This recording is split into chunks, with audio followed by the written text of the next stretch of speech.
陈峰在神机游戏里闯荡10年，逐渐攀上了百强战神榜第88位。就在刚才，他独自应战世界 BOSS 的时候，一股黑气将其包裹。等他睁开眼，就发现自己被踢出游戏。还没理清思绪，身旁的闹钟响了，滴滴滴。陈峰拿起手机，感觉有些懵，怎么是这款古董手机？9年前不就换了吗？他心存疑惑，却见屏幕上有一个日志提醒：12点，神机开服。什么？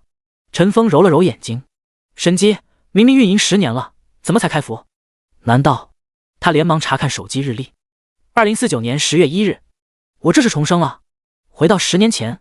陈峰翻身下床，连鞋子都顾不得穿，来到了衣柜旁，看着柜门，深吸一口气，把衣柜的门打开。映入眼帘的是一个30厘米见方的纸盒。陈峰微颤地抱起纸盒，轻轻地放到床上，然后慢慢把盒子打开。一个蓝色头盔出现在面前，正是当时他掏光积蓄买的神机登陆头盔。看了下时间，服务器开服在即，便戴上头盔，躺在床上连接进游戏。经过简单的身份确认后，陈峰的脑海之中闪过一道电光，随即发现自己身处一个虚空之中。欢迎来到神机世界，请为您的角色命名。风尘。命名成功，请选择职业。弓箭手。弓箭手是一个远程物理攻击为主的职业，敏捷和力量是您的主属性。您现在有5点属性可分配，请问现在需要分配吗？不分配。好的，系统正在为您分配新手村，您被分配在9527号新手村，正在传送中。紧接着，陈峰眼前一花，自己已经进入了游戏场景内，身边还在不停地在冒着白光，一个个玩家正在登录进来，每个人都对眼前的事物发出惊叹声。哇，好真实啊！这真的是在游戏里吗？神机果然撑不起我，花这15万买登录舱，太值了。你们看 ，NPC 都是肤白貌美大长腿，不知道可不可以？我看行。我来瞧瞧这群抵春光。卧槽，护卫队的人砍我了啊！真有一个憨憨去撩 NPC 的短裙，结果被路过的护卫一刀给砍死。哈哈，真的勇，说做就做。我愿尊称你为孤勇者。其他人顿时笑成一团。陈峰摇了摇头，这种事情在开服后时有发生，护卫面对这种人可不会心慈手软。收回神情，环顾四周，看到不远处有个干瘦老头正在吸着烟，此人正是村长。村长头上顶了一个绿色的感叹号，表示有任务发布。不过陈峰并没有理会，而是辨别着方位。最后他把视线停留在南面街道的方向上，径直走了过去。系统给新人发了一套新手装，每个人穿好装备后，要么找各个 NPC 做任务，要么去新手村东砍怪升级。而他什么装备都没佩戴，只是穿着系统自带的裤衩，走到酒楼的门口，停下脚步，就地坐了下来。酒楼门口没有 NPC， 只有匆忙路过的玩家。他们看到坐在地上一动不动的陈峰，都很好奇。有些人开始和他攀谈起来。兄弟，你坐这里干嘛呢？陈峰笑了笑，没有回应。你是不是第一次玩游戏啊？你去村长那领任务吧。喂，你是傻 X 吗？也有一些不明所以的玩家在旁边指手画脚。那个人怎么坐在那里？他是 NPC 吗？当然不是，他的名字是白色的。哦，对，我看他新手装都没穿，还以为是乞丐 NPC 呢。这么宝贵的开服时间浪费在发呆上，这货怕不是有病吧？十有八九是，离他远点，别被他传染了。陈峰不去理会那些人，只是静静地坐在这里。他在耐心等待，等待一个人，准确来讲是等一个 NPC。10分钟，半小时，1小时，他丝毫没有在意身边来来去去的人，只是集中注意盯着左边的位置。突然，前面出现一个声音：“你好，你坐在这里干什么呀？”陈峰抬头一看，是一个和自己一样没穿新手服的玩家，瞄了一眼那人 ID， 乘风破浪。陈峰内心大吃一惊，居然这要巧，自己竟然和这个恶霸出自一个新手村。在上一世，乘风破浪可是神机世界100强战神榜的第一，而且连续10年世界第一。他永远拥有超一流的神装，独一无二的神手，他的实力远在其他人之上。大家都猜测，就算集结第2到第100所有的高手，也打不过乘风破浪。虽然这种假想没有发生过，但所有人都有一个共识：乘风破浪等于无敌。他不仅强，性格还很乖张。100强榜所有的人都被他杀过，当然也包括陈峰。前世的陈峰被他杀了不下10次，被他夺走的 BOSS 更是不计其数。陈峰找过各种机会刺杀他，但每次都是被反杀。所有人都想知道他为何会这么厉害。直到第9年，乘风破浪的新婚妻子向外爆料他成为王者的秘密。新手村的那个 SSS 级隐藏任务。看见前世的仇敌出现在面前，陈峰的内心突然紧张起来。这货怕不是又要获得那个任务吧？正在陈峰想要不要回他的话时，面前突然出现一个乞丐，他顿时内心一颤，终于来了！抢在乘风破浪之前，陈峰立刻和那乞丐对话：“你好，有什么需要帮助的吗？”那个乞丐抱着一个小包袱，上下打量着陈峰，生怕要抢他怀里的东西似的。看着陈峰身上破破烂烂，手上也没有武器，乞丐才放下心来：“我没钱吃饭，你能把身上所有的钱都给我吗？”陈峰心里一喜，知道进入了任务流程，不敢耽误，连忙回复：“可以。”话音刚落，陈峰听到系统的提示音：“叮，你身上的钱被乞丐全部拿走，铜币100。”那乞丐拿到钱之后放进口袋里，他盯着陈峰的包袱，露出贪婪眼神：“这个世界太多坏人了，我需要一些武器防身的东西，你能给我所有的装备吗？”陈峰连连点头：“可以。”系统又发出了提示音：“叮，你包袱里的新手弓、新手帽、新手项链、新手衣服、新手鞋子被乞丐拿走。”乞丐看着手上的新手装备，很满意，一眨眼，他便把各个装备都佩戴在身上。陈峰紧张地看着他，期待最后一步流程。乞丐扯了扯衣服，点点头，道：“我感觉自己还是太弱了，你能把属性都给我吗？”听到他这个要求，陈峰心里激动万分，连忙点头：“可以。”谁知陈峰话音刚落，脑门就中了一箭，噗呲，-50。陈峰的血量瞬间清零，他睁大眼睛，死死拽住乞丐的衣服，不知道为何会出现这种结局。之前乘风破浪没说会死呀，难道流程弄错了？回到安全区，陈峰感到非常沮丧。偷鸡不成蚀把米，钱也没了，新手装也没了，干！耷拉着脑袋翻看系统提示：乞丐对你进行攻击，生命值50。你在弥留之际把手伸向了乞丐怀里，获得了一颗神秘药丸，你已死亡。看着系统提醒，陈峰内心一怔，神秘药丸是什么？连忙翻开背包，发现里面有个孤零零的黄色药丸。神秘药丸，品阶超神级。超神级！陈峰的心里突然沸腾起来，前世从没有听说过神级以上还有品阶，难道这就是那个 SSS 级隐藏任务的奖励？陈峰拿起药丸，没有多想，一仰脖把药丸吞了下去，然后他连忙打开属性面板。玩家风尘，职业弓箭手，等级1，生命值20，体质 X20，魔法值10，智力 X10，力量1，影响攻击力、防御等，体质1，影响生命值、回血、防御等，敏捷1，影响攻击速度、移动速度等，智力1，影响魔法值、魔法攻击力等，精神1，影响魔法防御、回魔速度和施法速度等。可分配属性0，物理攻击2，力量 X2，物理防御 0.5，力量 X0.25 加体质 X0.25，魔法攻击1，智力星号1，魔法防御 0.5，精神 X0.5。陈峰感到很失望，这些属性和普通玩家比根本没有变化，还少了5点属性点。正在要关闭面板时，他突然瞄到了一项属性：幸运值100，满值。卧槽！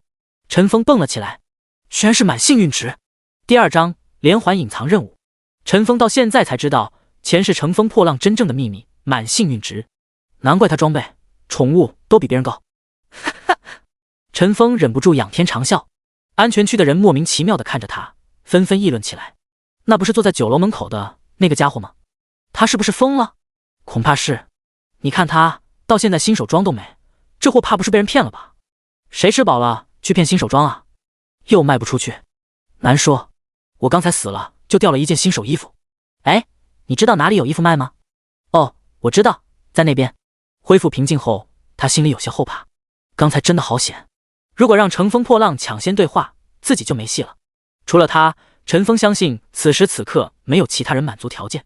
这个隐藏任务的前置条件太苛刻了。首先，玩家身上不能有任何装备，这样乞丐才会放下戒备，开展任务环节。其次，任务栏里不能有任何任务，否则无法激活任务环节。再次，身上要有空的属性点，乞丐才会索求属性。还有一点是陈峰不知道的，血量必须低到被乞丐秒杀。试问哪个新人进游戏能不领任务、不装装备、不加点？看着分文，一身裸装的自己，陈峰心知杀怪练级这种事是干不了了，但他却没有丝毫担心。离开复活区，陈峰往村东北的一个偏僻角落走去。很快来到了一家农户门口，房子不大，后面有一片菜地，菜地里有一个妇女背着婴儿正在锄地。炎热的太阳晒在那婴儿身上，热的孩子哇哇大哭。农妇的头上顶着一个 ID 刘寡妇。陈峰连忙走上前问：刘婶，请问有什么需要帮助的吗？刘寡妇停下手，抹了抹汗，感激地对他笑道：是风尘兄弟啊，那麻烦你帮我带一下娃吧。说着，刘寡妇把锄头放在一边，将婴儿递了过来。陈峰微微一笑，没有接他手上的娃娃，而是捡起地上的锄头。我帮你锄地吧，孩子不能离开妈妈。刘寡妇感激道：那谢谢风尘兄弟了。此时系统给出提示：丁，刘寡妇对你的好感+1。系统的提示并没有让陈峰停下来。过了10分钟，刘寡妇递了一杯水来。风尘兄弟辛苦了，喝杯水吧。丁，刘寡妇对你的好感+1。之后又是给擦汗，又是询问，陈峰和刘寡妇的好感度蹭蹭的往上涨。丁，刘寡妇对你的好感+1。丁，刘寡妇对你的好感+1。1个小时后，陈峰终于把菜地锄完，刘寡妇好感度已经达到5了。刘寡妇这时手里提了一个包袱过来，递给他：风尘兄弟，谢谢你，这是我做的糕点，你尝一尝吧。陈峰内心一喜，忙活这么久，为的就是这个奖励。接过糕点，系统给出奖励：丁，完成任务，帮助刘寡妇获得奖品刘寡妇的桂花糕 X1。丁，触发幸运奖励，额外获得刘寡妇的桂花糕 X1。哈哈，居然多出1块，满幸运值就是爽啊！刘寡妇的桂花糕，5维力量、体质、敏捷、智力、精神+5，只生效1次，绝佳的奖励，相当于2级半的属性点。然而面对如此极品食物，陈峰只是咽了咽口水，没有吃。这块糕点有更重要的作用。告别刘寡妇，陈峰马不停蹄地来到街口。这里是一个热闹的集市，有铁匠铺、武器店、菜市场等等。走进铁匠铺，大堂里有个学徒，他正把各式武器挂到墙上。看到陈峰的到来，他连忙笑脸相迎：欢迎光临，请问有什么需要的吗？陈峰没有理会他，而是径直走进里屋。里屋是铁匠铺的锻造房间。此时里屋有一个大汉打着赤膊，正在乒铃乓啷地敲打着手里的钢刀，一旁的徒弟正在给他擦汗。那大汉正是铁匠铺的老板张铁匠。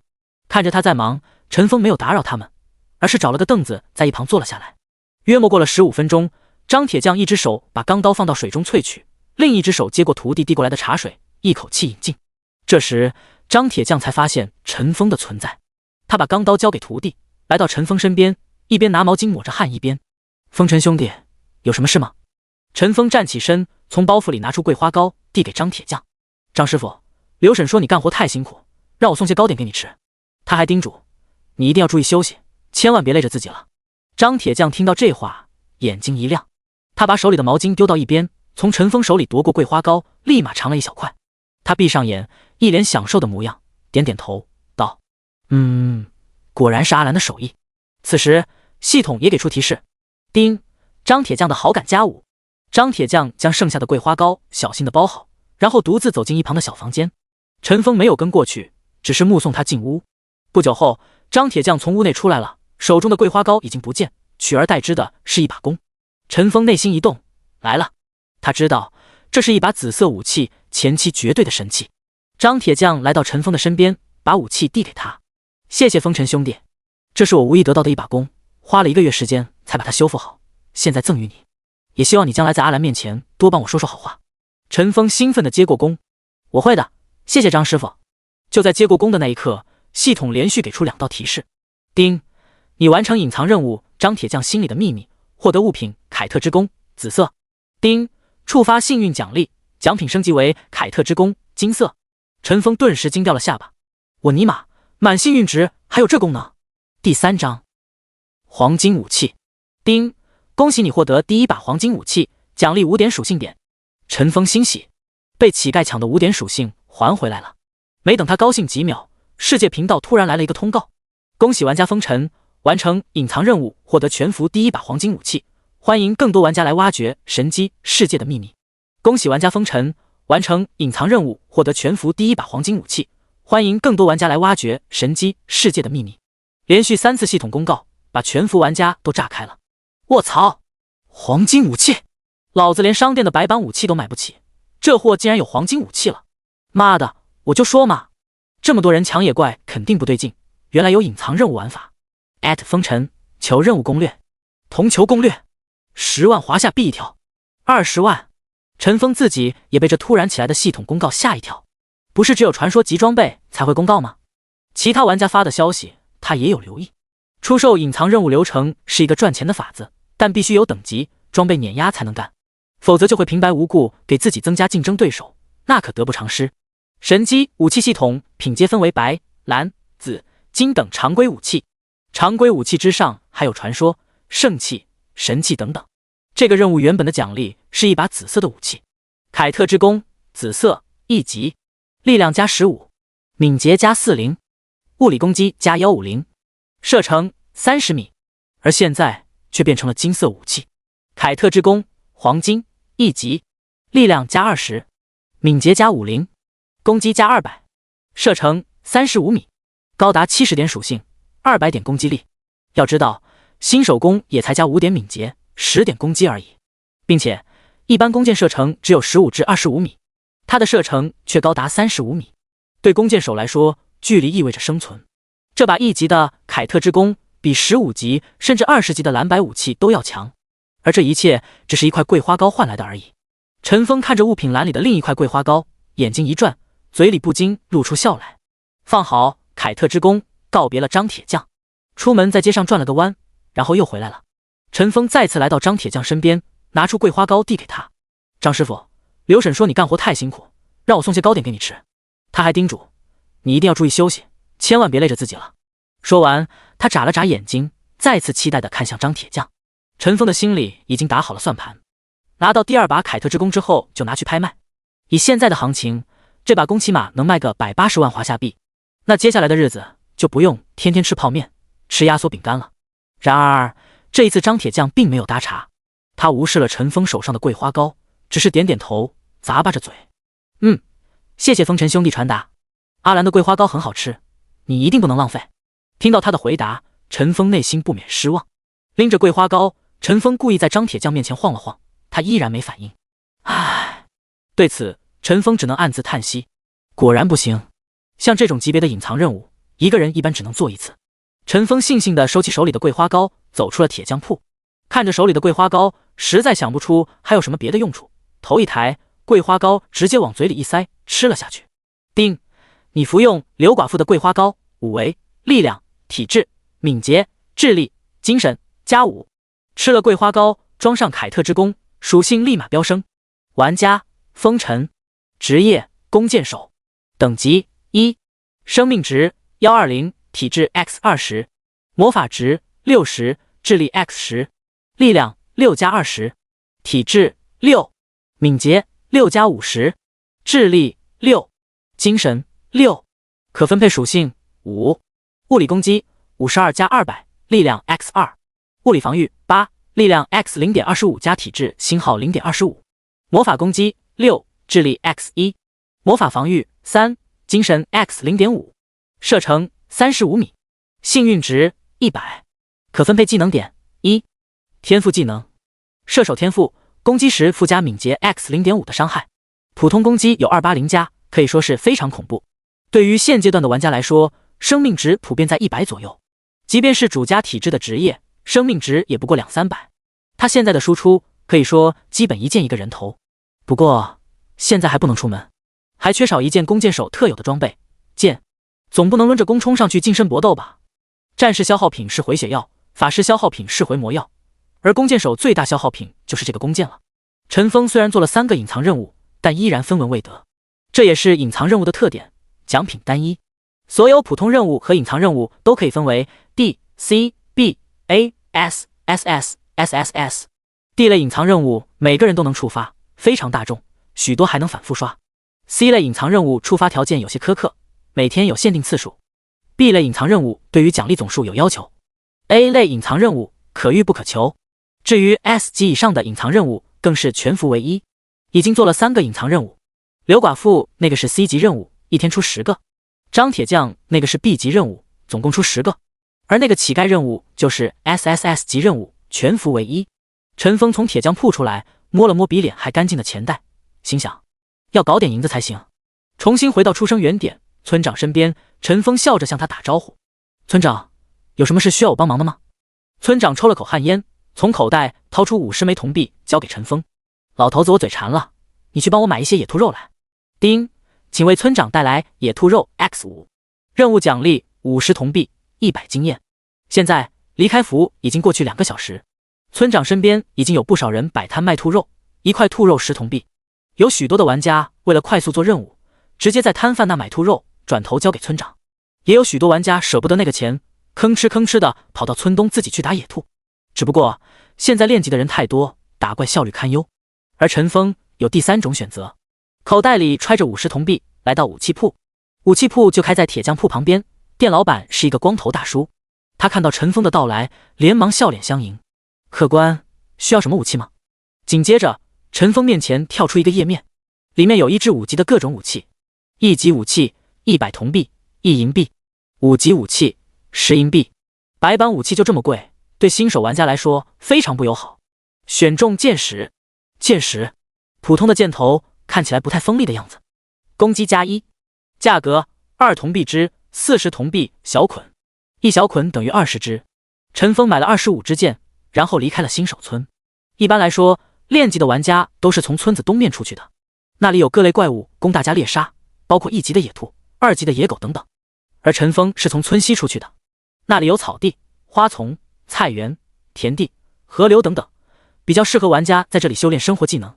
由于是刚开服，修炼生活技能的玩家的人寥寥无几，来这里的通常是那些探地图的玩家。因为没有鞋子，陈峰的移动速度要慢许多，他倒也不急，一边赶路一边欣赏村西的风景。这时迎面走来几个女玩家，有说有笑的。他们看到陈峰没穿新手服的样子有些奇怪，几人轻声议论起来：“西西，你们看那个人穿着好搞笑哦。”“是啊，新手装都没，流氓，穿个裤衩到处逛。我见过那人，之前他在酒店门口坐了1个多小时。”西西怕不是个傻子。陈峰当然没心思和他们置气，和他们擦肩而过的时候，他留意到一个双马尾小萝莉没有说话，他一双眼睛一直盯着陈峰。“咩咩，你怎么了？”其他女生问他。那个小萝莉有些愣神。他的弓。第4章，组队刷野兔。穿过了菜园和农田，陈峰来到村里最西面。最西面是一片山脉，非常陡峭，山底下是一条河流，河并不宽，约莫20多米，从北往南流下。到这里的玩家已经寥寥无几。陈峰顺着河流往南走，到最南端的时候，河流便进入了山洞里。洞口非常矮小，水面贴着洞口流淌进去。看着湍急的水面，陈峰没有任何犹豫，扑通一声跳了下去，然后深吸一口气，潜入水中。游戏内角色天生就会游泳，只是潜水有时间要求，如果潜水时间过长，角色就会掉血，最后溺亡。陈峰心里清楚，河水进入的山洞有一部分是可以探出头喘气的，完全不用担心溺亡的事。唯一的问题是洞内漆黑一片，不熟悉的人很难找到可呼吸的空间。当然，这些对他来说没有任何问题。过了大约10多分钟，陈峰感觉水中的光线变亮，连忙钻出水面，发现自己已经出了水洞。上岸之后，环视四周，终于在前方不远处看到了小牛般大小的兔子。变异的白兔5级，生命值450，物理攻击40，物理防御15。凶猛的灰兔5级，生命值500，物理攻击50，物理防御21。这个血量，陈峰2箭可以解决1只野兔。拉起弓，搭上箭，仔细瞄准1只落单的灰色兔子，一松手，噗呲，负268。那只灰兔立刻目露凶光，呲着牙朝陈峰飞奔来，距离越来越近。33米，31米。陈峰再次举起弓，射出1箭，负279。那只灰兔立马双腿一蹬，立马倒地不起。丁，你击杀凶猛的灰兔。由于玩家越级击杀，经验增加 20%， 获得120经验。丁，触发幸运奖励，掉落野兔肉 X2。丁，你升至2级，获得5点可分配属性。陈峰走到兔子尸体身边，拔起射在他身上的2支箭，捡起那2块兔肉。射出去的弓箭在15秒之内是可以回收的，每支箭共可以回收2次。陈峰身上只有25支箭，必须保证每支箭都能充分利用到才行。查看掉落的野兔肉，发现品质比自己想象中的要高。野兔肉品质5，野兔肉可以用来制作食物，品质越高，效果越好。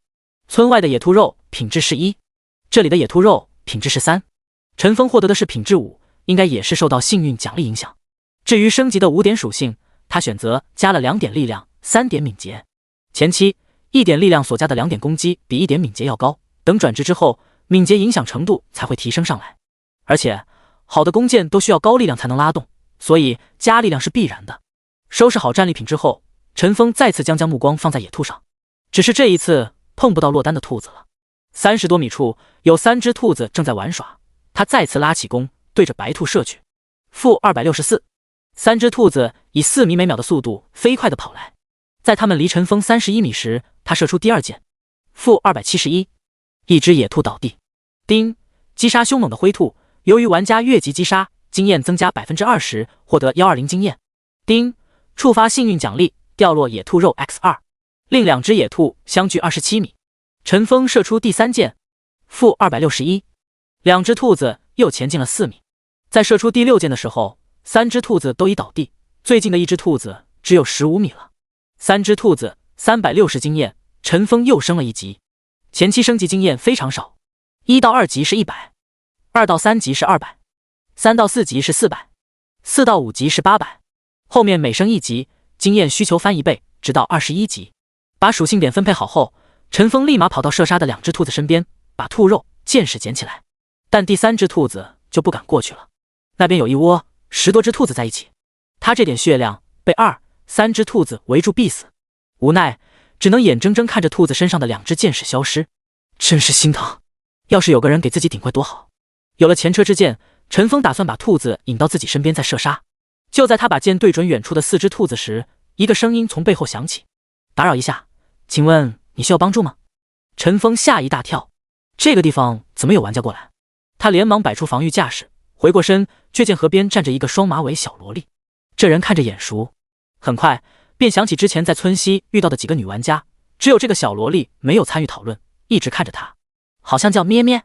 那个小萝莉看到他摆出射箭的姿态，连忙摆了摆手：“我叫咩咩羊，并没有恶意，我只是想和你组队练姐，我是防战，可以帮你顶怪。”陈峰打量着他，还是有些不放心：“你是怎么过来的？你好像冲我来的。”咩咩羊说：“我之前做任务得到一个探视宝珠，可以探知小于等于自己等级玩家的装备。”陈峰点点头，他对探视宝珠很熟悉，只是没想到这么早就有人获得这个道具。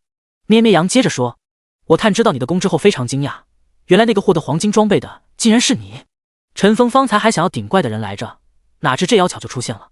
不过他还是没有放下手中的弓箭，看向他的身后问：“你的队友呢？”咩咩羊挠了挠头：“我知道，这把弓箭对你来说是天大的秘密，并没有把这件事和他们说，只是自己跑过来。我到河边的时候发现你不在，猜想你可能是从河里游过来的，于是我也下河了，刚才差点淹死我了。”咩咩羊说着拍了拍他那未发育的胸脯。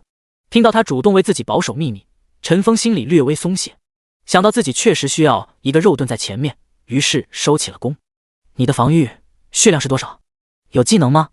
咩咩羊指着自己道：“我4级，力量和体质加点是1比4，这是属性面板。”陈峰点开他展示的属性：玩家咩咩羊，等级4，生命值640，魔法值40，力量8+10，体质20+12，敏捷4，智力4，精神4，物理攻击36+10，物理防御12+12，幸运值1。天赋技能：坚韧不拔，受到的物理伤害降低 10%。普通技能：盾牌猛击，对目标造成护甲 X1 的伤害，造成大量仇恨。看着他的属性，陈峰点点头。这个血量和防御完全顶得住6、7只兔子，有他的存在，兔子身上的箭矢以及兔肉就不会浪费了。于是陈峰便发起了对他的组队邀请。进队之后，咩咩羊从口袋掏出2捆箭说：“我这里有2小捆箭，你要吗？”见到这他手上的箭矢，陈峰惊喜万分，连忙把那2捆箭矢收入囊中。有了咩咩羊的存在，陈峰终于可以放开手脚输出了。二话不说，他对着兔子窝便射出1箭。-272， 6只野兔滋滋的奔来，咩咩羊愣愣的看着，很显然他被这高额伤害值给震撼了。陈峰连忙大声提醒：“咩咩，注意拉怪。”“哦。”咩咩羊回过神，对着路过的野兔就是一顿猛锤。-27， -31。他输出不高，但是拉住那些没有受到攻击的野兔的仇恨是没问题的。在陈峰射杀第一只野兔的时候，再次提醒他：兔子尸体上的剑你给我回收一下。咩咩羊道：好。组队情况下，一只野兔两人分别可以获得80左右的经验。最终，这3捆剑让陈峰一共射杀了90只野兔，共计7200多点经验。5品质的野兔肉共190多块。遗憾的是，没有任何装备掉落。好快啊，大哥哥，我都升到7级了。咩咩羊不可思议地感慨着。我之前的队友现在还都是5级呢。村东太多人抢怪了。陈峰微微一笑，道：这里很快就会被人发现，到时恐怕没这么多怪给咱们刷了。哦，咩咩羊瞬间失落起来。陈峰整理着背包，想着接下来的安排。一抬头，看见咩咩羊用祈求的眼神看着他。我有300块压岁钱，你能不能告诉我那个？陈峰看着他的神情，自然明白他的心里在想什么。照理来说，萍水相逢应该就此分别，但想到接下来的那个地方需要帮手，确实需要一个坦克。用这种不值一提的任务换来一个工具人，还是不错。很快，陈峰下定了主意，脸上随即露出一副怪叔叔的面孔。你是不是很想知道我这件装备的来源啊？咩咩羊用力地点点头。陈峰说：我不要你的钱，但未来1个月你要随叫随到。可以。陈峰看了看时间，现在是下午4点半，还来得及，便向他介绍流程。你先去村东找到菜园里锄地的刘寡妇，询问任务。咩咩羊说：刘寡妇有任务吗？我路过好几次，没有看到她头上有感叹号啊。陈峰接着述说：感叹号是普通任务提醒，隐藏任务没有的。询问她是否要帮助后，刘寡妇会把孩子递给你，这时候千万别接孩子，而是去捡地上的锄头给她锄地。以你的属性，应该花10多分钟就能锄完。问任务，不接孩子，捡锄头，然后呢？咩咩羊一边记录步骤，一边询问。陈峰接着讲解：刘寡妇会给你一块桂花糕，切记桂花糕别吃。接着你去铁匠铺找到张铁匠，说桂花糕是刘寡妇让你送的，然后就可以获得1件武器装备了。你应该可以得到紫色装备。咩咩羊认真记好步骤之后，又确认了一下，才放心的合上笔记本。我都记下了，还有什么吗？陈峰指了指天上的太阳，笑道：你要快哦，还有20多分钟，刘寡妇就不在菜园了，到时候只能等到明天了。啊！咩咩羊吓一跳。那我现在就回去。咩咩羊说完，收起盾牌就要往前跑。等等！陈峰喊住了他。怎么了？咩咩羊心急如焚。你顺水过来都要10多分钟，逆水回去时间够吗？哎呀，那怎么办呀？咩咩羊急得团团转。看着这个萝莉的焦急模样，陈峰不忍心再戏耍他。他指着远处的兔群，没办法在那里。咩咩羊看着那群兔子，瞬间领悟了意思。他回头向陈峰道谢，然后便蹦蹦跳跳的去了兔群之中了。很快，他就化作一道白光。巧的是，他手上的那面盾牌还掉落了下来。第5章，金色箭筒。陈峰从原路游回了村里，结果刚一出水面，便听到一句惊叫声：什么玩意？只穿着裤衩的陈峰抬头一看，岸上有2个人正在河边钓鱼。不好意思，我就是洗个澡，你们继续。陈峰向他们挥挥手，然后上了岸。他没走多远，身后那2人就在议论：靠，我还以为上了一条大鱼。是啊，我也吓一大跳。他是从洞那边游过来的吗？肯定是。那边难道有练级的地方？我靠，赶紧跟会长说。此时的陈峰也知道河道那边的秘密隐藏不住了，不过他并不在乎，这种练级的地方多的是。进村后，陈峰来到村长身边，拿出5块野兔肉和村长对话。村长，我给你带来野兔肉了。村长漫不经心地接过兔肉。好，这是……他仔细盯着野兔，惊喜不已，居然是极品野兔肉，很好，很好。在村长连说2个好之后，陈峰便收到了系统提醒：丁，你帮村长找来了极品野兔肉，获得5枚银币，1000点经验。丁，触发幸运奖励，额外获得5银币，1000点经验。奖励是原先的20倍。陈峰没有停顿，再次向村长申请任务。村长，我这里还有野兔肉，您还需要吗？村长连连点点头，当然要，老头子我好久没吃这么美味的野兔肉了。于是他再次把极品野兔肉提交。丁，你帮村长找来了极品野兔肉，获得5枚银币，1000点经验。丁，触发幸运奖励，额外获得5银币，1000点经验。如此反复了10次，村长终于不再发布任务。这就是村长的地级隐藏任务，每个玩家每天可以做10次。如果玩家提供品质1的野兔肉，会获得50铜币100经验；如果提交品质3野兔肉，会获得3银币600经验。而陈峰提交的是品质5的野兔肉，获得5银币1000经验。期间，他一共触发8次幸运奖励，总共获得90银币18000经验。爽啊！此时，陈峰已经升到了9级，和之前一样，属性按2:3的比例把力量和敏捷进行分配。此时野兔肉对已经没有别的用处，于是陈峰径直来到酒楼。酒楼老板看到他之后，连忙笑脸相迎：“欢迎光临，客官用餐还是住店？”“烹饪。”“好的，请选择您要烹饪的食材。”这时，陈峰眼前出现一个选项框，他把140只野兔肉放了进去，确认。老板发出对话框：“140份野兔肉可制作35份炒兔肉，花费7银币，请问是否制作？”陈峰点点头：“可以。”“好的，您稍等。”随后，陈峰便收到35份炒兔肉。炒兔肉品质5，3秒恢复生命值500，可在战斗中使用。CD 3秒。35份野兔肉现阶段对陈峰来说已经足够了。离开酒楼后，他又去了各个商店，买了5级的白板帽子、项链、衣服、裤子、鞋子，用掉50银币，同时花了20银币买了10捆，每捆100支剑，又花2银币把弓进行维修。90银币瞬间只剩下11银币，陈峰顿时心生感慨，钱真不够花呀。此时天色已近黄昏，陈峰看了眼时间，5点1刻。是时候做那个任务了。陈峰往村子北面走去，一边走一边四处张望，终于在一棵槐树下看到了一个叫小东的小男孩在荡秋千。陈峰径直走到那个孩子身边，蹲下身：“小朋友，我在附近丢了个东西，你有没有看到呀？”小东紧张地看了看身后的槐树洞，然后摇摇头：“没有，我没看到。”陈峰故作遗憾：“哎，好可惜啊，我本以为你找到了呢，还特意准备了一个风筝送给你。”小东眼睛一亮，正要脱口而出，但随即自己捂住了嘴巴。看着小孩此地无银300两的模样，陈峰内心不免觉得好笑。“那个，我要回家吃饭了。”小东慌慌张张地说完，立刻跑开了。陈峰没有跟过去，只是静静地在一边等待着。他知道那个小东正在某个角落偷窥。等了5分钟之后，陈峰假装等得不耐烦，就离开了。他一路小跑到了杂货店，买了一个风筝，然后去往附近的一块草地。而此时正看见小东把一个包袱藏到草地的地洞里。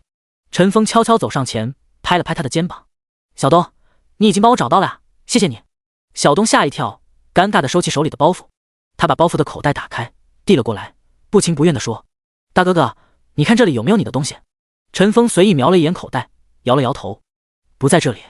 会不会在地窖里啊？”陈峰说完便要去看那地窖。小东连忙拦住了他，语气坚定道：“不许你碰我的宝藏。”陈峰笑了笑，拿出一张风筝递到小东面前：“小东，你要是把东西还给我，我就把风筝给你。”小东眼睛死死盯着他手上的风筝，表情复杂。最后他一咬牙，挪开了身体，露出身后的洞口：“那说好哦，你只能拿1件。”“好，我就拿我的那件。”陈峰把身子探进洞里，随手捞了一个东西上来，挑选什么不重要，反正都是系统随机给的。丁，获得精灵剑筒，紫色。丁，触发幸运奖励，奖品升级为精灵剑筒，金色。看着系统提示，陈峰心里乐开了花，这运气没谁了。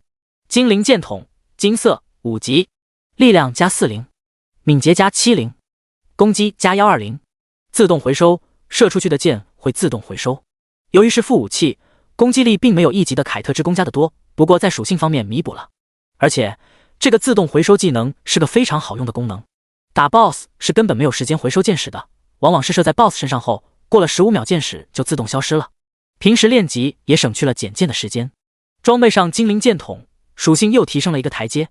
玩家风尘，职业弓箭手，等级9，生命值380，魔法值140，力量32加68，体质14加5，敏捷41加140，智力14，精神14，可分配属性0，物理攻击200加340，物理防御30加20，魔法攻击14，魔法防御7，射程35米，幸运值100，可分配技能点9，天赋技能射手天赋，攻击时附加敏捷 X0.5 的伤害。现在陈峰普通攻击达到630多点伤害。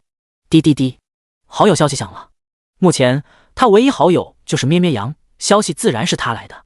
点开消息，看到的却是一条救援消息：救命！城东森林。第6章一对10。村东森林。陈峰回忆着这个地方，突然他一拍大腿：对了，那里有个关键任务要触发。顺便去清理一下垃圾。做好决定后，他便立刻动身往东面出去。刚出村就被茫茫多的人群包围了。一个新手村的玩家数量在3、4万人，同时出现在一个小小的练级区，怎能不挤？喂，这只兔子是老子的，别抢！明明是我先看到的，明明是我先打的，明明是我先踩到的。喂，摸老娘的私用干嘛？这不是兔子。近处，一只可怜的小野兔刚被刷出来，就被7、8个壮汉上去围殴。远处，一只迷茫的梅花鹿还没欣赏这世间美丽风景，便被乌泱泱的人群踩死。野怪刷新的数量远远跟不上玩家的清怪速度。看着前面滑稽的情景，陈峰摇了摇头。重生前，他也是其中一员。为了打野兔、野狗、梅花鹿做任务，硬生生花了一整天时间，一天都没有升到6级。而现在，他只是去了一趟后山，提交几个任务，就已经到9级了。沿路看着玩家们热闹的抢怪情景，陈峰一路东行。离村子越远，怪物等级越高，玩家数量也越少。10多分钟后，终于到了村东森林。村东森林盘踞着灰狼、野猪、蟒蛇等一些高级怪物，等级为6至10级。现阶段能来这里打怪的都已经是佼佼者了，因此人数也比外面少了许多。进入森林大约100来米的时候，陈峰突然听到一阵嘲笑声：哈哈，这个小萝莉挺耐打的呀，怎么打都不破防。介绍，他那块盾牌爆了给我用好不好？凭什么要给你啊？我才是公会第1坦克。上次你已经拿了一块盾牌了，现在该轮到我了。上次是打怪掉的，这次是玩家爆的，能一样吗？2个人各执一词。你们都给我闭嘴！一个机关头的男子呵斥道。他瞪着那2人说：什么时候轮到你们决定装备归属了？真把自己当根葱了。2人低下了头。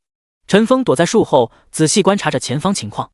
前面有10个人围着一个人，被攻击的那个人拿着一面极其夸张的盾牌，足有1米4、5高。持盾之人正是和他分别不久的咩咩羊。围着他的攻击的是4、5个法师、弓箭手，不过都没有破防。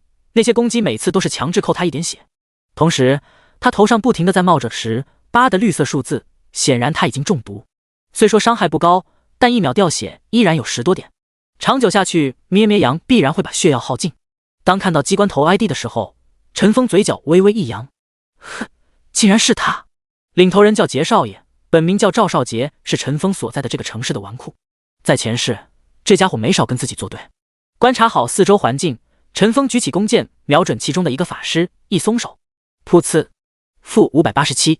与此同时，一道白光瞬间从赵少杰队伍中亮起，秒杀！叮，你杀了玩家黑色玫瑰，对方是黄明，不计杀戮值。不等赵少杰反应过来，陈峰又射出一箭，这次目标是对方的弓箭手，负584。白光一闪，又死了一人。谁？连死2人，赵少杰再迟钝也知道有人在偷袭自己。其他人也停止了攻击咩咩羊，回过身来寻找杀人凶手。此时的陈峰正躲在一棵大树后面，心里冷笑。他们的对手在上一世可是被称为幽灵追魂剑的男人啊！陈峰曾经在一个秘境里以1敌30，还全歼对手，让风尘这个名字成为无数人心中的偶像，也成为无数人的眼中钉。现在的他虽然没有学任何技能，但那熟练的隐匿技巧可不是那些刚进入游戏的玩家能比的。陈峰透过树丛观察着对方的站位，此时他们正在四处张望，瞧准时机再次射出一箭，噗呲，又一个法师倒地。老大，箭从那边射过来的。终于有人察觉到了陈峰的位置，队伍里的那个战士和骑士举起了盾牌，顶在了最前面，一步步向陈峰靠近。而陈峰则猫着腰离开了原来的地方。连续3次500多的超高伤害，让他们小心谨慎，根本不敢离开坦克的防护范围。对他们来说，树后面藏着的简直就是怪物。当前面2人离树只有3米的时候，他们突然从一左一右冲了过去。然而当他们来到树后，哪里能找到陈峰的踪影？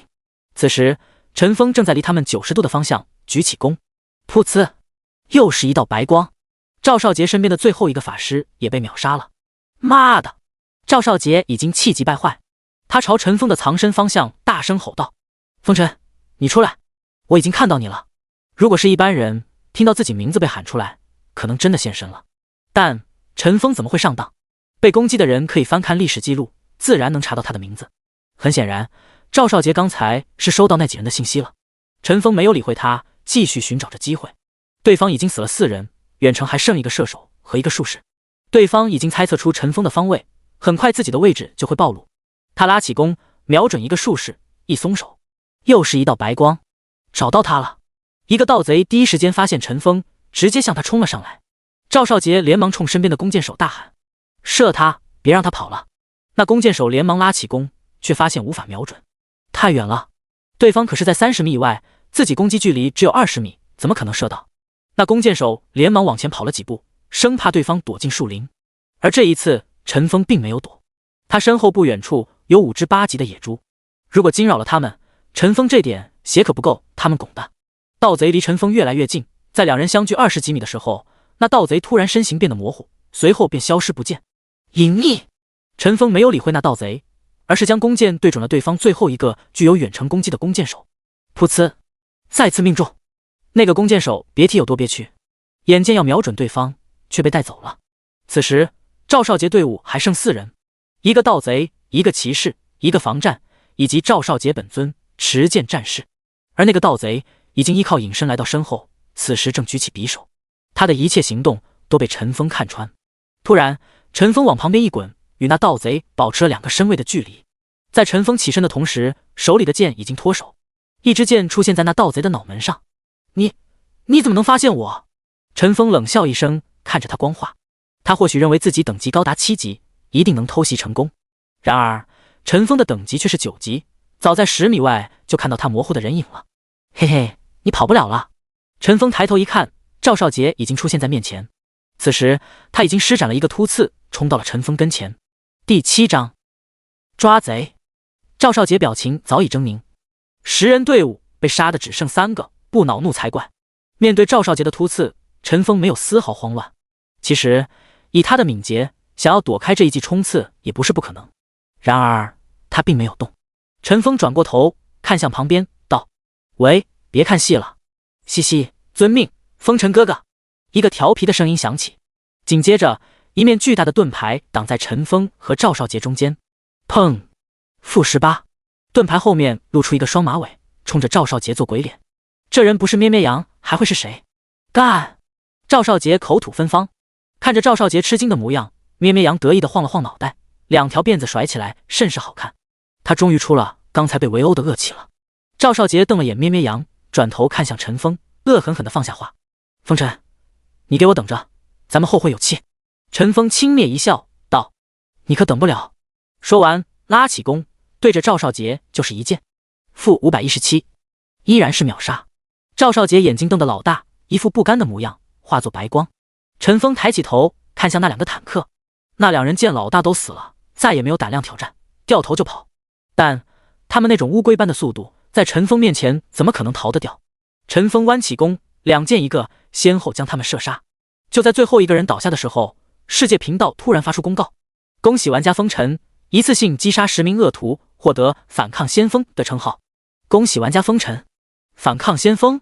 陈峰微微一愣，上世自己也算杀人如麻，怎么没有得到过这个称号？连忙打开面板查看起来。反抗先锋5为+5，还不错。这时世界频道也开始讨论起来。卧槽，风尘这是哪位大神，连杀10个人，杀的都是1级新人吧？你1级能被 PK 啊？肯定都是5级以上的呀，这还不简单？队友把人打残了，最后补刀呗。啥也不是，我上我也行。不对吧？他击杀的是恶徒，说明应该是对方先动的手。你被偷袭了，还有时间让人头吗？恶徒或许是指有杀戮值的玩家，风尘应该是赏金猎人。有赏金猎人这个职业吗？领了隐藏任务也说不定。陈峰没理会世界频道越来越离谱的讨论，低头看着咩咩羊：“你怎么跑这里来了？”咩咩羊委屈地说：“我得了这块紫金盾牌后，就给我的姐妹们看，她们说想到高级练级的地方试试效果。后来在森林里遇到那群坏人，他们想要我的盾，我不给，于是他们就动手抢。莹姐他们为了保护我，都被杀了。他们还说见我一次杀一次，直到盾牌爆掉为止。”咩咩羊毕竟只是个未经世事的小孩子，此时越说越难过，最后居然抽泣了起来。陈峰拍着咩咩羊的后背：“好了，别哭了，我们已经报仇了。咩咩羊擦了擦眼泪，陈峰低头看着他，一个小萝莉拿着一块和他一般高的盾牌，这画面有些滑稽。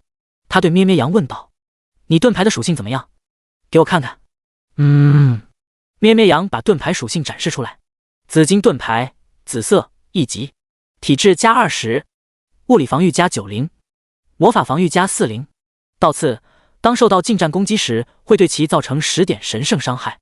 神圣伤害，无视抗性的真实伤害。装备要求10点力量，共加了130点防御，20点体质，比陈峰手里的黄金弓加200攻击，70属性，确实差一个档次。这面盾牌有倒刺技能，使得现阶段的近战根本不敢对其攻击。所谓伤敌1点，自损10点。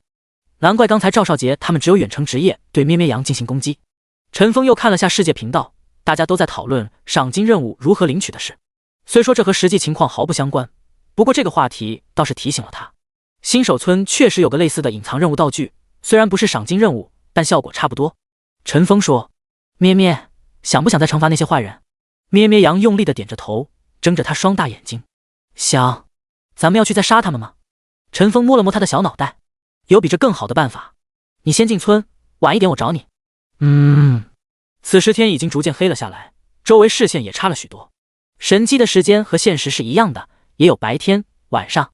不同的是，游戏的户外场景会有一些路灯、萤火虫、金银草等等照明的东西，不至于让玩家看不清路。只不过这些光亮用于走路是可以的，但远远不足以让大家练级。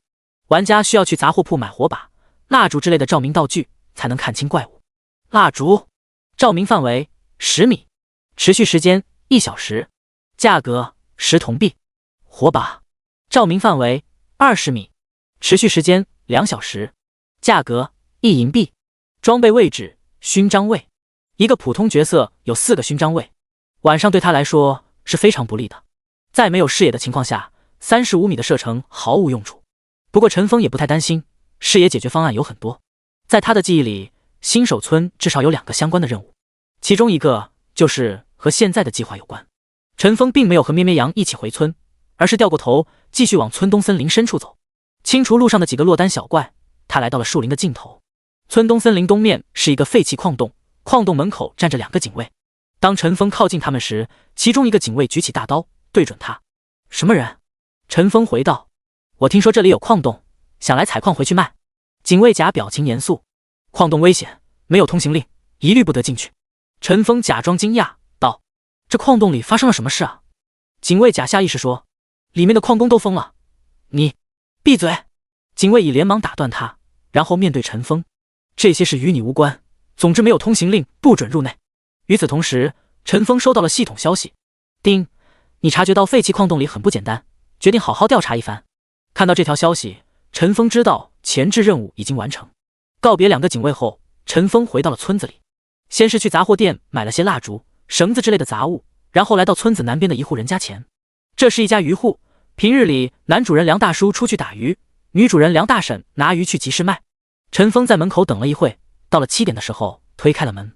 进屋后，陈峰看见男女主人正在屋内叹气，连忙上去询问：梁叔、梁婶，怎么了？梁大叔抬起头看着陈峰，脸上微露喜色：风尘小兄弟，你能帮帮我们吗？陈峰说：什么事啊？梁大叔，我们家连续几天来了小偷，在家里翻箱倒柜。梁大婶，就在刚刚，我在厨房发现一张纸条，让我们把宝物交出来。梁大叔，我们家就是个打鱼的，哪里有什么宝物？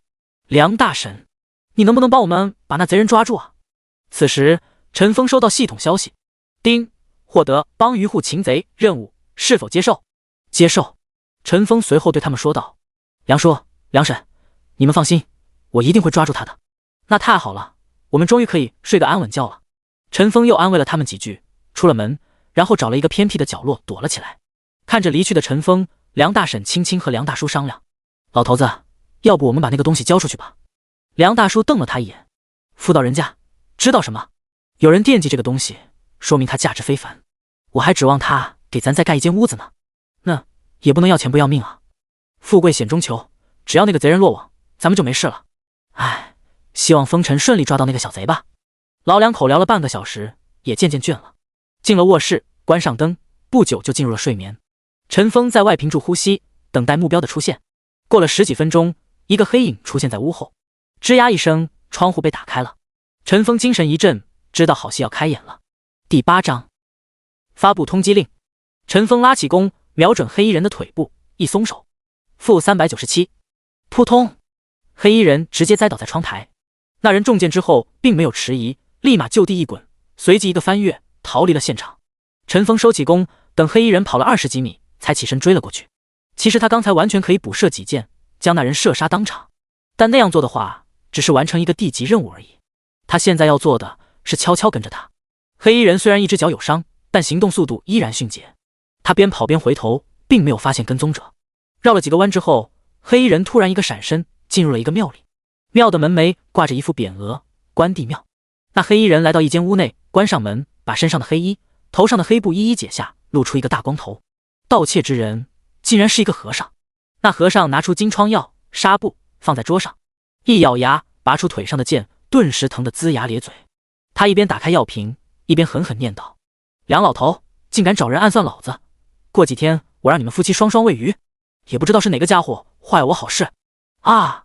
回答他的是陈峰从窗外射进来的箭。和尚怒喝道：“是谁？竟敢找上门，让爷爷瞧瞧你的真面目！”他随手抄起一把鬼头刀，冲到屋外。陈峰知道他会出屋，早就退到10米开外，对着他又是一剑。噗呲！大和尚手臂血花四溅。然而大和尚并没有丝毫退缩，举起大刀就砍向了陈峰。陈峰闪躲间又射出一剑，那和尚晃了晃，依然咬牙冲了过来。这次陈峰已经没有躲避空间，硬生生吃了他一刀，负380。陈峰血量立马空了一大截，吓了他一大跳。这货攻击不是只有100多吗？怎么打出380多点伤害？暴击吗？此时的陈峰是24点体质，480血量。如果不是反抗先锋称号给他加了5点体质100血，他已经命丧当场了。陈峰不敢耽误，连忙吃了一块兔肉，血量以167点每秒的速度回升。随后陈峰再次射出一箭，负408。那大和尚再也支撑不住，扑通一声倒在地上。陈峰收起弓，拿出绳子将他绑了起来。那大和尚意识依然清醒，向陈峰问道：“你是谁？为何要与我作对？”陈峰笑着说：“路见不平，拔刀相助。”大和尚自然不信：“我呸，你是不是清风寨派来的？”陈峰摇摇头：“不是，我只是帮梁大叔抓贼的义士。”那大和尚听闻不是清风寨的人，稍稍舒了口气，语气也变得柔和起来：“小兄弟，我只是财迷心窍。那日我在河边洗澡，看见老梁在河里打捞出一颗夜明珠，于是起了贼心。我发誓，我在咱们村从没做过伤天害理的事。你放了我吧，我把我以前收集的宝物都交给你。”陈峰此时收到了系统任务，丁，获得任务，慧明和尚的恳求，是否将其放生？陈峰知道放了他确实可以获得2件不错的道具，但这并不是他要的。陈峰嘿嘿一笑：“我相信你来我们村没有做过伤天害理的事。”慧明和尚听到陈峰的话，面露喜色。陈峰接着说：“但是你进来之前干过多少呢？”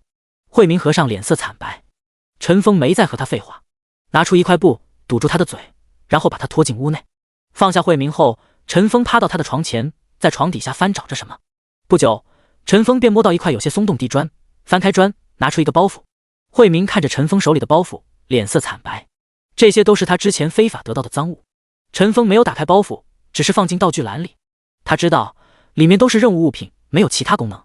随后他拎起慧明往护卫厅走去。每个新手村都有警卫队，他们的任务就是维持村内治安。来到护卫大厅后，陈峰把慧明带到警卫队长身边。罗队长疑惑地看着陈峰，问：“你把关帝庙的慧明和尚抓来干嘛？他也偷你家狗了？”陈峰回道：“渔夫梁大叔家这几日遭窃，被我今晚抓到，就是这厮干的。”警卫队长接着问：“他偷了什么东西？”陈峰摇头：“他还未行窃，就被我抓住了。”慧明和尚连忙插嘴：“冤枉啊！大和尚，我是有偷吃狗肉的毛病，你怎么能说我行窃呢？我今晚只是想去找条野狗来吃而已，就被他射成血葫芦一般。”警卫队长点点头：“抓贼要抓赃，他还未动手，你怎知他是去偷东西的？再说老梁家里除了几条咸鱼，哪里有什么可偷的？”警卫队长话音刚落，陈峰就收到了系统任务。丁，向罗队长解释原因：一、告知夜明珠事宜；二、寻找其他证据。陈峰知道选项1是一个坑，叶明珠会被充公。按照正常流程，选了第二选项就要去关帝庙搜集证据，但陈峰早就有所准备。只见他从怀里掏出那个布包，交给警卫队长。这是我从他床底下找来的赃物，这厮之前手脚就不干净。警卫队长接过包袱，放在桌上，小心地打开。这是……警卫队长手突然颤了起来。这枚玉佩，难道是雪艳玉？江陵镇首富2年前丢失的。小李，你去把血艳玉的档案拿来。等等，这蚕丝手套莫不是城主二小姐丢的那双？还有……慢慢的，警卫队长掏出8件价值不菲的物件，其中有4件他一眼就能认出其来历，想来另外4件也不简单。陈峰在一旁加了一句：“听说惠民和尚跟清风寨有牵连。”清风寨？警卫队长一颤，差点把手里的花瓶打碎，连忙将其扶稳。随后他紧皱眉头，沉思了许久，沉声说：“谢谢风尘小兄弟抓到这个恶徒，这是你的奖励，你先回去吧。”丁，你将惠民捉拿归案，获得通缉令。丁，触发幸运奖励，额外获得1张通缉令。通缉令，向玩家发起通缉令，任意其他玩家都可对目标进行追捕，持续72小时。陈峰一喜，终于到手了。通缉令是一个特别的存在，全服1天只刷新1张。当然，被通缉的人有条件限制：1. 恶意杀过人； 2. 与发布人有交手经历。通缉，被捕的惩罚：1. 通缉期间进入主城、镇、村后会被卫兵追杀； 2. 该区域购买物品价格上涨 50%； 3. 被捕后等级1，且囚禁24小时； 4. 出狱后杀戮值清零。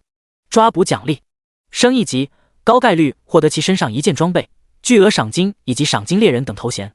到游戏后期，就有人专门收集通缉令或者做赏金猎人的。要知道，那时候升1级动不动就要1-2个月，杀一个人就能升1级，这可比刷怪轻松多了。而且被通缉之人装备必然不差，随便掉1件都是价值不菲。陈峰看着手里的通缉令，暗暗为之惋惜。1年后，这玩意可是要50万华夏币1张。稍作犹豫，陈峰便在通缉令上写下杰少爷的名字。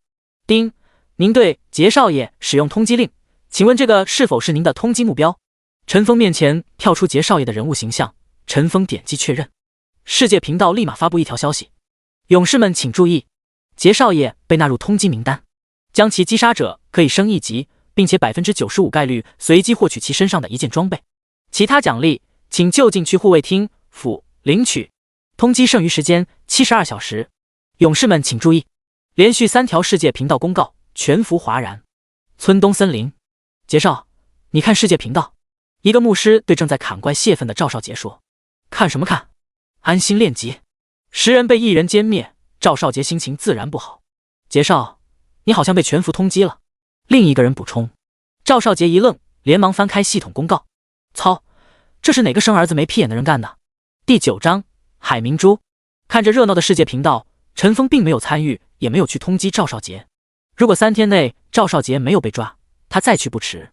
其实对比通缉奖励，挑起大家对赵少杰的追杀才是陈峰最大的目的。滴滴滴，陈峰的好友来了消息。陈峰点开，只见咩咩羊发了个调皮的表情。塞，那个杰少爷被通缉了，是不是你干的啊？陈峰没有多说，只回了个表情。嘿嘿，肯定是你，大哥哥真厉害。陈峰没再回小丫头，直接关了消息。沿着昏暗的路灯，他再次来到梁大叔家里。梁大叔、梁大婶因为刚才窗外的动静搞得睡不着，此时正在屋内窃窃私语。陈峰敲门进屋，两人齐声问道：“风尘小兄弟，那贼人怎么了？”陈峰笑着点点头，道：“抓住他了，我已将其送到护卫厅。”两人喜出望外：“真的啊？太好了！贼人是谁啊？”陈峰告知：“是城隍庙的惠民和尚。”梁大婶失声道：“原来是他。那天老头子你在捕鱼的时候，他……嗨嗨！”梁大叔连忙用咳嗽声制止了他。陈峰暗自摇头，这两个老家伙这么防着自己，那就别怪自己不客气了。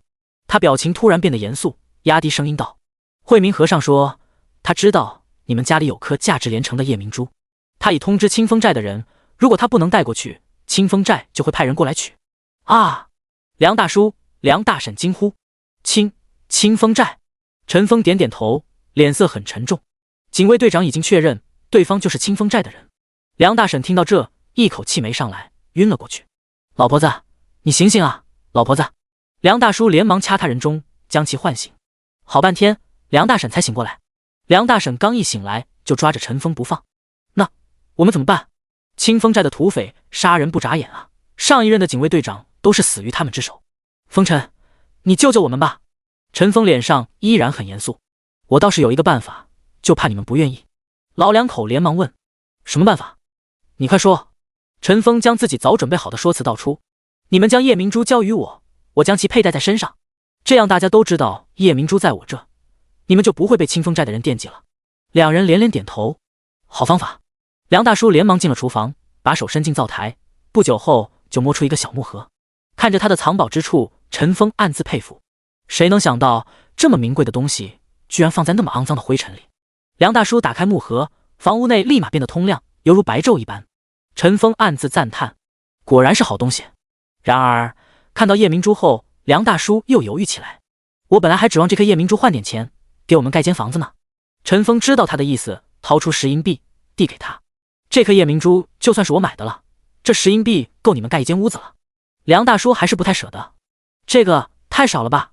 陈峰微怒，老家伙，给脸不要脸。他收回手里的银币，佯装转身。那算了，这颗夜明珠你们留着吧。说完甩袖就要走，梁大婶连忙拉住了他。他转头对梁大叔呵斥道：钱，你就知道钱，命都要没了还惦记钱。梁大叔这才不情愿地把夜明珠交给陈峰。陈峰刚接过夜明珠，就收到系统提示：丁，你完成帮渔户擒贼任务，获得夜明珠。丁，你触发幸运奖励，奖品升级为海明珠。夜明珠照亮范围30米，海明珠照亮范围40米，形态切换明珠形态、夜视形态，切换 CD 1小时。居然是海明珠！陈峰内心狂喜。明珠形态是周围40米都照亮，适合团队，而夜视形态只是自己有40米视野，更适合独狼。当年陈峰为了购买这个海明珠，足足花了3000万华夏币。过了2年，他有了替代品，将海明珠拿出来拍卖，更是拍出了1亿天价。陈峰告别梁氏夫妇，来到大街上。村内的火把、路灯虽然比外面密一些，但依然显得昏暗无比。陈峰掏出海明珠，将其放进勋章位，激活明珠形态，周围顿时犹如白昼。路过的人惊讶不已，纷纷停下脚步看向陈峰。卧槽，那人吃了灯泡吗？吃你妹啊，吃1万个灯泡也亮不成这样。商店除了蜡烛和火把，还有别的照明工具吗？没有，我翻遍了全城商店，都没有别的照明道具卖。你看他 ID 是风尘。风尘就是开服时在酒楼门口乞讨的那个吗？那是谁啊？很出名吗？风尘你都不知道，他就是做隐藏任务拿了金色武器的人。卧槽，真的假的？废话，当然是真的了。下午公告他一杀10。一杀10，原来是同一个人干的。当然了，他当时以1敌100，从容的杀了10个。试了符衣去，深藏身与名。我当时就在现场，真的，要不是其他人跑得快，肯定全灭了。听着围观人群越说越离谱，陈峰也很无语。有些人为了显摆自己，什么瞎话都说，真被100人围攻，自己早成尸体了。陈峰没有搭理那些人，来到安全区和咩咩羊发了个消息，然后下线了。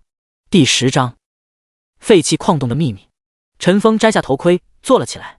陈峰哼着歌，把方便面泡好，闻着那久违的香味扑面而来，令陈峰不能自已。上次吃泡面应该是在7年前了吧？陈峰吃了老一大口，闭上眼，回味着这熟悉又陌生的味道。000，陈峰的电话响了，他看了下来电显示是母亲来电。陈峰连忙把泡面咽下去，接通电话。喂，妈。小峰啊，你在省城怎么样？最近工作还顺利吗？挺好的。陈峰应付着，突然他想起10年前母亲这通电话的原因，连忙问：妈，家里是不是出了什么事了？陈峰母亲在电话那头声音变得有些磕巴：没什么，就是看你国庆都没有回来，有些想你了。果然母亲还是一样不肯说实情。陈峰沉默了一会：你不说的话，那过几天我就回家。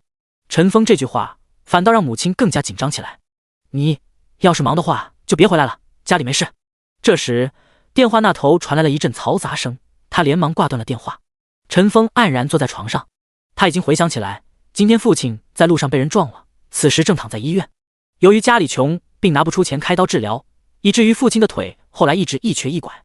钱，得想办法挣钱才行。陈峰理了理思绪，他本来计划先把村里各个隐藏任务都做一遍，毕竟有些任务必须在低等级才能做。现在他改变计划了，隐藏任务每个阶段都有，新手的任务错过就错过吧。他连忙3两口把方便面吃完，然后戴好头盔，登录了游戏，打开好友列表，发现咩咩羊的已经下线，应该也是去吃饭了。趁他不在，陈峰先把关于废弃矿洞的前置任务做。他这次的目的很明确，开启矿洞副本。穿过村东森林旁边废弃矿洞，许多玩家只把那里当作一般的练级采矿的地方，其实通过特殊流程是可以让其成为副本的。为了不引人注目，陈峰把海明珠切换成夜视形态，在他的眼中，40米以内的范围犹如白天。陈峰先是去了各个商铺，采购了一堆稀奇古怪的东西：2个碗，1份熟糯米饭，1份梅菜扣肉，1只羊头，3个煮熟的鸡蛋，3支香，1根红布，还有1纸镇魂符，1个铃铛。然后陈峰来到村子南边的一个破庙，他先拿出1只碗，再把扣肉倒进去，然后把碗放在地上。做完这些，陈峰并没有离开，而是席地而坐。这时，远处来了几条流浪狗，死死盯着碗里的扣肉。陈峰举起弓，对着狗的前面射了一箭，将狗赶跑。没多久，又来了一群猫，陈峰以同样的方式赶走它们。最后，破庙里走出一个乞丐，那人目光呆滞，神情恍惚，犹如行尸走肉一般，晃晃悠悠地来到扣肉前面。突然，他趴在地上，用手抓起扣肉，猛烈地往嘴里送。陈峰没有阻拦他，而是静静看他把扣肉吃完。吃完扣肉的乞丐神情逐渐恢复正常，他的 ID 也从疯子变成了惊恐的矿工。恢复神智的矿工对陈峰说：“谢谢你的扣肉，我最喜欢这道菜了。”陈峰问：“你怎么变成这样了？遇到什么事情了吗？”矿工想了想，脸上露出不惑之情。那天我去矿洞里采矿，发现矿洞外面的优质矿石比较少，于是便往矿洞深处走去。后来我无意碰到了什么机关，发现进入了一个完全陌生的地方，周围有各种鬼魂在飘荡，有长舌鬼，有无头鬼，有长发鬼，他们都向我扑了过来。啊，你们不要过来，不要过来！说着，矿工又变得疯疯癫癫起来。丁，你察觉废弃矿洞不简单，但因为矿洞门口有护卫队把守，你需要向警卫队长请示。陈峰没有再理会那疯子，一转身再次来到护卫大厅。此时，警卫队长正在忙着审问慧明和尚。等了10多分钟后，警卫队长从审讯室出来。陈峰上前攀谈：“队长，听说东面的废弃矿洞出现了妖魔鬼怪，我想去调查一番。”陈峰说完，等待队长发布的任务。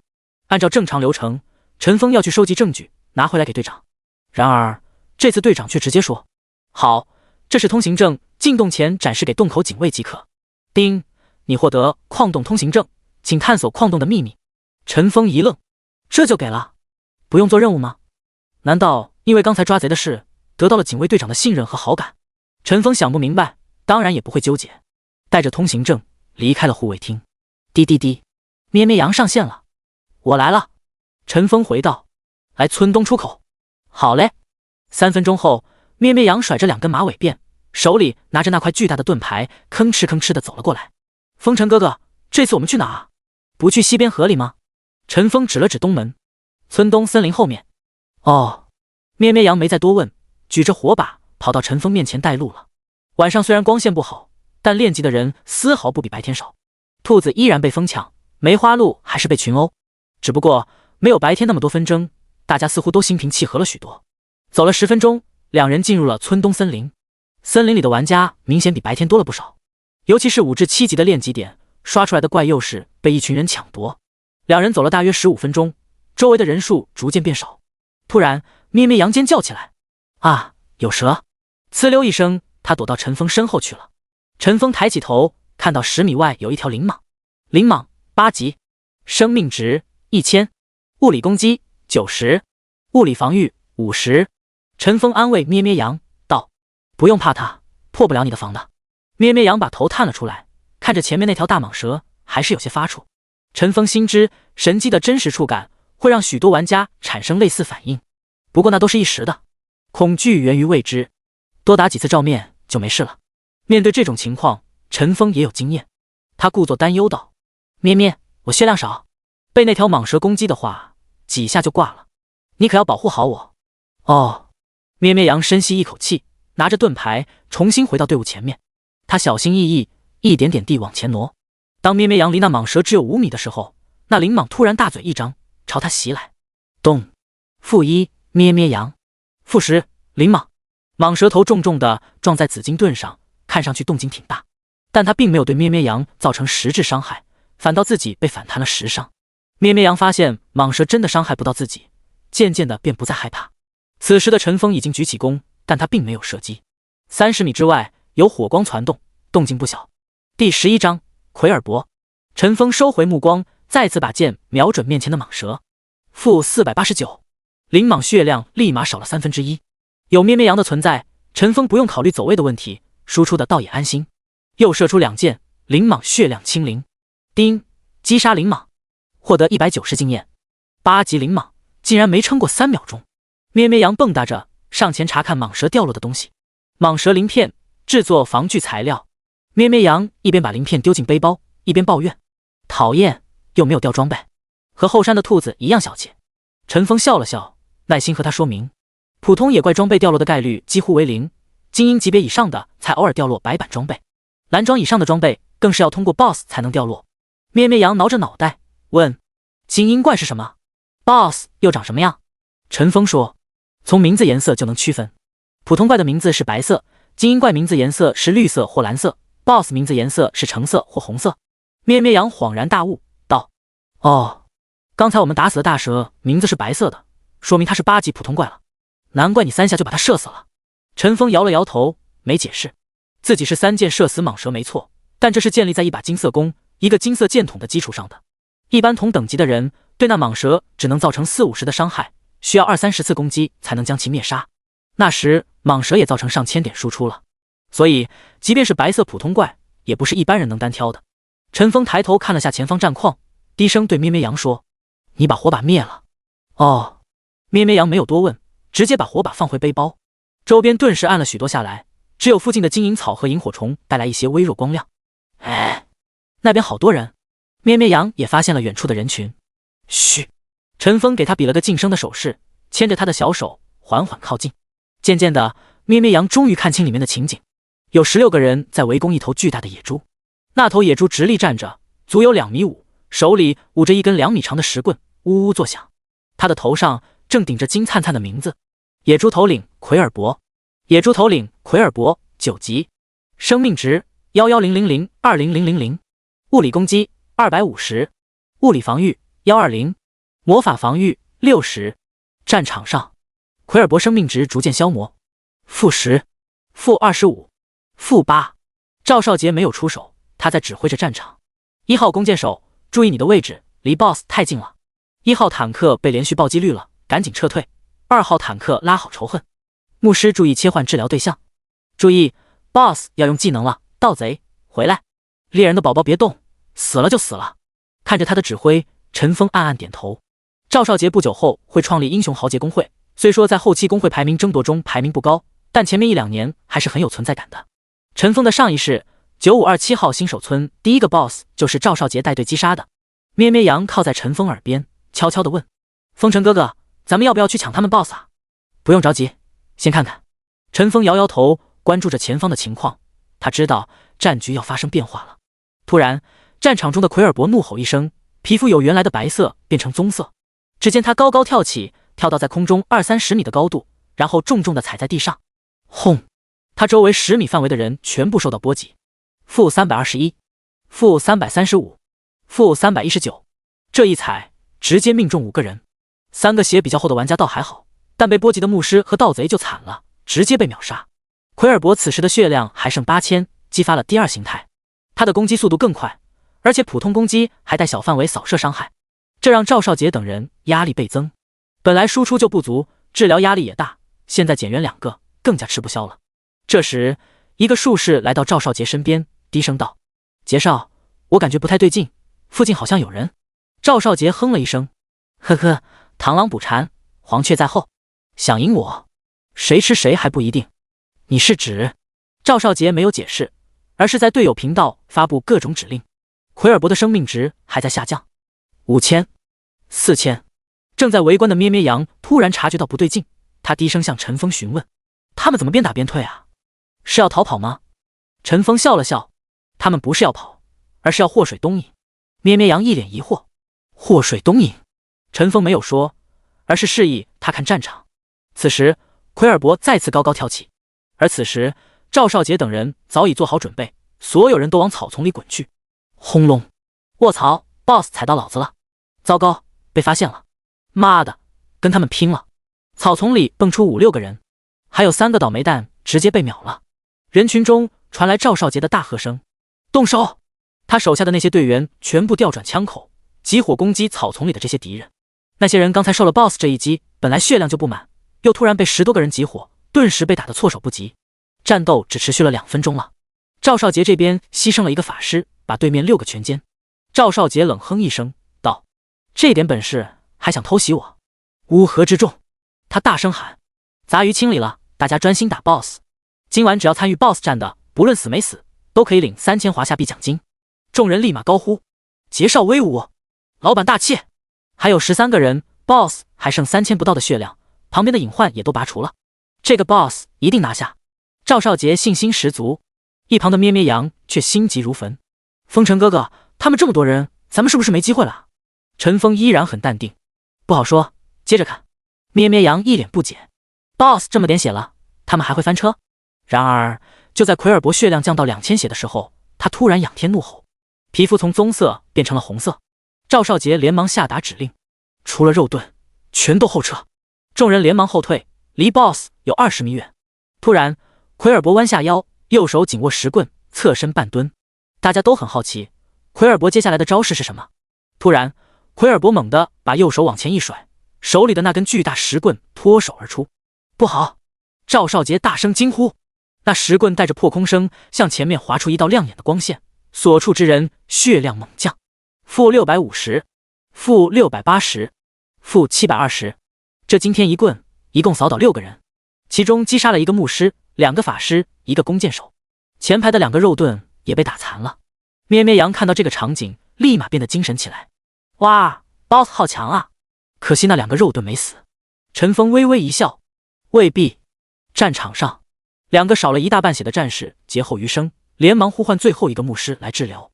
突然，一道熟悉的破空声由远至近传来。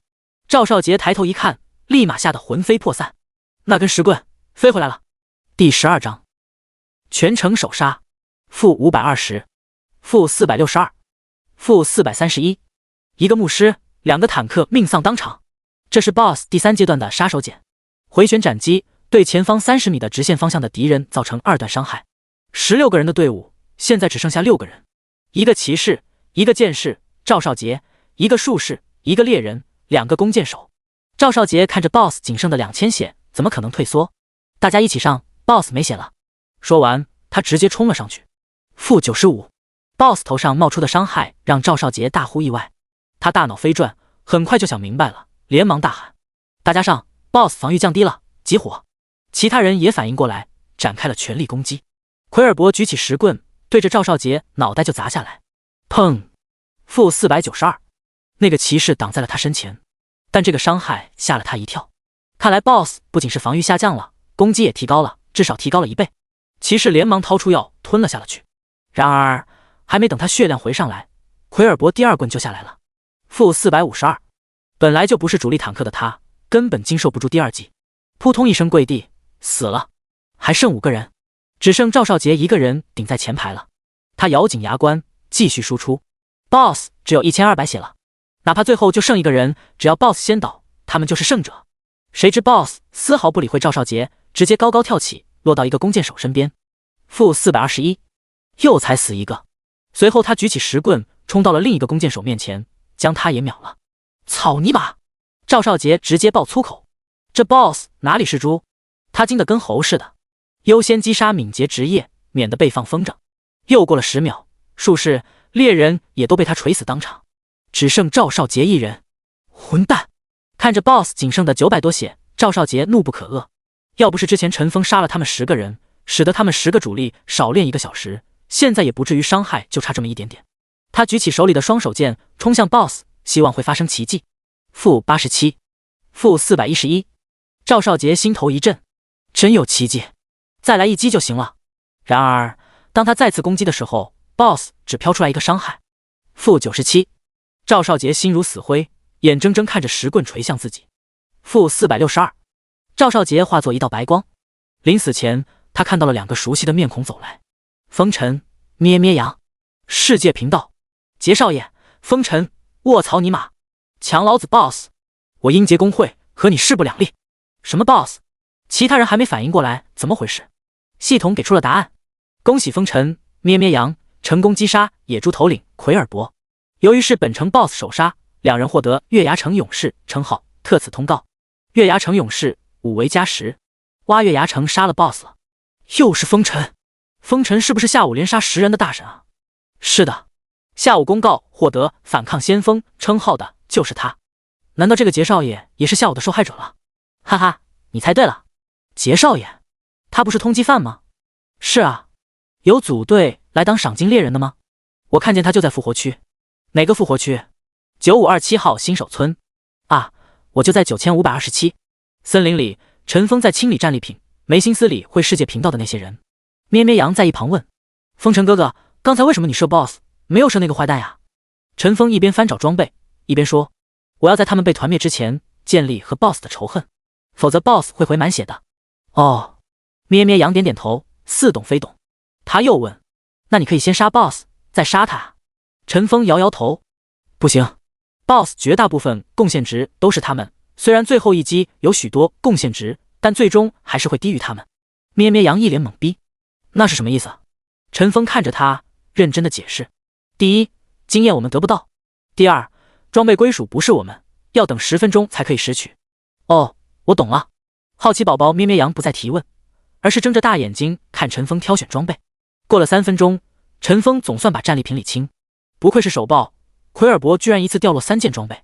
奎尔伯之棍，紫色8级双手武器，力量加30，体质加10，攻击加150。装备需求40力量，碎甲降低目标50点护甲。奎尔伯战甲，紫色8级胸甲，力量加10，体质加25，物理防御加90。装备需求40力量。奎尔伯之靴，紫色8级鞋子，敏捷加30，体质加10，移动速度加4。装备需求40敏捷。本来是蓝色武器，因为触发幸运奖励升级为紫色。至于其他药品、材料、钱等零零碎碎的东西被陈峰一股脑塞进咩咩羊的背包。诺，这件衣服给你。陈峰将奎尔伯战甲递给咩咩羊。哇，紫色衣服，我刚好升到8级，太棒了。咩咩羊穿上胸甲，陈峰穿上鞋子，2人属性又提升了一大截。玩家风尘，职业弓箭手，等级9，生命值780，魔法值140，力量42加68，体质24加15，敏捷51加170，智力24，精神24，可分配属性0，物理攻击220加340，物理防御35加20，魔法攻击14，魔法防御7，射程35米，移速6.2，幸运值100，可分配技能点9。天赋技能：射手天赋，攻击时附加敏捷 X 0.5 的伤害。刘寡妇的桂花糕5为加5，反抗先锋5为加5，月牙城勇士5为加10。陈峰现在普通攻击伤害达到670加。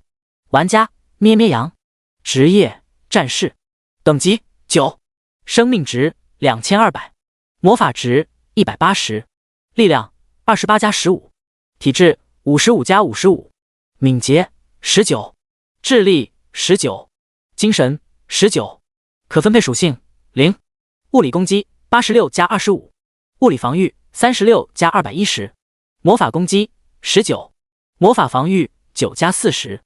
天赋技能：堡垒，手持盾牌时所受物理伤害降低 10%。月牙城勇士5为加10。看着自己血量2200，物防高达240加，咩咩羊别提多兴奋。他拉着陈峰的胳膊询问：风尘哥哥，咱们接下来去哪？陈峰看着背包里的那根奎尔伯的棍子，说：计划有变，咱们先回村。不久后，系统发出了一条重磅消息：匿名玩家拍卖1件紫色装备奎尔伯之棍，紫色，交易货币华夏币，截止时间明日中午12点，欢迎大家竞拍。这时，有人在世界频道调侃起来：风尘，你别躲了，大家都知道是你。卧槽，竟然是紫色武器！世界频道哗然。第13章深入矿洞。风尘哥哥，那根棍子能卖多少钱啊？面对咩咩羊的疑问，陈峰也回答不来。毕竟是开服第2天，绝大部分玩家还没进入游戏。按他的期望，这件奎尔伯之棍能拍出30万华夏币就满足了，这样就有足够的钱给父亲在医院做手术。再多拍一点的话，就留点钱给妹妹，她也不用在大学里辛苦勤工俭学。他没有太花心思去想，毕竟明天中午就知道答案。陈峰带着咩咩羊离开拍卖行，走吧，我们接着去矿洞。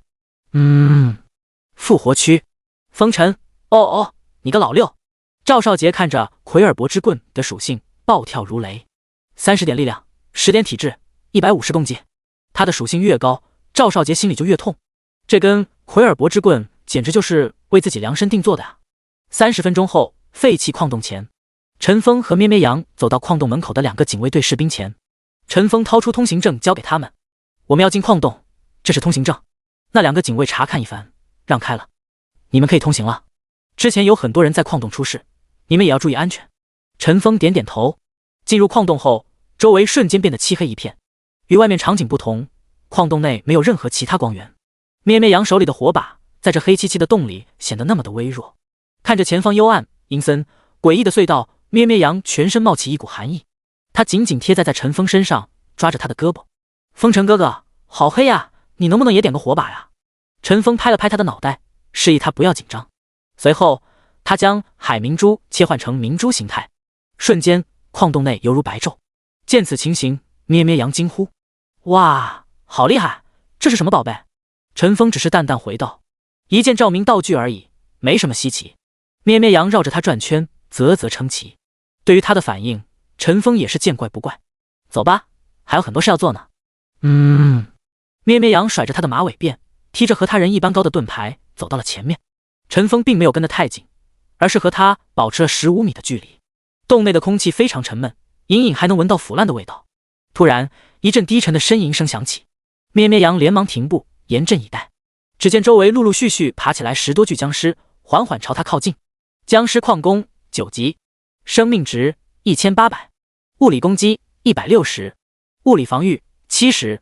僵尸投掷手9级，生命值1400，物理攻击190，物理防御35。僵尸监工精英10级，生命值4000，物理攻击210，物理防御90，魔法防御35。边吃降低目标10%移动速度，并降低其20点物理防御。咩咩羊咽了咽口水，强撑着顶在前面。陈峰拉起弓，将第一目标对准僵尸投掷手。负648，僵尸投掷手不理会咩咩羊，吭哧吭哧地朝陈峰挪动。毕竟他的攻击距离只有15米。看着移动速度只有2的僵尸投掷手，陈峰甚至都没有走位，站在原地射了3箭。那僵尸投掷手到地时，离他都还有30米。叮！击杀僵尸投掷手，加200经验，轻松。前方的咩咩羊此时也放下心来，那些僵尸对他基本都不破防，只要他们不绕过盾牌防御区域，再多僵尸都不怕。陈峰优先把3个僵尸投掷手之后，开始一支支射杀僵尸矿工。僵尸矿工虽说比僵尸投掷手血量多了400，但对陈峰来说都3件的事。僵尸监工稍微麻烦一点，陈峰每次对他的伤害大概590多，在射到第4件的时候，那只僵尸监工就嗷嗷叫的甩开咩咩羊，冲向了陈峰。咩咩羊连忙甩了一个盾牌猛击，把他仇恨拉住。8秒钟后，僵尸监工一声嘶吼，倒地不起。叮！击杀僵尸监工，由于玩家越级击杀，额外获得20%经验，经验加1200。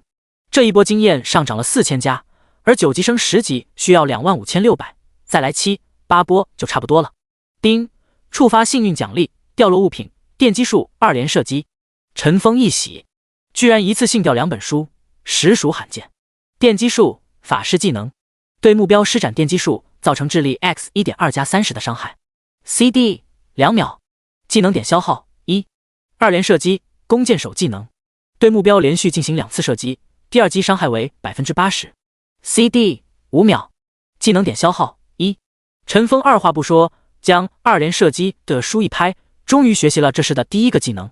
有了技能的陈峰输出更加恐怖，面对僵尸监工5、6秒就搞定了。之后打了20多波僵尸，2人双双升到10级。除了各类矿物、材料、书也掉落了5本。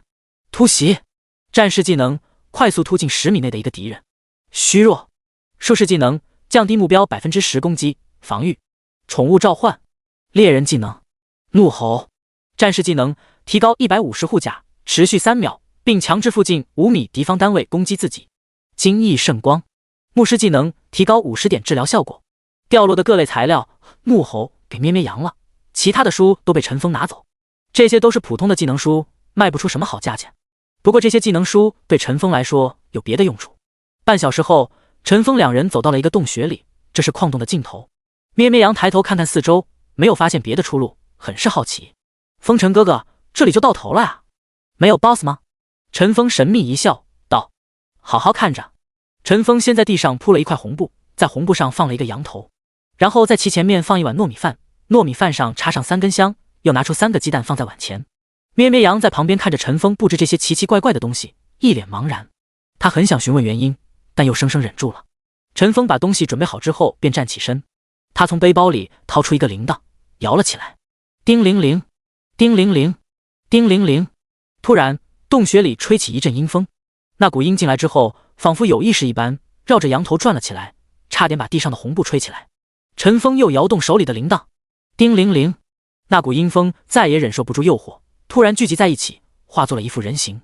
陈峰抓紧时机，把镇魂符贴了上去。啊！一阵惨烈的叫声将一旁发呆的咩咩羊吓醒了。第14章，战狮王，放开我！你放开我！一阵凄惨的叫声从那团人形的烟雾中传出。叮铃铃，叮铃铃。陈峰又摇了2次铃铛，那个人才逐渐冷静下来。叮，你抓住了一个鬼魂，似乎和这洞穴的秘密有关，请深入调查废弃矿洞的秘密。看到系统的提示，陈峰终于放下心来。神机世界里原本是没有10级副本的，最低的副本是15级。直到开服第3年的时候，有一个2转招魂师闲得没事逛新手村。当他来到矿洞深处时，突然感应到里面有一个鬼魂。在他用技能把那鬼魂镇住后，意外地获得了一个深入调查废弃矿洞的秘密的任务。他将任务完成后，居然开启了全服第1个10级副本。看到全服通告时，所有的人都惊呆了。一时之间，许多招魂师都跑到新手村去开副本，很多人还因此获得了有意思的道具。本来开这个副本的只有2转招魂师职业才能做到，后来号称第1鬼王的梦魇居然研发出平民版的开启废弃矿洞副本方法。此后很长一段时间，新手村人满为患，新人玩家怨声载道。而这个开启10级副本的方法，后来被玩家们戏称为万恶之源。不仅如此，大家后来发现还有其他等级的副本也可以开发。一时之间，全服玩家都去开发新副本了，不少隐藏任务也就是在此期间被找到。陈峰见那鬼魂不再挣扎，于是开口询问：你是谁？为何一直在这里阴魂不散？那鬼魂回：我叫马卡，本是村内警卫队长，因被奸人所害，命丧于此。陈峰接着问：那你为何不去地府投胎？马卡魂魄叹了口气：不是我不想，而是不能。我有一魂一魄被囚禁在一头狮王的腹中，致使我无法离开这里。陈峰，狮王在哪？如何找他？马卡魂魄，这个容易，你将我身上的镇魂符取下。陈峰随手撕下那张镇魂符，没有镇魂符的马卡魂魄立刻冲到半空，过了2、3秒钟，他猛然往地底钻去。很快，山洞内开始地动山摇，紧接着地上出现一个漆黑的洞，随后爬出一只巨大的僵尸。狮王12级，生命值5万，物理攻击500，物理防御320，魔法防御120。那狮王爬起来之后，对着飞在空中的马卡魂魄怒吼，嘴里喷出一股恶臭的味道，令陈峰两人差点呕吐出来。陈峰想起一件事，和咩咩羊发起交易。怎么了？咩咩羊一脸疑惑。陈峰把30份品质5的炒兔肉交易给咩咩羊，这个可以回500点血，关键的时候用。哦，此时的狮王已经完全起身。陈峰没有犹豫，拉弓直接来了一个2连射击，负370，负241。那只狮王低头一看，居然有2个渺小的人类站在自己面前，顿时暴怒不已。突然，他右手一挥，手里抽出一根15米长的铁链，朝陈峰方向甩去。砰！负205，铁链被一块紫色的盾牌挡住，顿时火星四溅。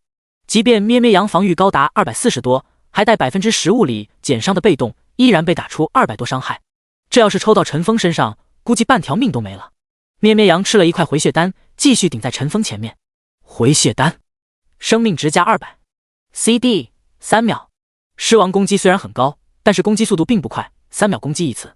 狮王输出和回血丹的回血量几乎持平。遇到暴击时，咩咩羊偶尔吃一块陈峰给的回500血的炒兔肉，基本上是没有惊险，只是需要消耗有些快。狮王虽然输出惊人，但陈峰也不遑多让。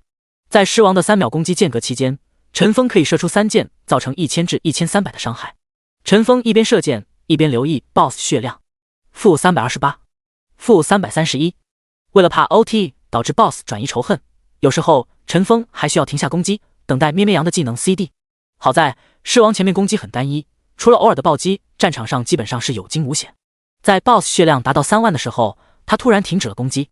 陈峰向咩咩羊大喊：“注意，待会出了小怪，你不要拉仇恨。”只见他将双手举过头顶，保持了5秒钟。突然，他的身边钻出4只僵尸监工。如果是一般的队伍，面对4只突如其来的精英怪，肯定会压力倍增。4000血，210攻击，绝对是令人头疼的存在。但咩咩羊根本没把他们放在心上，210点的攻击力无法对他造成伤害。然而，当几只僵尸监工攻击到他时，他才发现事情没那么简单。边吃，降低目标 10% 移动速度，并降低其20点物理防御。看上去平平无奇的技能，却有一个隐藏的设定：可叠加。当4只僵尸监工攻击他时，咩咩羊顿时少了80点护甲。被狮王抽一鞭子后，生命值直接掉了300，吓得咩咩羊大叫：“风尘哥哥，帮帮我！我防御下降的好厉害！”陈峰笑道：“你别急，我这就把他们引过来。你别用技能吸引仇恨。”陈峰说完，对着4只僵尸监工分别射上一箭，那些监工立即转头，而陈峰则一边后退，一边清理4只僵尸监工。陈峰移速是 6.2， 僵尸监工是 3.5， 加上原本35米的距离，照理来说他是轻轻松松对付这些僵尸的。然而，陈峰射箭的时候会有 0.5 秒停顿，要是保持满输出的话，平均移动速度 3.1， 小于僵尸监工，因此过10几秒他必须停下攻击走位。原本1分钟可以解决的战斗，陈峰花了近2分钟。对陈峰来说，这1-2分钟没有太大差别，但对于独自面对狮王的咩咩羊来说可就难熬了。原本陈峰在的时候，有海明珠把洞穴照亮，他还没觉得怎么样。现在他一走，只剩咩咩羊自己那个微弱的火把，面前的狮王看起来更加阴森恐怖。咩咩羊也不敢看他，只是3秒吃一颗药，保持自己满状态。好在狮王在此期间没再搞幺蛾子，只是普通的物理攻击。陈峰解决完僵尸监工，再次回到战场，洞穴又一次变得通明。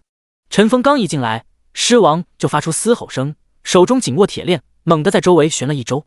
狮王边击，负1023。啊，好痛！咩咩羊血量瞬间下降半，吓得他惊叫连连。这是狮王第2阶段的技能，在4个僵尸监工死后开始发动，对周围20米范围敌人造成大量伤害。20米的范围对一般的队伍来说是弓箭手、法师甚至牧师的站位位置，如果没有提前预判，很有可能在这一击之后就团灭。陈峰当然知道这个技能，但他并没放在心上。这个技能对他和咩咩羊来说并不会造成实质危险。陈峰继续输出，狮王的血量也飞快下降，3万、2万、1万、9000、8000。当狮王生命值临近5000的时候，陈峰停下了攻击，对咩咩羊大喊：“后撤！”咩咩羊不明白，明明狮王快死了，为何不一鼓作气把他杀了？不过他并没有迟疑，举着盾牌慢慢后退。就在咩咩羊也进入通道的时候，陈峰射出一箭，负366。狮王血量低于5000。突然，狮王站着不动，大声咆哮着，洞穴里的地面像是变成松软的泥土一般翻滚起来。跑！转身跑！陈峰大喊。咩咩羊连忙把盾牌收回，跟着陈峰往后跑。咩咩羊不敢往后看，只能一边跑一边问：“风尘哥哥，怎么了？”陈峰往后看了一眼 ，BOSS 要发飙了。第15章首次开启副本的特别奖励。狮王生命值低于5000的时候，会出现2个技能：僵尸集群，召唤出5个僵尸监工、20个僵尸矿工、僵尸投掷手。僵尸之王，每死一个僵尸，生命值恢复 2%， 每存在一个僵尸，攻击提高 2%。这2个技能互补，恶心得很。对于一般的团队来说，只有2种方案应对这个情况：一，不管僵尸群，集火秒狮王。这个方案最快，但危险程度最高。毕竟小僵尸也不是吃素的，同时还要提防狮王 AOE， 一不小心就要团灭。2，停止攻击 BOSS， 杀小僵尸，让奶妈专心奶主 T 顶住狮王，其他人抓紧时间清理小僵尸，这样 BOSS 会回到1半的血量。狮王的僵尸集群 CD 比较长，可以趁机把他杀死。然而陈峰知道第3个方案，把狮王拖出来。由于狮王招出的小僵尸没有他们的仇恨，所以只会停留在原地，而狮王则会追出来。陈峰跑了大概300米，便停下了脚步，回头看着。咩咩羊不知道怎么回事，再次拿出盾牌顶在了前面。过了大约1分钟，狮王终于追了过来，来到咩咩羊面前，啪的就是一鞭子，负660。哎呀，好痛！咩咩羊都快哭了。陈峰拉起凯特之弓，一边射箭一边给他打气。BOSS 快死了，顶住！咩咩羊咬牙坚持着，他把仅剩的6份极品炒兔肉拿出来，期望能撑过去。只是3秒回500血的速度远远不够掉血速度。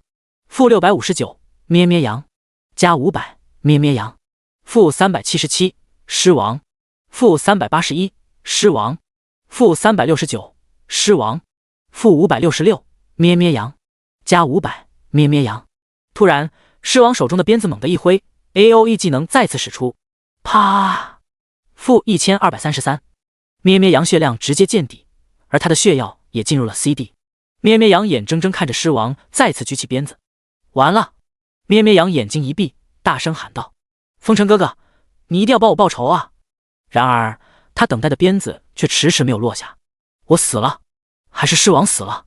咩咩羊睁开眼，却看到陈峰正笑眯眯地看着他。我帮你报什么仇呀？咩咩羊被他看到有些不好意思，连忙用盾牌挡住自己羞红的脸。陈峰不再拿他开玩笑，低身把狮王报的东西捡起来。受陈峰满幸运影响，狮王这次真是奖品大放送，分别报了3套装备、8本技能书，其中2本技能书是进阶书。所谓进阶书，相当于普通书的强化版，并不属于高阶书籍。比如陈峰可以学习的这本精准射击，它的基础技能叫瞄准射击。瞄准射击，瞄准敌方弱点，有 20% 几率产生2倍暴击。技能点消耗2。精准射击，精确瞄准敌方弱点，有 33% 几率产生3倍暴击。技能点消耗3。还有一本进阶书是猎人增强宝宝的。剩余的书里有一本书咩咩羊可以学，坚强意志 debuff 效果降低 20%。3套装备都是紫色的。灵敏的僵尸帽10级，体质加20，敏捷加20，物理防御加20，魔法防御加20。灵敏的僵尸项链10级，力量加20，敏捷加20，物理防御加10，魔法防御加30。灵敏的僵尸戒指10级，敏捷加60。灵敏的僵尸衣服10级，敏捷加10，物理防御加30，魔法防御加40。灵敏的僵尸鞋10级，敏捷加60，移动速度加6。灵敏的僵尸套3%，敏捷加80。灵敏的僵尸套5%，召唤僵尸。该僵尸具有嘲讽技能，可承受5次攻击 ，CD 1分钟。装备要求皮甲类职业，一共加20力量，加20体质，加250敏捷，加60物理防御，加90魔法防御，加5移速。陈峰的属性再一次飞升。玩家风尘，职业弓箭手，等级10，生命值1000，魔法值300，力量50加80，体质30加20，敏捷60加370，智力30，精神30。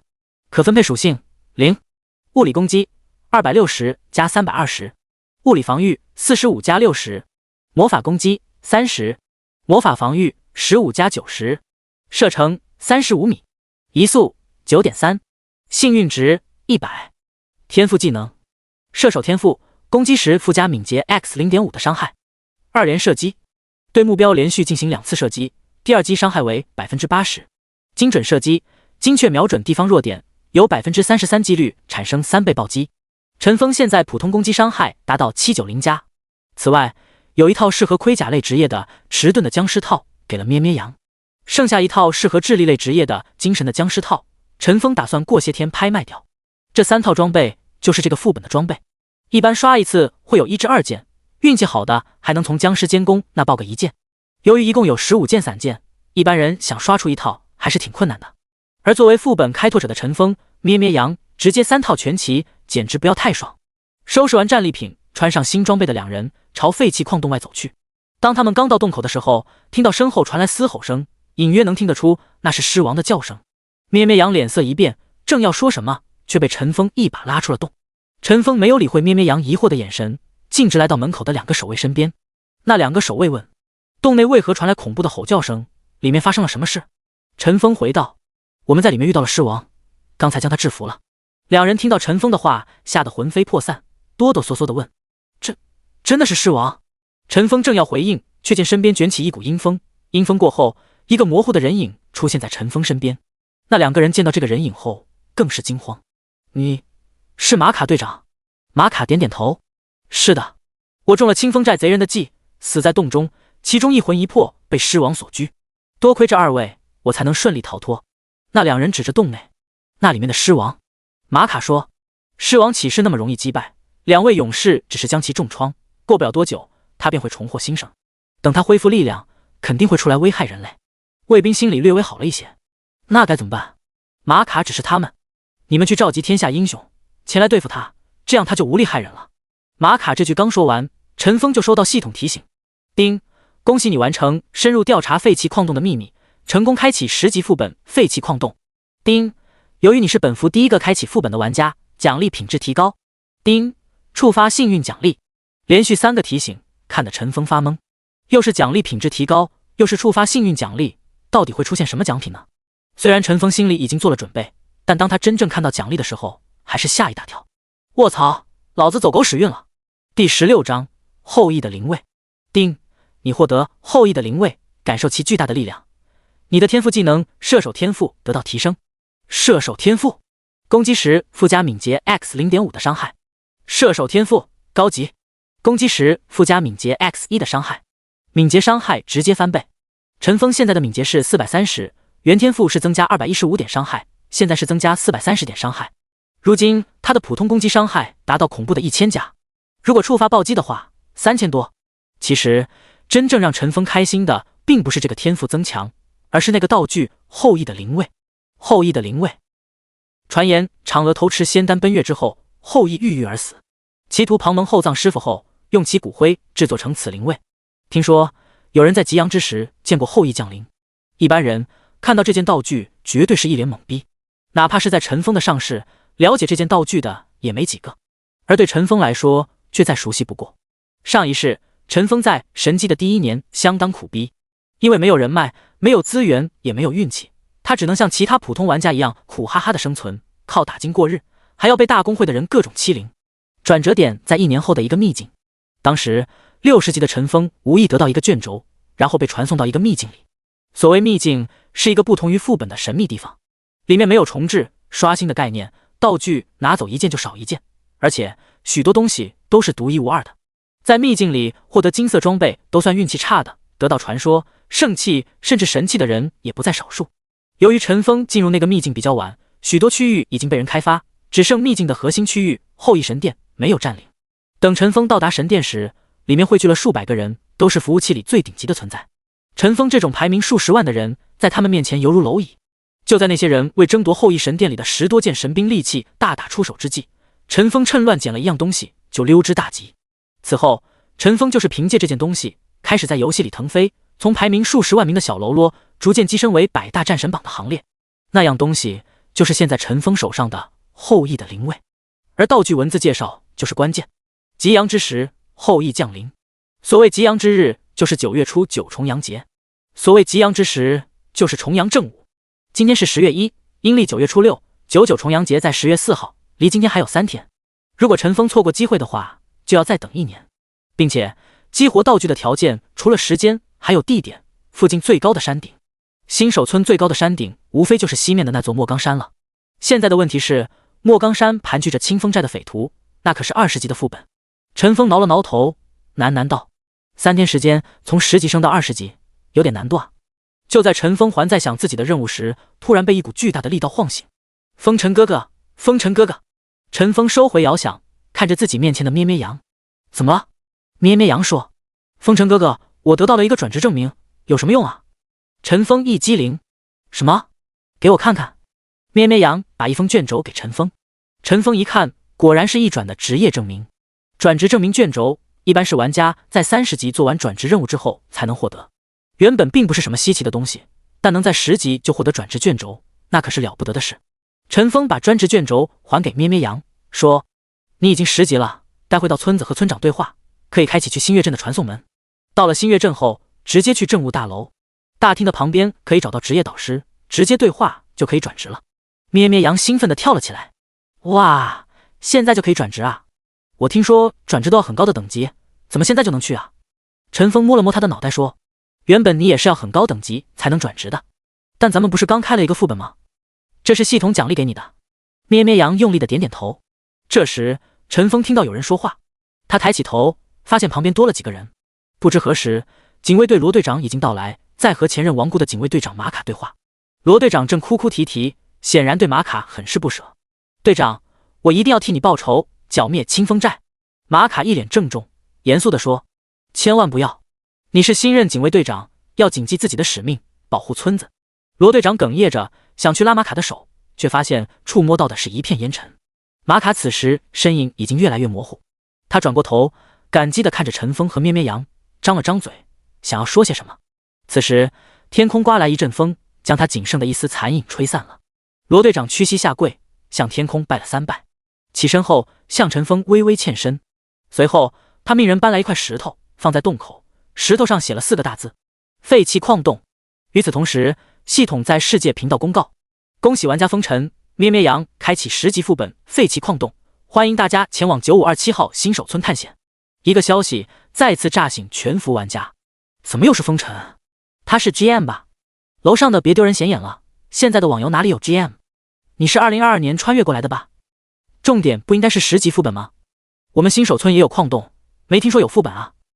风尘求开启副本的攻略，求本本，要本子的私信 ID xxxx， 有码无码，兽人大战我都有。楼上的，我有个朋友想和你交朋友，通过一下申请。无中生有，世界频道瞬间洋溢着欢乐的气息。第17章拍卖。回到新手村时，陈峰身体感到一阵疲惫，看了下时间，已经接近12点。从中午到现在12个小时，他几乎没有歇过。陈峰买的神机头盔只是一个登录装置，如果长时间在游戏中会对身体造成负荷。和咩咩羊打了个招呼后，陈峰下线了。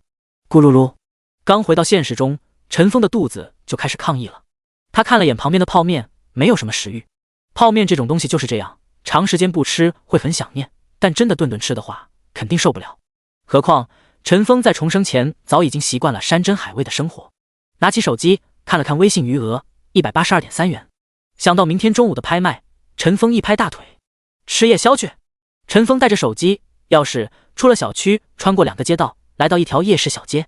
老板，来1斤小龙虾，1盘炒螺丝，2条烤鱿鱼，1盘炒粉，2瓶啤酒。陈峰熟练地点了餐，然后在门外找了个桌子坐了下来。江川市地处华夏中南部，虽然现在已经是10月，但因为秋老虎来临，炎热程度丝毫不亚于夏天。许多人都会选一张门外的桌子喝酒吹牛。陈峰旁边那桌就坐着5个赤膊青年。一个啤酒肚青年说，你们9527号新手村可牛了，居然开出了全服唯一一个10级副本。他旁边的干瘦青年却道，那也要升到10级才能进啊，现在新手村人太多了，村东森林都快挤不下了。一个光头青年问，你不是跟着赵少结婚吗？他那么大一老板还搞不定练级区。干瘦青年叹了口气，别提了，不知道哪个缺德的干的好事，把杰少放到通缉名单里了，搞得我们练级的时候动不动就会被人偷袭。旁边的眼镜男也参与进来，哦，这事我也知道，我还特意问过警卫队长，通缉被抓有什么惩罚，结果你们猜怎么着？其他人也很好奇，连忙问，怎么着？眼镜男郑重道，会掉1级，而且还要关24小时。卧槽！周围的人都惊呼一声。掉1级倒还好说，要是关24小时的话，可要亲命了。现在每个人都在争分夺秒，被关24小时太难受了。干瘦青年表情复杂。更讨厌的是，警卫队看着杰少就砍。刚才我们想去矿洞门口了解副本的事，他差点被洞外的警卫一刀砍死。哈哈，这么点呗。陈峰在一旁听着八卦，心里大呼过瘾。上世他在获得后羿的灵位之前，经常被赵少杰的人欺负，现在也算是提前报仇了。正所谓君子报仇，提前1年不晚，对不？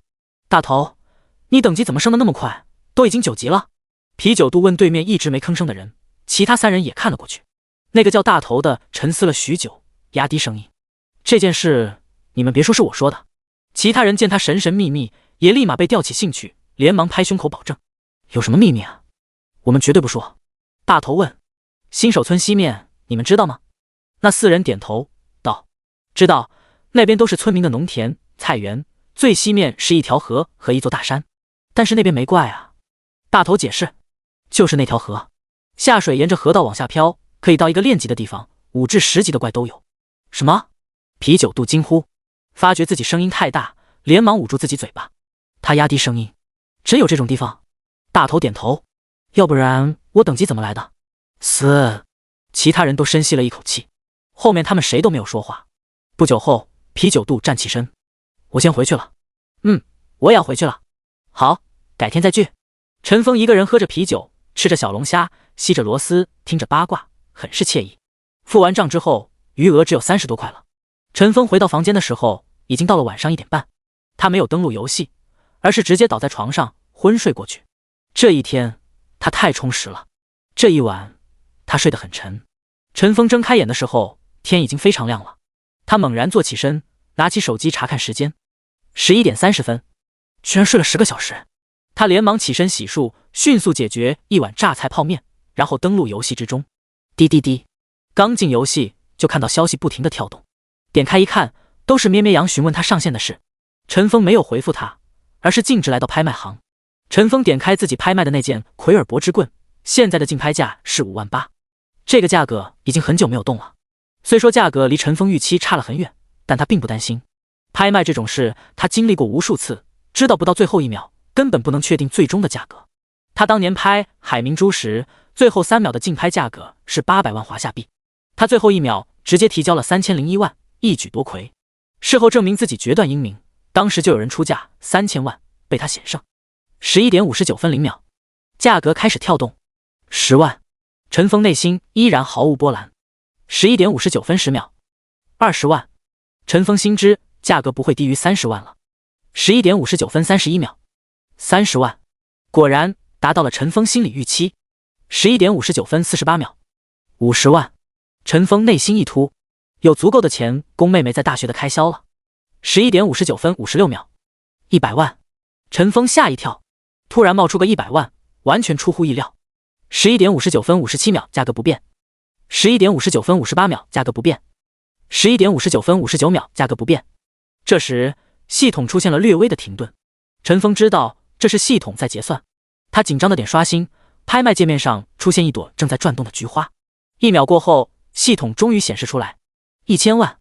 陈峰心里有些失望，看来100万是最终价格了，原以为最后1秒会有人竞争呢。不对，陈峰数了一下0，个、10、百、千、万、10万、100万、1000万，是1000万。第18章，柳如烟。扣除20%交易费后，陈峰拿到800万，他神情有些恍惚。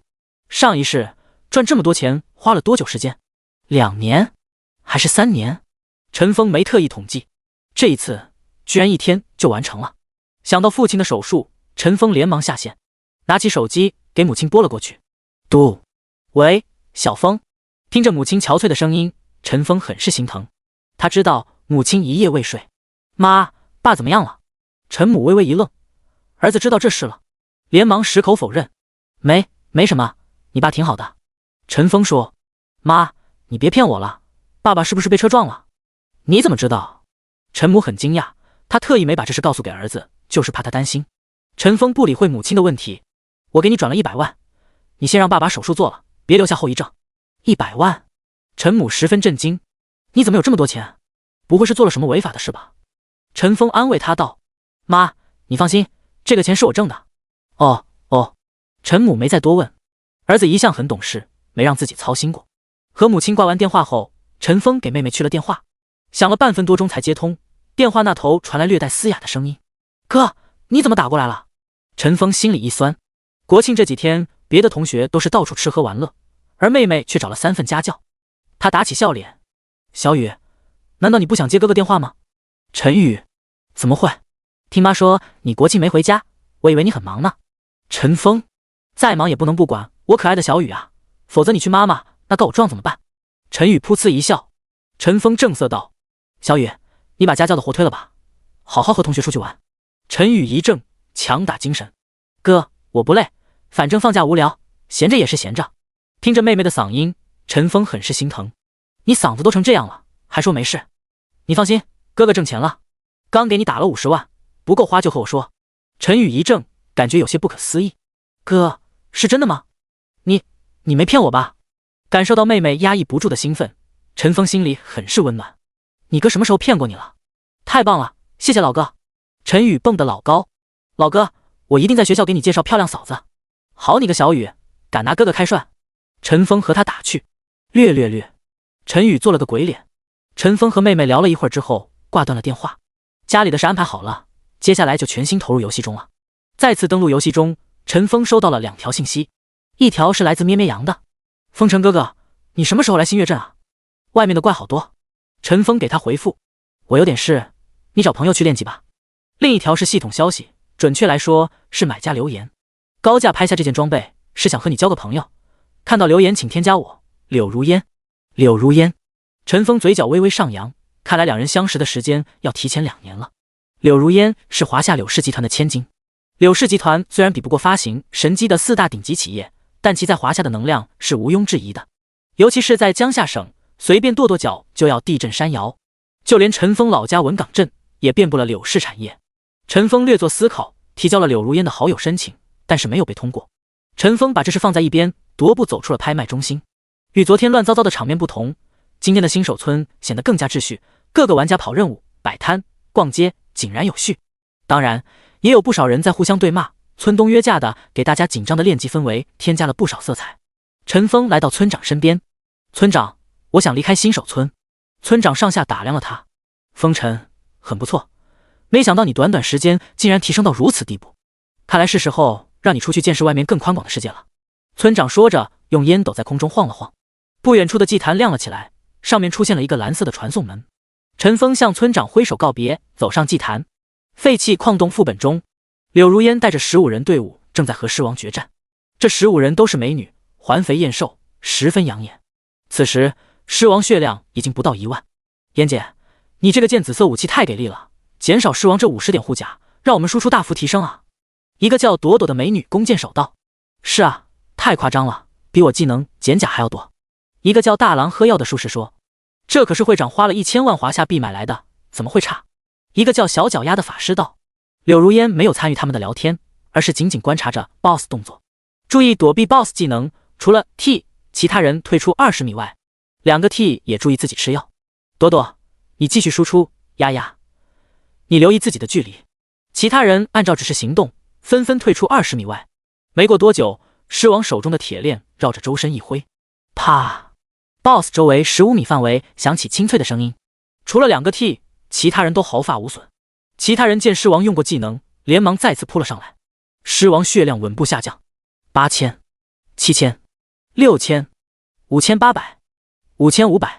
柳如烟连忙喊道：“输出先停手 ，BOSS 血量要到5000了。”奶妈和 T 把 BOSS 引到墙角，其他人注意站位。这次清理小僵尸速度一定要快，别又让 BOSS 第2次用出的僵尸集群。好，3个奶妈2个 T 拉着 BOSS 去了一个角落。朵朵看准时机，一箭射过去，把 BOSS 血量射到5000以下。狮王突然嘶吼，在洞穴里招出25只僵尸和僵尸监工。柳如烟连忙带队去清理这些小僵尸。这是他们第3次应对这些僵尸，早已驾轻就熟。在他们合力杀死最后一只僵尸监工时，那监工尸体突然掉落出一件装备。一个盗贼连忙上去捡了起来，迟钝的僵尸铠甲，蓝色，10级，力量加15，体质加10，物理防御加55，魔法防御加10。烟姐，这只监工出装备了，是个10级铠甲，加了25点属性，而且还有55点护甲。柳如烟接过铠甲，冷峻的脸上露出一丝淡淡的微笑。她把衣服换上，姐妹们，大家干得不错，再加把油，杀了狮王，每人奖励5000。好耶！烟姐万岁！好了，抓紧去杀 BOSS， 这次一定不能再让他放出僵尸集群技能。柳如烟说完，带着众人冲了上去。第19章拜访神秘老头。如果说新手村的地图是统一的教材的话，那城镇就是琳琅满目的课外书了，天南地北，各不相同。新月镇是50个新手村的汇聚地，其地处平原，周围凶禽猛兽不计其数，即便是靠近镇子旁边的怪物，等级都是在13级以上。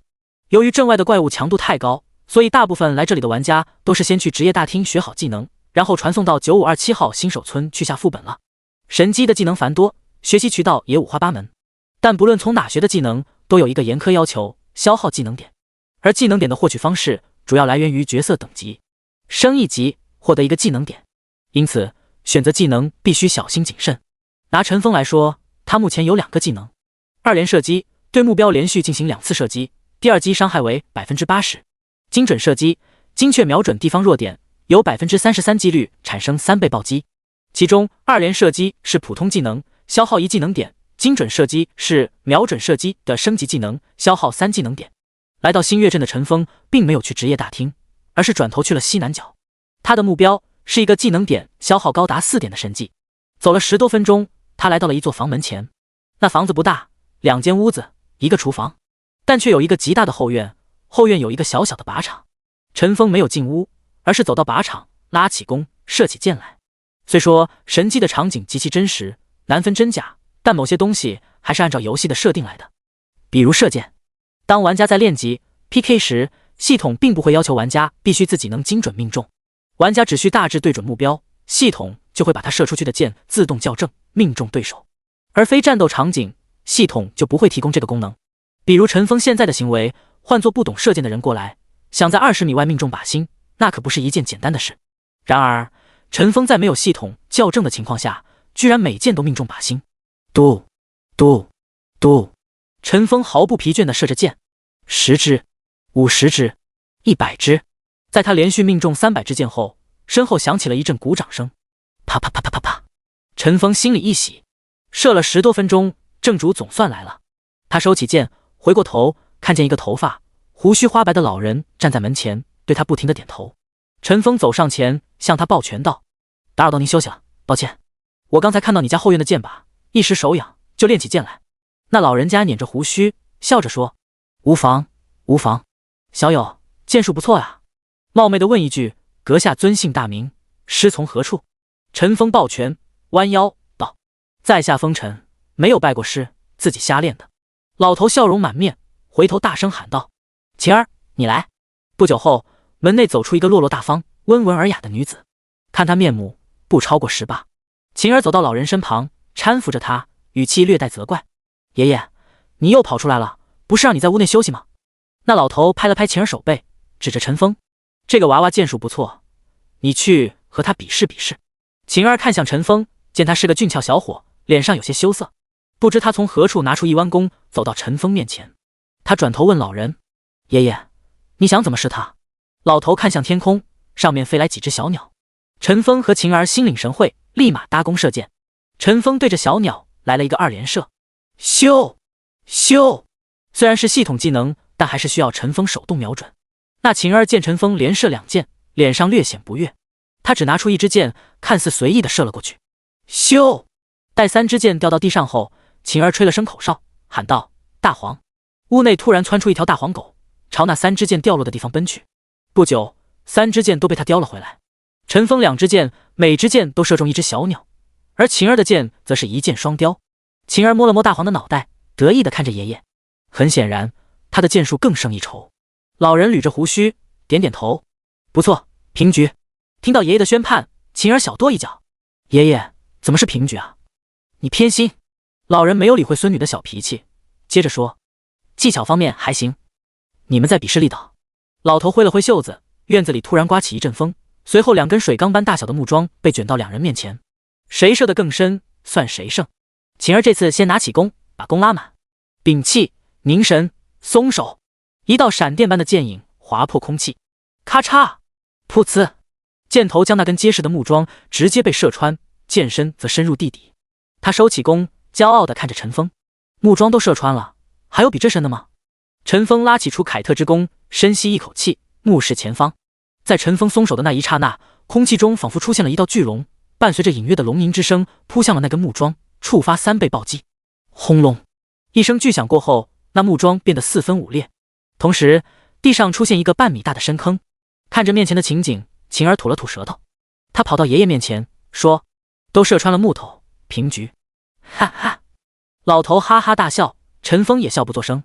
老头看着陈锋说：“年纪轻轻有如此剑术，实属难得。”他说着，左手接过晴儿手里的弓，而他的右手不知从哪抓来一小把大米。突然，他右手一扬，将手中数百粒大米抛向空中。与此同时，他迅速地搭好箭，弯起弓，对着空中的大米看似随意地射出一箭。那支箭看上去毫不起眼，完全没有陈峰刚才的那股气势。然而，就在箭头快要接近大米的时候，突然变化出数百支箭，每一支箭的箭头都对准一粒大米，分毫不差。第20章，万箭穿心。如此惊艳的箭术，已经不能简单称为箭法了，将其换作仙法都不过分。老头收起弓箭，交给晴儿，颔首望着陈峰。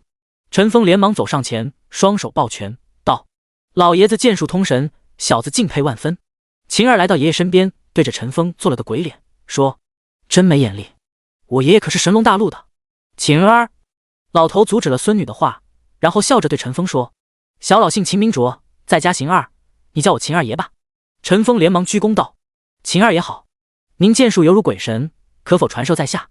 秦卓捻着胡须，面露满意之色，道：“我看你天庭饱满，气运极佳，未来一定能成大事。我便传你一招万箭齐发，希望能助你一臂之力。”说完，秦卓开始讲述口诀，嘴里念念有词起来。不久后，陈峰收到系统提示：“叮，你通过秦卓的双重考验，学习技能万箭齐发。叮，触发运气奖励，技能升级为万箭穿心。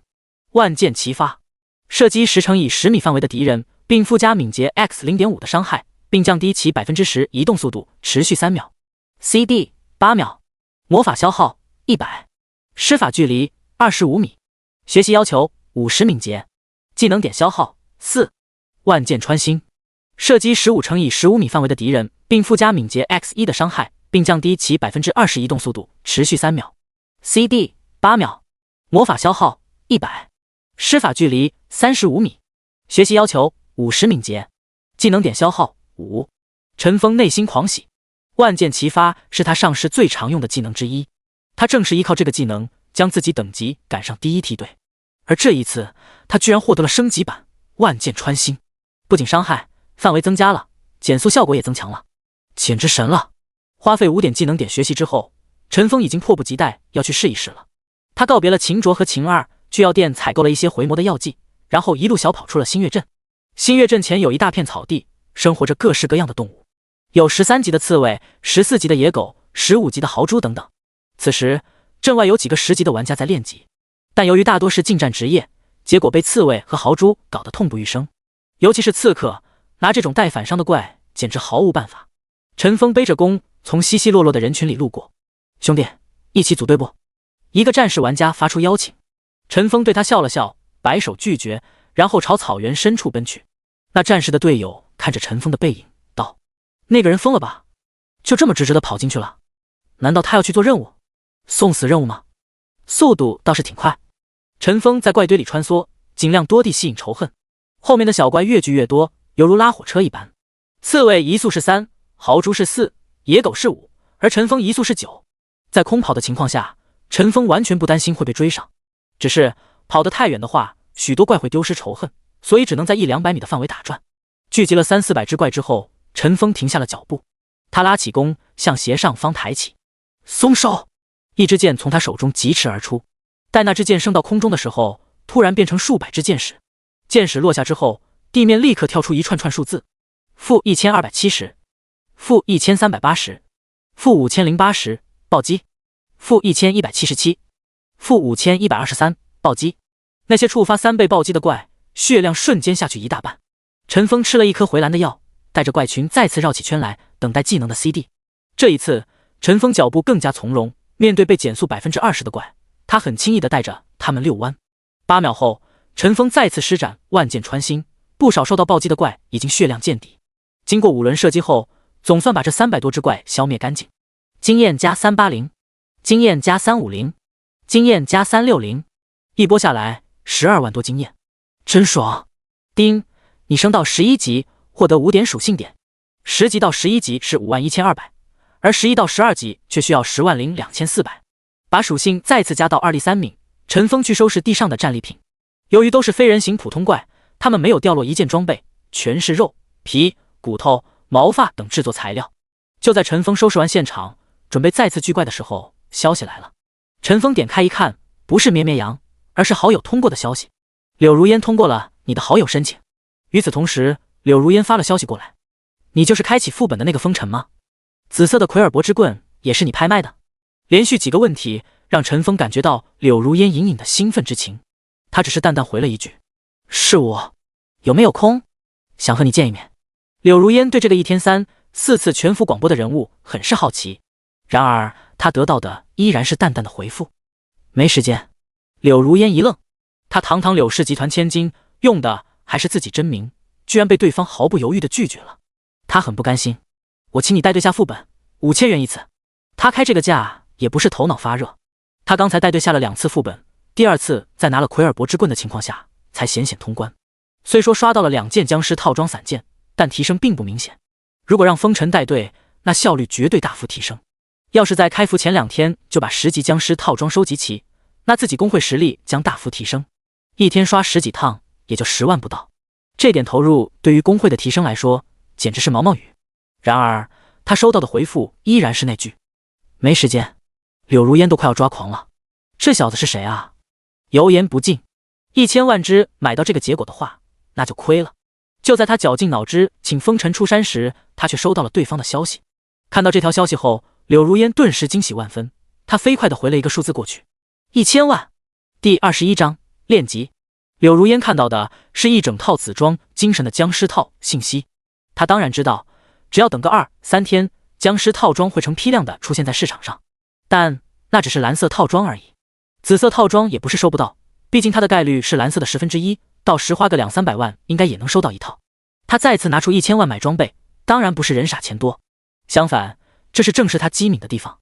这套装备给队伍里的法师输出绝对要上一个新台阶，原本1个小时通关一次的副本，可能要缩短至4、50分钟，那样1天就能比别的队伍多刷2、3次，队伍成型自然比别的工会更快。而陈峰对柳如烟的报价也很满意，他心知这套装备价格值不了这么多钱，和那根奎尔伯之棍一样，柳如烟出高价只是为了给自己留下好印象而已。见对方如此有诚意，他也不再为难他，便回道：新月镇传送阵。随即陈峰收起弓箭，一路小跑回到了镇里。当他来到新月镇传送阵时，看见柳如烟已经站在那里了。他身穿蓝装迟钝的僵尸盔甲，手持紫装奎尔伯之棍，披着一头秀发，打量着陈峰。陈峰身上一整套僵尸套，很是显眼，只要见过副本里的僵尸套的，一眼就能认来。陈峰把精神的僵尸套放交易栏，还顺带放进了自己淘汰下来的奎尔伯之靴。柳如烟微微一愣，随即在那冷淡的脸上浮现一丝淡淡的笑意。谢谢，以后出现好装备，请务必优先考虑卖给我。交易完成后，柳如烟没有再打扰陈峰，向他微微行礼，就要离开。等等！陈峰喊住了柳如烟，然后来到他的耳旁，轻轻地说了几句。柳如烟听后，眼睛一亮，露出不可思议的神情。这个方法真的可行？陈峰点点头，道：要不然我们2个人怎么拿下的？柳如烟连忙说：这个信息费多少钱？我现在就给你。陈峰笑着摇摇头，说：费用就算了，有机会的话，希望柳小姐能赏脸一起吃个饭。2人分开后，陈峰心情很愉悦。现在自己还没有发迹，有些现实问题需要依靠柳如烟帮忙。重新回到练级区的陈峰没有再理会外面的事情，一心刷怪升级。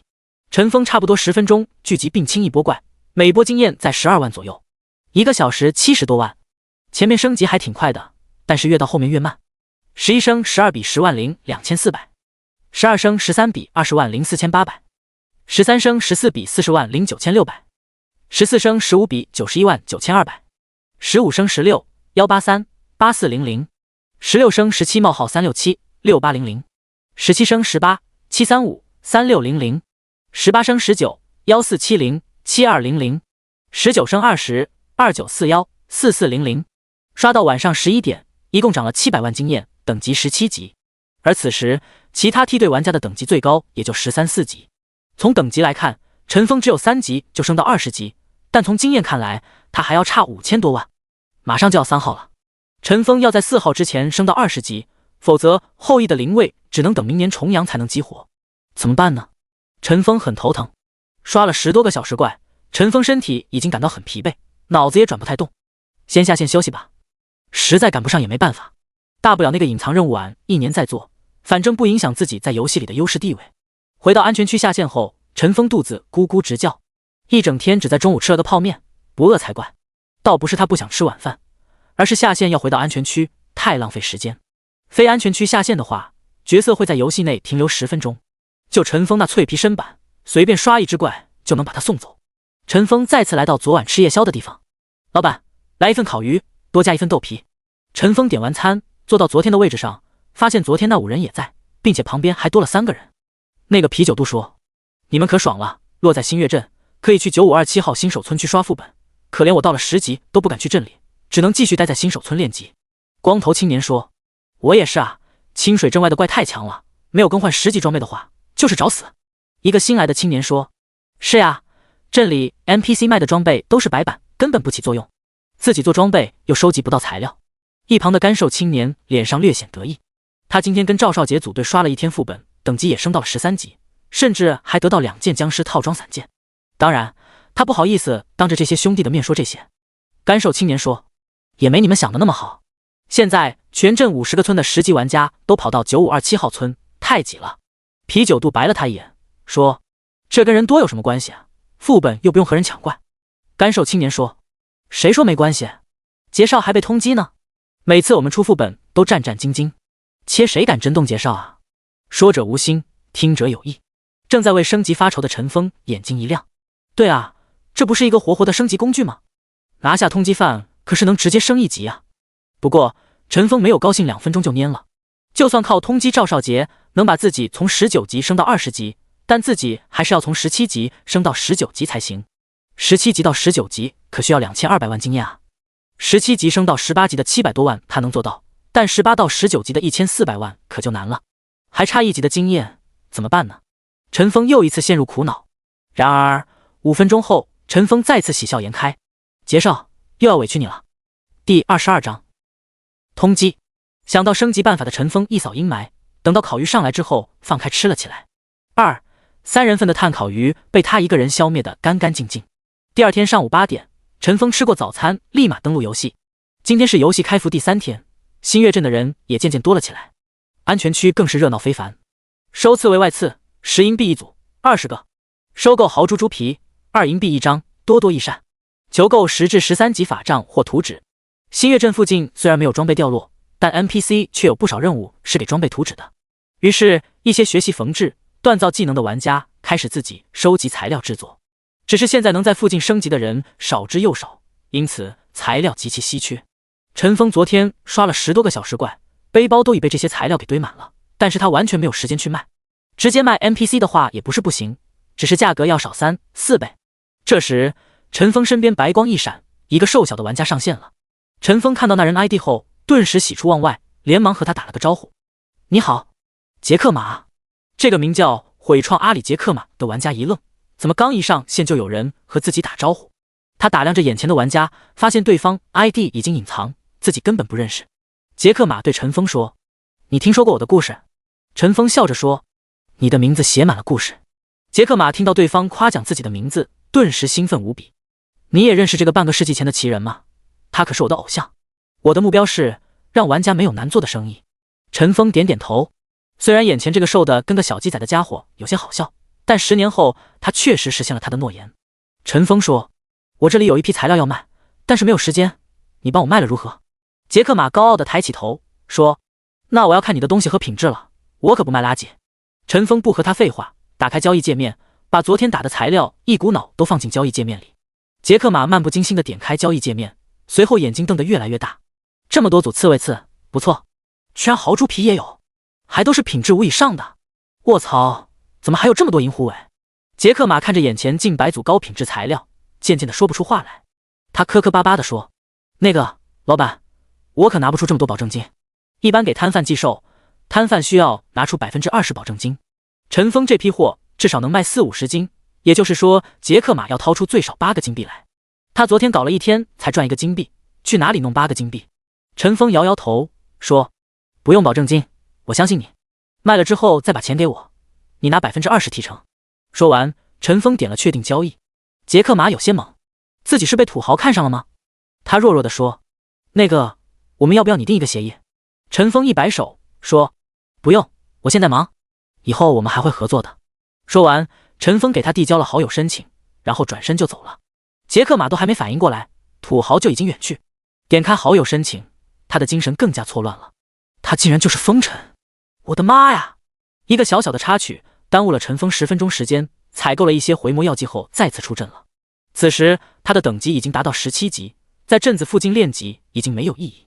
向前跑了10多分钟，他来到一片沙地，这里都是16至20的银狐、荒野狼、蝎子等等，经验比草地的高出不少，有500多。令陈峰讨厌的是，沙地不仅对银狐、荒野狼、蝎子还有移速加成，而且玩家有 15% 的减速效果。现在陈峰速度是9，而怪物移速是6，两者移速已经相当接近，他必须小心谨慎的拉怪，否则一不小心就会被撵上。陈峰集中精神开始练级，和昨天一样，先通过走位把怪集中在一起，然后使用万箭穿心清理。由于怪物的血量、防御都上来了，而陈峰装备又一直没更新，因此一波怪要8至9次射击才能清理。总的来说，效率和昨天差不多，1小时80多万。陈峰一边练级，一边关注系统消息，心里默默祷告，赵少杰千万别被抓。一直到下午4点钟多，陈峰才终于升到了18级。拖着疲惫的身躯，陈峰来到新月镇，没有任何歇息，他第一时间传送回9527号新手村，然后马不停蹄地来到警卫大厅，直奔罗队长而来。罗队长，你好。罗队长道：风尘兄弟，有什么事吗？陈峰掏出剩下的一张通缉令说：我要通缉杰少爷。罗队长说：杰少爷已经在通缉名单中，请问你要再次通缉他吗？陈峰点头确认说：是的，再次通缉。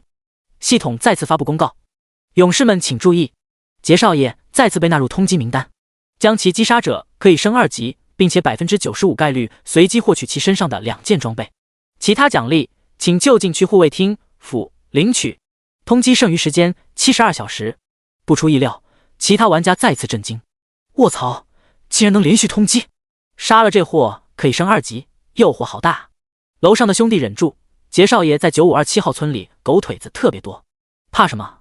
他再多人有我们人多。哎，他从副本出来了，堵住他们，别让他们进去。听说杰少爷身上有2件紫装，杀了他必爆。我靠，我也来。看着世界频道的讨论，陈峰心急如焚。赵少杰，你要顶住啊，千万别死，你是我的。陈峰不敢有一丝耽误，全力往废弃矿洞那边跑去。然而9527号新手村的人实在太多，陈峰在路上只能一边挤一边焦急地喊：让一让，麻烦让一让。想到赵少杰岌岌可危，陈峰越发焦急。赵少杰，别死啊，你只属于我呀。他一边赶路一边留意着世界频道。卧槽，杰少爷这群家伙果然猛，我一个回合就被秒了。妈的，他的狗腿子不止一队，刚才副本里又出来2队人帮他的。兄弟们，一起上，加油，他们快顶不住了。哈哈，杀了一个奶妈，我也秒了一个盗贼。那小子想找 NPC 进副本堵住，不对，他要从我这突围。卧槽，别怕，困兽之斗而已。为了2级，为了紫装，陈峰越看心越凉。难道这次要为他人做嫁衣了吗？过了20多分钟，陈峰终于看到了矿洞，然而他的前面都是黑压压的人头，根本看不到里面的战况。不知是谁吼了一嗓子，他快死了。人群再次暴动。第23章杀人狂魔。陈峰心急如焚，矿洞门口的人实在太多，他怎么挤都挤不进去。赵少杰这要是一死，自己就真要等到明年做任务了。陈峰心一横，一咬牙，拿起凯特之弓，对着矿洞方向拉满弓，放箭。瞬间漫天的箭雨出现在天空，对着人群倾泻而下。万箭穿心，负1180，负3078，负1233。丁，你杀死玩家满星，杀戮值+1。丁，你杀死玩家蓝翔校技，杀戮值+1。丁，你杀死玩家。眨眼之间，矿洞门口空了一大片，只有几个重甲职业举着盾牌发愣。人呢？原本嘈杂的人群突然安静了下来，剩下的人面面相觑。怎么回事？人呢？难道出 bug？PK 的人太多，强行传送走了吗？地上好像掉了很多装备耶。卧槽，别抢！只是一愣神的功夫，外面的人便已蜂拥而至，疯抢地上的装备。此时系统也给出了公告，恭喜玩家风尘成功缉拿通缉犯杰少爷，等级+1，其他奖励请去警卫大厅领取。恭喜玩家风尘成功缉拿双重通缉犯杰少爷，等级+1，其他奖励请去警卫大厅领取。这一次世界频道迎来的不是对陈峰的赞美，而是谩骂。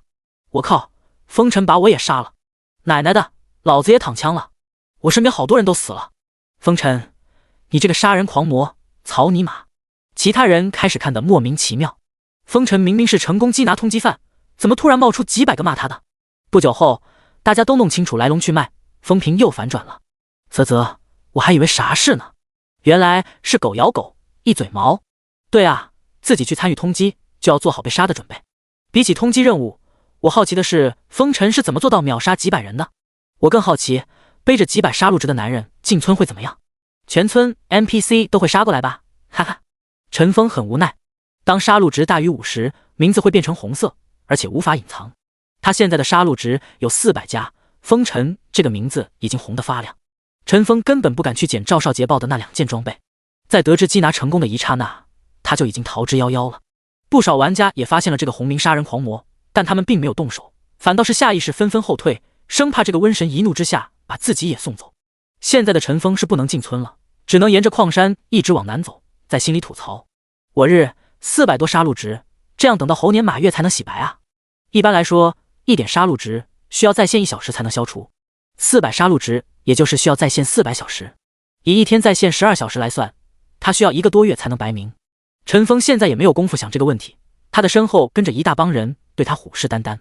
不久后，陈峰来到山底一处地方，一个纵身竟然沿着陡峭的山坡爬了上去。追他的人一阵惊呼：这也能上去？前方明明没有山路，他是如何做的？上，看看他在耍什么花样！哎呦喂，摔死老子了！有人也尝试攀爬，但是没爬几米便掉了下来。陈峰往下看了看，笑着摇了摇头。这个地方只有敏捷达到400才能上来，以现在玩家的等级装备，哪怕是所有的敏捷全加上都无法达到。陈峰到了山腰，抬头看到远处山坡上走来走去的强盗，便不再攀爬，找了一个凹陷之处下线了。陈峰的游戏角色立刻变得神情呆滞，在原地站了10分钟才消失。陈峰摘下头盔，长出一口气，好险！虽说遇到一些小意外，但总算顺利升到20级了。陈峰来到小区旁边的一家东北菜馆，叫了一份猪肉炖粉条，2根酱大骨，然后拿着手机翻看起游戏论坛来。短短3天时间，神机论坛已经有几百万个帖子，几千万条留言了，而标题中出现频率最高的非风尘莫属了。震惊！风尘的神秘身份曝光，点进去一看，风尘的身份是个弓箭手。那一夜，风尘没有拒绝我，风尘挡路，没有拒绝楼主让路请求。未成年误入，风尘没穿衣服，湿哒哒哒的站在我面前。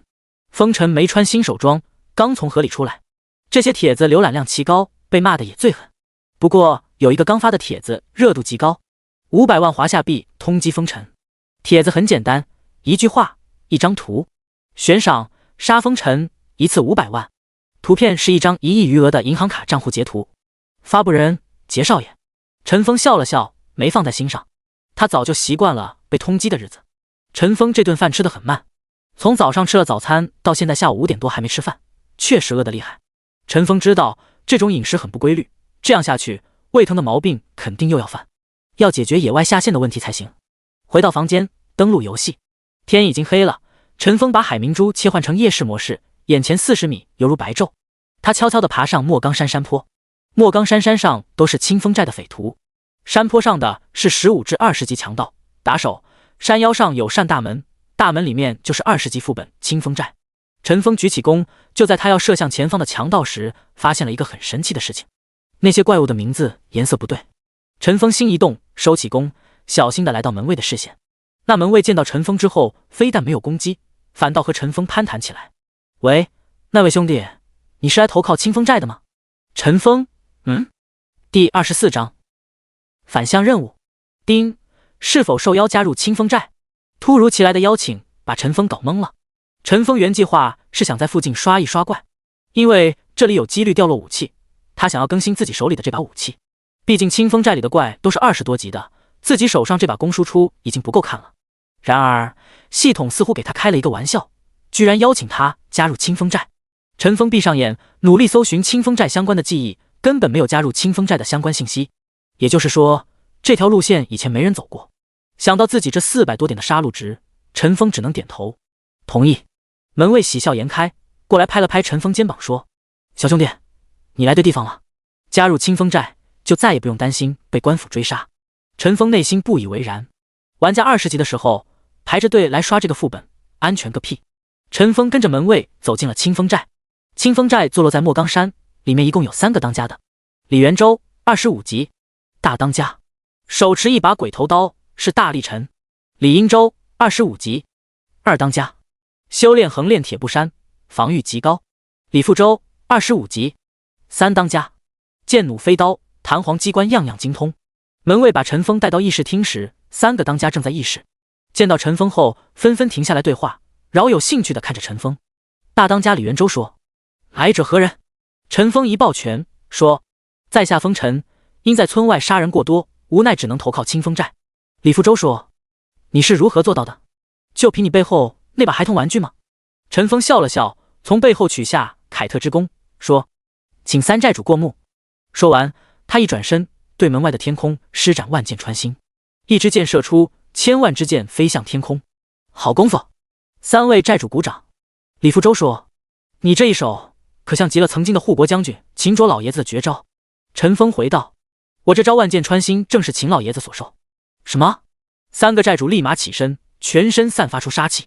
陈峰知道他们误会了，以为自己是官府派来的人，连忙说：“3位寨主别误会，我和秦老爷子只见过一面，他觉得我和他有缘，就顺带点拨了我几下。”二寨主李英州撑爆身上的衣服，露出一身腱子肉，说：“大哥，杀了他吧！”二弟莫冲动。大寨主李州伸手阻止他，说：“我觉得风尘小兄弟没有恶意。”说完，李元州看向陈峰，说：“风尘兄弟莫怪，老二就是死脑筋。不过你突然出现在清风寨，难免不会让我们产生怀疑，除非……”陈峰见他话里有话，便点破道：“大寨主有事直说，不用拐弯抹角的。”好。李元州很满意陈峰的做派，道：“除非你去马卡家里搜索一番，把我们兄弟的秘籍带回来，我们便允许你入清风寨。”陈峰为难地说：“这件事本来不难办，但我现在洪名被登记在案，根本进不了村里。”紧接着，系统提示音响起：“叮，你领取寻找周氏兄弟的秘籍任务。”李元州淡淡一笑，从怀里掏出一样东西，道：“这个简单，你将这个带上，别人便认不出你本来面目了。”说着，他把手里的那个东西丢给陈峰。陈峰接过之后，又一次感到惊喜。人皮面具，可改变形象，40级以下的角色无法识破，可使用次数10次，持续时间24小时。叮，触发运气奖励，奖品升级。变身面具，可改变形象，60级以下角色无法识破，可使用次数100次，持续时间48小时。改变人物形象的道具，陈峰以前也接触过，不过都是一次性的，而且相当贵。像这种可以用100次的闻所未闻。陈峰把变身面具戴上之后，系统传来提醒：“请选择新的姓名和形象。”陈峰输入名字：小镇做题家。形象方面，他选择了一个高大粗犷的样貌。陈峰留意自己的名字，果然洁白无瑕，哪里还有半点红色。戴上变身面具后，陈峰感觉自己的气质似乎都有所不同了。他转了个圈，对自己现在很满意。他向大当家抱了个拳，道：“谢谢大当家，我一定会圆满完成任务。”李元州点点头，说：“从此以后，风尘就是小镇做题家，小镇做题家就是风尘。”陈峰又和他们聊了几句，发现他们只是反复提醒让自己小心一类的。看来完成任务前，自己还不算真正加入清风寨了。告别了3位当家的，陈峰顶着小镇做题家的名字大摇大摆下山了。到山下的时候，陈峰发现有不少人潜伏在附近的草丛里，那些人各自猫在隐秘的地方，眼睛紧紧地看着山上。很显然，这些是为了赵少杰悬赏的那500万里。他趁着黑夜，开着夜视，偷偷地绕开那些人的包围，然后一路小跑回到新手村。搜马卡屋子这个任务，陈峰根本没觉得会有多难。马卡生前是个单身，在他死后，他原先住的屋子就空置了。屋子就那么大，花点时间总能找到。然而就在陈峰猜想着任务奖励时，他突然听见有人在说话：“哎，为什么罗队长这2天这么重视马卡队长家啊？晚上还让咱们来站岗。昨天罗队长和马卡队长的灵魂有交流，可能是马卡队长在家里有什么重要的东西吧？什么东西啊？罗队长都找了2天了，毫无收获。谁知道呢？或许跟清风寨有关系。”陈峰在旁边听着他们的对话，心里有些惊讶。罗队长已经来找过了，而且还没找到，看来这事没想象中那么简单呢。不管怎么说，先进去。陈峰悄悄地摘下面具，轻轻地咳嗽了一声。那2个警卫看到陈峰那红彤彤的名字，立马追了出来。陈峰连忙逃离，跑路的过程中又遇到2队巡夜的警卫队，也嗷嗷地追了上来。有些警卫队员一边跑一边搭弓射箭。陈峰7绕8绕，走了几条街道后，立马重新戴上面具。喂，小镇做题家，你有看到一个红名通缉犯吗？一个警卫队员问陈峰。陈峰指向后方，说：背着弓箭的那个吗？他往那边去了。呼啦，20多个警卫队员跟了过去。陈峰见他们上当，不再耽误时间，连忙赶到马卡家里。进屋之后，陈峰的心情立刻变得复杂。只见屋子里的东西被翻得乱七八糟，茶杯、花盆也都摔个粉碎。难道东西已经被拿走了？第25章4债主。马卡屋子共有3间，一间客厅，一间卧室，一间厨房。陈峰在客厅和卧室的各个地方翻找了一遍，抽屉、床头、床底、地板，甚至房梁都找不到清风寨寨主说的秘籍。他走进厨房，查看了各个角落，还是没有找到所要的东西。正在陈峰想要放弃的时候，他盯在了灶台上，回想起渔夫梁大叔当时藏夜明珠的手段，他立刻蹲下身子，把手伸进灶台下面摸索着。在摸了好几把灰之后，陈峰突然感觉手上碰到了一个硬硬的东西。有了！他心里一喜，连忙把那东西拽了出来。正在他要查看里面的东西时，门外突然传来一声暴喝：是谁？紧接着周围一亮，一个火把被点燃。门前的2个门卫进来了。大胆贼人，竟敢私闯马卡大人故居，看剑！陈峰心知不可和他们纠缠，连忙把东西放进背包，一个箭步就从窗户窜了出去。那2个人在后面一边追赶一边喊：抓住他，抓住前面那个贼人！没多久，半个村子的警卫队都跑来围堵陈峰。陈峰现在的速度接近10点，岂是这种新手村小喽啰能赶上的？他在村子里借着建筑物躲避暗器，很快就出了村子。到莫冈山下，陈峰毫不犹豫地上山了。停！后面的追兵见到他上山，只能强行停下脚步。山上的那些匪徒可不是他们对付的了的。潜伏在附近准备偷袭陈峰的各个玩家不明所以，但他们并没有暴露自己，继续猫着。这些人对自己的目标非常坚定。风尘的人头可是值500万华夏币啊！陈峰来到山上，遇到一个小队巡逻的清风寨成员，他们没有攻击陈峰，纷纷给他让道。陈峰来到一个没人的地方，把刚才拿的包裹打开。丁，你获得任务物品霹雳乾坤功法。丁，你获得一封信。陈峰把那本任务书放到一边，拿起那封信，查看着信的内容之后，陈峰半天说不出话来。太扯淡了！尊敬的兽王大人，我们已经做好迎接您降临的准备，新月镇随时变成您最舒适的温床。马卡，这个马卡居然背地里串通兽王，堂堂一个警卫队队长，竟然叛变革命了。看样子不仅是新手村，连新月镇也有叛徒。上世没人开启过这条任务线，陈峰也不知道后续发展如何。走一步看一步吧。清风寨议事厅，李氏3兄弟翻看着霹雳乾坤功法，露出激动的神情。风尘兄弟，这次可太感谢你了，以后你就做我们清风寨的小头目吧。啥玩意？怎么自己变土匪小头目了？陈峰怀疑自己是不是听错了，难道这也是满幸运值的特别待遇吗？而接下来系统才告诉他什么叫满幸运值待遇。丁，触发幸运奖励，清风寨寨主邀请你做4寨主，是否接受？怎么变4寨主了？陈峰此时已是猛中猛。原本他对清风寨是看不上的，一个20级副本而已，最多过半个月玩家就组团杀过来了。而且自己来这里只是为了登上山顶，完成那个 S 级隐藏任务而已，可不想把自己绑定在一个山头上。谨慎起见，陈峰没有立刻答复，而是反问大寨主李元周：大寨主，我有一事不明，请说。我看3位都是英雄豪杰，为何要躲在山中落草为寇？为帝国效力，开疆扩土，岂不美哉？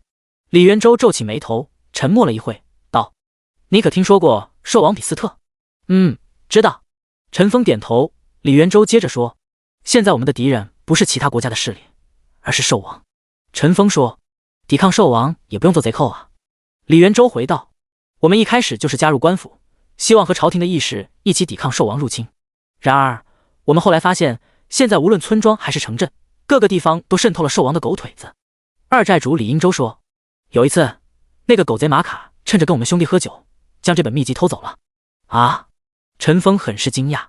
3寨主李富洲说：我们兄弟被逼无奈，只能占山为王了。大寨主说：后来我们设计他把引出来，将其斩于矿洞，只可惜秘籍没有找到。原来如此。陈峰总算了解事情来龙去脉。眼前这三兄弟虽然等级不高，志向却很远，这让陈峰感到佩服。何况游戏里 NPC 升级也是常事。陈峰略作思考，便做好决定。好，我愿与三位哥哥共谋大事，这个四寨主的位置我就做了。李氏三兄弟异口同声道：好兄弟。定，你选择当清风寨的四寨主，请选择寨主身份。A. 风尘 B. 小镇做题家。陈峰大喜，原来可以选身份，这样自己以另一个身份出现的话就不会受影响了。B. 小镇做题家。定，你以小镇做题家的身份成为清风寨四寨主。与此同时，陈峰称号又多了一个清风寨四寨主5A+50。卧槽，一个土匪头子这么厉害，竟然给了250点属性。这意外之喜让陈峰感到有些不可置信，这可是足足25级的属性点啊！再算上刘沈的桂花糕5A+5，反抗先锋5A+5，月牙城勇士5A+10，现在陈峰比一般人多了70点5维，共计350点属性，真没白忙活。对于将来的土匪生涯，陈峰突然期待起来。和三位寨主告别之后，陈峰被一个喽啰领到一间屋子。进了屋子之后，陈峰又一次感到惊喜。四寨主地卧室，5倍速度挂机，挂机可消除 debuff 持续时间，提升修炼经验等。神机世界有挂机系统，但前提必须在私密空间里，诸如客栈、私有房间、帐篷等等。以客栈为例，房间分为一般客房、精致客房、豪华包间等等。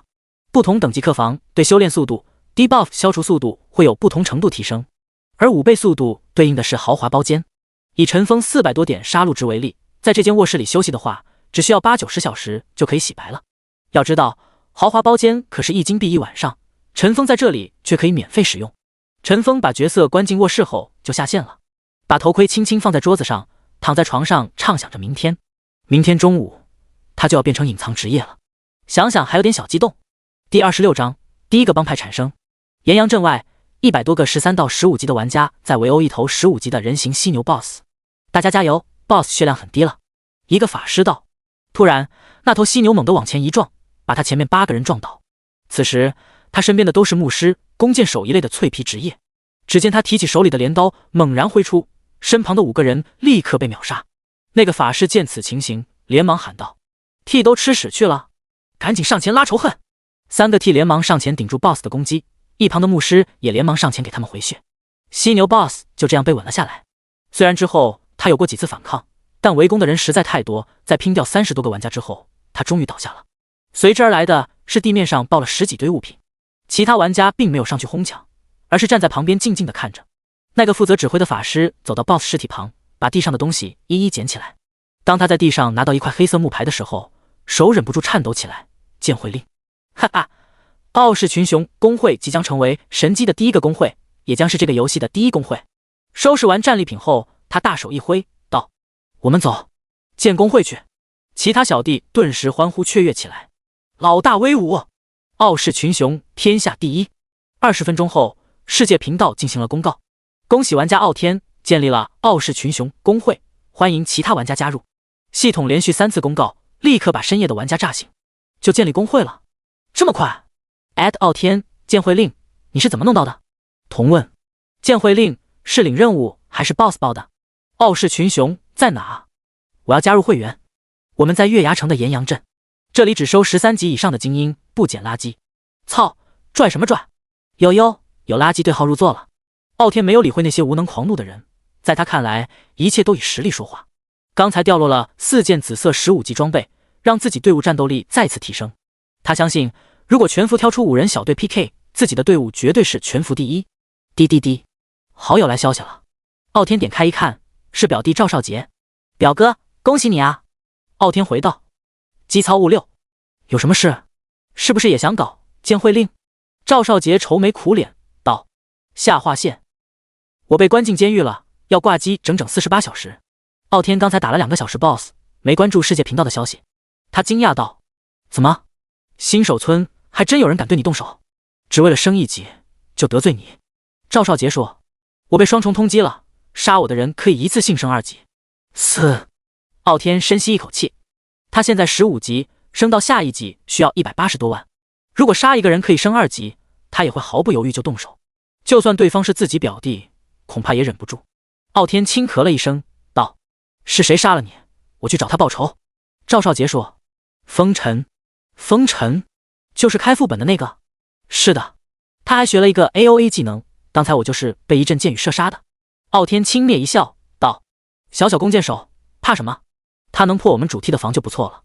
你安心坐牢吧，我会把风尘杀到退游的。”谢谢表哥，下次请你按摩。店里来了一批新技师，有很多洋妞。嘿嘿，你准备好妞吧。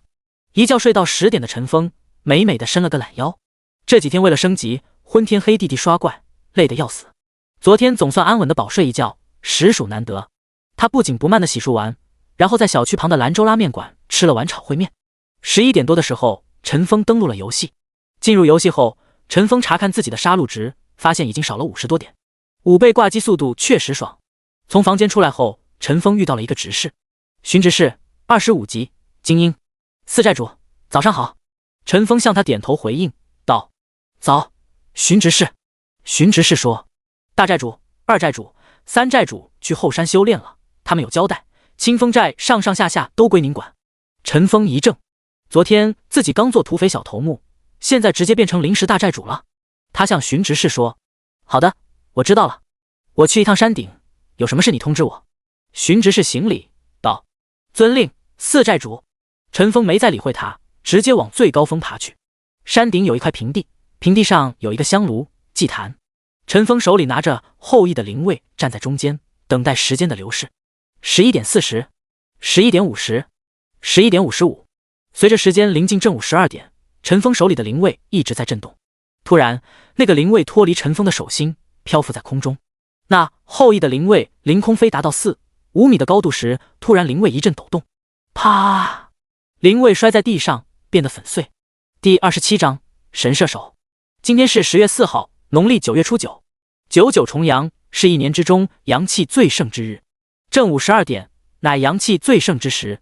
陈峰站在莫冈山的山顶，抬头看天，天空阴沉沉的，像是要下雨的样子。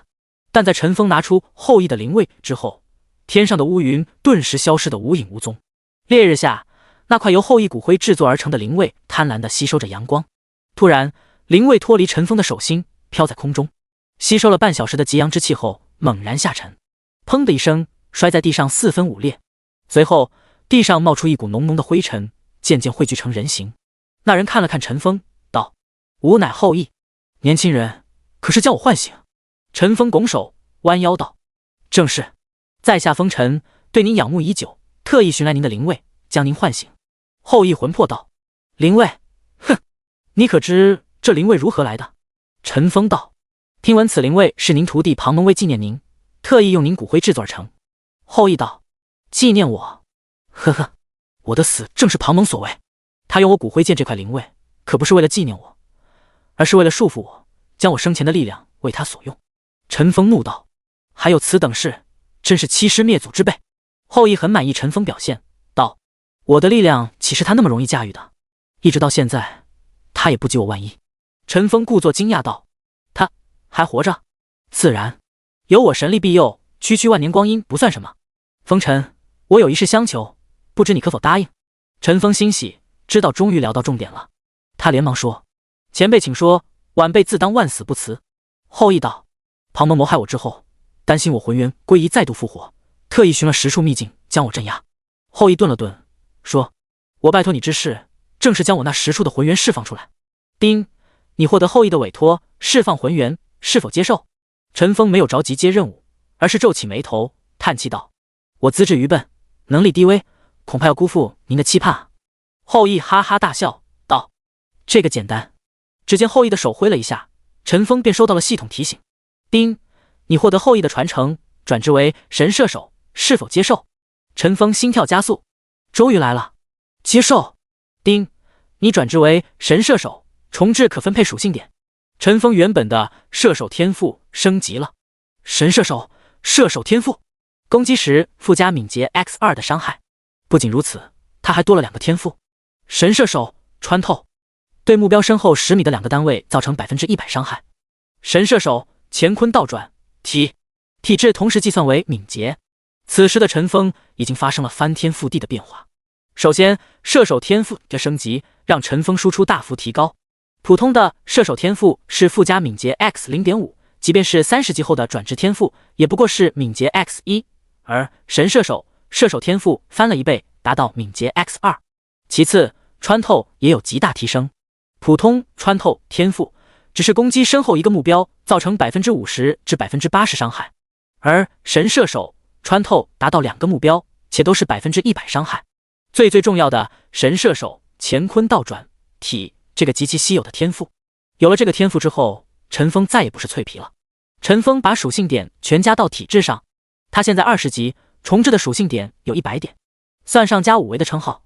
刘沈的桂花糕5维加5，反抗先锋5维加5，月牙城勇士5维加10，清风寨4寨主5维加50，自身体质为190，敏捷为90，加上装备的20体质370敏捷，陈锋的体质为210点，敏捷为460，实际敏捷体质加敏捷为670。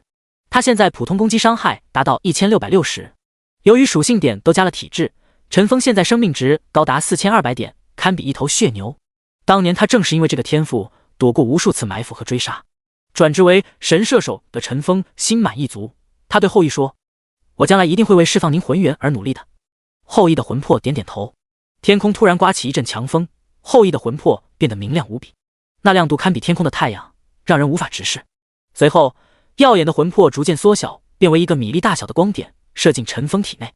叮，你接受后羿的嘱托，释放魂元，释放魂元1/10。叮，你获得被动技能探知后羿秘境钥匙。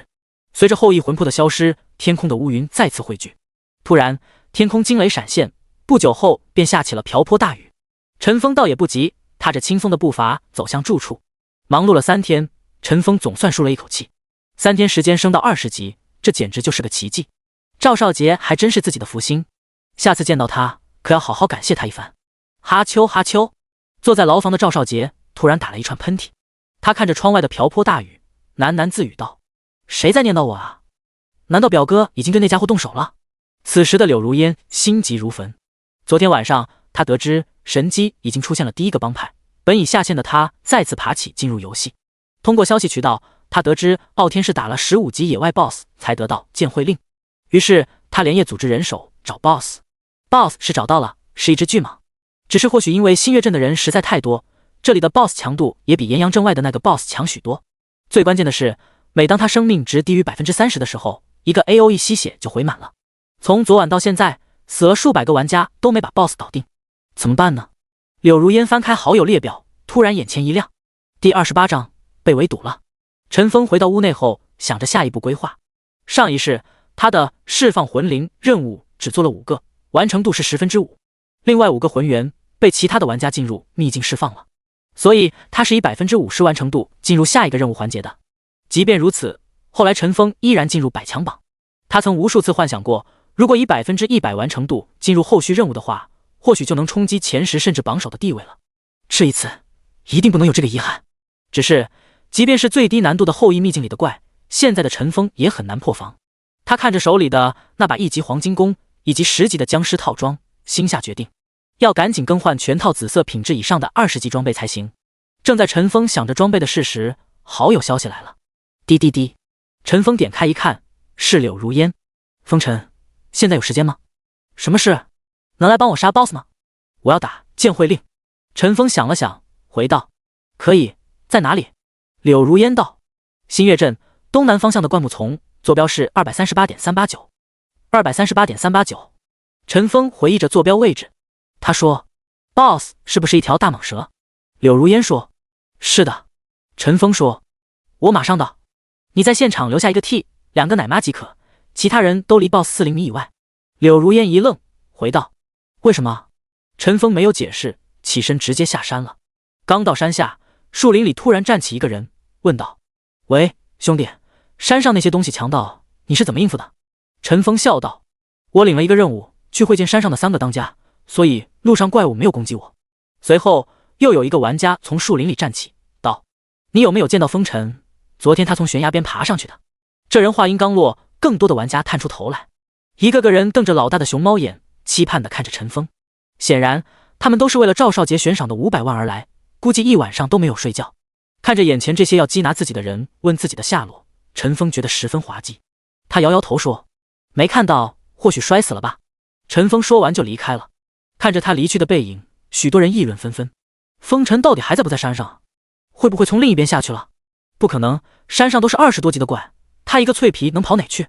刚才那个叫小镇做题家的和风尘的装备很像啊，会不会他就是风尘？屁呀，老子身上也是僵尸套，你是不是觉得我也是风尘？我亲眼看到那个小镇做题家是昨晚被警卫队赶上山的，应该是真接了清风寨的任务。别吵了，你们这么闹，风尘怎么赶下来？晋升。陈峰从传送阵来到新月镇，然后出了新月镇南门。相较于以前，今天新月镇外链级的玩家已经多了不少，每个人都有那么几件僵尸套，对付野外这些怪也驾轻就熟。陈峰来到一个没有人的角落，取下变身面具，换成风尘本尊，走向柳如烟说的坐标位置。东南方向是一处灌木丛，生活着密度极高的刺猬、豪猪等等动物。照理来说，这些动物是不怕蟒蛇的，但唯独有一条异变的铁臂蟒蛇 BOSS 以吞噬刺猬为乐。风尘，这里。陈峰那红彤彤的名字，柳如烟在数百米外就发现了。陈峰来柳如烟身边，没有废话，说 ：“BOSS 身边的人都走了吗？”柳如烟说：“按你所说 ，BOSS 身边只留下一个 T 和2个牧师。”陈峰点点头，他往 BOSS 方向走去，发现他几乎满血。BOSS 此时正对着一个人全套僵尸套、手持盾牌的女战士乒铃乓啷的撞着。那战士身后站着2个女牧师，不停的奶。铁臂蟒蛇18级，生命值18750020000，物理攻击1100，物理防御400，魔法防御250。从表面数据来看 ，BOSS 本身强度一般，如果是10至20个僵尸套玩家一起围杀的话，20-30分钟就搞定了。只是作为一个野外 BOSS， 怎能没有一点绝活？面对这条蟒蛇，最大的麻烦是，当血量低于 30%， 且周围30米玩家人数多于5人，那它会出现一个被动吸血技能，持续到再次满血。由于其吸血程度和玩家人数成正比，所以依靠人海战术根本行不通。但是这些15级的玩家怎么可能在5人配置的情况下斩杀这头巨蟒？陈峰对柳如烟说：“拉我进队，你带队在外面围成圈，防止其他人靠近 BOSS 50米范围。切记，一定不能靠近 BOSS。”好。柳如烟点头，他丝毫不怀疑陈峰的输出，他能出售整套紫色僵尸套装，肯定有更多的底牌在手上。陈峰交代完，进入攻击 BOSS 的范围。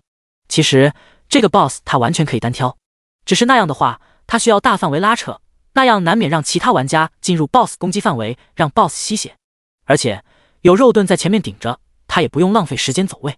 陈峰拉起弓，对准 BOSS 一箭射出，2连射击，负3488，负2798，居然连出2个3倍暴击，这输出直接把柳如烟看傻了。他揉了揉眼睛，不敢相信自己看到的数据，连忙翻开系统记录的战斗数据，确认陈峰这2箭真的造成6000加伤害。你这输出，柳如烟说着，忍不住靠近陈峰，想要细细观察，怎知得到的却是陈峰冰冷呵斥：“退后，别靠得太近。”柳如烟一激灵，连忙后退了几步。其实陈峰攻击范围有35米，离 BOSS 是足够远的，但 BOSS 身体非常长，他一条10多米尾巴甩过来，附近的人极有可能判定为进入 BOSS 30米范围，必须保持其他人有足够的距离。陈峰进行2连击之后，他又射了一箭，依然出了3倍暴击，负4287。陈峰很惊讶，照理来说，他3倍暴击的几率是 30%，3箭出1箭才正常，怎么连续暴击3次？第4箭射出，负1181，输出回归正常，但下一箭又暴击了，负4176。此后，陈峰发现自己暴击几率高达 60-70%， 陈峰怀疑是不是满幸运值的关系。关于幸运值是否影响暴击、闪躲概率，这个讨论在之前就有人做过假设，只是加幸运值的道具太少，很难做出准确推论。现在陈峰基本肯定这件事了。在陈峰平均秒伤3000的情况下， BOSS 血量飞快下降，1分钟后 BOSS 血量已经低于 30% 了。而此时柳如烟这边却遇到麻烦事，外面突然呼啦啦来了数百个人，把柳如烟几十个人围成一圈，他们蓬头垢面，精神萎靡，正是之前在莫岗山底下埋伏陈峰一晚的那些人。走在前面的几个人对柳如烟说：“让开，我们目标是红明的风尘，不想杀你们这群娘们。”第29章，你们被我包围了。带头的几个人柳如烟认识，他们是赵少杰手下的马仔。你是柳家千金，不懂我们穷人的苦。我劝你让开，别挡我们的发财路。废什么话！兄弟们上！不知从哪里来的一个火球，直接砸到柳如烟的身上。负49，有第一个人动手，其他人也忍不住了，纷纷把攻击目标对准柳如烟等人。如果是1对1，甚至是1对2，柳如烟身边这群精英自然不怕任何人。由于他们掌握了针对狮王的办法，刷废弃矿洞副本的速度比别的队伍快了1倍不止。刷了2天多时间，出了不下20套僵尸套，不仅是普通的蓝色套装，就连紫色套装都出了2套多。柳如烟身上就是全套紫色僵尸套。然而，柳如烟的队员再勇猛，面对5、6倍的对手还是难以支撑。第一轮攻击就有5个队友倒下了。烟姐，怎么办？要不要往后撤？柳如烟的队伍频道有人询问。柳如烟果断回道：不准后撤，就算是死，都要挡住那些人靠近 BOSS。虽说他队伍里的都是女孩子，但都是跟随他征战多年的老部下。收到柳如烟命令后，他们也都坚定地顶在前面，没有后退一步。只是面对密密麻麻的敌人，他们根本支撑不了多久。半分钟不到，已经有大半数被送进了复活点。有些人见缺口打开，也不和剩下的柳如烟队员纠缠，直接扑向不远处陈峰所在的方向。那可是500万华夏币啊！柳如烟大喊不妙，这多人进去 ，BOSS 一个 AOE 肯定又要回满血了。难道自己这一通宵终究是白忙活一场吗？而此时，一声清脆的系统提示音给柳如烟带来惊喜：丁，恭喜你的队伍击杀铁臂蟒蛇，获得10万经验。收到系统消息的柳如烟也停止了攻击，连忙发消息给陈峰：那些人冲进去杀你了，小心！陈峰没有回消息，只是远远的朝他做了个放心的手势，跑到 BOSS 身边，看准地上的一个木块，将其捡起。果然是剑会令。陈峰没有理会离自己越来越近的那些玩家，不紧不慢地给柳如烟发了个消息：令牌到手了 ，V 下划线 V。还没等收到柳如烟的回信，一支箭已经射到了陈峰脚边。陈峰回头一看，已经有人距离自己30米远了，后面黑压压一群人，少说也有300-500个。陈峰缓缓拉开凯特之弓，一个技能施展而出，万箭穿心。顿时，天空中出现密密麻麻的箭矢，随后人群立马出现了一批难以置信的伤害数据：负1798，负3521，负5275，负11057，负16410。第一排的人还好，没有出现暴击的话，只承受2000不到的伤害，但后面的人就没那么幸运了。第二排的人除了受到万箭穿心的伤害，还会受到前排过来的穿透伤害。第三排以及后面的人都是受到万箭穿心加2次穿透伤害，点背的受到3次3倍攻击伤害，一下就被打出16007的伤害，死的不能再死了。只是一击，陈峰前方15×15范围的地方直接空了一片，200多个玩家被送去复活点。其他玩家看到这个骇人场景，吓得立刻停下了脚步。太夸张了！他们面面相觑，每个人都从彼此眼里都是看到了恐惧之色。突然，一个声音从人群传来：他的技能进入 CD 了，现在是杀他的好机会，冲啊！其他人一听，觉得很有道理。风尘肯定是获得了什么道具或者技能，才会有这么恐怖的 AOE 伤害，威力这么强，范围这么广，那 CD 自然不短。于是那帮人再次冲向陈峰，陈峰自然不会傻站着让他们靠近。他现在移速达到12，而那些玩家最高只有7点移速，相差的不是一星半点。不过陈峰并没有全力奔跑，而是压着速度，这也让他们觉得有希望追上。等到8秒 CD 一过，陈峰再次施展万箭穿心，噼里啪啦又光化了近200多人，现在只剩100多人了。那些人到了如此地步，也不再可能退缩，只能咬牙继续跟上去。在他们看来，自己离陈峰越来越近，只要有一人近身黏着，陈峰就死定了。为了给自己鼓劲，许多人大声喊起来：为了500万，冲啊！他没地方跑了，后面都是怪，发财的机会来了。陈峰走得慢，是为了让那些人更集中，而且他故意兜了一个小圈子，把那些移动速度慢的玩家也放进了人堆里。陈峰玩的倒是开心，他对着身后的人大声喊道：哈哈，你们已经被我包围了，投降还来得及。那些人没有理会陈峰，找机会贴近陈峰。陈峰见时机差不多，再次拉满弓。第3个万箭穿心落下，又死了一大片。追击他的人只有10多个了。此时那10多个人再莽，也知道陈峰在耍他们玩。操，老子不追了！一个双手持剑的战士往地上一坐，他因为移动速度慢，每次都在陈峰攻击范围外，于是侥幸活了下来。其他玩家见此情形，也不再追陈峰。草尼玛，这会是个怪物。陈峰见他们都放弃了，顿时觉得兴致盎然，本已举起的弓又再次放下了。陈峰看着自己600多的杀戮值，暗自摇摇头，尼玛，这辈子老子是不是都不能以真面目示人了？第30章，傲天现身。柳如烟原本冷峻的脸庞更加寒气逼人，他举着剑冷冷地道：杀了他们！随后他带着仅剩的10多个队员，一个突击冲到那10几人面前。旋风斩-321-387，那些人也没坐以待毙，撵不上陈峰就算了，难道还打不过眼前的臭娘们吗？他们纷纷举起自己的武器攻向柳如烟。-38 -1 -76，全套紫色僵尸装的柳如烟被各种 buff 加持下，根本不惧面前的10多人，她犹如女战神一般，对这些乌合之众一顿砍杀。他的队友也很识趣，没有参与进来，除了牧师保持柳如烟的高血量外，其他人只是在旁边堵住那些人逃跑的路线。5分钟后，仅剩的这10多名猎杀者全都被柳如烟杀回了复活区。陈峰在一旁暗自赞叹，不愧是前世20强公会的唯一女会长，杀伐果断，战力惊人，管理有方。陈峰来到柳如烟身边，打开交易请求，把剑会令放了进去。柳如烟看自己组织了近100人，辛苦大半天都没打到的剑会令，居然被陈峰几分钟就搞定，心里感慨万千。他接过剑会令，沉默了一会，道：谢谢。多少钱？陈峰摇摇头说：钱就算了，就当是你那2000万的售后服务吧。柳如烟点点头，他记得之前答应了陈峰，有机会和他一起吃饭，他当时还觉得陈峰是对他另有所图，现在来看是自己多想了。你……柳如烟刚开口，突然陈峰脸色一变，对他大声吼道：小心！陈峰说完往旁边一个闪身，他的背后缓缓浮现出一个人影，那人正手持匕首，正准备捅向陈峰。柳如烟剑眉倒立，哪里来的家伙居然敢当着自己的面只身前来暗杀陈峰。他一个突刺冲到盗贼身边，然后开启旋风斩。盗贼是一个脆皮职业，防低，血少，15级最多400-500血。正常来说，柳如烟一个突刺加1刀就搞定了。刚才他靠这套小连招已经杀了4个盗贼，然而这次他失算了，就他突刺到盗贼面前时，那个盗贼头上居然出现了一个 miss 技能落空。柳如烟第一次遇到，在他启动旋风斩之时，对方早就跳到一旁了。技能再次落空，柳如烟停下转动之后，那个盗贼上来就是一记被刺。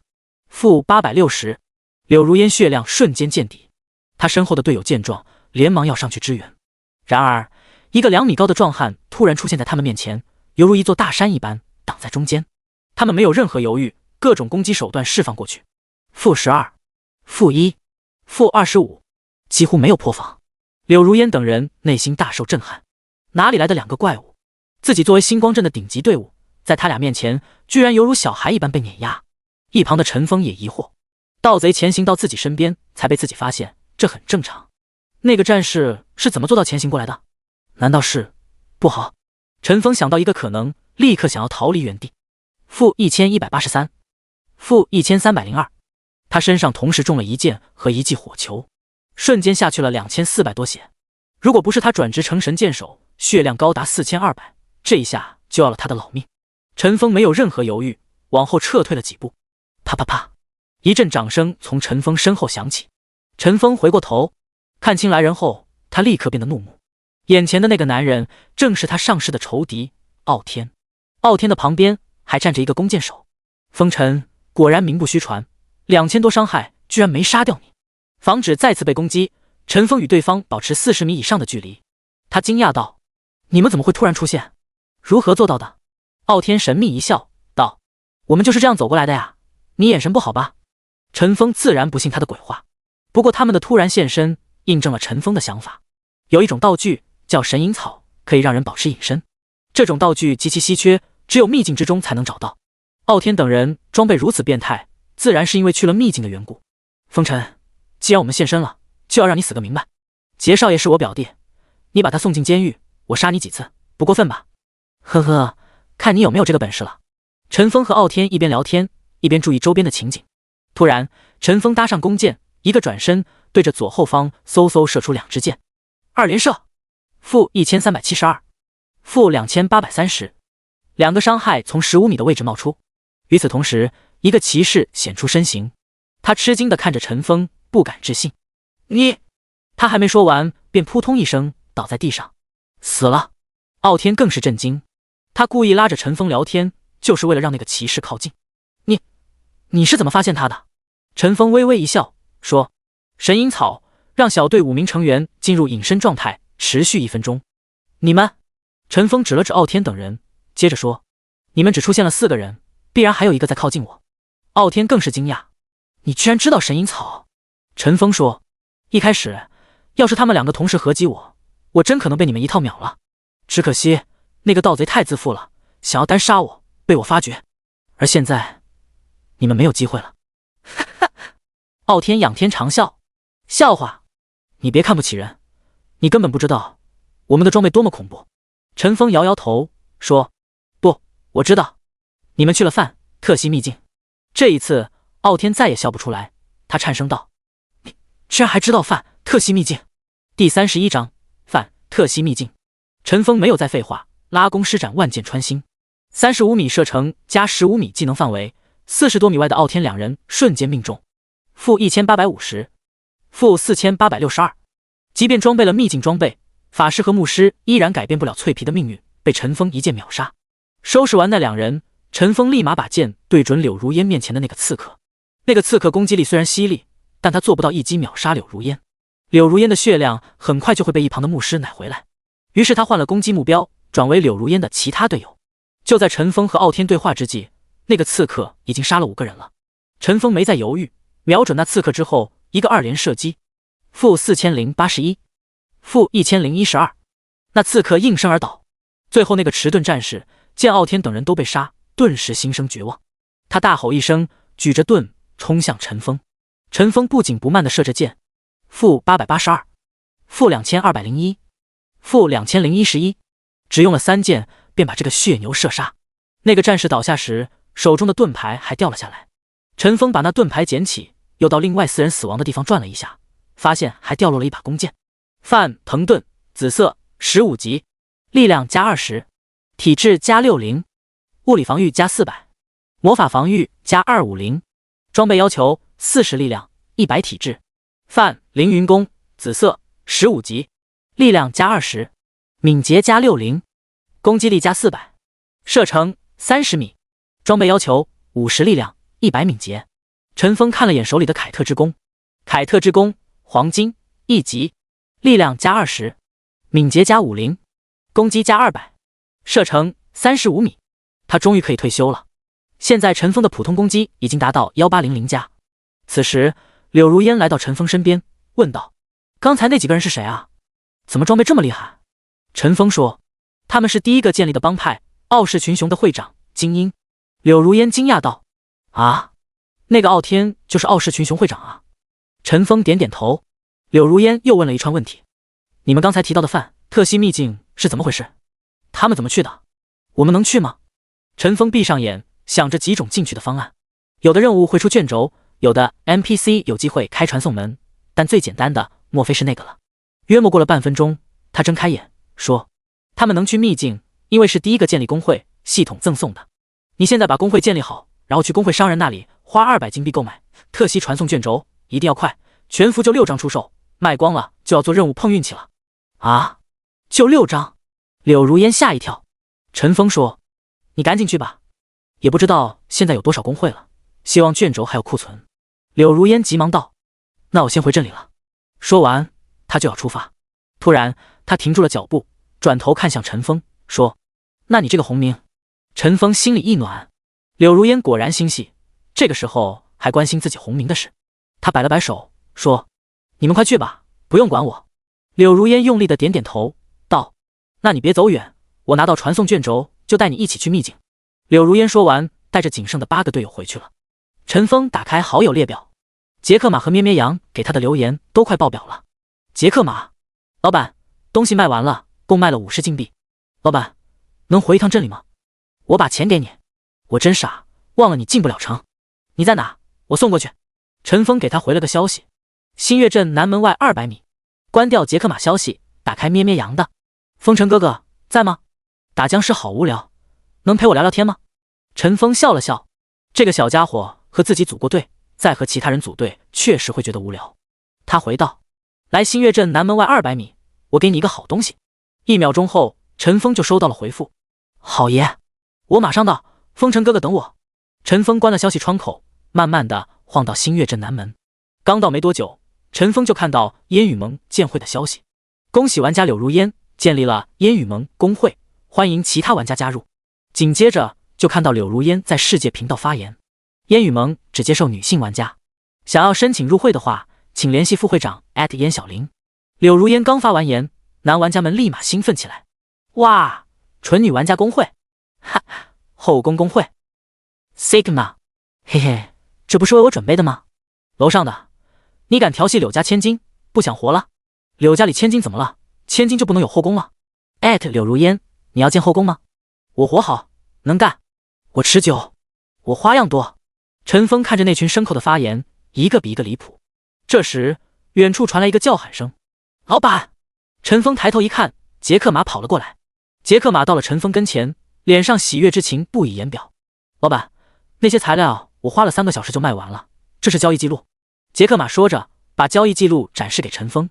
陈峰看了一会交易详情，点点头，道：“很不错，效率很高。”按照约定，杰克马自己留下20%交易费，把其余的40金币交给陈峰。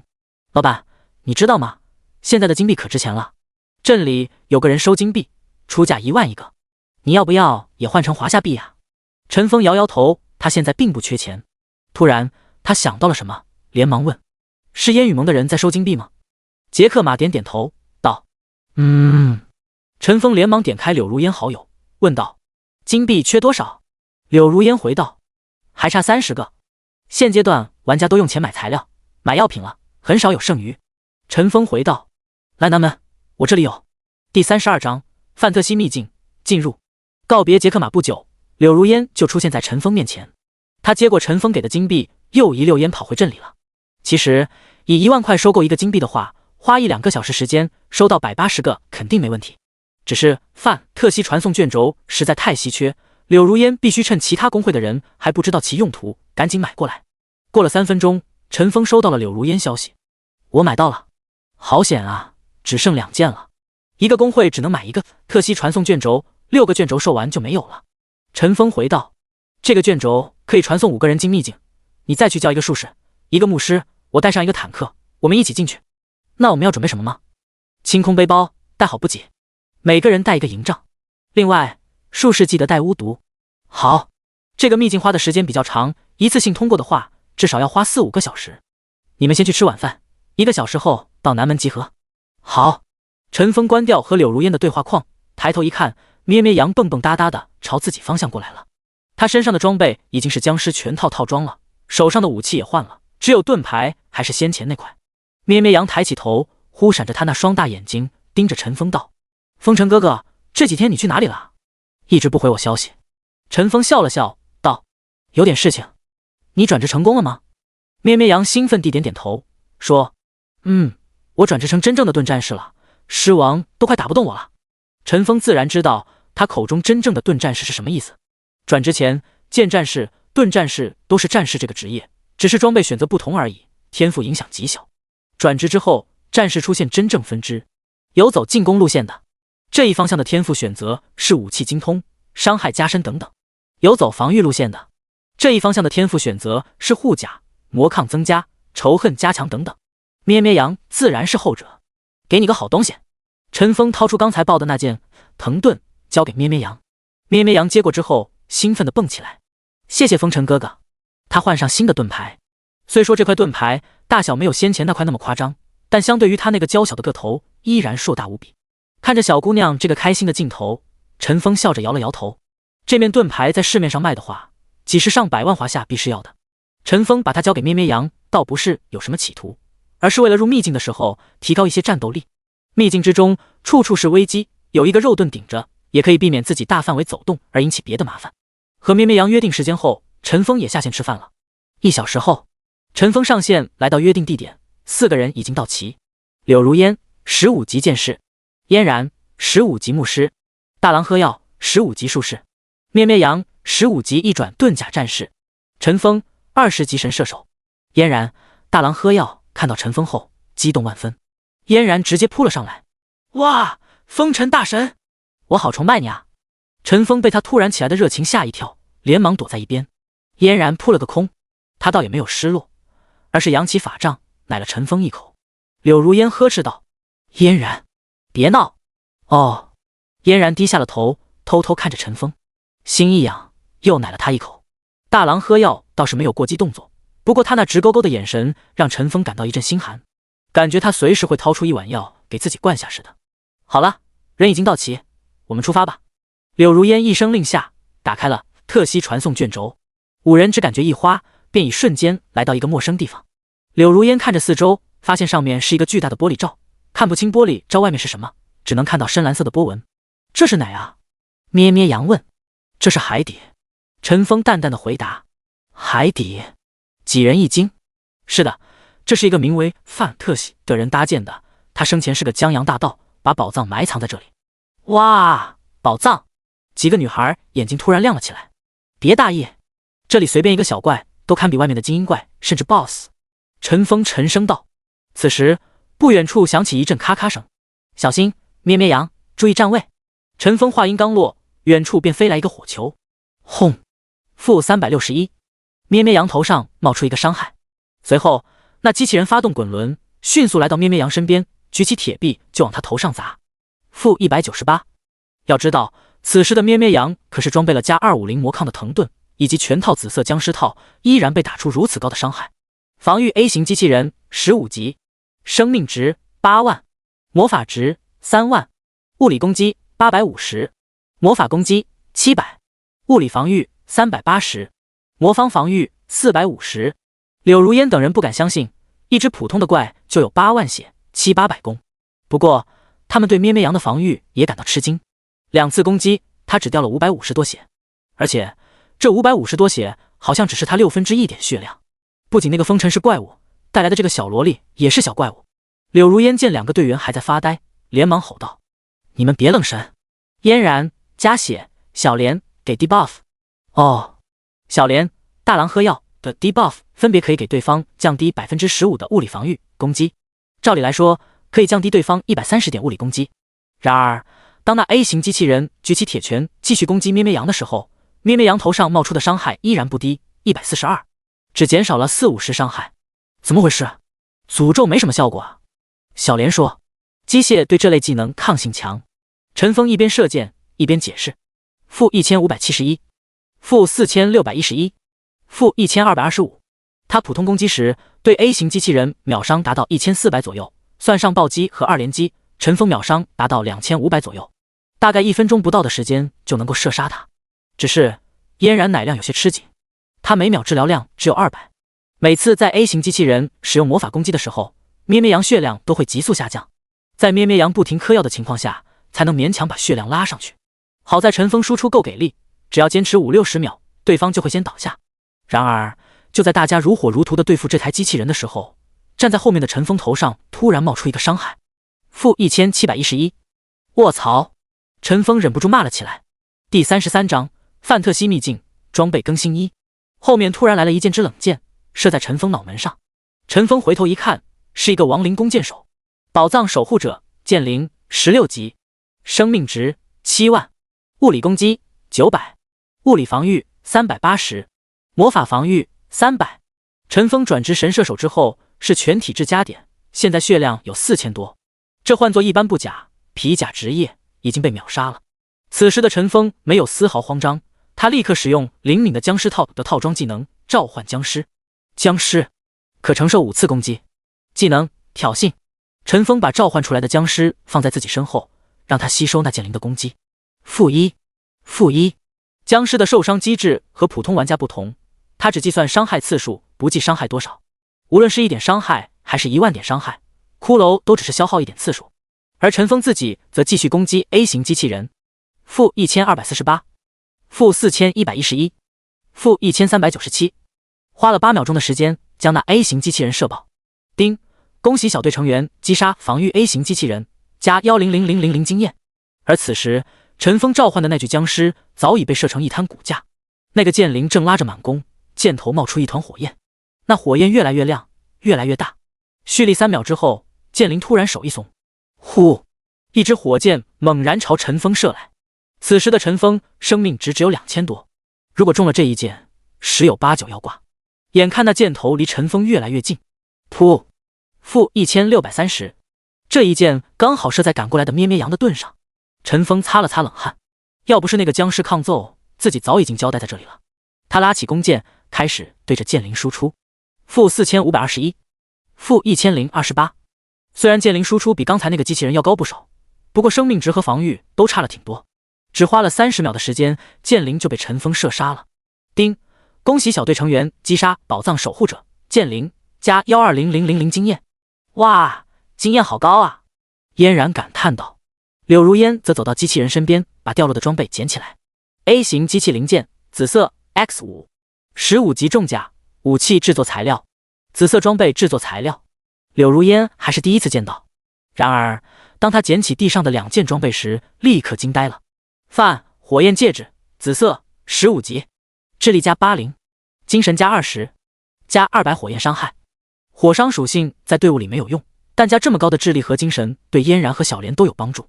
范光明项链，金色，15级，智力加120，精神加50，治疗量加200。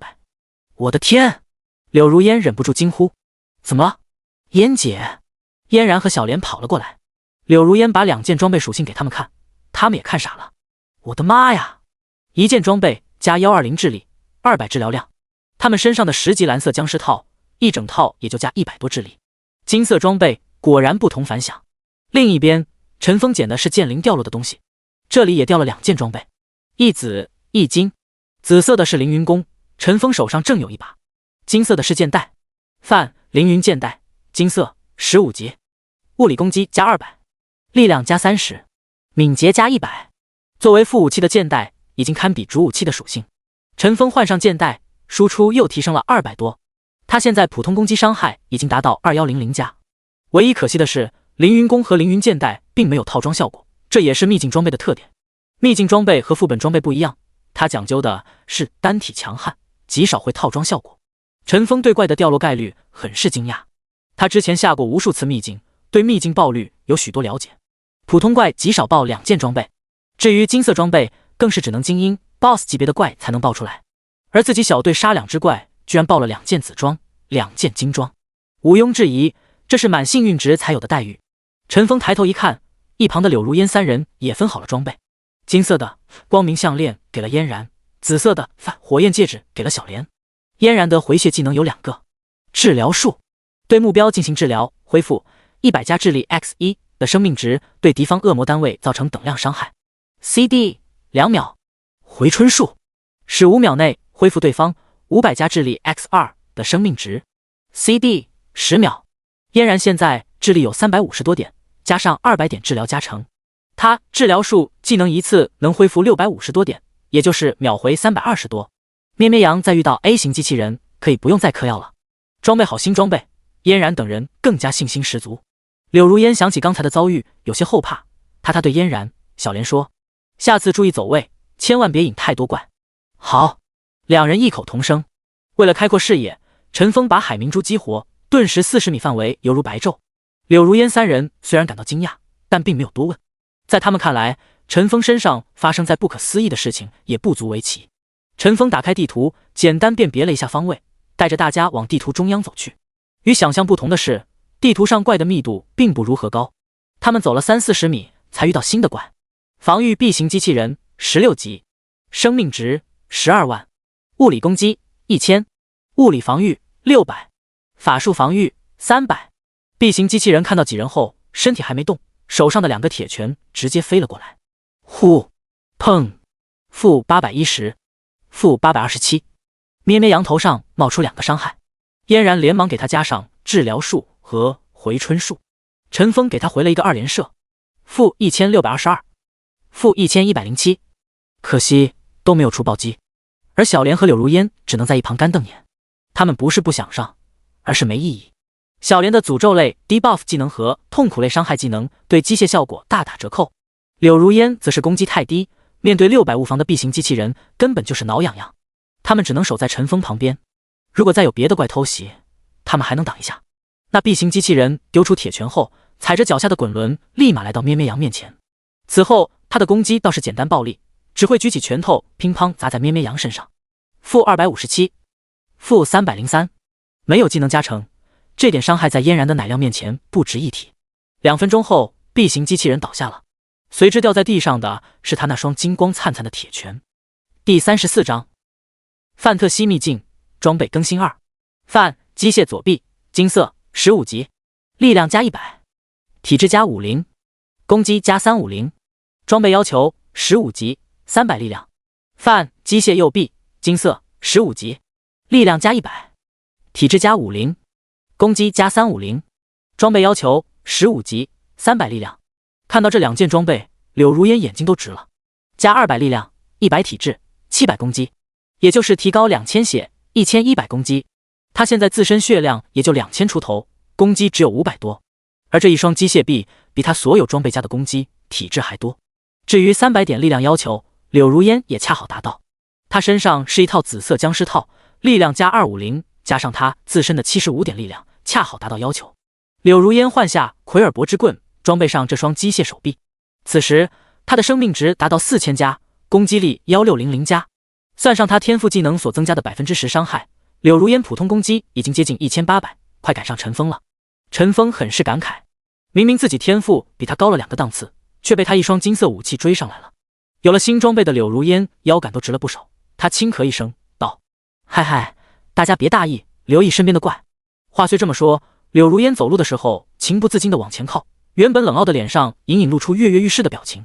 之后他们又遇到落单的 A、B 机器人和剑灵，之后掉落的装备质量明显下降，要么不爆，要么只爆一件紫装。这个陈峰倒是很清楚，秘境里每一种怪的第一质爆率特别高。在他们打了10只怪后，柳如烟等人先后升到了16级，他们下一级升级经验是360多万。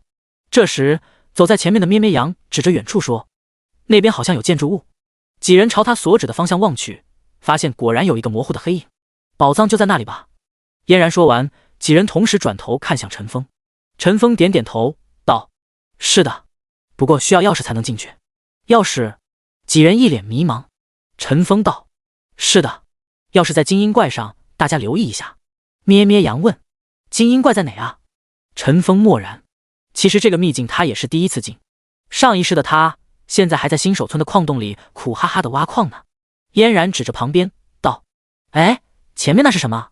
精英怪吗？”几人走近一看，发现有2只怪聚在一起。防御 B 型机器人16级，宝藏守护者藤甲护卫16级，生命值15万，物理攻击700，物理防御1000，魔法防御200。藤甲护卫攻击一般，但是生命值和物防尤其高。陈峰对准防御 B 型机器人射出2连击，那2只怪立马朝他奔来。柳如烟瞧准时机，对着 B 型机器人突刺，这是战士的中等距离技能，迅速冲到10米内的一个敌人身边，并造成150%伤害，-2401。随后挥手一记重斩，给对方造成200%伤害，并降低对方20%移动速度，-2986。此时陈峰也射来一支箭，-5819。陈峰一个3倍暴击，2秒钟不到，机器人已经掉了1万多血，这个输出简直惊人。在2人合击下，20秒不到的时间就把那 B 型机器人搞定了。随后2人攻击藤甲护卫，虽说他物理防御达到1000，但被小莲加持诅咒等技能后，他防御只有800多。-1403陈峰，-1012柳如烟，-5009陈峰，-987柳如烟。至于他700点的物理攻击，对咩咩羊就是挠痒痒。攻击了7-8秒，藤甲护卫突然站着不动，同时身上的藤甲变得厚重无比。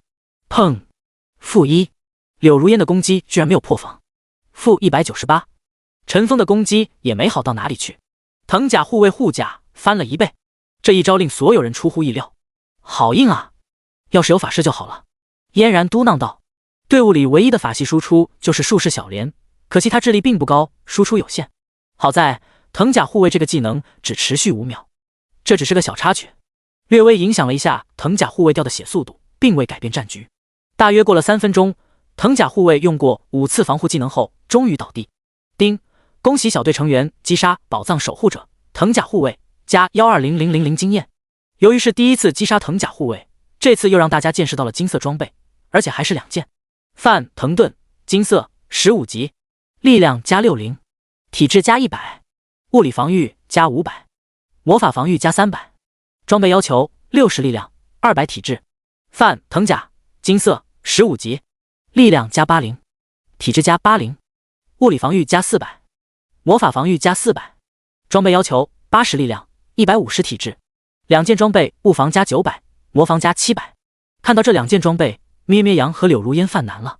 咩咩羊依依不舍地看着藤甲，一咬牙说：“烟姐姐，你拿藤甲，我拿藤盾吧。”柳如烟笑了笑，她摸了摸咩咩羊可爱的双马尾，说：“不用了，2件你都拿去吧，我刚才拿了2件金色武器呢。”可是咩咩羊刚要拒绝，就被嫣然打断了。“小羊妹妹，你别跟嫣姐客气了，她一字千金，说什么是什么。”咩咩羊转头看了看陈峰，陈峰笑着冲他点点头，他这才把2件装备穿上。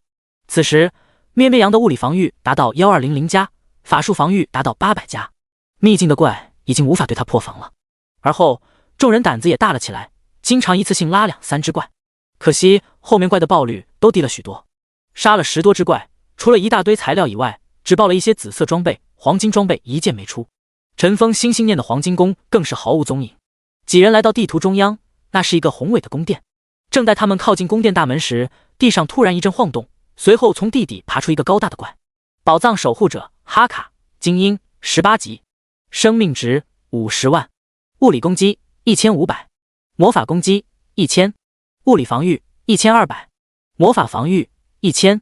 哈卡手握宝剑，突然向前一挥，一道剑气奔向陈峰等人。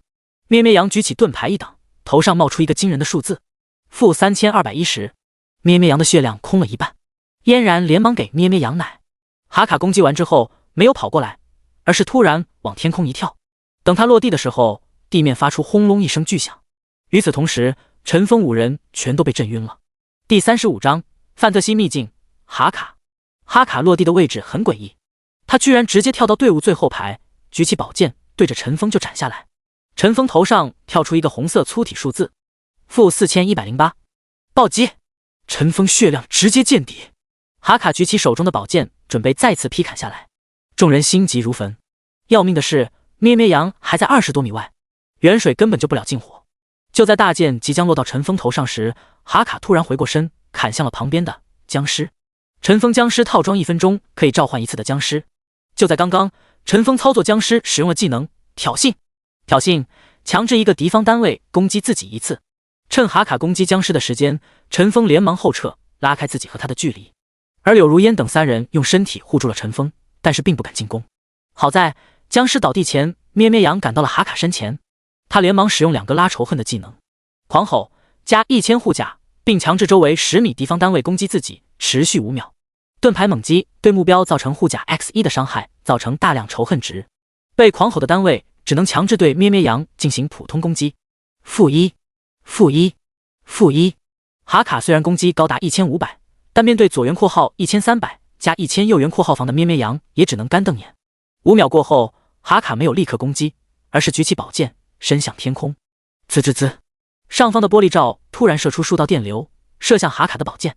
哈卡原本锋利的白色宝剑突然被一层蓝色电流包裹，他一剑砍下，咩咩羊头上冒出2个数字-521，红色-329，蓝色。红色数字是物理伤害，蓝色数字是魔法伤害。此时的哈卡是个魔武双修的 BOSS， 咩咩羊可就苦了，1秒伤害接近900。虽然嫣然之后加了1件紫装，但他现在每秒的回血量只有400多，根本撑不住 BOSS 的输出。小莲上虚弱诅咒！陈峰一边输出一边大喊。哦，大郎喝药之前对机器人下过诅咒，结果效果不好，但这一次用在 BOSS 身上，立马效果显著。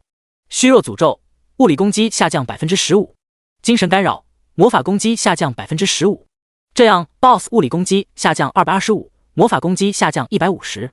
咩咩羊每秒掉血量在500左右，虽说还是比嫣然的奶量高100多，但咩咩羊自己吃药的话，勉强还是撑得住。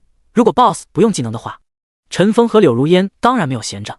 陈峰普通攻击对 BOSS 伤害是900多，暴击是4800多，平均秒伤在2000以上。而柳如烟输出就不太理想了，他每次攻击只对 BOSS 造成500-600的伤害，算上旋风斩，重斩，他的秒伤也不过800-900而已。这样的输出，面对50万血量的哈卡，起码10分钟才能搞定。而且这还是建立在 BOSS 只会普通攻击的前提下。但怎么可能？在 BOSS 掉了10%生命值的时候，他手中宝剑上的电光突然消失不见。哈卡立刻往后一个大跳，离小队有10米远。随后他又一次高高跳起，越过小队成员头顶。陈峰心里一紧，又来。果然，哈卡再次跳到队伍最后面，砰，再次将5人震晕。而这一次，陈峰没有让他得逞。就在哈卡还在半空中的时候，陈峰已经往队伍中央跑去，留下僵尸站在最后排。哈卡落地时，只有一个小僵尸孤零零的面对他。哈卡高高举起大剑，猛然下砍。-1，小小的僵尸有着大大的能量，他很弱，他的攻击可以忽略不计，但他的受伤机制太特别，不论你多少伤害，他就是掉一血。有了上一次的经验，其他人都迅速的调换了位置，再次集中火力攻击。之后哈卡到80%、70%血量的时候，也都会来一次切后排。这招自然都被大家轻松应对过去。就在 BOSS 血量稳步下降时，嫣然突然惊慌的喊起来：“不好了，我快没魔了，吃药的速度赶不上！”陈峰连忙喊道：“小莲，生命分流！”带狼喝药回道：“知道。”术士有2个很特别的技能：生命吸吮和生命分流。生命吸吮，吸取敌方生命值；生命分流，消耗自己生命值，转化为魔法值。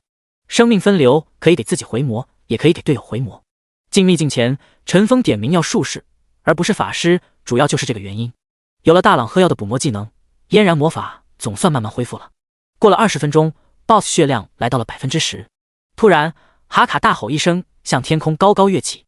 陈峰连忙留下僵尸向前跑去，只是这一次 BOSS 没有往后跳，他直接浮在半空之中。此时，天空狂风大作，电闪雷鸣。哈卡被数道电流穿过，嘴里还念念有词：“范大人，赐予我力量吧！”哈卡变身。与此同时，空中响起了一段 BGM， 特别动感。陈峰听着有些耳熟，突然他反应过来 BGM 的出处了。我操，美少女战士啊！那哈卡看起来5大3粗的，原来还是个少女心。此时半空的哈卡突然发起一道强光，让人无法直视。待那光线消散，天空出现一个巨大的机甲。天空的哈卡抬起右胳膊，突然射出一发导弹，朝陈峰飞来。麻蛋，又找老子干！陈峰骂骂咧咧道。第36章范特西秘境，暗金戒指和钥匙。这个导弹速度不快，但个头不小。陈峰连忙后退，企图远离导弹的落地点。哪知那个导弹竟然是跟踪弹，他会跟着陈峰的移动调准方向。陈峰无奈，拉起弓箭，对着导弹射了一箭。轰！一声巨响，导弹在空中炸裂，陈峰头上立马浮现一个伤害，-2201。而远离陈峰的其他人也受到波及，-1081，-879。看到这个伤害，众人目瞪口呆。在空中爆炸就有这么大威力，要是让这颗炸弹在人群里爆炸，估计都要活不下来。伤害太高了，还是 AOA。 哈卡放出导弹之后，也从空中落了下来。这时大家才发现，哈卡各项属性都加强了。宝藏守护者机甲哈卡18级，生命值50000，5000000，物理攻击2000，魔法攻击1500，物理防御1600，魔法防御1200。陈峰一边吃药回血，一边对哈卡进行攻击。-471，-42，二连击第2级，-4219，暴击。没触发暴击的话，陈峰的伤害就是挠痒痒了，而柳如烟根本就近不了身。此时哈卡身上出现一个火焰护盾，靠近他的人每秒会受到50点每秒的伤害，而且变成机甲的哈卡攻击范围变成了 AOE， 每次攻击都会对周围5米范围敌人造成80%伤害。此时最痛苦的莫过于咩咩羊了。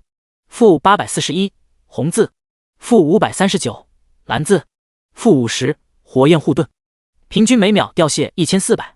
即便有嫣然的回血，咩咩羊的血量依然狂掉不止。风尘哥哥，我快支撑不住了！咩咩羊焦急地喊道。陈峰心知击杀 BOSS 至少需要20至30秒，这么久的时间，咩咩羊肯定撑不下来，看来还是要靠自己了。陈峰大喊：“咩咩，不要拉 BOSS 仇恨了，我单独对付他。”其他人都散开。咩咩听闻，连忙取消自己想要使用的盾牌猛击技能，其他人则往两边散去。陈峰继续输出：-4310，负4217。由于 BOSS 变身后仇恨会清零，加上陈峰连续几次暴击，很轻易的把 BOSS 仇恨拉了过来。哈卡抛下身边的咩咩羊，直接冲向了陈峰。此时哈卡与陈峰相距30米，他立马又甩出了一个跟踪导弹。这一次陈峰没让飞弹飞到自己头上，而是直接在半空将其射爆。轰！负1710。哈卡自己居然被炸弹伤到了。陈峰又惊又喜，这导弹居然还有这效果。机甲哈卡移动速度很快，有9的速度。陈峰只是一次攻击的功夫，就已经被他近身9米了。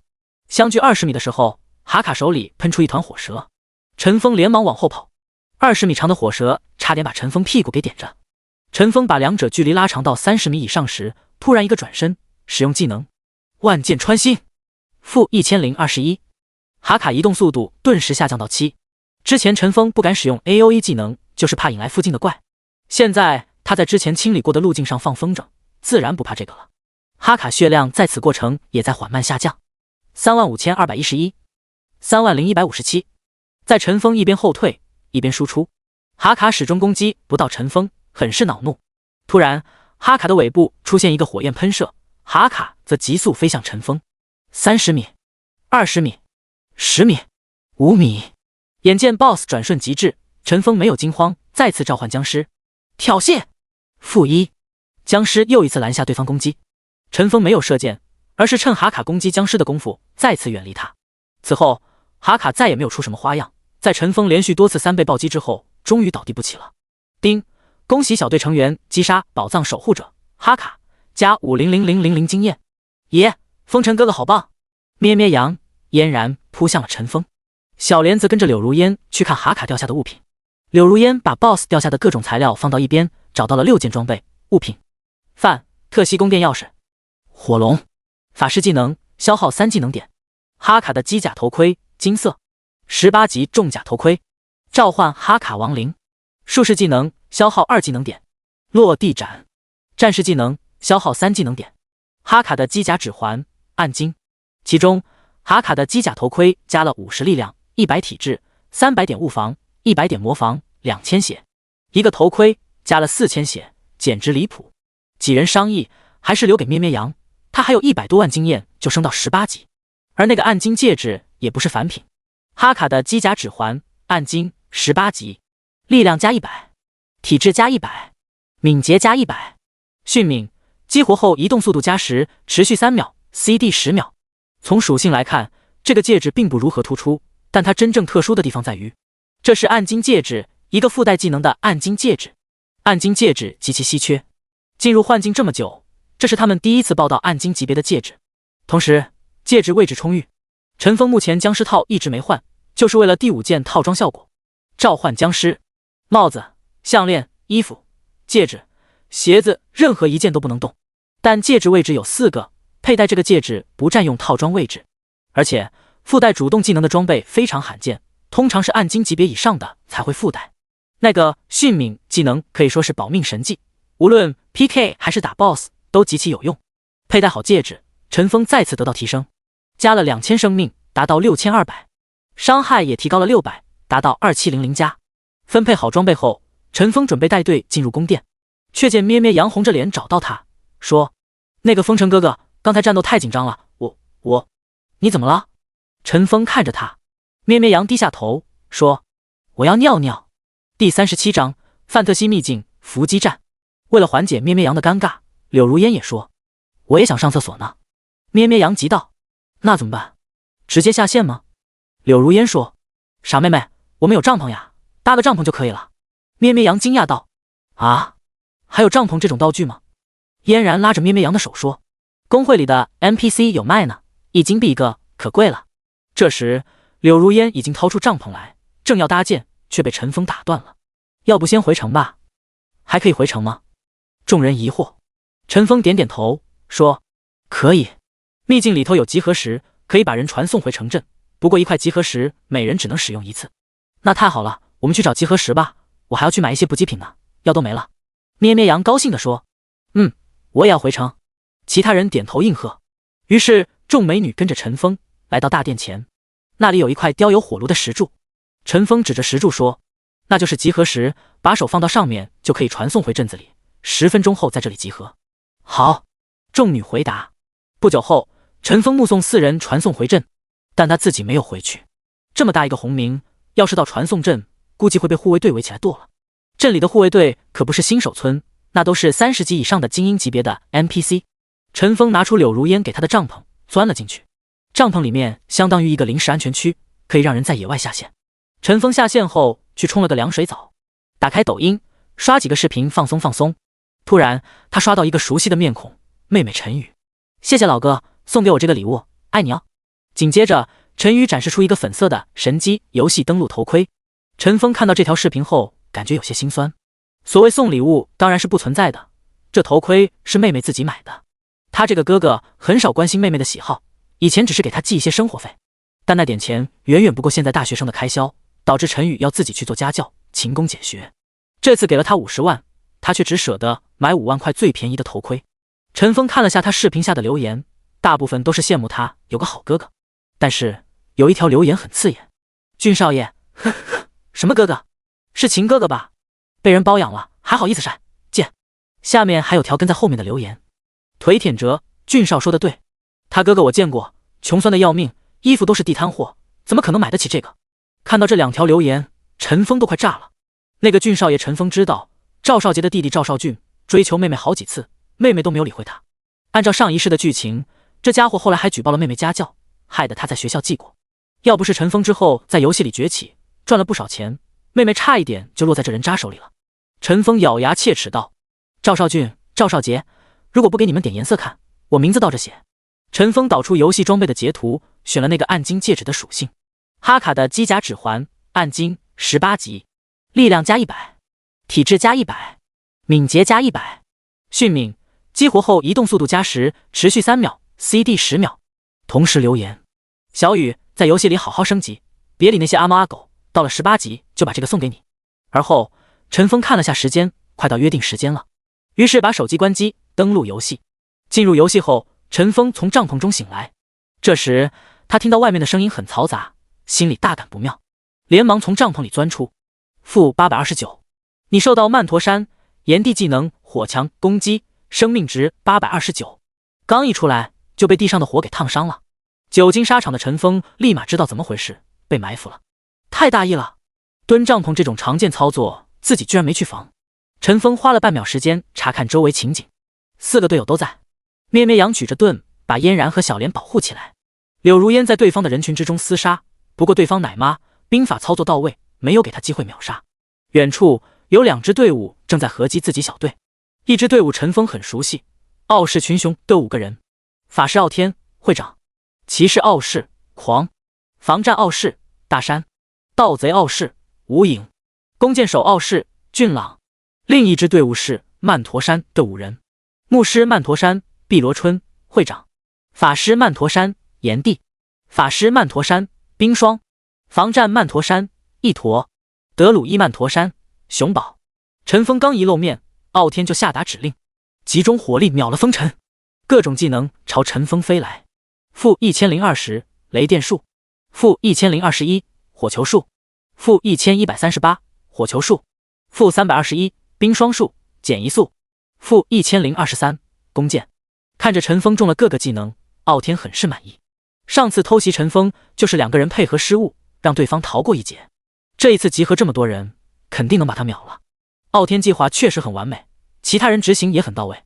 一个弓箭手怎么可能承受一轮5、6千的伤害嘛？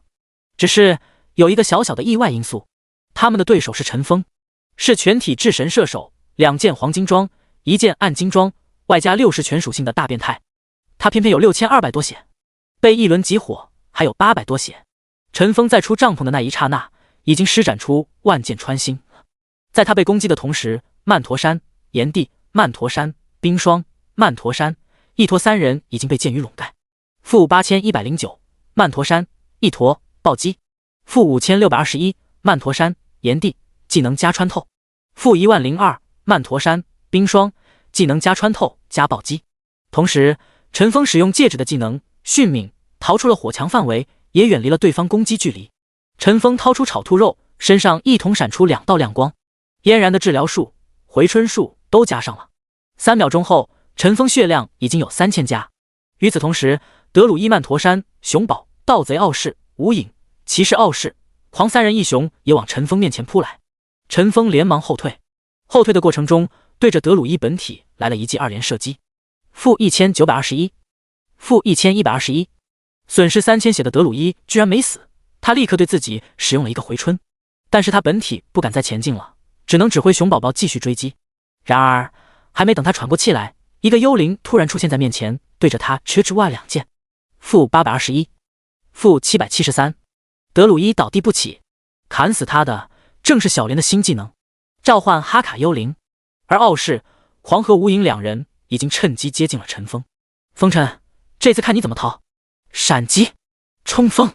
陈锋面对近在咫尺的2个人，脸上没有任何波澜。第38章范特西秘境，柳如烟秀。如果让2个人同时近身，3000血的皮甲陈锋绝对撑不过2秒。傲视、狂的冲锋技能已亮，刚要对陈锋发动，却发现2人中间出现了一个人，准确来说是出现一具僵尸。他举起锤子，对着这只弱小的僵尸就是一锤，企图将他秒杀。然而僵尸头上冒出了一个令他不可思议的数字，负1。那僵尸用手拍了他一下，负1。操！傲视、狂很快反应过来，这是陈锋在拖延时间的伎俩，不再理会这个小僵尸，绕过他打算再次对陈锋发起冲锋。然而就是耽误这1秒的功夫，自己身边的战友傲视、无影已经被陈锋射杀。看着近在咫尺的陈锋，傲视、狂再也不给对方机会，冲锋！在他发动技能刹那，他的身体并没有冲向陈锋，而是掉头冲向小僵尸。负1，傲视、狂惊呆了，想不通这是怎么回事，出 bug 了吗？回答他的是陈锋的2连击，负4618，负1235。尼玛！傲视、狂到死都不知道为何他的冲锋技能使用失败。陈锋射杀了威胁最大的3人之后，不再后撤，而是主动靠了上去。等他靠近后，却发现战场已经不需要他了，没有了前排的干扰。柳如烟施展新学哈卡的技能落地斩，切入到后排，落地斩，跳向前方20米处，落地时震晕周围5米范围敌人 1.5 秒，并提高下一击 150% 攻击力。CD 20秒。柳如烟落地后，周围几人都被震晕，他抡起铁拳，重重地轰向弓箭手傲视、俊朗，负3879，秒杀！傲天连忙使用一个冰系法术，寒冰剑，负210。柳如烟移动速度瞬间下降 20%， 柳没有任何犹豫，启动旋风斩。旋风斩提高 200% 抗性，对周围造成每秒 150% 伤害，移速增加 10%， 持续3秒。冰冻在他身上只持续半秒的时间。很快，柳如烟到了傲天身边，傲天头上冒出2个数字，负958，生命消耗，负958，魔法消耗。他居然学了魔法盾，用魔法抵消 50% 伤害。即便如此，傲天血量还是下降了一半。他连忙大喊：碧螺春，乃我！怎知一旁的曼陀山、碧螺春并没有理会他，而是在旁边站着，不用技能，也不跑。下一秒，傲天受到旋风斩第2次伤害，负1001，生命消耗，负1001，魔法消耗。傲天立马撒手人寰，还剩一个防战和一个牧师。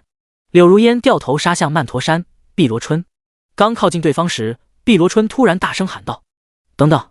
柳如烟收回了拳头，瞪着他说：临死前你有什么话说？曼陀山、碧螺春说：我投降，我可以做你们队伍的奶妈，帮你们通关。柳如烟一愣，刚才打精英怪哈卡的时候，嫣然一个奶妈确实不够用，如果再来一个奶妈的话，岂不是稳了很多？曼陀山、碧螺春见柳如烟这个神情，心知他已经动心了，他心里一喜，接着说：我只负责加血，掉落的所有装备我都不要，你们没有损失的，不要装备。柳如烟心动了，他转头看向陈锋，想听听他的意见。陈锋没有说话，只是做了一个抹脖子的动作。柳如烟点头会意，举起沙包大的拳头，对着曼陀山、碧螺春砰砰2拳，将其秒杀。最后剩下孤零零的防战傲视，大山也不再反抗，被柳如烟活活锤死。站在战场上的柳如烟环顾四周，一股微风吹来，将她长发短裙吹起，煞是好看。嫣姐，你好帅啊！嫣然星星眼看着柳如烟，哼，花痴。小莲白了嫣然一眼，走向了柳如烟，一起捡地上掉落的装备。10人一共掉了6件装备，其中3件是秘境的紫装，如果是之前，这3件装备肯定会让他们欣喜若狂，但现在吗？一身垃圾。小莲嘟囔着。柳如烟笑了笑，说：“工会的姐妹们听到的话，可要骂你了。”嘻，小莲吐了吐舌头。这时，陈峰、咩咩羊、嫣然也走了过来。咩咩羊说：“那些坏蛋为什么要攻击我们呀？他们怎么知道我们会在这里出现呢？”柳如烟没回答，而是看向了陈峰。陈峰被他看得不好意思，挠了挠头。这时，柳如烟摸了摸咩咩羊的脑袋，说：“他们都是坏蛋，坏蛋是不讲道理的。”哦。单纯的咩咩羊哪里想得到，露出马脚的正是他风尘哥哥的帐篷。而后5人在原地坐下，恢复状态。陈峰说：“咩咩，你还有多少经验到17级？”咩咩羊看了下经验条，说：“还有102万。”陈峰点点头。17到18级经验是735万，只要杀70-80只怪就可以了。18级他就能装备哈卡那个头盔，进宫殿前还是有必要的。柳如烟想起一事，皱眉道：“风尘，我们要不要快点进宫殿？我怕其他队伍。”陈峰摇摇头说：“没必要。”为什么啊？吉女疑惑。陈峰没有解释，而是陷入了回忆。上一世，这个秘境是6个工会合力击杀宫殿外的精英怪才拿到钥匙的。后来他们在打范特西的过程中勾心斗角，都在因对方导致被团灭。秘境里死亡意味着退出。后面零星传送进来几个人，在面对 BOSS 的时候都闯不过去。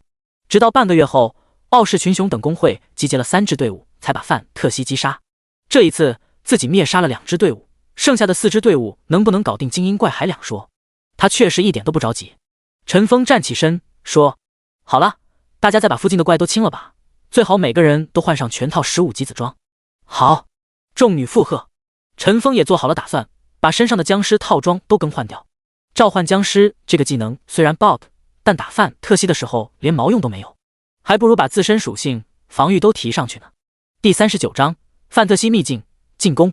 范特西秘境大约有10多个足球场那么大，怪的密度不高，总共有200-300只。现在的陈峰等人面对秘境普通怪自然是驾轻就熟，怪物对咩咩羊几乎不破防，就算是小莲召唤的哈卡亡灵也能单挑1-2只小怪。5人沿着神殿从外到内一层层开始清怪。丁，恭喜小队成员击杀宝藏守护者剑灵，加1200000经验。丁，恭喜小队成员击杀防御 A 型机器人，加1000000经验。打了100多只怪，掉落了30多件装备，陈峰也终于把各个部位的装备焕然一新。范羽帽紫色15级，生命值加1000，体质加50，物防加50，魔防加120。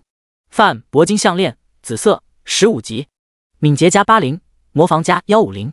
范羽衣紫色15级，力量加50，体质加50，物防加80，魔防加100。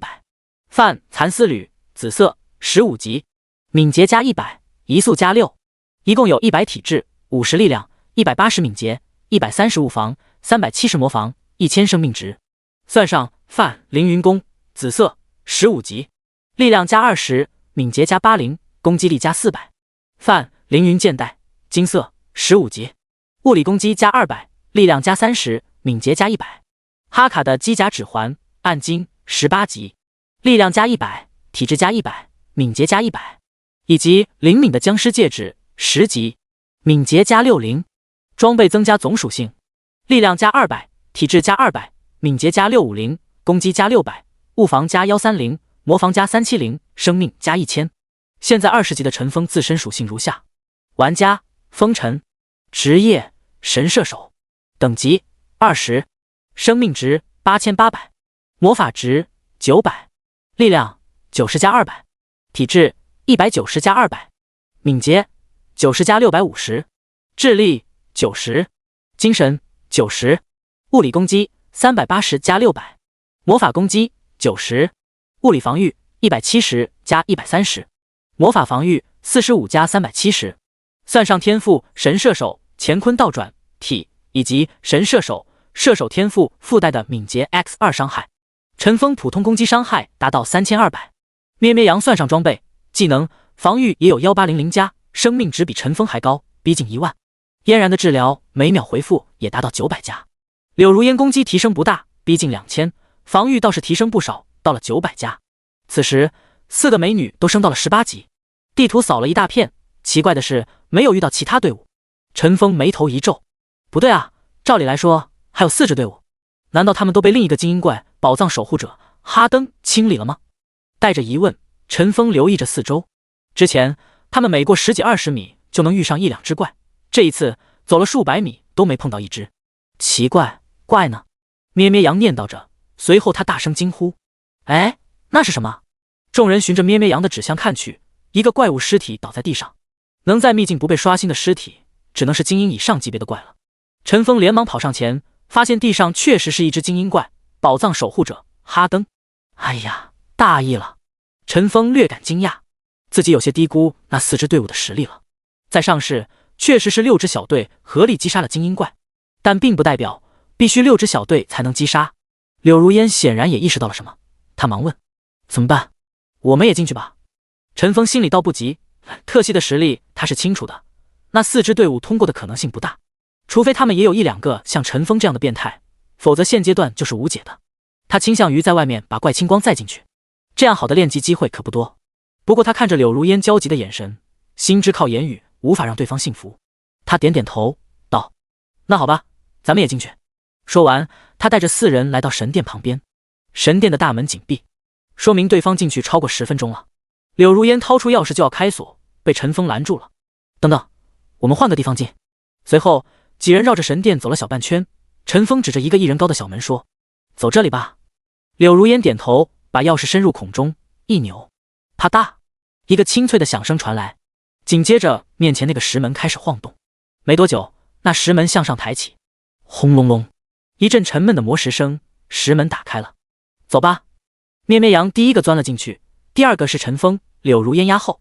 通道很小，两人并肩都显得很紧。咩咩，你往前走，速度慢点，其他人保持距离。陈峰话音刚落，就听见咩咩羊一声惨叫，啊！噗呲，负4000。几人抬头看去，咩咩羊被4根长矛刺穿身体，幸亏是在游戏里，这如果在现实中的话，早就凉透了。嫣然连忙给他奶了几口。3秒钟之后，咩咩羊回到满血状态，吓死我了！刚才那下好痛哦！咩咩羊拍着自己的胸脯说：“咩咩妹妹别拍了，小心把你的小馒头拍进去。”小莲调侃道。听闻此话，咩咩羊嘟着嘴瞪了他一眼，哪知小莲反倒起酥胸，面前2只大白兔跳动不已。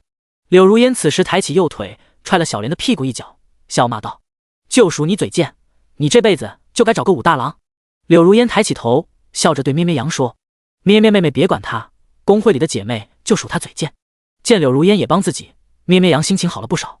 他看着陈峰说：“风尘哥哥，你也是和这几个姐姐一个公会吗？”陈峰摇摇头说：“不是，如烟姐姐的公会只有女孩子才能参加。”哪知他话音刚落，后面的嫣然就轻声嘟囔着：“那也未必。”嗨嗨！柳如烟连忙咳嗽几声，制止了嫣然。他不是没想过邀请陈峰入会，刚才回城的时候，嫣然和小莲还提出这个想法来，但是他觉得公会的只招女生的招牌刚打出去，如果就立马加男人入会的话，会让自己在新加入的成员面前丧失威信。此时他自己还没决定，自然不会让嫣然贸然提出。陈峰知道柳如烟的傲气，前世的烟雨盟确实一个男的都没加，他立马转移了话题：“咩咩，你可以加进去呀。”第40章范特西秘境看戏。好呀好呀！咩咩羊一蹦老高，他回头看着这柳如烟道：“如烟姐姐，你们公会要不要我呀？”柳如烟笑着说：“当然欢迎了。”没过多久，咩咩羊就把自己称号换了，月牙城勇士，烟雨盟副会长咩咩羊。哇，我还是副会长哩，谢谢如烟姐姐。咩咩羊抬头看着自己的称号，甚是欢喜。而柳如烟则看向陈峰，对他点点头，他当然知道这是给自己看的。他一挥手说：“好了，我们继续前进吧。”好，众女应和。和刚才一样，咩咩羊走在前面。突然，陈峰指着墙角的一个地方说：“咩咩，你往那边挪一下。”哦啊！咩咩羊刚踩上去，便掉进一个坑里。负1000，负1000！他连忙大声呼救：“快拉我上去啊！底下有尖刀！”负1000，负1000！掉了6000血后，几人才成功把他拉出来。咩咩羊喘着气接受嫣然的治疗。陈峰又指着前方不远处说：“咩咩，右边墙上是什么？”咩咩羊摸着屁股往前挪动，说：“哪里啊？啊，有火，好烫，好烫！”咩咩，那里好像有东西在动。哇，蛇呀！冷欧下划线哦。滋吱滋，在陈峰指挥下，咩咩羊把通道能踩的陷阱全踩了一遍，而他只能一遍遍地嚎叫着，那凄惨的叫声闻者动容，听者落泪，可把柳如烟等人心疼坏了。而凶手陈峰倒是面无表情，活脱脱一个无良老板压榨员工的模样。走了10多分钟，几人总算走到出口，咩咩羊也舒了一口气。风尘哥哥坏透了，呜呜！陈峰走到前面，对他比了个手势，嘘，静声。咩咩羊连忙捂住了嘴巴。随后，几人跟随陈峰从洞里探出头，他们处于墙壁上的一个洞里，下面有几段弯弯曲曲的楼梯延伸至大厅。大厅装修极其奢华，像皇宫一般灯壁辉煌。大厅中央有10多个人围着一个 BOSS 战斗，战斗的区域笼罩在一层淡淡的紫色光幕，约莫有50米乘50米大小。光幕中央有一堆骷髅头，散发着若有若无的荧光。咦，怎么就有这个技能了？陈峰喃喃自语道。中间的紫色光幕是一个术士技能，准确来说是隐藏职业痛苦术士得专属技能，名为深渊鬼域。深渊鬼域对50米乘50米区域的友方单位施加深渊祝福，敌方单位施加深渊诅咒。深渊祝福提高 20% 伤害，减免 20% 受到的伤害。深渊诅咒降低 20% 输出，提高 20% 受到的伤害。这是一个极其霸道的范围技能，学习时需要5点技能点，和陈峰的万箭穿心一个级别。那一圈紫光是什么？柳如烟显然也看出其中的蹊跷，向陈峰询问。陈峰将深渊鬼域的效果和他一一细说。柳如烟深吸一口气，相当于降低 BOSS 40% 输出，且对 BOSS 加深 40% 伤害。陈峰点点头，这个技能就是这么霸道。柳如烟说，那他们团战岂不是无敌了？陈峰一愣，随即对柳如烟更加佩服。这个时候他居然想到的是 PK， 不愧是顶级会长。陈峰指着地上的骷髅堆说，看到那堆骷髅了吗？柳如烟循着望去，点点头，骷髅堆旁边还有一个术士。陈峰说，就是那个术士。柳如烟何其聪明，立刻领悟到了陈峰意思。你是说杀了那个术士就可以破除这个深渊鬼域？陈峰点点头说，那个术士不能离开那堆骷髅5米范围。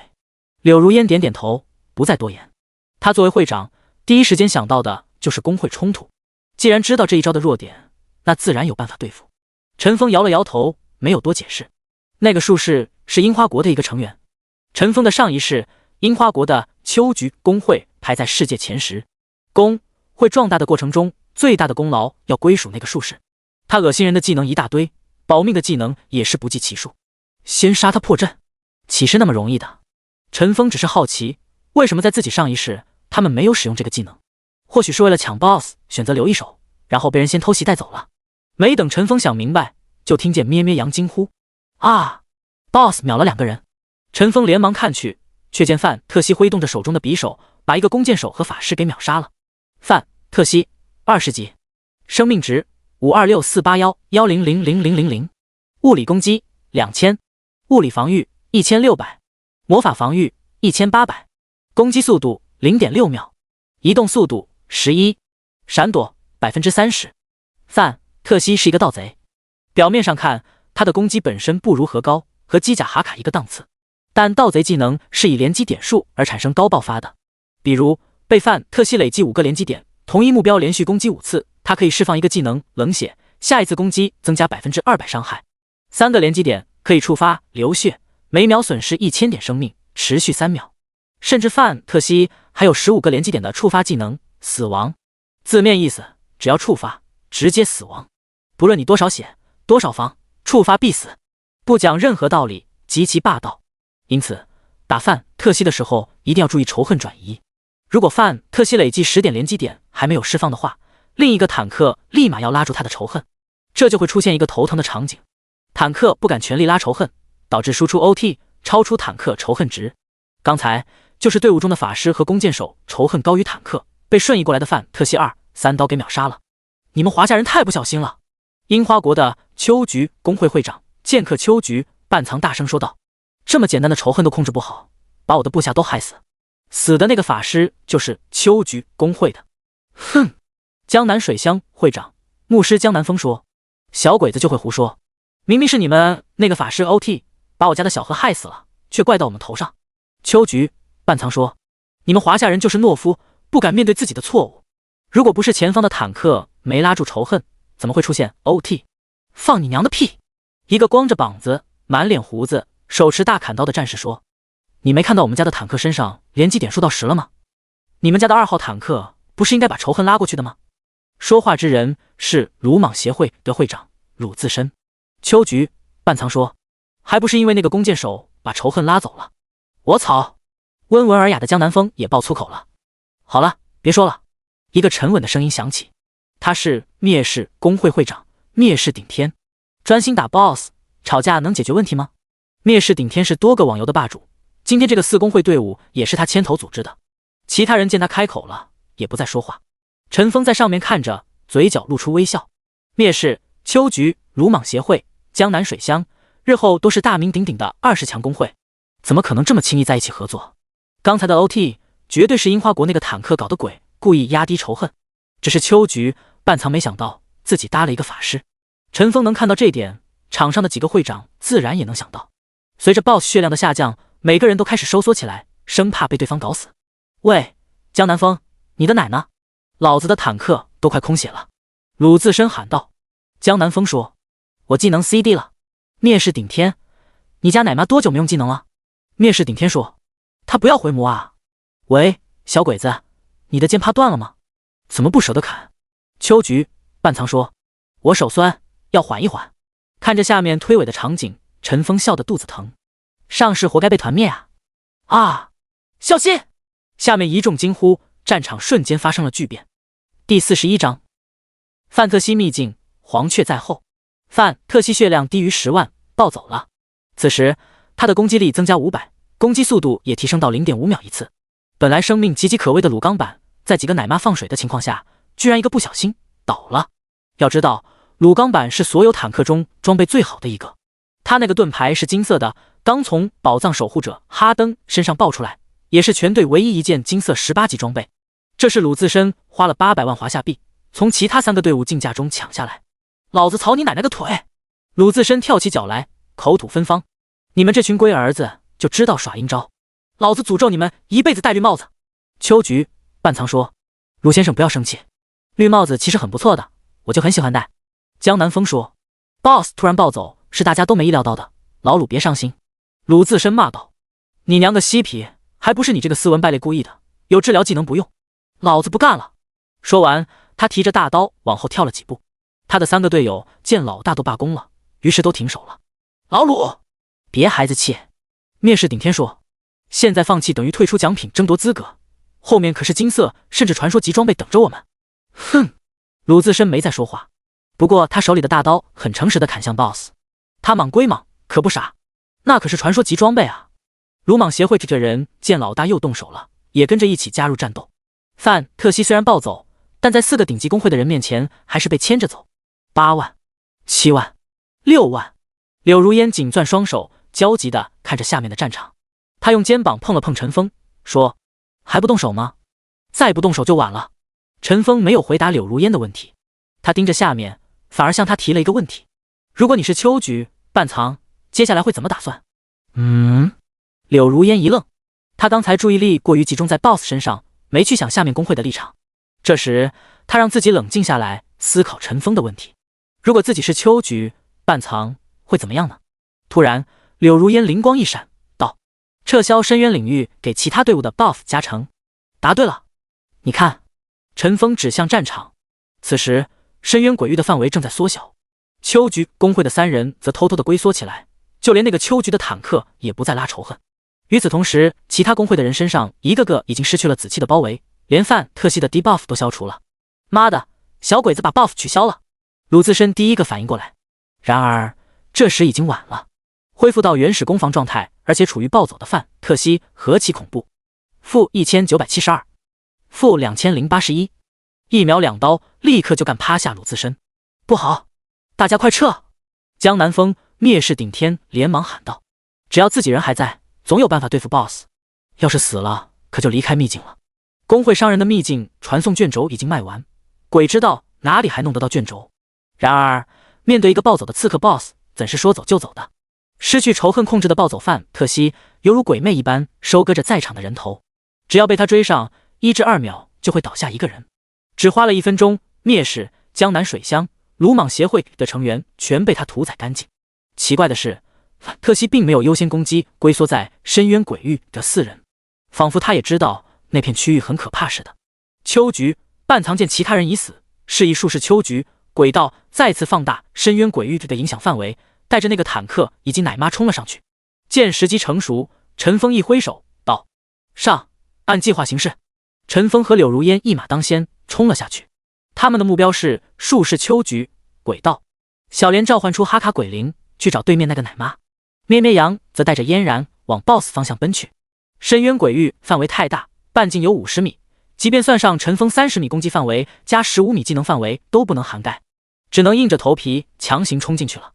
哪知陈峰等人刚一进入鬼域，就被秋菊、鬼道发现了。什么人敢闯我鬼域的干活？你爷爷我！陈峰说完，搭弓射箭，2连射击，负1201，负210， 3200伤害的伤害，在这里只打出这么一点输出。八嘎！秋菊、鬼道怒目对着陈峰，立马吃了一颗补血药。此时柳如烟已经高高跳起，随后重重落在他的身边，落地斩。秋菊、鬼道立马陷入昏迷。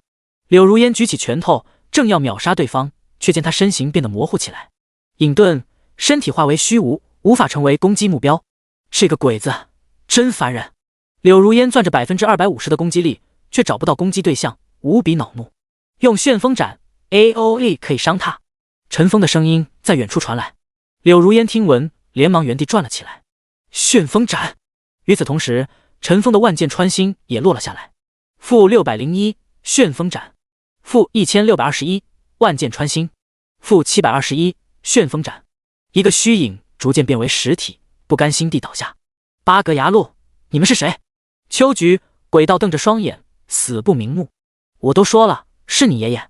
陈峰对着他吐了一口口水。随着施术者身死，深渊鬼域效果也消除了。八嘎，鬼道怎么回事？秋菊、半藏被突如其来的小萝莉搞得晕头转向，正要好好教训他，却发现深渊鬼域消失了。他刚回头看那边的情况，就被一箭给射中脑门。负8715，你是什么人？秋菊、半藏还没看清陈峰人影，便已去了复活点，而旁边的坦克同时失去了深渊鬼域以及奶妈的加血，支撑了不到2秒钟就被范特西给捅死了。随他一同倒下的是秋菊队伍里的奶妈，被小莲带着哈卡鬼魂给弄死。而此时咩咩羊却开始大喊起来：风尘哥哥，快攻击 BOSS 啊！我身上的连击点长得好快，1秒掉1000血对咩咩羊来说不算什么，毕竟嫣然在旁边治疗呢。但他可听陈峰说了， BOSS 连击点达到15的话，自己满血也要死的。陈峰不敢大意，配合柳如烟把仅剩的1万多血的 BOSS 给杀了。丁，恭喜小队成员击杀范特西，加30000000经验。范特西惨叫一声倒在地上，物品天女散花般的爆了一地。一眼望去，紫色、黄金装备10多件，你们去捡地上的东西，我去就来。陈峰说着就往范特西的王位上走去。范特西死后，王位旁的宝箱就失去防护，里面有3件物品可以拿。这3件物品不像他爆出来的东西被绑定成击杀队伍的，这可是无主之物，任何人都可以来取走。而且这3件物品有极高概率出现传说甚至传说以上品质的装备。陈峰来到宝箱前，将其打开，里面有3个宝盒。陈峰知道每个宝盒都对应1件装备，他没有让其他人来，就是想利用自己的满幸运值来打开它们，期望获得传说级物品。而这时陈峰遇到了重生后的第一次恼怒的事，这件事让他终生警醒。就在他把宝箱打开的一刹那，身后突然浮现一个虚影，那个虚影迅速地拿起一个宝盒，转身就跑。第42章传说武器黄忠弓。妈的！陈峰万万没想到，居然还有其他玩家在。他之前数过战斗人数，确定其他人都被杀了。这人是谁？陈峰离开，把另外2个宝箱放进背包，然后回过头。当看清那人 ID 的时间，瞬间明白了。窃玉偷香，在陈峰前世，这是令全世界公会玩家痛恨的独行大盗。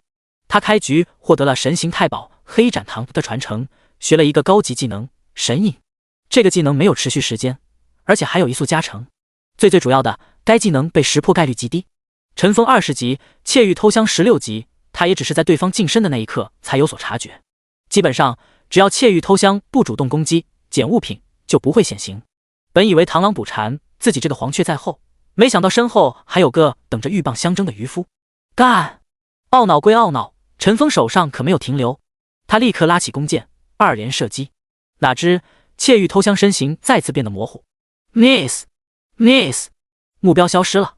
陈峰再次拉弓，万箭穿心，15米乘15米的火力覆盖，看你怎么躲。负2711，窃玉偷香现出身形，万幸他偷走的那个宝盒掉在了地上。陈峰一刻没有停留，连忙跑过去捡起宝盒，打开却发现空空如也。陈峰一愣，这到底本身是空盒子，还是已经被对方打开过了？不得而知。但是系统没有通告，也就是说不是传说级物品，最多一个暗金级。想到这里，陈峰内心略作欣慰。15级、20级暗金装备很快就没用了。此时柳如烟等人正聚在一起惊叹爆出来黄金、暗金装备的属性，突然听见陈峰这边有动静，于是纷纷转过头，看到陈峰刚射死一个玩家。怎么了？风尘哥哥？咩咩羊以为有敌来犯，连忙跑到陈峰面前护住了他。没什么，一个小贼而已。陈峰苦笑着摇摇头。刚才的事谁能想到？本以为只有7支队伍，没想到窃玉偷香不知道从哪弄到一张秘境卷轴，虽说损失不大，但侮辱极强。陈峰暗自咬牙。窃玉偷香，你等着。柳如烟问。风尘，快看看宝箱是什么。陈峰点头，先拿出第一个宝盒，打开。叮，你打开范特西的秘密宝藏，获得暗金物品范氏勋章。勋章很不错，稀有装备，可惜品质是暗金级别的。陈峰拿起第二个宝盒，打开，他的面前突然出现久违的彩色光环。叮，你打开范特西的秘密宝藏，触发幸运奖励，获得传说物品。还没等陈峰看属性，嫣然突然大喊：呀，风尘被通告了，是传说武器。众人一看，果然，世界频道公告，恭喜玩家风尘获得第一件传说级武器黄忠弓，奖励藏宝图1张。恭喜玩家风尘获得第一件传说级武器黄忠弓，奖励藏宝图1张。一连3个世界频道公告，把其他玩家搞懵了。此时是半夜11点，原本昏昏欲睡的玩家瞬间惊醒。开什么玩笑？开服第4天就出传说武器了，老子还在10副本刷蓝装，他就出传说武器了。呜，我在新手村外杀兔兔，兔兔那么可爱，为什么要杀兔兔？喂，别抢我兔兔！这个风尘绝对是挂逼，游戏运营方一定要严查，他是黑客，黑了神机数据库，黑你妹！量子计算机能黑得进去？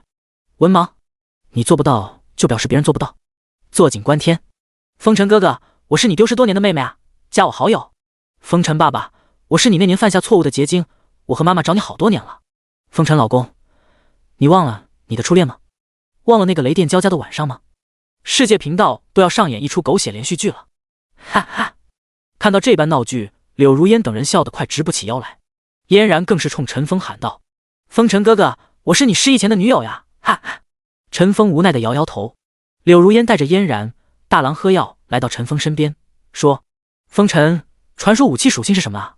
陈峰这时才有空看这把弓的属性。黄忠弓，传说，攻击加1000，力量加200，敏捷加200。小莲说这属性也不怎么样啊。柳如烟说，胸大无脑的笨蛋，你再看看下面的功能介绍，额外增加玩家等级 X50攻击，额外增加玩家等级 X10力量，额外增加玩家等级星号10敏捷，射程40米。技能分裂键，普通攻击时会分裂出额外2支箭，随机攻击附近的其他敌人。真丝缠足，攻击时有 20% 几率裹住对方的双脚，使其失去移动力，持续2秒。装备要求200力量，500敏捷。神机，为什么把传说以上的装备和白、蓝、金装备做区分？除了其唯一性以外，还有几个特点：一、没有等级装备要求，比如黄忠弓，1级的人能有200力量，500敏捷的话也能装备。二、成长性，普通武器内部没有成长性，只能依靠追加宝石等外部因素成长。传说以及传说以上装备会以玩家等级、杀怪数量、解除封印等等各种方式成长。陈峰装备好黄忠弓，扣除范凌云弓的20力量、80敏捷、400攻击力后，力量增加了380，敏捷增加了320，攻击增加了1600。他现在普通攻击伤害是6400加，对方要不是有2-3件黄金级以上的防具，根本顶不住陈峰一剑。我们分一下装备吧。柳如烟说，刚才 BOSS 报了7件紫装，4件黄金装，2件暗金装，我们4个人分一半，风尘你拿一半，怎么样？他没有提那件传说武器，这件武器价值抵得上所有装备了。从贡献来说，陈峰绝对够资格拿这么多。陈峰摇了摇头，说，算了，那些装备你们分了吧。我还有一件暗金勋章，也是刚才宝箱开出来的。他把那个范式勋章拿了出来，它的功能很单纯，瞬移。瞬移向周围20米内的可见区域瞬移 ，CD 20秒，又一个神技。看到陈峰如此坦诚，柳如烟甚是欣慰。通过这一次，他内心已经完全认可陈峰这个人了。他现在甚至有点想邀请他入会了，但是强烈的自尊心让他控制了自己的冲动。咩咩羊看了看四周，说，风尘哥哥，我们怎么出去啊？这里也有集合石吗？陈峰说，集合石失效了，这边可以激活单向传送阵。他指了指范特西王位边上的按钮。咩咩羊说，单向传送阵，以后进不来了吗？陈峰点头。柳如烟紧皱眉头，说，我们再去外面刷一刷怪，再走行不行？陈峰摇摇头，说，不行 ，BOSS 死了，这里的通道就堵死了。唉，柳如烟叹了口气，走吧。陈峰激活了传送阵，5人回到了新月镇。还没等陈峰缓过气来，周围瞬间杀气四起。第43章又一次大开杀戒。红明没有安全区，这是神机玩家的口头禅，倒不是说红明不能在安全区下线，而是在安全区依然可以被攻击，不论是 NPC 还是玩家都可以将其击杀。陈峰那红得发亮的名字在深夜尤其显眼。刚回安全区的时候，一支5人护卫队第一时间就发现了陈峰，他们二话不说，提着大刀就冲了过来。其中有一个弓箭手就地拉起了弓。负2229，陈峰头上飘起来伤害。周围的玩家也发现了护卫队的异常，纷纷侧目发现了陈峰。是风尘，哈哈，我好像看到500万了。他身上有传说武器，爆了他！原本在安全区各忙各的玩家都停了下来，摆地摊的、做任务的、聊天的，每个人纷纷抄起武器冲向陈峰。陈峰不敢耽误，拔腿就跑。幸亏安全区玩家没有碰撞体积，否则他要被毒死在这里了。见到这般情景，柳如烟只能干着急。安全区里，他们并不能阻止其他玩家，唯有嫣然跟在后边给陈峰治疗。有人在给他加血，是谁？控制技能呢？别让他跑了，他要到传送阵了。安全区离传送阵很近，陈峰3秒钟就跑到了。万幸，红明不影响传送，只是价格贵了些而已。挨了护卫3刀以及10多次玩家攻击后，陈峰总算回到新手村。其他玩家自然知道陈峰去处，也陆陆续续跟了过来。这时，有不少人开始在世界频道喊话：“风尘回新手村了，大家一起来报他传说武器啊！杰少爷的悬赏还有效呢，500万呀！”陈峰不敢停留，回到新手村后，立刻从村东出去，朝着莫冈山一路狂奔。新手村外，各个萌新玩家正在和野兔、野狗搏斗。突然，他们听一群吵闹声，回头一看，几百个人追着一个红明，气势汹汹地奔来。后面还有人大声喊着：“红明的是风尘！”前面的人拦住他。面对如此情景，那些萌新哪里敢动，只能冷冷地看着陈峰从自己身边路过。乌泱泱的人群瞬间把道路挤满。陈峰回头看了眼追兵，心生厌烦。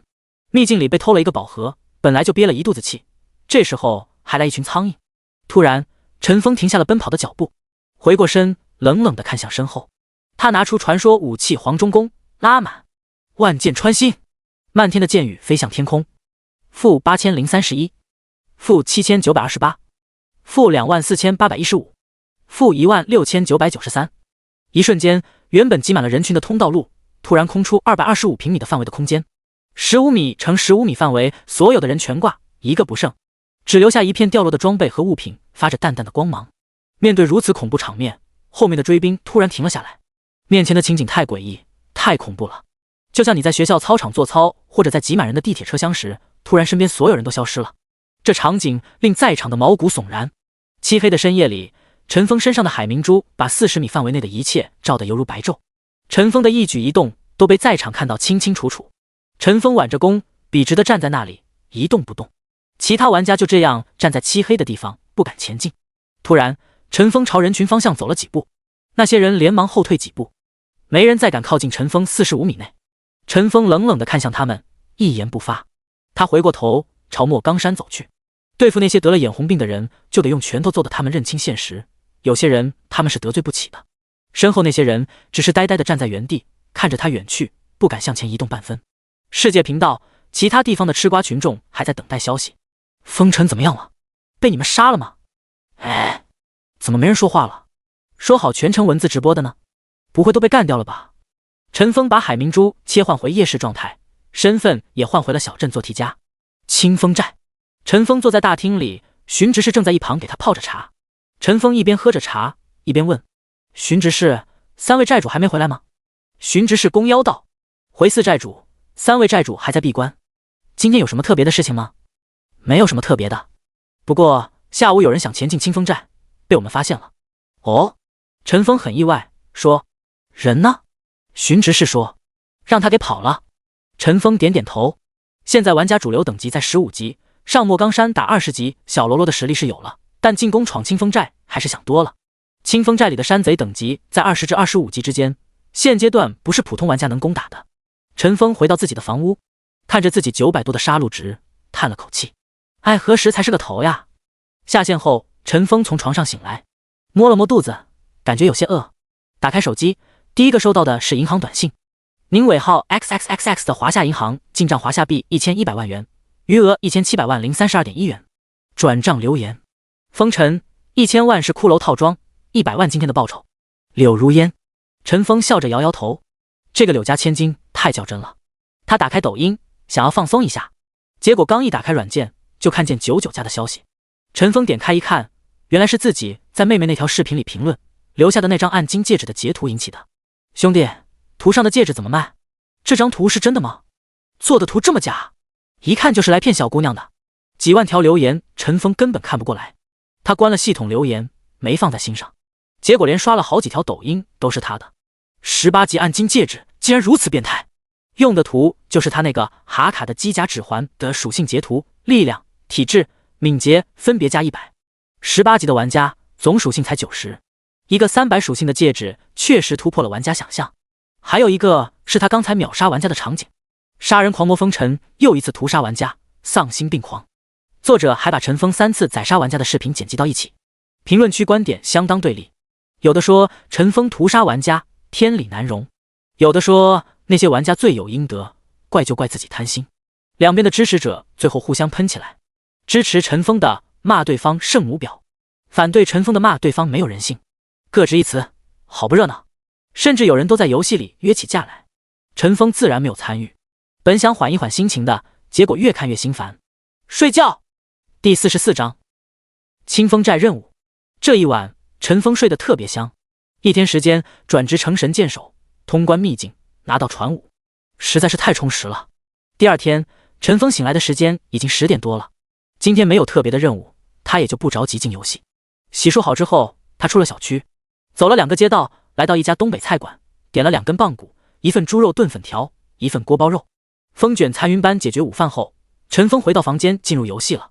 陈峰刚一上线，就听到一阵紧促的敲门声，砰砰砰，4寨主，砰砰砰。陈峰连忙把门打开，发现荀执事正满头大汗站在门外。怎么了，荀执事？荀执事顾不得擦汗，焦急地说道：“不好了，收到消息，朝廷会派高手来围剿清风寨，如何是好？”陈峰还未开口，就收到系统提示音：叮，1小时后清风寨将遭受攻击，请守护清风寨。陈峰一愣，这个任务是强制的，不做都不行。他仔细查看这个守护清风寨的任务说明，发现竟然还有惩罚环节。完成奖励，升级清风寨并获得清风四雄的称号，等级+1，随机一件20级黄金装备。失败惩罚，关进监狱12小时，并取消清风寨4寨主称号。称号获得装备什么的奖励好理解，升级清风寨是什么意思？陈峰一脸疑惑。其实就算没有奖励，陈峰也会全力以赴守护这里。清风寨4寨主可是全属性加50啊，清风寨将来在不在他并不在意，但要剥夺这个称号的话，陈峰是绝对不答应的。荀执事，这件事情我知道了，你带着兄弟们去准备吧。好，4寨主费心了。荀执事转身走了。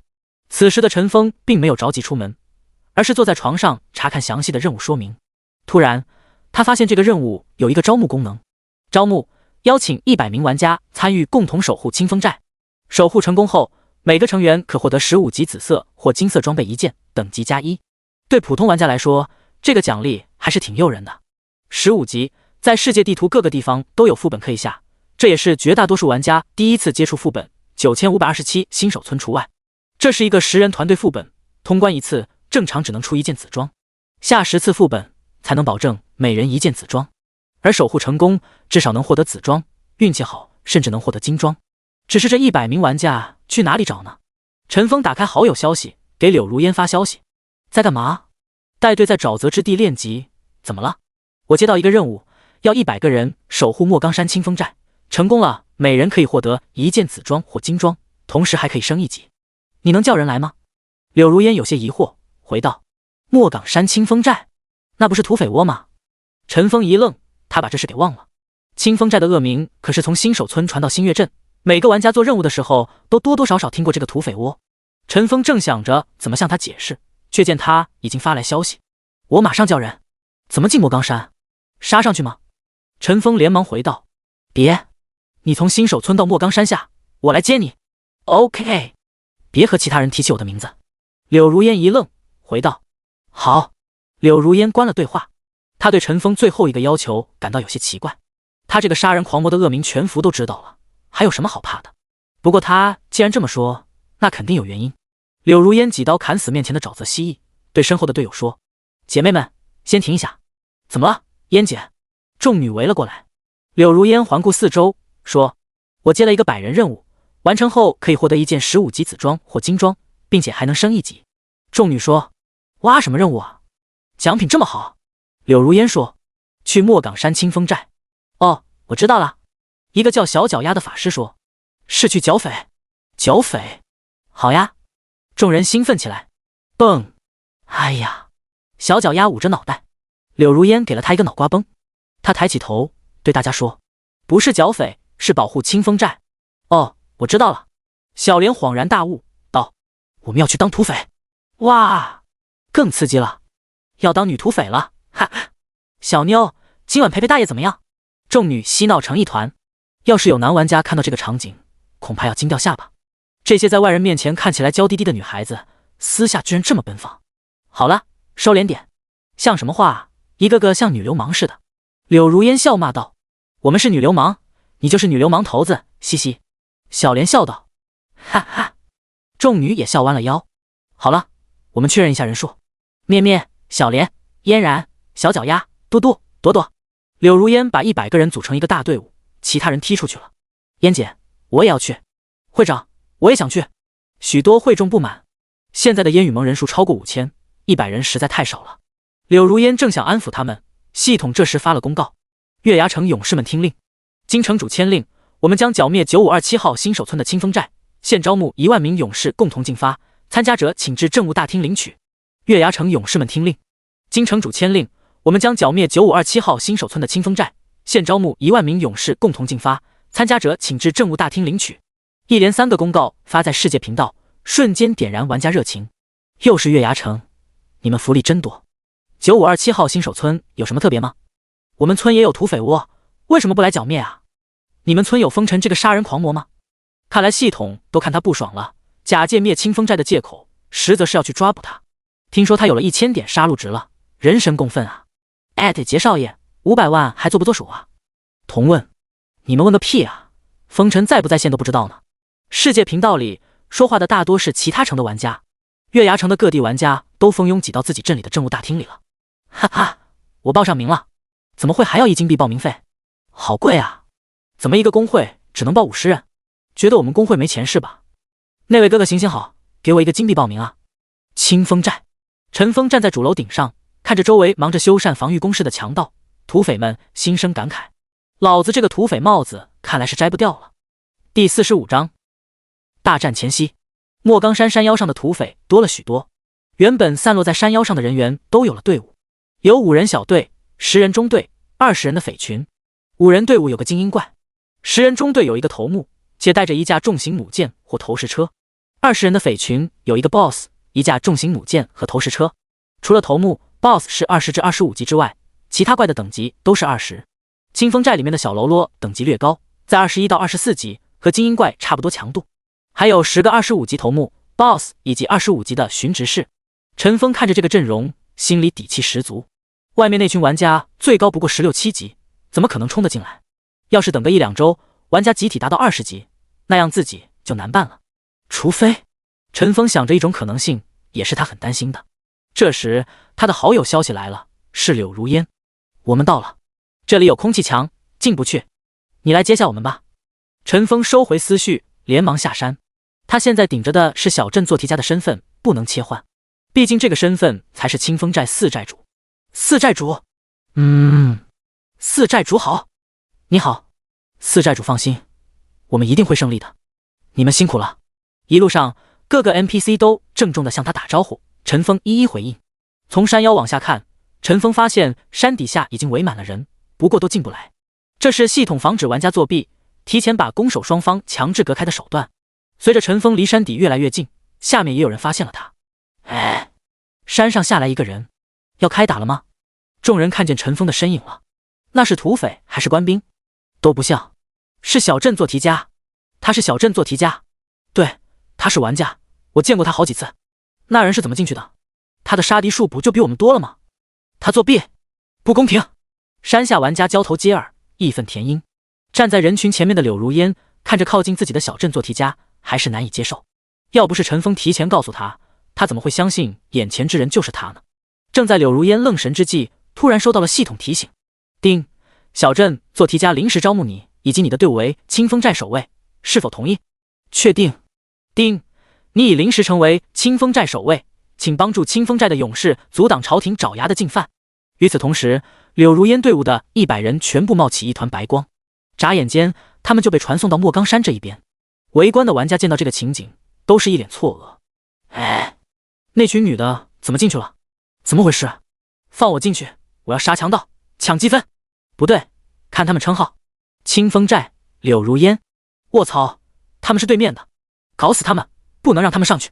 众人说着，各种技能都丢了出去，弓箭、火球、闪电、水箭、旋风、蝗虫，攻击手段五花八门。然而所有的攻击都被前面那道空气墙给挡住了，剑攻击无效，他们只能语言攻击。草梨奶奶，助纣为虐的败类，一群女土匪、女流氓，要不是空气墙挡着，我一定要把你们全扒光。各种粗口不绝于耳。他们哪里知道，要不是这道空气墙，陈峰早把这些粗俗的家伙射杀了。陈峰没有理会那些无能狂怒的玩家，带着柳如烟等人上山了。后面的玩家看着小镇做题家一个人带着100个国色天香的女玩家上山，心情复杂。那个，我突然想帮土匪了。是呀，你看山上那群 NPC 多可怜，被这么多人围在山里。对，他们很需要我们的帮助。呸！你们脑子里想的龌龊事情，谁不知道？臭男人！上山的路上，一群妹子叽叽喳喳的。柳如烟问：烟姐，前面那个人是谁啊？这边就我们100个人吗？下面可是有几千个人啊！吵闹声中，陈峰带着众人进了清风寨。他抬头一看，寨内工事布局已经发生了很大的变化。清风寨西面背靠天险悬崖，因此只需修建东南北3处围墙。围墙内部搭建了不少碉楼、塔楼，其中3座近20米高的塔楼最为显眼。这时，站在山寨门口的巡执事迎了上来，对着陈峰说：四寨主，这些就是为我们抵御朝廷鹰爪的意识吧？陈峰点点头，说：我带着大家在4周转转，你忙吧。好。巡执事弯腰，刚要退下，就被陈峰喊住了。等等，大寨主他们有消息吗？巡执事回身答道：没有，不过我已经把这边的消息传过去了。你去吧。陈峰挥一挥手。等那巡执事走远，柳如烟靠近陈峰，偷偷地说：怎么回事？你是这里的4寨主？陈峰笑了笑，说：杀人太多，被逼上梁山，没办法。柳如烟捂嘴一笑，但是想到山下的情况，他脸上渐渐地沉了下来。你知道吗？进宫的玩家有1万个，我们这是不是也应该多叫点人？陈峰摇摇头，说：没办法，系统就安排100个名额。不过，陈峰指了指山腰以及山寨内的人说：小怪数量挺多的，而且等级比玩家高，守寨的难度应该不会太大。柳如烟脸色依然阴沉，道：我刚才过来的时候，看见许多 NPC 个陆续过来了，从等级来看，都是在25级左右，还有几个30级的呢。什么？陈峰一惊，他心里的担心真的出现了。这次不只有玩家参与，新月镇甚至月牙城也安排 NPC 一起来了。还没等陈峰缓过神，柳如烟又抛出一个重磅，而且还有10多个25级 NPC 扛着一个大钟过来，看样子不是凡品呢。一个大钟，陈峰内心一颤，他突然抓着柳如烟肩膀说：“什么颜色？上面的花纹有看清吗？”柳如烟想了想，说：“钟的颜色好像是紫金色，花纹嘛，不是很清楚，好像有一个三爪龙和别的什么的。”紫金色，三爪龙。陈峰看着远方，努力在脑海里寻找，嘴里喃喃道：“云天钟？不对，云天钟是四爪龙。年龄钟？也不对，那是深红色。难道是东皇钟？对，东皇钟。东皇钟。”柳如烟在一旁听到云里雾里。东皇钟是干嘛的？那装备很厉害吗？陈峰稳了稳心神，说：“东皇钟不是装备，但是比装备更恐怖。”陈峰理了理思绪，说：“东皇钟是一个古代战场传下来的圣者遗物，简单来说，它的作用是增强己方战斗力。”柳如烟说：“相当于给己方加 buff。”陈峰说：“是不可驱散的 buff。那具体增加多少呢？”柳如烟问。陈峰回过头看着柳如烟的眼睛，他表情严肃，缓缓地道：“相当于每人多一件黄金装。”啊！一句话让柳如烟感受到的压迫感倍增，那可是1万个多了一件黄金装的敌人啊！第46章清风寨攻防战，强大的山贼。丁，清风寨攻防战即将开始，攻方和守方规则如下。攻方规则：胜利条件：1. 攻破清风寨大殿，入主清风寨大厅。2. 歼灭所有守方 NPC 玩家，且对方复活次数为0，达成以上任意一个条件即可。积分和奖励：1. 积分，击杀普通 NPC 获得1点积分，击杀精英 NPC 获得2点积分，击杀头目 NPC 获得5积分，击杀 BOSS 获得10点积分，击杀普通玩家获得3积分，击杀小镇做题家获得20点积分。胜利后，所有玩家获得50点积分。2. 奖品，活动结束后可用积分兑换奖品，积分榜前100获得额外奖励。其他说明：1. 玩家死亡后，如果选择释放灵魂，将会被淘汰，角色回到城镇复活点。2. 玩家可以被其他玩家 NPC 用技能复活。3. 玩家自带药品无法使用，可根据战绩在后勤 NPC 领取，不可带出战场。4. 击杀不计杀戮值，死亡无其他惩罚。5.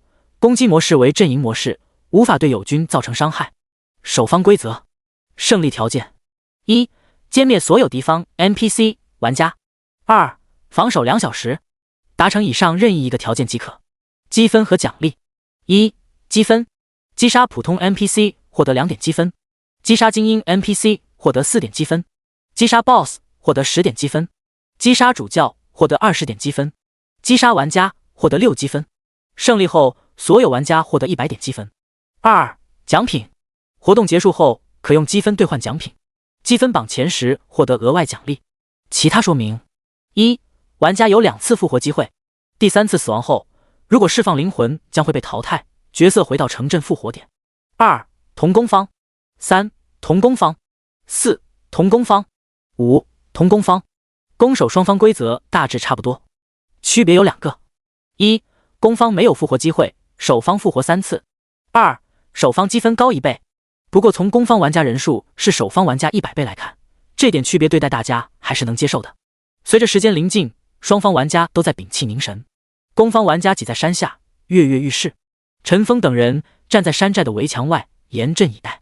清风寨攻防战即将开始。5、4、3、2、1，呼啦！上万名玩家蜂拥而至，嗷嗷地冲上山来。山脚边的几个山贼都没攻击第2次，就被不明人士给踩死了。然而，当玩家分散到山里的时候，形势陷入了焦灼。卧槽！这些山贼好强！奶妈呢？快给我奶！操！我要死了！正如陈峰先前预料，这些15、16级玩家在20级山贼面前根本讨不到好。虽说玩家数量占优，但山贼也并非落单，5个山贼互相配合，玩家一不小心就归西了。有些运气不好的玩家遇到10人中队的山贼，甚至一个照面就被投石车给砸死了。这些情景都被站在山顶上的众多女玩家所看见。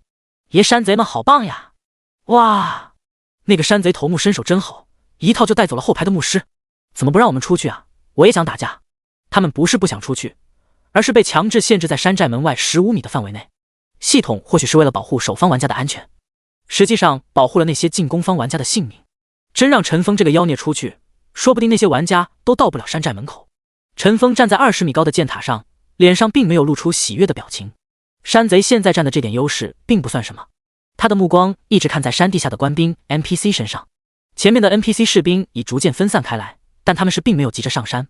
官兵中间有10个士兵抬着一口巨钟，那口巨钟安静地挂在木架上。巨钟前面是一个4人扛着的架子，架子上坐着一个衣着华丽的男子，他的 ID 尤为显眼，锦衣主教。主教的旁边站着20个女玩家，如果附近有玩家留意的话，会发现他们是一起的。一个全身蓝色僵尸套装叫00的16级玩家有些不耐烦地说，会长让我们等 buff 都过去30多分钟了，怎么还没有啊？他旁边的女孩叫安娜，安慰他道：00不要急，按烟姐说的做就好了。00说，你看都那么多玩家上去了，凭啥不让我们去啊？哼。他旁边一个叫朱莉的女孩说，上去的人多，死的人也多，你觉得凭咱们的装备等级能打得过那些山贼吗？你要去就自己去，我们可不帮你。00嘟着嘴低声道，人家就是说说嘛，又不是真要去。就在他们无聊等待机会的时候，旁边的巨钟突然响了，当一声浑厚的钟声响起，几人身体里涌出一股莫名的力量。虽然巨钟就在他们身边，但郑耀并不觉得刺耳。即便巨钟只是在山下，钟声却已经传入山上所有人的耳中。有 buff 了，朱莉大声说道。哇，好厉害！00忍不住惊叹。东皇钟声，生命值加1000，物理攻击加500，魔法攻击加400，物理防御加300，魔法防御加300，技能效果增强 5%。 对于一般玩家来说，几乎是翻了1倍的属性。朱莉，我们可以上吗？00已经有些急不可耐了。朱莉说，我在向会长汇报，稍等。过了30秒，朱莉站起身，对着烟雨盟的队友说，走，出发。随同他们一起进发的还有身边那些 NPC 们。朱莉带着众姐妹们上了山，山坡上倒着不少尸体，有玩家的，有山贼的。不知为何，这些尸体竟然都没有刷新，或许要等活动结束才会消失吧。走了没多久，他们遇到一只10人的山贼。朱莉连忙大喊，大家小心，别被巨弩射到了。坦克，跟我一起站到前面来，快到他们范围了。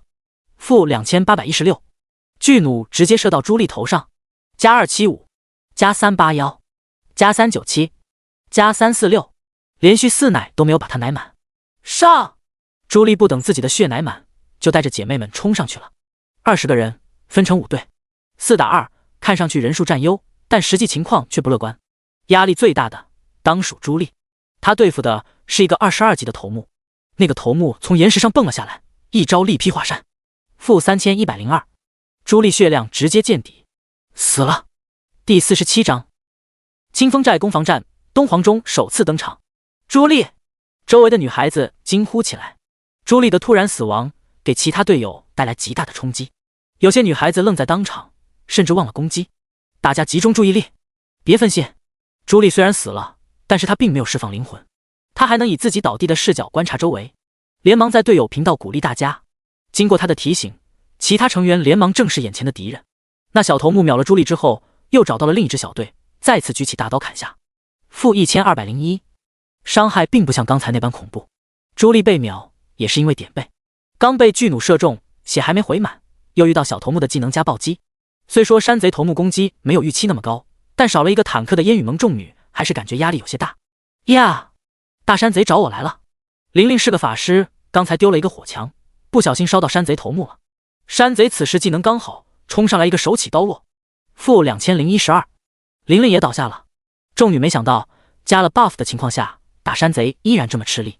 现在想这个已经来不及了，他们只能咬牙，一边扛着山贼头目高输出，一边清理小怪。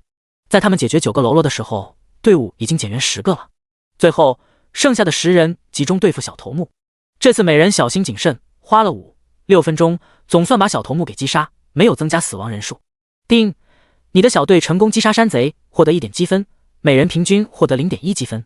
丁，你的小队成功击杀山贼，获得1点积分，每人平均获得 0.1 积分。丁，你的小队成功击杀山贼头目，获得10点积分，每人平均获得 0.5 积分。20人辛苦半天，平均2点积分不到，还阵亡了10人。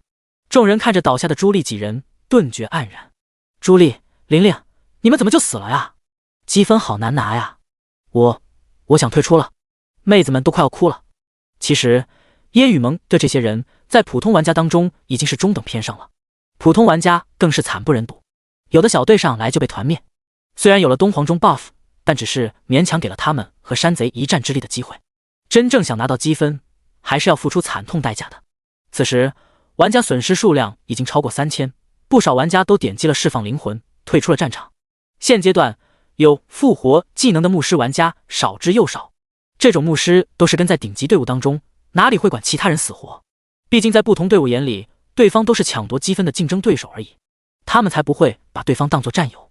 和山上拼死对抗的玩家不同， NPC 基本没什么损失，因为大部分 NPC 都在后面。就像那支扛着东皇钟的 NPC 队伍，现在才缓缓地踏上山腰。突然，坐在架子上的主教扬起手，扛着他的 NPC 们停下了脚步。主教睁开双眼，缓缓地看向四周堆积的尸体，脸上露出怜悯的神色。随后，他嘴里开始轻轻地念叨着什么，声音不大，但却传到了整个山头。突然，一道金光出现，笼罩住山上所有死去的玩家。叮叮叮，一个个身影站起身，都在不可思议地看着自己。没有释放灵魂的玩家全都复活了，这是什么神仙技能啊？居然能如此大范围复活！玩家区那些刚复活的人兴奋不已。哈哈，老子复活了！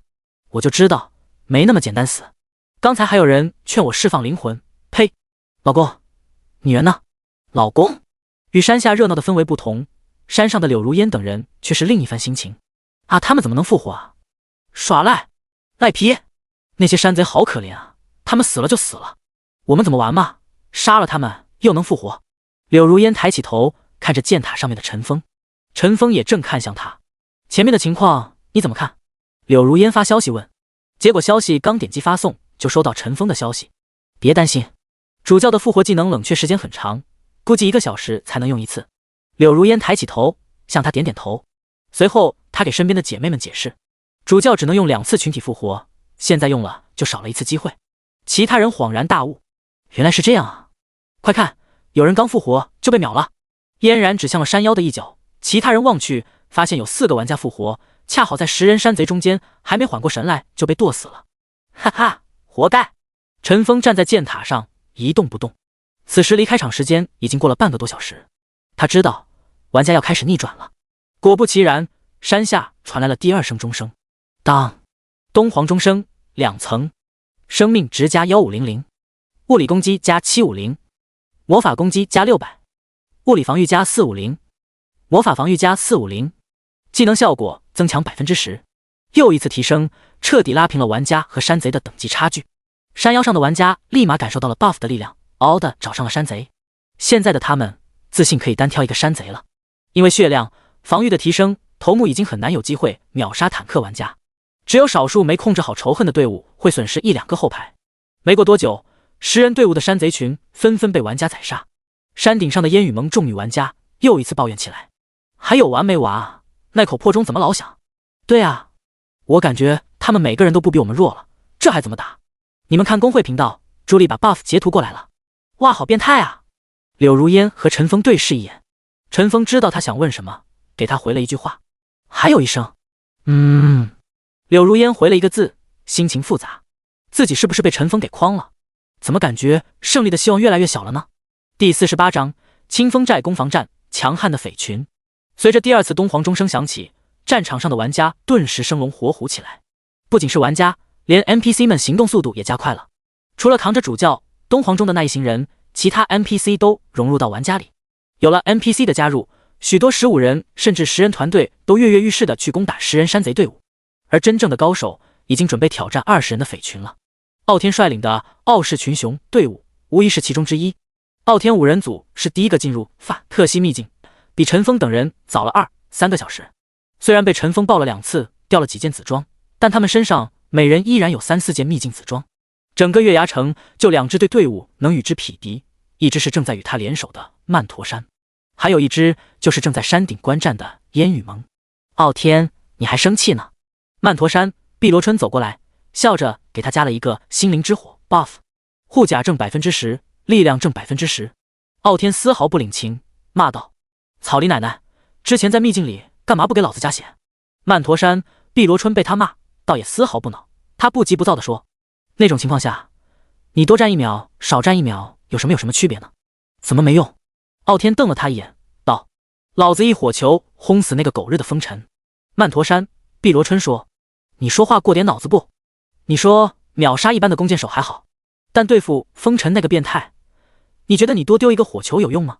傲天心知他说的有道理，但哪里咽得下那口气？他瞪着曼陀山、碧螺春说：“你有脑子？你跪下来求人家，人家放过你了吗？还说我只做奶妈，一件装备不要。我呸！恶心！”曼陀山、碧螺春被他指着脊梁骨戳，顿感气急。他涨红了脸，说：“我也就那么一说，如果他们真的带上我，最后 BOSS 报的装备我不就有机会抢了吗？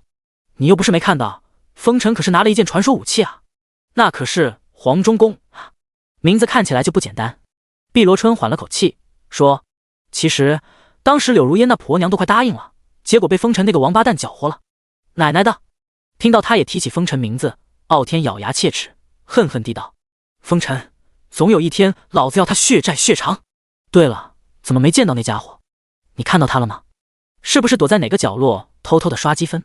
曼陀山、碧螺春摇头道：“积分榜没他名字，很有可能因为他是红名进不了城，领不了任务。”傲天说：“算他走运，下次让我碰到，我一定要他好看。”就在两人一起口嗨之时，傲视、狂前来汇报：“老大，人已经到齐，20人队伍已重新编组，随时听候调配。”傲天点点头，他一挥手，正准备朝着前方20人匪群进发的时候，却瞥见2个 NPC 走了过来，一个牧师，一个骑士，都是25级的。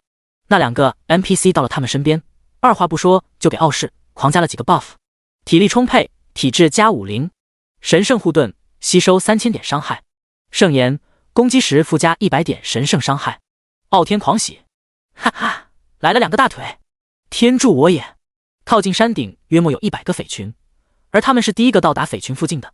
傲天5人小队和曼陀山、碧螺春5人小队目前占据积分榜前10，每人都有40-50点，但是跟后面的人拉得并不开。如果能多抢几个匪群，那积分第一就稳了。咱们上！傲天对身边4人喊道。傲视、狂等人回道：“好的，会长。”曼陀山、碧螺春回过头，对着身后的人说：“一坨，你也跟上。”收到。2支秘境精英5人小队加20个工会精英加2个25级强力 NPC 辅助，在傲天和碧螺春看来，对付面前20人匪群应该轻而易举，不就是多了一个 BOSS 吗？然而真正交手的时候，他们发现情况没那么简单。傲视、狂和曼陀山一坨扛过巨弩投石车的第1轮攻击后，带着众人冲入了匪群。一坨老弟，老规矩，我顶大的，你顶小的。狂哥，说好轮着来的呢。BOSS 归我，头目归你。哎呦，小怪攻击怎么这么猛了？-271，-1531。原本那些连傲视、狂、曼陀山、一坨防都破不了的山贼小喽啰，竟然可以打他们200-300伤害，头目伤害更是惊人。要知道，这2个人经过东皇钟 buff， 防御已经超过1400，也就是说，普通喽啰攻击力已超过1600了，头目岂不是近3000攻击了？怎么回事？2人面面相觑。坦克小心，这次 BOSS 是个强力辅助。傲天在后面提醒。傲视、狂和曼陀山一坨这次才看清 BOSS 名字：清风寨军师。操，一个土匪窝要什么军师？傲视、狂骂道：2-3千的伤害翻不出什么花样，弄死他们。曼陀山一坨不屑地说：确实，按照他们的配置，2个头目、4个精英以及13个小喽啰，确实拿他们没什么办法。但一个辅助不会搞点花样的话，怎么配当 BOSS？ 和之前一样，傲视、狂和曼陀山一坨拉住了绝大部分伤害。然而那个清风寨军师突然手一挥，一道白光分别照耀了2人。2人轻蔑地说：呵呵，驱散有个屁用，兄弟们 buff 给我们续。没等他们说完，攻击他们的土匪们突然停手，而是转向攻击后面的脆皮，尤其是那2个头目直接高高跃起，力劈华山。目标：傲天、曼陀山、炎帝。卧槽 OT 了，快给我 buff。2人魂都吓出来了，连忙叫身边的牧师、骑士给 buff， 但是哪里还来得及？-1502，傲天生命损失；-1502，傲天魔法损失；-3121，炎帝生命损失，傲天的魔法盾保了他一命。曼陀山，炎帝就没那么好运了，一命呜呼。这时，傲视、狂安和曼陀山一坨才反应过来 ，BOSS 驱散的不是自己 buff， 而是仇恨。干你娘！傲视、狂家乡话都出来了。第49章，清风寨攻防战，又来一个风尘。突如其来的变故让傲天等人陷入了混乱。傲天和曼陀山、碧螺春连忙在各自队伍中大喊：“输出停手！坦克快来！”一次集体 OT 让他们损失了4个人。曼陀山、碧螺春尤其心痛。曼陀山、炎帝可是他队内第一输出，他一个人顶得上3、4个人。万幸的是，队伍里有2个牧师有复活技能，只是要等战斗结束后才能施展。不久后，傲视、狂和曼陀山、一坨这2个一流坦克又把头目的仇恨给稳住了。经过刚才的事件，他们都很小心谨慎。此后 ，BOSS 清风寨军师虽然有2次清除仇恨的操作，但在2大公会有充分的准备下，总算没有搞出什么幺蛾子，再也没有人员损伤。5分钟后 ，BOSS 倒下，众人总算拿到积分。2个牧师复活曼陀山、炎帝和另一个玩家后，他们把目标放到了下一个匪群。之所以只救2个，是因为复活技能长达30分钟，根本等不起。稍作休整，他们冲向了第2个匪群。此时，在和匪群作战的团队超过了30个，每个团队人数30-50人不等。随着越来越多25级 NPC 的加入，其他玩家清理匪群的速度也越来越快，损失越来越小。等他们快到清风寨外围的时候，时间还剩下1小时，人数5000多。柳如烟等人站在清风寨南北门口，等待对面玩家的到来。陈峰则站在东面的箭塔上，计算着对面的距离。箭塔攻击速度正 30%， 近处攻击范围15%，远处攻击范围加20%。近处攻击范围15%，意味着15米以内的敌人无法对其射击。看着越来越近的敌人，他把背上的黄忠弓取下，拿在手上，随时准备射击。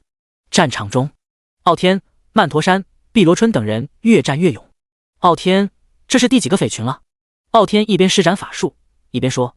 曼陀山、碧螺春说：“鬼记得，老子只知道我们积分包揽前30。是呀，好爽！最后一波了，过了这波就要和那群娘们硬碰硬了。”随着最后一帮匪群被灭，挡在前面的山贼终于全部被清光了。他们渐渐汇聚在一起，向清风寨靠近。对面，柳如烟等人看着面前几10倍于自己密密麻麻的人群，都忍不住咽了咽口水。这能打得过吗？回应他们的是山寨内的鼓声，咚咚咚咚咚咚。烟雨盟的100位女将顿感体内涌出一股暖流。雷霆战鼓5维加200，相当于增加4000血、400攻击、100防御。简单粗暴，果然符合土匪的作风。看到自己也有大幅提升，众女突然感觉有希望了。柳如烟趁机鼓舞大家：“姐妹们，顶住！还有40多分钟，坚持就是胜利。”攻方玩家攻打了1个多小时，终于遇到真人了。原本有些疲惫的身体再一次感到兴奋。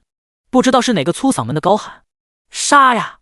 把对面那些女偷去做压寨夫人啊！杀呀！抢压寨夫人啊！”叫喊声震耳欲聋，响彻云霄。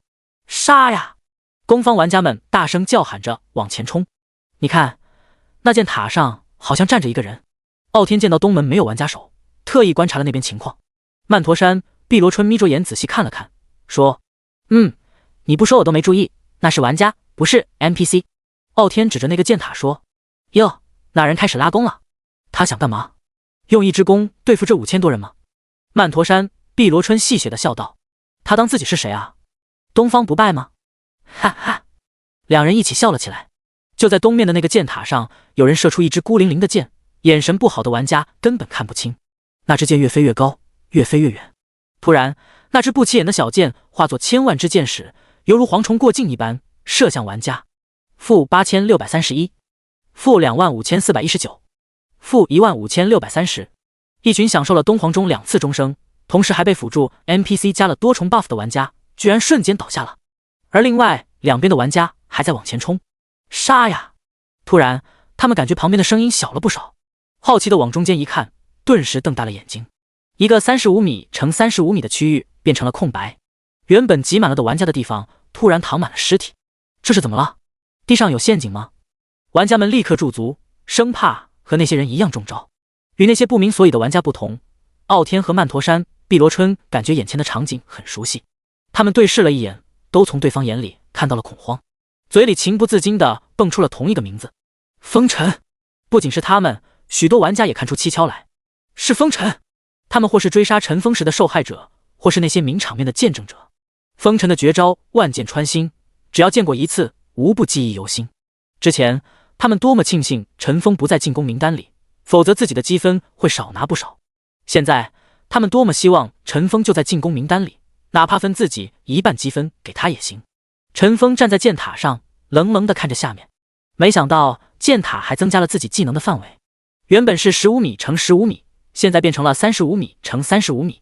这一箭射杀了600多个玩家 ，NPC 获得3600多积分。8秒过后，他的技能 CD 都已好，但那群玩家却还是停滞不前。他们怎么不动了？陈峰现在一心想的就是积分，哪里有心情猜他们心思？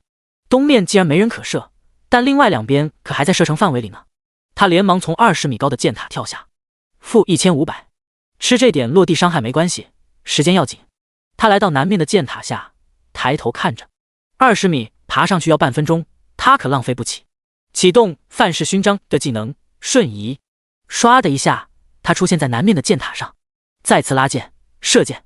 此时傲天和碧螺春正在南门前商议对策，突然他们抬头一看，密密麻麻的箭矢飞到自己头上。尼玛逼，怎么这边还有一个风尘？第50章清风寨攻防战，雷霆战鼓。丁，你击杀一名玩家，获得6点积分。丁，你击杀一名玩家，获得6点积分。丁，你击杀一名普通 NPC， 获得2点积分。一瞬间，陈峰又收到500多个击杀记录，3000多点积分。此时东门、南门前的玩家都已被清空一大片。陈峰想故技重施，去北门箭塔再来一次，却发现对方行动似乎比自己还快。撤退，后退，尼玛，别踩老子！后面的人退一退啊！嫌挤？那你来前面。不到10秒钟，北门玩家后退数十米。他们也不傻，看到两边的遭遇，连忙后撤，生怕自己也落入他们的下场。要不是无法对友军伤害，这一波估计要踩死不少人。东南两路的玩家也觉得自己貌似太靠前，连忙又退了10几米。顿时，山寨前面3条狭长的路都空出一段。柳如烟等人原本已经严阵以待，准备和面前的敌人大干一场，却见这般情景，他们彼此互望，一时也不知如何是好。烟姐，他们怎么死了那么多人啊？柳如烟旁边的小脚丫问道。怎么回事啊，烟姐？其他女孩也在阵营频道问起。柳如烟也不知是否如实回答，她回头看了眼箭塔，希望陈峰自己在阵营频道里解释。哪知箭塔上只有 NPC 弓箭手，不见陈峰的踪影。柳如烟嘟囔着，那家伙去哪了？而此时的陈峰正站在积分兑换 NPC 面前，挠着头皮。系统这不是扯淡吗？他眼睛睁盯着积分兑换前几名的物品。周王号角，胜者一物。吹响后，对周围5公里的友军提供 buff， 兑换所需积分10万。纣王战鼓，胜者一物。敲响后，对周围5公里的敌方提供 debuff， 兑换所需积分10万。后羿，学徒扳指，传说。少年后羿在胡父身边学艺时所用的扳指，兑换所需积分5万。青龙偃月刀，传说。关云长所用的宝刀，兑换所需积分5万。这些物品看得陈峰口水直流。当他看到积分时，很快就清醒了。剩余5000个玩家，每个玩家6积分，一共才3万积分。就算主教全面复活一波玩家，一共才6万积分，勉强购买一个传说装备。但怎么可能积分全被自己拿走呢？要真出现这种情况，烟雨盟那群姑娘不要气死。而后面的物品积分兑换就现实多了。20级暗金装备1万积分，20级黄金装备3000积分，15级暗金装备1000积分，15级黄金装备300积分，15级紫色装备100积分。陈峰现在有6700积分，20级暗金装备是兑换不了了，先兑换2件20级黄金装备应付一下吧。他略作思考，决定买2个护腕。蚕丝护腕，金色，20级，力量加100，体质加100，物理防御加100，法术防御加150。这是空白部位装备，属性提升更明显。2个护腕带上，陈峰自身普攻伤害7200，血量12000加血，算上战鼓 buff， 伤害已经突破8000，血量超过16000，还有700积分，换些什么呢？陈峰点开消耗品，发现这里的好东西真是不少。其中有一个系列是给雷霆战鼓效果增强的，力量 buff 加200力量，兑换所需积分100积分，体质 buff 加200体质，兑换所需积分100积分，技能增强 buff 提升20%技能效果。兑换所需积分100积分。物理防御 buff 提升400点物理防御。兑换所需积分100积分。尘封大喜消耗700点积分，选了7项增强。守方阵营频道发出公告：丁，玩家小镇做题家升级战鼓，提升我方玩家力量、体质、智力、敏捷各200点，物防、魔防各400点，提升20%法术效果。此时，烟雨盟的女玩家们正在前方和对面玩家对峙，对这个突如其来消息感到万分惊喜。哇，小镇做题家好厉害啊！战鼓 YYDS， 我突然感觉对面的破中不香了，哈哈！正在女孩们欢欣雀跃之际，东门的进攻方玩家们让出一条道路来。你们看，那是什么？咩咩羊指向东门外。众人一看，一队 NPC 扛着一个轿子，轿子上坐着一个 NPC， 衣着华丽。在他的后面有另一队 NPC 扛着一个大钟，正是锦衣主教和东皇钟。NPC 把锦衣主教和东皇钟轻轻放在地上后，站立两旁。锦衣主教来到东皇钟面前，双手合十，嘴里念念有词。跟随着他的声音，其他 NPC 席地而跪，对着东皇钟拜了3拜。这时，东皇钟身晃动起来，周身开始散发金色光芒。当一声浑厚的钟声响起，震耳欲聋。东皇钟全部威力散发。东皇钟声3层，生命值加2000，物理攻击加1000，魔法攻击加800，物理防御加600，魔法防御加600，技能效果增强15%。毫无疑问，东皇钟比雷霆战鼓初始状态强很多。按照剧情，应该是防守方依靠积分升级战鼓，然后稳住局势，拖时间。只是系统也预料不到，陈峰居然在开战前就拿出700积分升级战鼓。要知道，傲天他们辛苦1个多小时，也才100积分出头。原本应该是防守反击的清风寨众人，面对几10倍于自己的敌人，居然丝毫没感到紧张。随着主教的到来，一众30级的 NPC 也走上前，10几个30级的圣骑士来到最前面，齐齐举起盾牌，大喝一声：切！呼！所有玩家被一个厚厚的黄金气罩所笼罩。第51章，清风寨攻防战，寨前厮杀。有了这个强力护盾和第3层东皇钟，攻方玩家终于敢直面发动进攻了。杀呀！东南北3路玩家一声吼，冲了上去。柳如烟大声喊道：姐妹们，让那些男人见识到我们的厉害！杀！咩咩羊一马当先，顶了上去。面对铺天盖地的法术、箭矢、陷阱，咩咩羊丝毫不惧。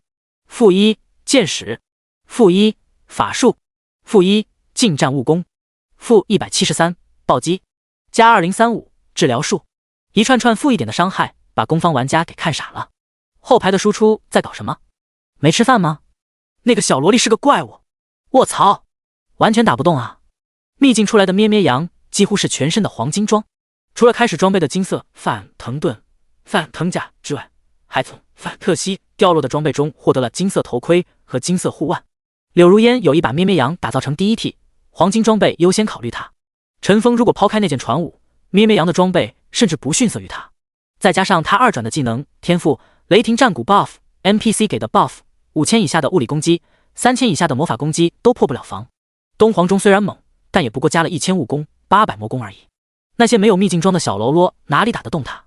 只是玩家毕竟不是 NPC， 他们发现拿咩咩羊没办法，自然不会死磕。前排的人转过头向其他人提醒：别管那个丫头，绕过去。而此时一个声音从他们的头顶传来：绕过去？问过我了吗？轰！柳如烟跳入人群，周围5米的玩家瞬间击晕，落地斩！柳如烟瞧准一个牧师，一拳轰了过去，负4819。即便加了 N 多 buff， 那牧师依然扛不住柳如烟这个附带150%伤害的一击。一踩一拳，干脆利落，潇洒无比。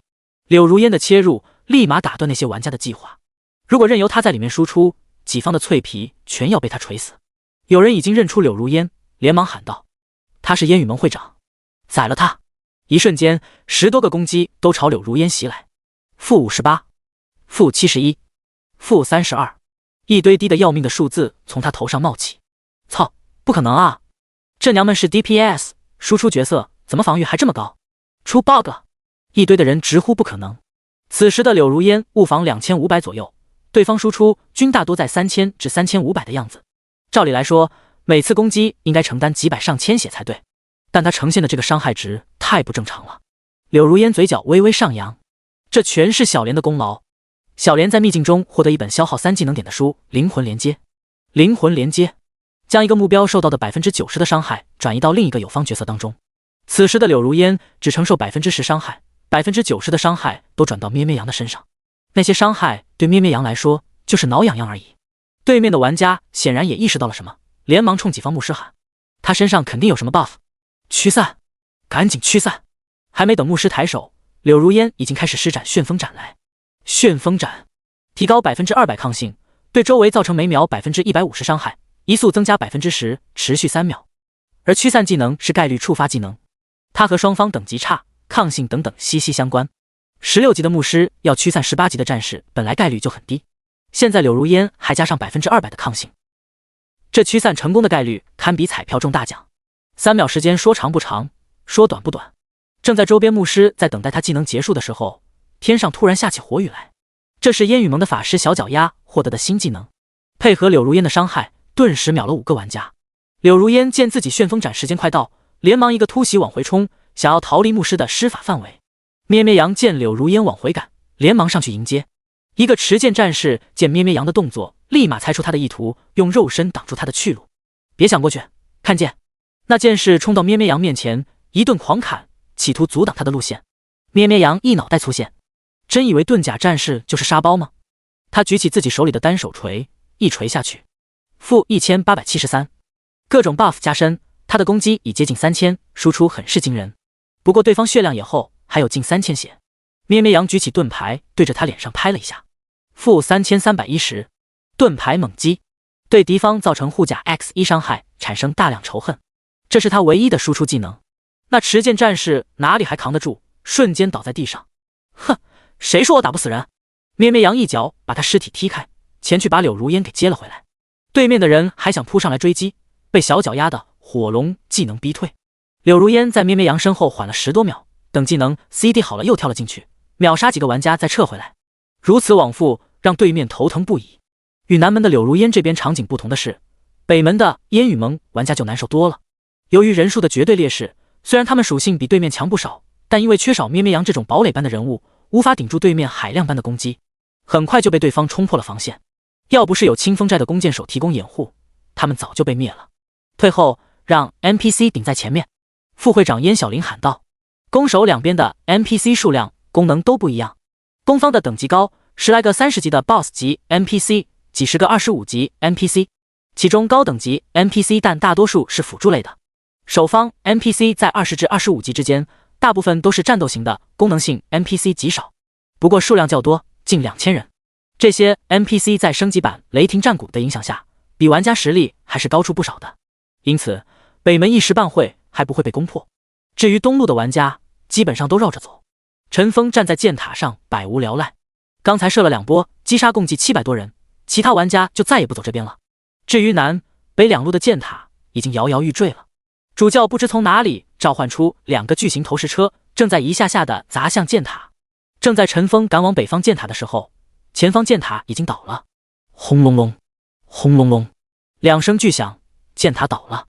第52章清风寨攻防战，死守大殿。在南北两路箭塔倒了之后，东门箭塔很快也被投石车攻陷了。没有了箭塔的辅助，陈峰万箭穿心技能范围瞬间恢复到15米乘15米，一次只能覆盖几十名玩家，射击范围也回到黄忠公的40米。见陈峰技能威胁大减，那些进攻东门的玩家也终于奋力冲了进来。对面箭塔倒了，冲啊，杀呀，杀了小镇做题家。出气的机会来了。烟雨盟的玩家都在南北两路防守，东路就剩陈峰和 NPC， 要是只靠 NPC 根本经受不住玩家的冲击。陈峰无奈只能独自在东门口射杀玩家。负7261，负16420，负25381。每个伤害的背后都代表一个对面玩家的倒下。就算进入万箭穿心 CD， 陈峰击杀效率也很高。黄忠公附带分裂剑和陈峰的天赋神射手穿透完美搭配。陈峰一次普通攻击会额外分裂出2支箭，每支箭射到第一个玩家后，又会穿透他身后2个玩家，也就是陈峰一次出手就有9个玩家倒地。陈峰现在攻速是 0.8 秒左右，如果给他足够的空间，他花10几分钟就可以把对面玩家拉全部射杀。只是理想很美好，现实很残酷。对面玩家移动速度都在10以上，如果没有山贼 NPC 挡住，他们只需4秒就能冲到陈峰面前。陈峰一边射击一边祈祷 NPC 多支撑一会。攻方玩家显然也看出玄机，他们带着5个 BOSS 级 NPC 全力冲击，意图第一时间撕开对面 NPC 的防线。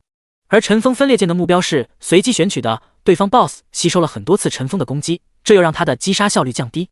战场一时陷入了惨烈的焦灼状态，攻守双方 NPC 玩家都在大面积倒下，烟雨盟防守的玩家越来越少，有的已经死了2次。最后一条命的时候，他们不敢再出战。按照计划，他们要死守大殿。攻方玩家数量同样锐减，只剩2000人不到。烟雨盟的女孩们在阵营频道互相打气：“姐妹们，顶住！只有20多分钟了，我们要赢了！妇女能顶半边天，谁说女子不如男？”如果按照这个状况发展，清风寨众人似乎已经看到胜利的希望。然而，锦衣主教这技能让这些坚强的女孩们陷入了绝望。圣大复活术，主教最后一次复活技能用了出来，一瞬间，一道亮眼的金光从天而降，4000多个玩家重新站起来。那些玩家虽然刚复活，却依然带着东皇钟3次 buff。东皇钟 buff 不能驱散，连死亡都无法驱散。面对数十倍重新站起来的玩家，原本咬牙坚持的女孩们瞬间心情低落到谷底。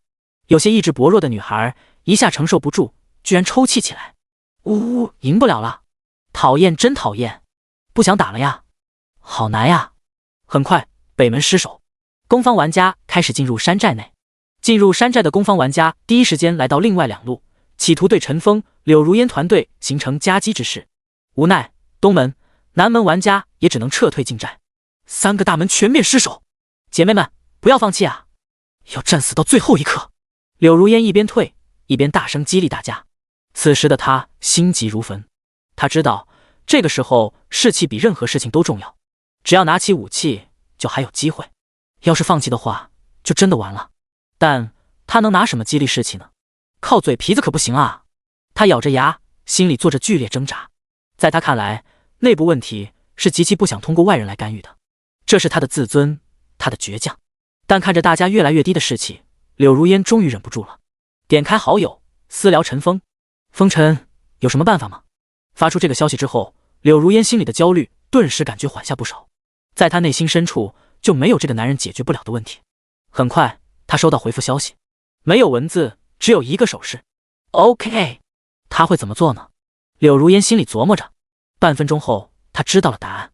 丁，玩家小镇做题家升级战鼓，提升我方玩家力量、体质、智力、敏捷各600点，物防、魔防各1200点，提升60%法术效果。这是陈峰的方法，用2100积分换来的土豪办法。士气不足，那是对自己实力的怀疑。一个个变得战神一般，还会怕没士气？当年赵云7进7出，关羽过5关斩6将的时候，哪个不是面对千万倍于自己的敌人？是什么给了他们这般豪气？说到底还是实力。不得不说，陈峰这行事风格越来越像土匪头子了。得到海量提升的烟雨盟众女玩家发现对面变弱了不少。哎，他们打我不痛了，我也是，对面不破防了，我一个治疗居然能回3000多血。哈哈，我的心灵之火可以加1500护甲，我流星火雨2下就能砸死对面，他们还不能打断我施法。哈哈哈哈！这样一条条振奋人心的消息，让烟雨盟低落的士气立马冲到顶峰。这些女孩原本就比对面强，在进行这一波提升，每个人都变成犹如 BOSS 一般，而他们的变化，对面是最能体会的。刚复活的傲天给对面一个女孩丢了一道闪电，发现她头上居然冒出一个2位数伤害，负87。卧槽，这些娘们怎么突然这么猛了？傲天一脸难以置信之情，自己作为堂堂傲视群雄的会长，全身秘境装备，全服顶尖的法师，居然劈不动对面的一个小喽啰。麻蛋，这怎么玩？狗日的系统！傲天仰天长叹。喂！一旁的曼陀山、碧螺春戳了戳他。傲天转过头看向曼陀山、碧螺春，怎么了？你有办法？却见曼陀山、碧螺春指了指远处。傲天循声望去，却见那边有一个高台，高台有一个架子，架子上有一面巨大的鼓，有5个 NPC 在一旁守着。傲天瞬间明白他的意思。傲天回过头对自己旁边的队友喊道：“大家都停手，跟我去拆了那破鼓。”第53章清风寨攻防战，人形嘲讽机器。最开始，攻进山寨内的玩家分为2类，一类是杀人拿积分，另一类是攻占大殿赢得胜利。当然，两者并不矛盾，毕竟击杀守方玩家 NPC 也是削弱了大殿外围阻力。只是当雷霆战鼓再次吹响时，烟雨盟众人突然变得强大无比，这让攻方玩家顿感压力倍增。现在他们不仅无法攻进清风大殿，甚至无法进那些女玩家的身。很快，6000多个攻方玩家被对方各种不明 AOE 横扫，有1000多个玩家再度阵亡，而烟雨盟的女豪杰们只是损失了数个而已。战场上，柳如烟观察着局势的变化。烟姐，他们好像分散了。咩咩羊顶在最前面，感受也最直接。柳如烟点点头，他也有留意到傲天等人的行动。等他看清那些人的路线时，心里顿感不妙。他们的目标是雷霆战鼓。柳如烟连忙在队内呼喊：咩咩、嫣然、小莲、小脚丫，你们跟着我冲出去，其他人留下继续守住大殿。好。柳如烟安排完，连忙带队往前冲。刚走没多久，他们脚下就踩到了一个陷阱，冰冻陷阱，移动速度降低 20%， 同时天上下起了暴风雪，移速降低 15%。 还没等他们缓过来，又出现一个超声波，移速降低 15%。 虽然这些技能伤害几乎可以忽略不计，但效果却很恶心人。柳如烟举目望去，发现周围几乎没有攻击性职业，全是能放控制类技能的玩家。这就是傲天的策略，阻止他们出去。其他输出职业都被他带到去攻占雷霆广场了。柳如烟看着周围茫茫多的控制技能，心知出去是不可能了。此时他只能把希望伴随着目光投到高台上的那个人影身上。一切靠你了。陈峰再次升级雷霆战鼓的那一刻，就知道这里会成为敌方的焦点。他站在骨架上，看着密密麻麻的人群，默默估算着敌人的距离。在最前排的玩家进入40米的射程时，他拉起黄忠弓，万箭穿心，近200个玩家被射杀。技能进入8秒 CD，40米，对方3至4秒就能赶到。陈峰不敢有任何耽误，继续普通攻击， 0.8秒攻击一次，一次3根箭，每根箭穿透后射杀3人，一箭9人。这要是平时，对面的玩家绝对会被陈峰的杀伤力给镇住。但是现在2、3千的人乌泱乌泱的过来，哪里在乎这点死亡？此时的陈峰就是个活脱脱的人形嘲讽机器，被他射死是点背，杀了他才能真正泄愤。等他们来到雷霆战鼓旁时，也不过死了寥寥30-40人而已。雷霆战鼓旁边的5个 NPC 倒也强悍，面对数千敌人丝毫不惧，直接迎了上去。陈峰头自然没有那么铁，他选择边射边退。傲天看着近在咫尺的陈峰，眼睛都快喷出火来。小镇做题家就在前面，冲啊！妈的，不能放过他，干他！呼啦，一大半人跑上前来，一同围堵陈峰。他们咬牙切齿，个个恨不得将其扒皮抽筋。陈峰没有跑得太远，只是和他们保持20米左右的距离。但山寨内毕竟不是空地，他后退的空间有限。突然，远处飞来一支冰冻箭，射中陈峰，负386，减速 20%。攻方玩家兴奋不已，射中他了，他移速变慢了。快，其他限制技能跟上，轮了这个狗日的，老子要爆他菊花！随着人群的靠近，陈峰头上的伤害也越来越多，负693，负1022，负198，负1，负738。2万多血的陈峰很快就下去一半的血量。此时的陈峰已经被逼着墙角，没办法再后退了。他看着眼前的敌人越来越近，从他们咬牙切齿的表情里能够感受到对自己的痛恨。傲天得意地喊道：哈哈，怎么不跑了？虽然损失了400-500人，终于把他的住了。我知道你在想什么，是不是觉得自己还有2次复活机会？告诉你吧，复活点早被我们占据了，你只要一死，那里就立刻变尸，让你也尝尝绝望。就在越来越多的攻击瞄准陈峰时，陈峰只是微微一笑，他拍了下胸前的勋章，身形突然变得模糊起来。唰，陈峰从众人眼前消失了。小镇做题家呢？死了吗？没有见到公告啊。隐身了？不可能，这么多 AOE， 隐身也要被打出来。就在他们丈二摸不着头脑时，后面的玩家突然大喊：他没死，跑房顶上去了。众人抬头一看，陈峰果然去了房顶。妈的，他怎么上去了？快找梯子，那边有矮墙，可以上去。就在他们准备从墙上翻上房顶时，陈峰又一记 AOE 下来，万箭穿心，光化近200人。老子日你玛！你个鳖孙，丢雷龙眸，干林娘！各种优美地问候语在这些天南海北的玩家中说出，彰显了各地的深厚文化。陈峰站在房顶上，一边吃着从阵营 NPC 商人买来的回血药，一边收割下面玩家的人头。他刚才故意以身犯险，目的就是为了激怒这些人。如果他们集火破坏雷霆战鼓，烟雨盟的妹子们早就顶不住了。他偷偷地看向远方的雷霆广场，发现5个 NPC 护卫已经倒下。曼陀山、碧螺春率领近1000名玩家正在攻击雷霆战鼓。此时，曼陀山、碧螺春正在阵营频道开骂：“傲天，你这个白痴，赶紧带人过来雷霆广场！”傲天，老子一定要杀这个狗日的！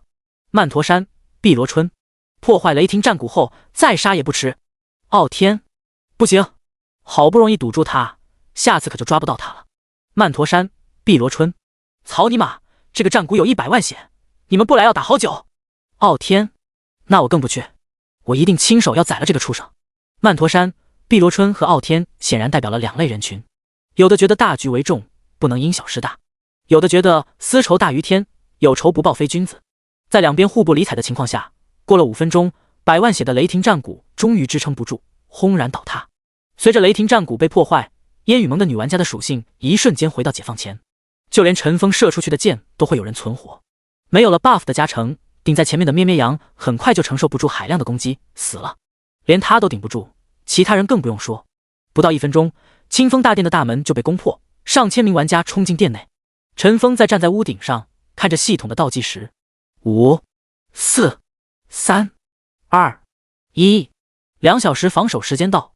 然而，系统并没有什么特别提示。输了吗？陈锋不知道。第54章，大胜利。清风寨大殿内，攻方玩家弹冠相庆。哈哈，终于进来了，吓死我了！我还以为到了2小时会怕我们输呢。是啊，时间到了也没什么嘛。奇怪，为什么系统也没有提示我们赢啊？众人不明所以。突然，大殿内闪出一道白光，紧接着所有玩家的声音戛然而止。随后，那些玩家纷纷倒在地上，死了。伴随白光出现的是3个男性 NPC。一个体型微胖的男子说：“大哥，幸亏咱们出关及时，否则老窝都要被人端了。”中间的那个大胡子说：“这要多亏寻执事禀报及时。”旁边那个肌肉青年说：“大哥，功劳最大的当属老四吧？”大胡子说：“对，当时让他做4寨主只是权宜之计，看来他真的为我们寨里着想了。”另外2人点头称是。这3人自然是清风寨3位寨主：大寨主李元周、2寨主李英周、3寨主李富周。他们得到霹雳乾坤功法之后，便一同闭关修炼，直到现在才出来。他们闭关之地并不是所谓后山山洞，而是大厅地下的洞穴内。清理完大殿内的玩家，李元周对着2个兄弟说：“我好像感受到锦衣大神棍的气息了，走，咱们去给他们一点颜色瞧瞧。”李英周、李富周道：“以前咱们被他欺负的好惨，今天让他见识见识咱们修炼的成果。”3个人一闪身出现在门外，而此时外面已经鸡飞狗跳。傲天等人正在围堵陈锋，围住他，往那边放陷阱。靠，他怎么又消失了？哎呀，这货 AOE 又好了。卧槽，剑飞过来了。陈锋不再掩饰，放开20点的移动速度，配合暗金戒指的迅敏技能、范式勋章的瞬移技能，在建筑各处躲避反杀。傲天恨得牙痒痒，他早已忘记自己是来干什么的。陈锋在屋顶上蹦来蹦去，突然他抬头一看，清风大殿门前一闪，出现了3个熟悉的身影。见到他们的等级时，心里大喜，连忙跑了过去，来到他们身边说：“见过3位哥哥，恭喜你们成功出关。”李元周拍着陈锋肩膀说：“四弟，你今天辛苦了。”陈锋说：“我倒没什么，反倒是山里的其他兄弟们都……”李元周哈哈大笑说：“这个你不用担心，我们自有手段。你先到一旁休息吧。”好。陈锋退到一边，他心里暗暗吃惊，眼前3人竟然从25级升至35级，估计学会了不少技能。李元周对李富周说：“三弟，交给你了。”李富周点点头，突然他闭上眼睛，嘴里念念有词。不久后，一道金光笼罩整个山头，金光退去之后，所有山贼以及烟雨盟的玩家都原地复活了。陈锋大感意外，我擦，他居然也会这一招。紧接着李元周飘至锦衣主教面前说：“锦衣神棍，你可认得我们3兄弟啊？”锦衣主教上下打量着李元周说：“你是李元周，怎么你修为竟然如此之高？”李元周哈哈大笑道：“你设计让人偷走我们功法秘籍，没想到我们会再找回来吧？”锦衣主教脸色大变说：“你们练成了乾坤功。”李元周说：“你到地府里去问阎王吧。”说着，不知他从哪里掏出一把大刀，砍向了锦衣主教。锦衣主教惨叫一声，倒在地上。一旁的陈峰看了直摇头，剧情杀真没意思。自己射过那个主教，他可是有150万血。李元周再厉害，也不可能有150万弓嘛。伴随着主教的死亡，攻方敌方 NPC 和玩家也纷纷被周围的山贼捅死了。见此情景，陈峰的内心却在滴血。我的积分啊！此时系统给出提示：丁，恭喜你成功守护了清风寨，额外获得100积分。其他奖励请在3位寨主处领取。系统的公告也在世界频道公布了。清风寨攻防战已经结束，守方玩家获胜。9527号新手村的清风寨即将升级。清风寨攻防战已经结束，守方玩家获胜。9527号新手村的清风寨即将升级。一连3条公告，又一次把其他人给炸懵了。100人对1万人，100人那边赢了？开什么玩笑？烟雨盟的人有那么强，以1敌100？听说小镇做题家是风尘，不确定吧？只是技能一样而已。就算是风尘，他也不可能守得住1万人进攻啊。然而，世界频道没有一个活动参与者发言，毕竟这件事实在太丢人了。其他人不明所以，只能胡乱猜测。新月镇安全区，曼陀山碧螺春指着傲天的脑袋，跳脚骂着：“你真他妈的是头猪！早要你来破坏战鼓，你就要去杀人！”傲天还在嘴硬，说：“那家伙一定是风尘，老子不杀他睡不着。”曼陀山碧螺春气的都快背过气了，他说：“就算他是风尘，你杀了他又如何？”傲天说：“杀了他我才能消气。”曼陀山碧螺春见自己跟这个木鱼脑袋说不清楚，便不再理会他，一摆手离开了安全区。傲天见他要走，连忙问：“你去哪？”曼陀山碧螺春头也不回地说：“兑换积分，领取奖励。”“那你等等我。”傲天追了上去。和镇内安全区唉声叹气的氛围不同，清风寨内一片欢声笑语。嘻嘻，我也有黄金装备了，我的积分可以兑换2件哟。啊，我积分差200就到1000了，谁能借给我积分呀？我想要暗金装呢，5555，积分又不能给。哎，你们找了寨主吗？会给好多经验呢。真的啊？我去看看。烟雨盟众妹子叽叽喳喳的说个不停，而积分排在前几的柳如烟等人正在想着怎么使用积分。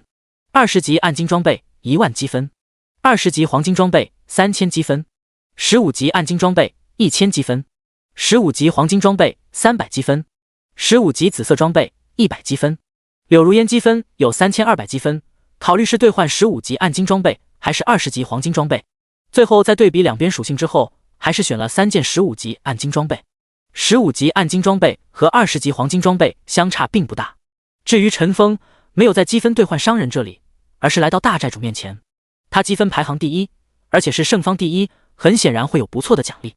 当大寨主给他颁发奖励的时候，他突然收到久违的提醒：丁，恭喜你触发幸运奖励，你的奖品升级为第55章兑换奖励。丁，恭喜你在清风寨攻防战中防守获得积分第1，获得奖励金币1000，83620000经验，随机获取20级暗金装备1件。丁，触发幸运奖励，奖励升级为金币2000，167240000经验，随机获取胜者遗物1件。20级升21级为5000万经验，21升22为1亿经验，22升23为1.2亿。22级以后经验不再翻倍。陈峰身上闪起2道白光，升到了22级。刚才他杀了4181个玩家 NPC， 可以倒推算出每个击杀获得2万经验。现在金币卖价约为500华夏币一个，2000个金币差不多价值100万。当然，陈峰不可能去卖掉这些金币，他有别的用处。至于奖品胜者遗物，陈峰最是期待。胜者遗物大多是大型团战物品，和普通装备不一样，它无需装备在身上，只需放在战场，以某种条件触发后就能影响敌我双方。刚才战场中的东皇钟和雷霆战鼓就是属于胜者遗物。胜者遗物也分为下品、中品、上品、极品，不同胜者遗物性能差别极大。而此时的陈峰正闭上眼睛，祈祷系统给个好点的胜者遗物。丁，系统正在为你随机抽取1件胜者遗物，请稍后。丁，恭喜你获得下品胜者遗物东皇钟。陈峰一口老血吐了出来。系统这不是坑爹吗？东皇钟要你给啊，他不正躺在雷霆广场吗？而且东皇钟在胜者遗物之中属于下品，与积分兑换商人那里兑换的中品纣王号角、周王战鼓差了不是一星半点。原以为能从积分商店调一个中品胜者遗物，没想到居然给已经缴获的下品东皇钟，关键他还是1级的东皇钟。生命值加400，物理攻击加200，魔法攻击加160，物理防御加120，魔法防御加100，技能效果增强 3%， 激活，对3公里内有方单位提供增益效果，每分钟消耗10金币，最高可升至10级。NPC 用的时候敲一下就可以生效，玩家用的时候却要每分钟收费，这不是纯纯的宰人吗？算了，有总比没有好。怎么处理它呢？陈峰看着物品栏的东皇钟，抓着头皮。他前世一直是独狼，根本没有建立公会，圣者遗物对他来说非常不实用，所以以前得到圣者遗物都是拍卖了事。现在和烟雨盟关系这么好，如果拿去拍卖，是不是会伤了彼此的感情啊？正所谓谈钱伤感情，谈感情伤钱。哎，头疼。像上世那样做一头孤狼多好，没有感情羁绊，就没有那么多烦恼。他思前想后，决定还是和柳如烟提一下这个事。如果他能给自己满意的价格，那就卖给他；如果拿不出钱，那也别怪自己拿去拍卖了。优先购买全让给他，算是给足面子了。打定主意，陈峰找到正在积分商人挑选物品的柳如烟。如烟，我得了一样好东西。陈峰说着，把东皇钟展示给他。什么好东西？柳如烟放下手边的事情，看着陈峰手里的东皇钟，发出惊叹声。居然是东皇钟！他把迷你东皇钟放在手心，反复观看。刚才东皇钟在战场上爆发的战斗力，他可是一清二楚的。如果不是陈峰氪金敲响雷霆战鼓，他们早就被灭了。看了10多分钟后，柳如烟的表情由最初的兴奋渐渐变为深沉。他何其聪明，自然知道陈峰的用意，他才不会认为对方会白给他。最后，他一咬牙，把东皇钟递给陈峰，说：“谢谢你优先想到我，但我拿不出太多的钱，暂时做不了决定。你能不能先不要拿到市场上，给我1天时间，我去请示一下。”陈峰点点头，接过东皇钟。他明白柳如烟的处境，虽说她是柳氏千金，但毕竟只是个女孩，并不是集团接班人。平时拿个几千万的小钱自然没问题，但是一旦资金过亿，那必须得到家族允许才行。柳如烟一咬牙说：“算了，我现在就去请示。”说完，她和烟雨盟众姐妹打了个招呼就下线了。看着她下线，陈峰摇了摇头。大家族也有大家族的烦恼。他来到积分商人面前，打开页面。陈峰一共拿到24000多点的积分，除去敲鼓以及中途购买药品所花的3000点积分，他现在还剩21000多积分。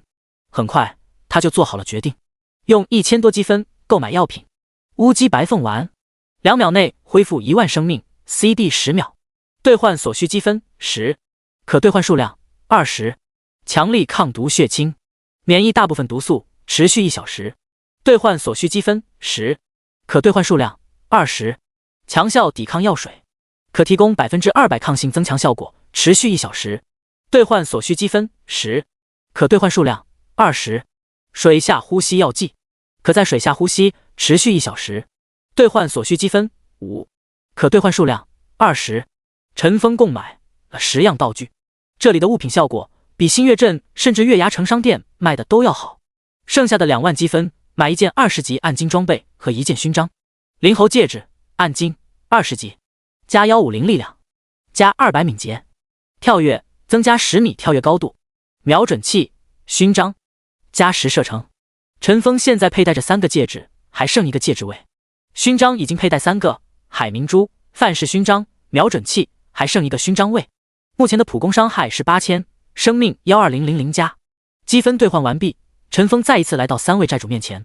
恭喜3位哥哥成功晋升。李元周说：“四弟，当属你的功劳最大。经此一战，以后我们清风3雄要改为清风4雄了。”他的话音刚落，陈峰就收到了系统提醒：“丁，你的名声远扬，获得清风4雄的称号。丁，你完成守护清风寨任务，等级+1。”陈峰欣喜，相对装备提升，称号的提升是最实打实的。清风4雄5为+130，获得称号后，陈峰攻击力达到8400，生命值达到14000加。到了这里，本次任务奖励算是领完了。第56章，柳家密室。江川市鄱阳别墅1号别墅内，一男一女2个青年站在一个中年男子面前，争执着什么。爷妹，你别被那小子骗了。男青年一副苦口婆心的模样说：“欧阳鲲鹏，我和我爸说话，关你什么事了？”女青年瞪了他一眼，厌烦地说：“还有，我和你并不熟，请叫我全名柳如烟。柳如烟的嫌弃并没让欧阳鲲鹏退缩，他反倒嬉笑着说道：颜妹，你害什么羞嘛？早晚咱俩都是一家人。柳如烟剑眉倒立道：谁和你是一家人？你滚出我家，这里不欢迎你。欧阳鲲鹏并没有动，笑嘻嘻地看着他。柳如烟来到柳成身边说：爸。他看着父亲，希望他赶那个讨厌的家伙走，哪知柳成并没有接他的话。他站起身来到落地窗前，看着外面的鄱阳湖景，沉思着。过了3分钟，他才缓缓地开口：鲲鹏说的不无道理，你得小心那个男的。哼！柳如烟见父亲也不支持自己，气得背过身去。欧阳鲲鹏来到他身边说：颜妹，你想想看，你认识他才几天，就被他骗走了2000万。柳如烟说：谁被他骗了？我看他是高手，故意花钱结交他的。欧阳鲲鹏说：好，这2000万是你故意结交？那你想想，你们做过2次任务，为什么好东西都在他那？柳如烟说：那是因为……没等他说完，欧阳鲲鹏打断他说：那是因为那小子在利用你。柳如烟气得脸通红，说：你放！柳如烟说不出脏话，憋得厉害。欧阳鲲鹏说：我可不是胡说，你想想看，在秘境里明明是你在公会买的卷轴，为什么传说武器却被他拿了？你这怎么解释啊？柳如烟刚要开口，却被欧阳鲲鹏又一次打断。这次守护清风寨，你们100人，他一个人，他却又得到了圣者遗物，你还觉得他没问题？很多坏人就是善于隐藏自己，让你放松警惕，实际上你都不知道自己掉入对方陷阱了。颜妹，你涉世未深，这些事看不出不怪你，但你要是不听我劝，早晚被人卖了，还在给人家数钱。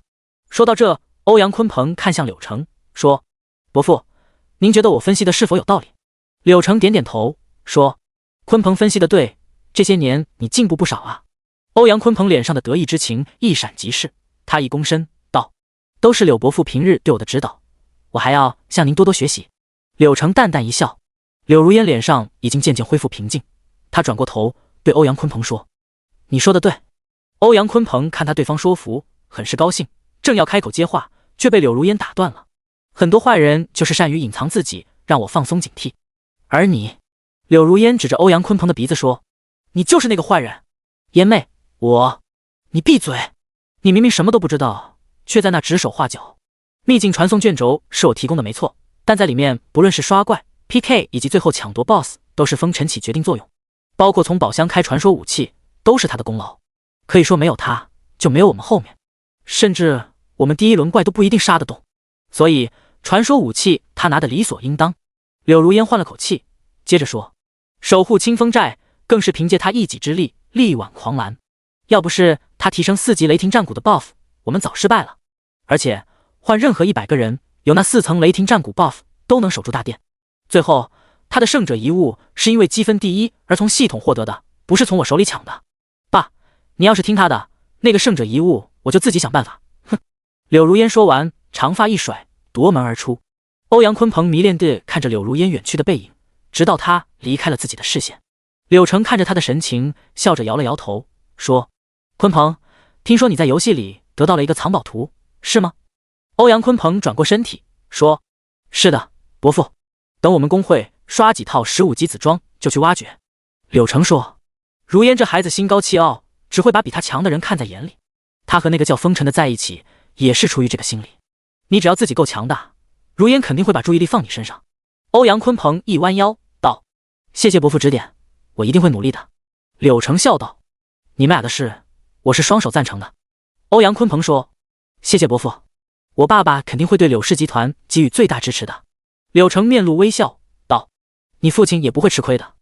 欧阳鲲鹏说：柳氏集团的事就是我们欧阳家的事。随后两人闲聊了几句，欧阳鲲鹏就出去了。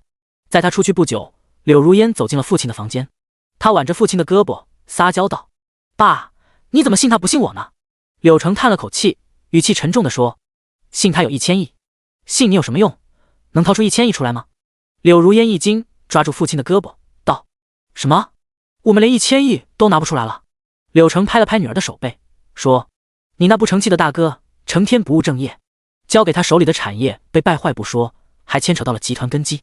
他说着看向了女儿道：我们柳家就你最有头脑，可是我每次让你接手集团的事，你却总是拒绝。柳如烟低下头道：可我对做生意一点都不感兴趣啊。柳成看了眼楼上，说：关于你和欧阳家联姻的事，我希望你不要生母亲的气，她也是为了家族好。柳如烟哼了一声，说：哼，为我好？或是他宝贝儿子闯的，却要我来背，这也叫为我好？柳成叹了口气，没再说话。他知道面对如此聪明的女儿，洗脑那一套是没用的，希望她能为了家族顾全大局吧。第57章出入月牙城。游戏内清风寨里，一堆女孩子叽叽喳喳地讨论着这次任务。哇，我获得了清风寨守护者称号，全属性加20呢。我也有。咩咩、小脚丫、嫣然、小莲，你们和会长一个队伍的，称号是不是和我们不一样啊？咩咩羊把自己的称号亮出来，说：是啊，我的是清风寨守护之星，全属性加50。小脚丫等人也说：对，我也是这个。众女孩惊呼：哇，好厉害！全属性加50啊，好羡慕哦。这时陈峰告别了3个寨主，走出大殿，遇到正在门口热烈讨论的烟雨盟众人。喂，小镇做题家。嫣然来到他的身边，抛了个媚眼，说：或者应该叫你风尘。陈峰还没说话，咩咩羊也跑了过来，说：你说什么？他是风尘哥哥吗？陈峰无奈地笑了笑，经此一战，这个身份看来是瞒不住了。他切回那个鲜红的 ID， 咩咩羊看到后立刻跳起来，像树袋熊一般抱住了他。哇，你真的是风尘哥哥，我真笨，早就该猜出来了。陈峰连忙把他放下。嫣然问：风尘，你得到的称号是什么呢？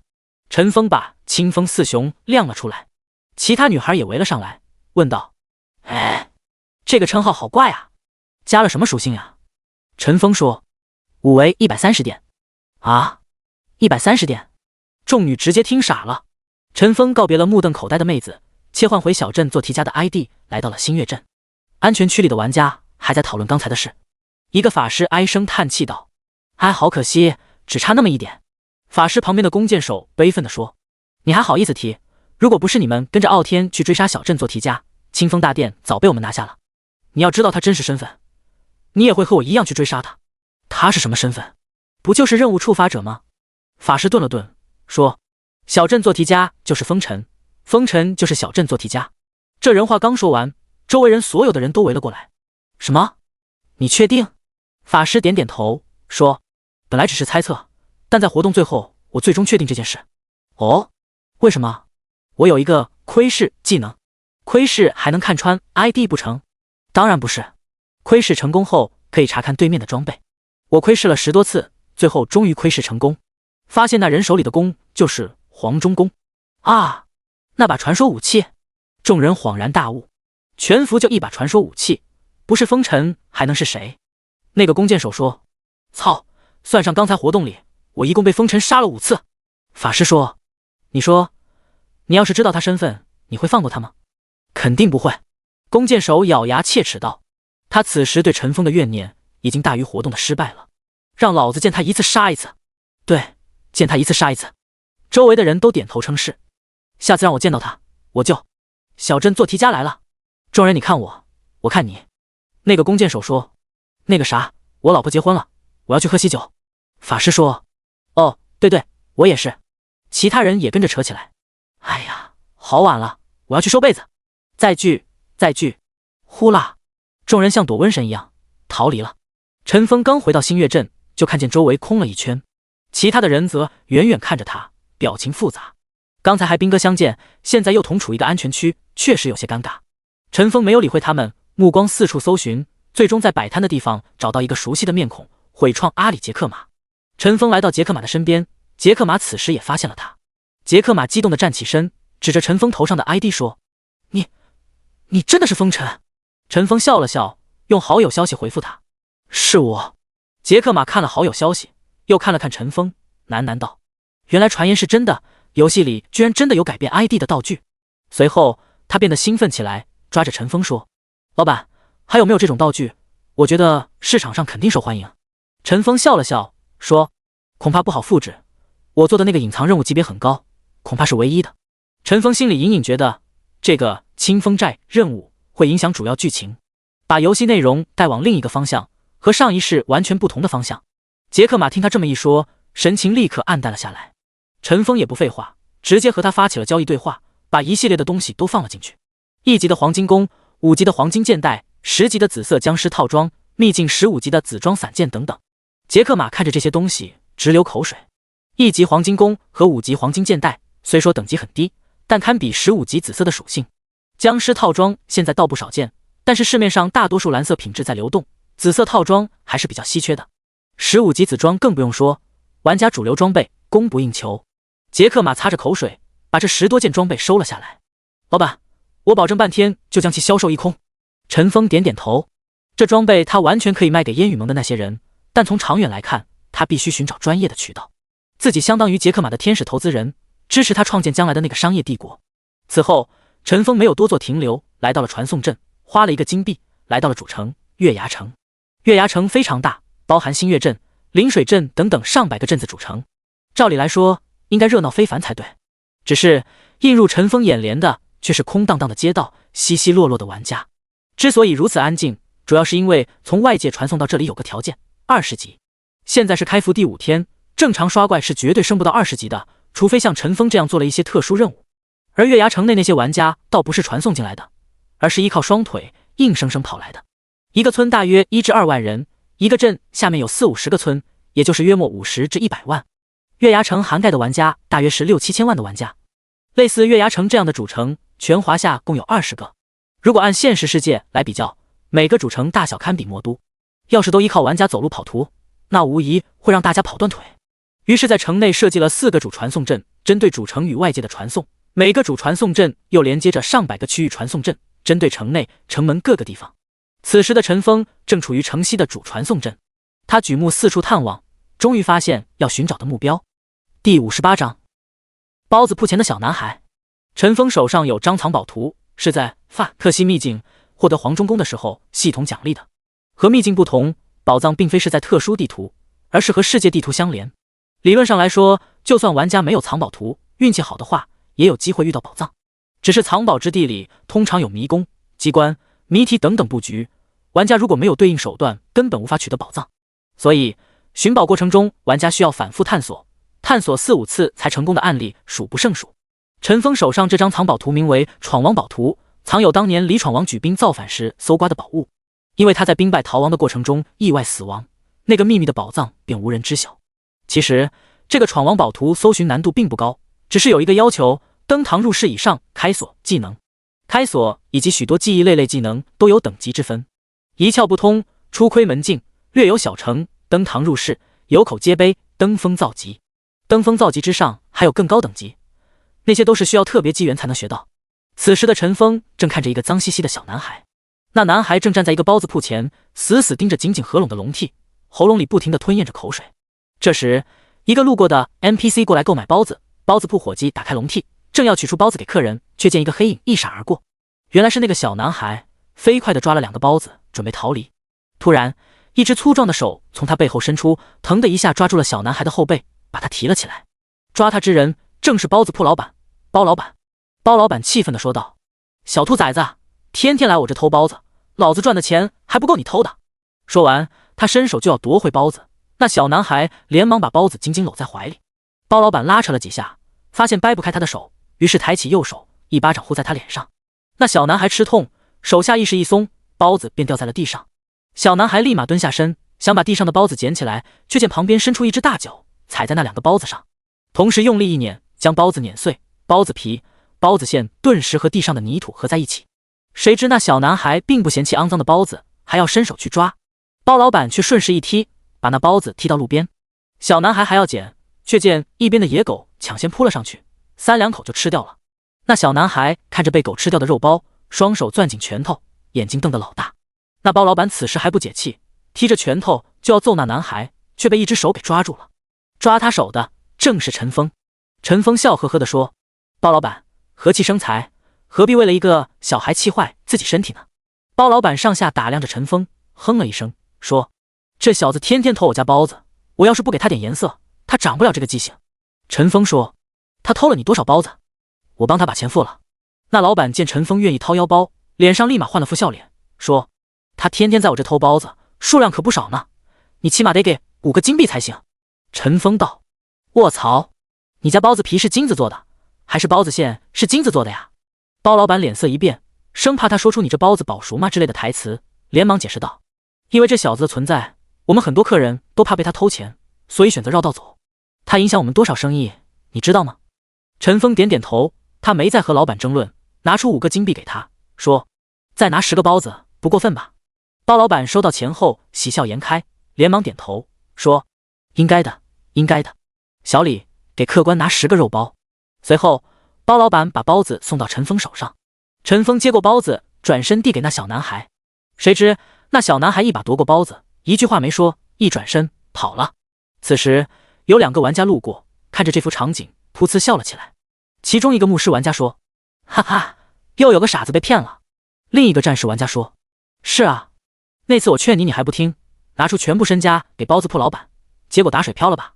哈哈，你还有脸笑话我？你那个宝贵经验怎么来的？当我不知道吗？嘿嘿，谁会拒绝接触隐藏任务的机会呢？可惜啊，这是个坑。陈峰朝他们看了一眼，微微一笑，然后回过头朝那小男孩方向追了上去。那牧师玩家说：哈哈，那人不死心，追了上去。战士玩家说：那小男孩的速度惊人，根本追不上，你看他的速度。突然战士玩家声音顿住了，牧师玩家这时也有些发呆。他们看着陈峰的速度，发现居然和小男孩不相上下。他们互相对视一眼，都从对方眼里看出了彼此的猜想。或许他真的能追上，陈峰自然能追上，只要移速大于20，就不会被甩掉。而陈峰的速度是22，足够了。只是他并没有全力追赶，反倒是和那小男孩相差越来越远。那小男孩在小巷子里转过几个弯道，回头看了身后的陈峰，发现对方并没有跟上，于是舒了口气，又转了3个弯道，来到一间破屋内。他再次向四周观察了几次，确定没人在附近，于是呲溜一声进了屋内。景叔叔，我回来了，瞧我给你带来什么？屋内的破床上躺着一个中年人，那人双手双脚都被绷带缠着，像个木乃伊似的。他转过头看着进来的小男孩，笑着说：小庆，你又去包子铺了吧？小庆把手里的包子放到桌上，然后将那男人扶起来，说：不过今天遇到一个怪人，他给了包胖子5金币，还给了我10个包子呢。那男人眼神闪出一样，急促地说：那个人呢？跟着你过来了吗？小庆嘻嘻一笑，说：才没有呢，我记得你的话，不要带任何人来见你。那男人舒了口气。而此时一个人影出现在破屋门口，不是陈峰还能是谁？第59章天下无锁。陈峰的出现让屋内2人大为紧张。那个叫小庆的男孩抓起一根木棍对着陈峰，而那个木乃伊男子则上下打量着他，眼神有些惊恐。过了许久，那男子见陈峰没有特别动作，便开口问道：阁下何人？为何费尽心机寻找在下？陈峰脸露微笑道：只是好奇跟来罢了。一个这么小的男孩竟然如此敏捷，想必是有高人指点。木乃伊道：小庆天生机敏，哪里有什么高人指点？陈峰摇了摇头说：你这话骗得了别人，可骗不了我。随后陈峰转头看向那小男孩说：你叫小庆是吧？你的功夫是跟谁学的呀？小庆没有说话，依然紧紧握着木棍。陈峰走到桌前，一把将那包子拿到手上，说：你既然不说，那这个包子我就拿走了，刚好旁边有2只野狗，可以拿去喂它们。说完，陈峰作势要走。那小男孩见包子要被拿走，心下着急，突然他人影一闪，便已消失。紧接着陈峰手里一空，未等他有别的反应，那男孩已经回到了原地。啪啪啪！陈峰鼓起掌来说：好身手，这一招飞龙探抓手已有相当功力。阁下，敢问你的江湖名号叫什么？为何会变成如此模样？那男子见小庆暴露了身手，心知今天已经无法糊弄过去了，他叹了口气道：我乃天机阁阁主景洪涛，因被不孝弟子算计，导致身受重伤。陈峰一躬身道：原来是名震江湖的天机阁景阁主，久仰。景洪涛摇摇头说：那些虚名有什么用？到头来还不是变成这般生不如死的模样。陈峰说：景阁主，你随我去医馆吧。照我来看，你这个身体也不是不能医好。景洪涛摇摇头道：我那好徒儿已经对天机阁成员下达追杀令，医馆里肯定有他的眼线，我不能去。陈峰眉头一皱说：那我去请几个大夫过来，让他们给你抓些药来。景洪涛依然摇头：不用了，我是本门特有功法所伤，寻常大夫只能缓解我的一些伤痛，根本医不好。陈峰连忙说：“既然是你门派内功法，那你岂不是有办法治疗？”景洪涛说：“只是药材珍贵一些。”陈峰说：“景门主不必客气，你自管说，我给你抓来。”景洪涛说：“其他还好，只是千年灵芝很难寻到，这种东西怕是要100金币才能够得。”说到这里，陈峰终于听到期盼已久的系统提示音：丁，帮景洪涛寻找千年灵芝，或者给100金让其自己采购。陈峰二话不说，掏出100金币来到景洪涛身边，递给他，说：“药材我不懂，怕买错了影响你治疗，这是100金币，你自己购买吧。”景洪涛接过金币，眼里的警惕神色终于松懈下来。他看着手里的金币，沉思了许久，最终他重重地叹了口气，说：“罢了，阁下的恩情无以为报，如果你不嫌弃的话，我把我学到的一些奇淫巧技传授于你，你可需要？”丁，可向景洪涛学习一项技能：1. 偷窃， 2. 开锁， 3. 机关， 4. 占卜。陈峰很想全选，但他知道现阶段还做不到。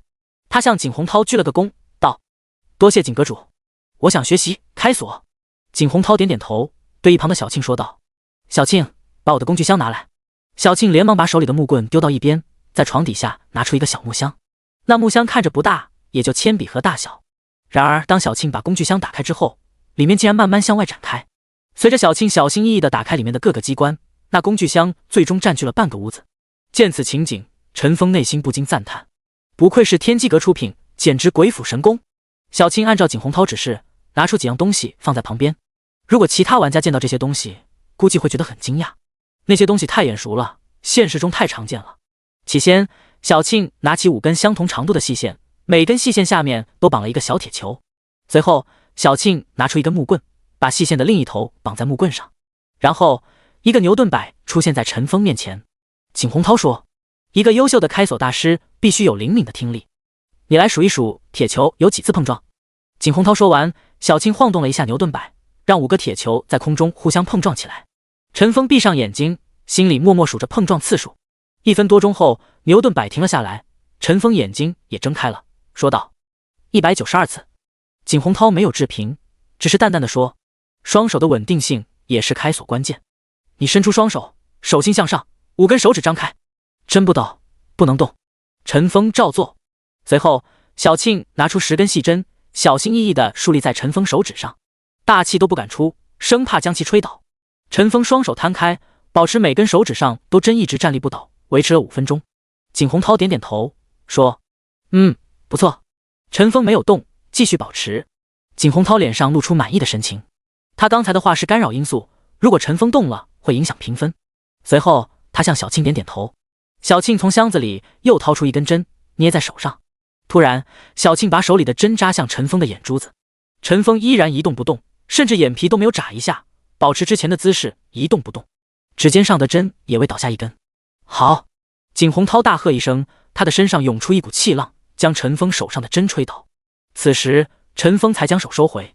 他揉了揉酸痛的手臂和手指，说：“景阁主，我做的可还行？”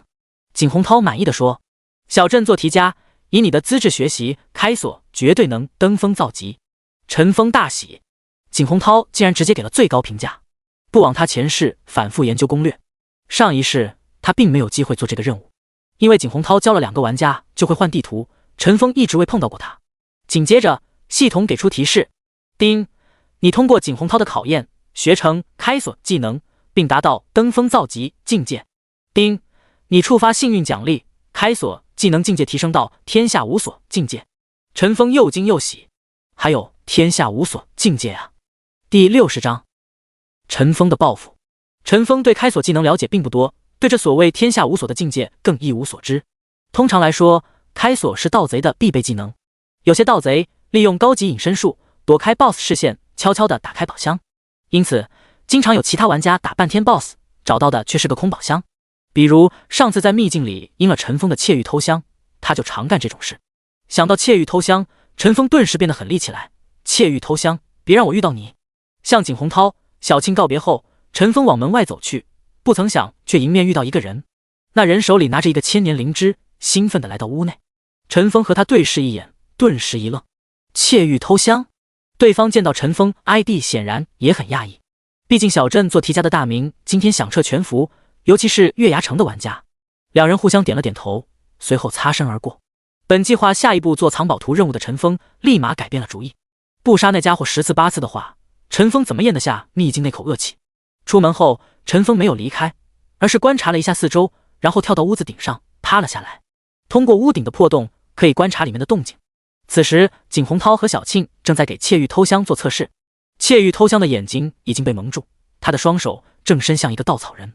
陈峰知道这是在学习偷窃技能，内心一动，捡起屋顶的一个石子，耐心等待。在窃玉偷香碰到稻草人的一刹那，他把石头丢向了那个稻草人，只听见啪嗒一声，稻草人掉在地上了。我靠！窃玉偷香没想到自己动作居然这么大。旁边的景洪涛眉头一皱，显然对窃玉偷香的表现很不满意。小庆，下一个。小庆点头，把窃玉偷香的眼罩拿下来，然后他在屋梁上绑了10多根带有小刀的绳子，每根绳子间隔10厘米不到。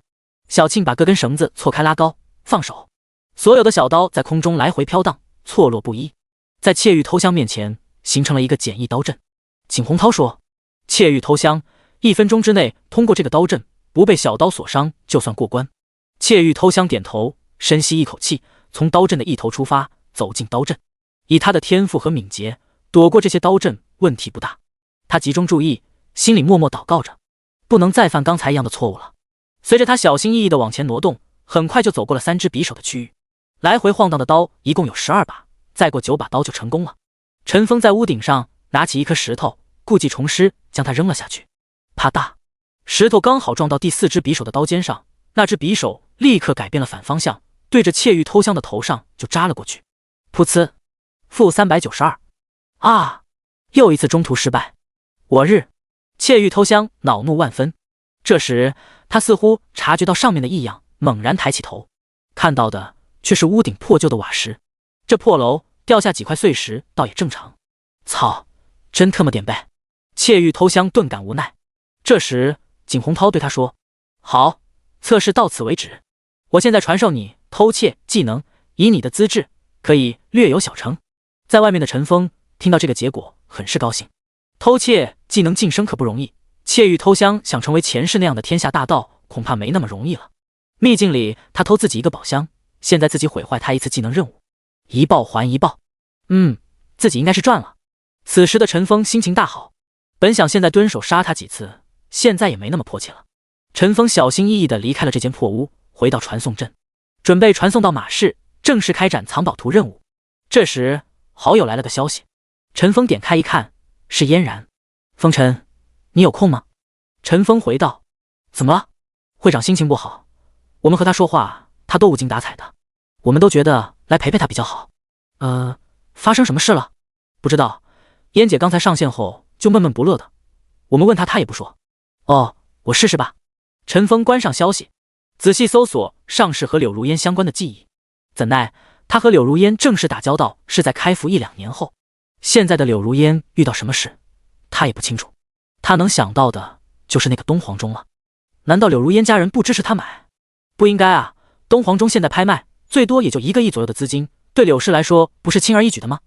陈峰点开柳如烟的对话框，想着怎么和他切入，却见他先发来了消息，风尘，晚上有空吗？晚上？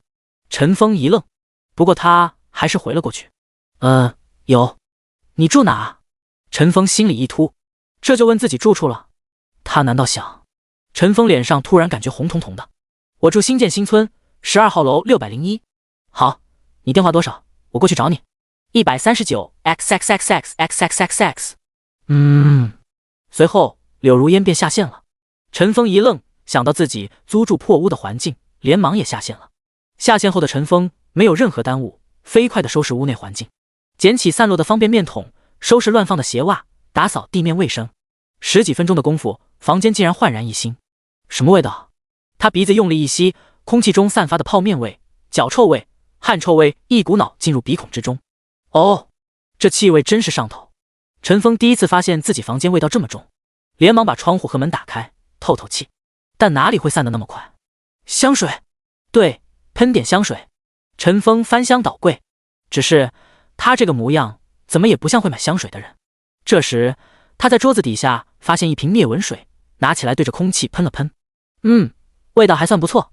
就在陈峰叉着腰欣赏自己的战绩时，门响了。砰砰砰。第61章，第一次见面。你好，外卖。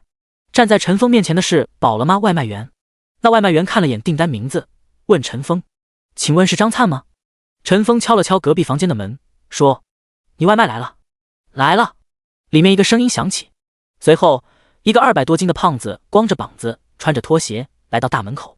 陈峰舒了口气，说实话他有些后悔，不该告诉柳如烟自己合租的这个破屋门牌号，应该约个外面地方的。不过现在出去也不迟。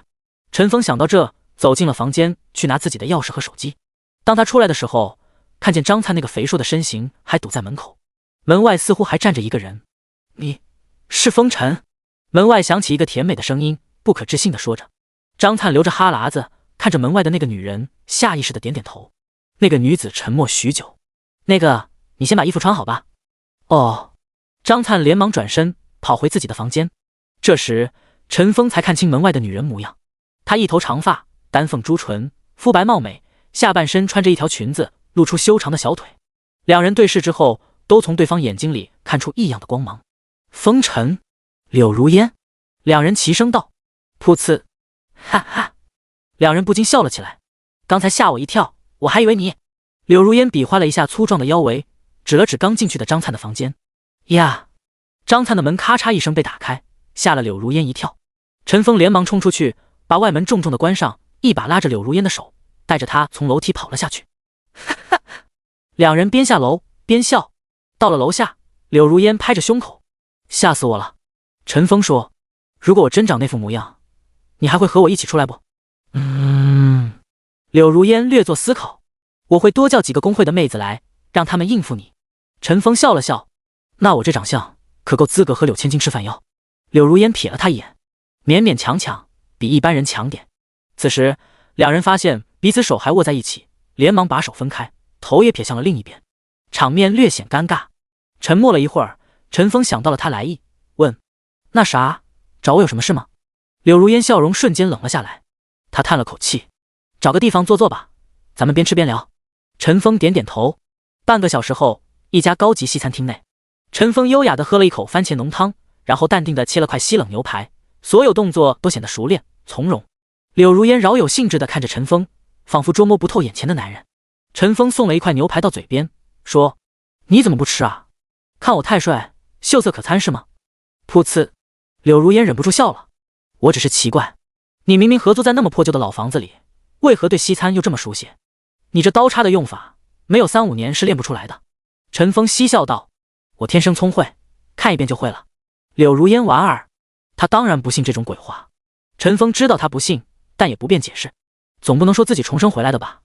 柳如烟道：你在游戏里那么厉害，我还以为你后面有个工作室或者数据分析团队呢，没想到你是个宅男，对吧？陈峰帮他接了后面半句话。柳如烟笑了笑。陈峰毫不在意，真实的自己何必怕被人知道？神机世界给了我机遇，也会给世界上无数人机遇。陈峰顿了顿，看着柳如烟眼睛道：也包括你。柳如烟心里一突，感觉自己似乎被他看穿似的。渐渐的，他的神情由最初的兴奋、好奇变成落寞、孤寂。我上次看了一本小说。柳如烟用叉子挑着面前的意大利面。因为家族利益，一个女孩被迫要和另一个家族的人结婚。你怎么看？柳如烟说着，用余光看着陈峰。我呀，嗑着瓜子看啊。陈峰毫不在意地说。柳如烟见他装傻，微微有些失望。他抬起头，发现陈峰正在盯着他。柳如烟心里一紧，知道他不想绕弯子。这个男人，难道连自己心里最后的那点尊严也要剥夺吗？柳如烟牙一咬，心一横。好吧，我说的不是小说，是我被父母逼婚，想听听你的意见，或者说想找你倾诉一下。柳如烟自己也不知道为什么对眼前这个男人抱有这么大的期待，明明只是第一次见面而已。陈峰这时把手里的刀叉放下，郑重地看着他。每个人属于自己，又不完全属于自己。你享受了家里带来的顶级资源，用实际行动回报家族也很正常。柳如烟听到他这么说，眼睛突然暗淡下来。你的意思是我应该接受父母安排，家族联姻？陈峰摇摇头。我说的实际行动可不是指一定要听父母安排。柳如烟一愣，什么意思？我没听明白。陈峰说：“治病要治本，你家族的危机是什么？”柳如烟脱口而出：“1000亿账目漏洞。”陈峰摇摇头，指了指脑袋，让他认真想。柳如烟何等聪明，立刻明白对方的意思。企业经营不善。陈峰点点头：“你大哥柳如雨早些年投资了几个项目，赚了不少钱，然后就自诩为经商天才。他殊不知，自己的成功都是在柳氏集团直接或间接影响下才成功的。之后，当他自己独自掌管柳氏时，发现竞争对手也变成了柳氏同级别的家族大鳄，瞬间就被打败。”柳如烟点点头，表示明白。问题出现在我哥哥身上，这个我也知道，但现在的难题是如何过这道坎。陈峰说：“联姻解决不了你哥哥的问题，也解决不了柳氏的问题。3、5年后，柳氏依然会轰然倒塌，然后被人撕咬、瓜分。”柳如烟眉头一皱，他虽然内心不太接受这个说法，但他也知道陈峰的推理没太大问题，但他隐隐觉得哪里不太对劲。突然，他想到了对方的漏洞了。我没有说是我哥哥造成的呀，你怎么知道的这么清楚？陈峰心里大喊不妙，糟糕！他不经意把前世的新闻说出来了。第62章，柳如烟的悲惨命运。重生前，陈峰见过好几次柳如烟、柳氏集团的新闻。有一次是在1年后，世纪联姻，欧阳鲲鹏迎娶柳如烟，这个事件火爆整个网络，不论是线上还是线下，电视还是网络，甚至神机、世界、欧阳金融集团和柳氏实业集团的强强联合都震惊了所有人。江夏省省会江川市更是豪摆3天万人大宴，陈峰当时还去蹭了顿饭。一时间，这件重大事件成为大家茶余饭后的谈资。然而，仅仅过了3年，业内就爆出柳氏集团被欧阳金融全面收购的消息。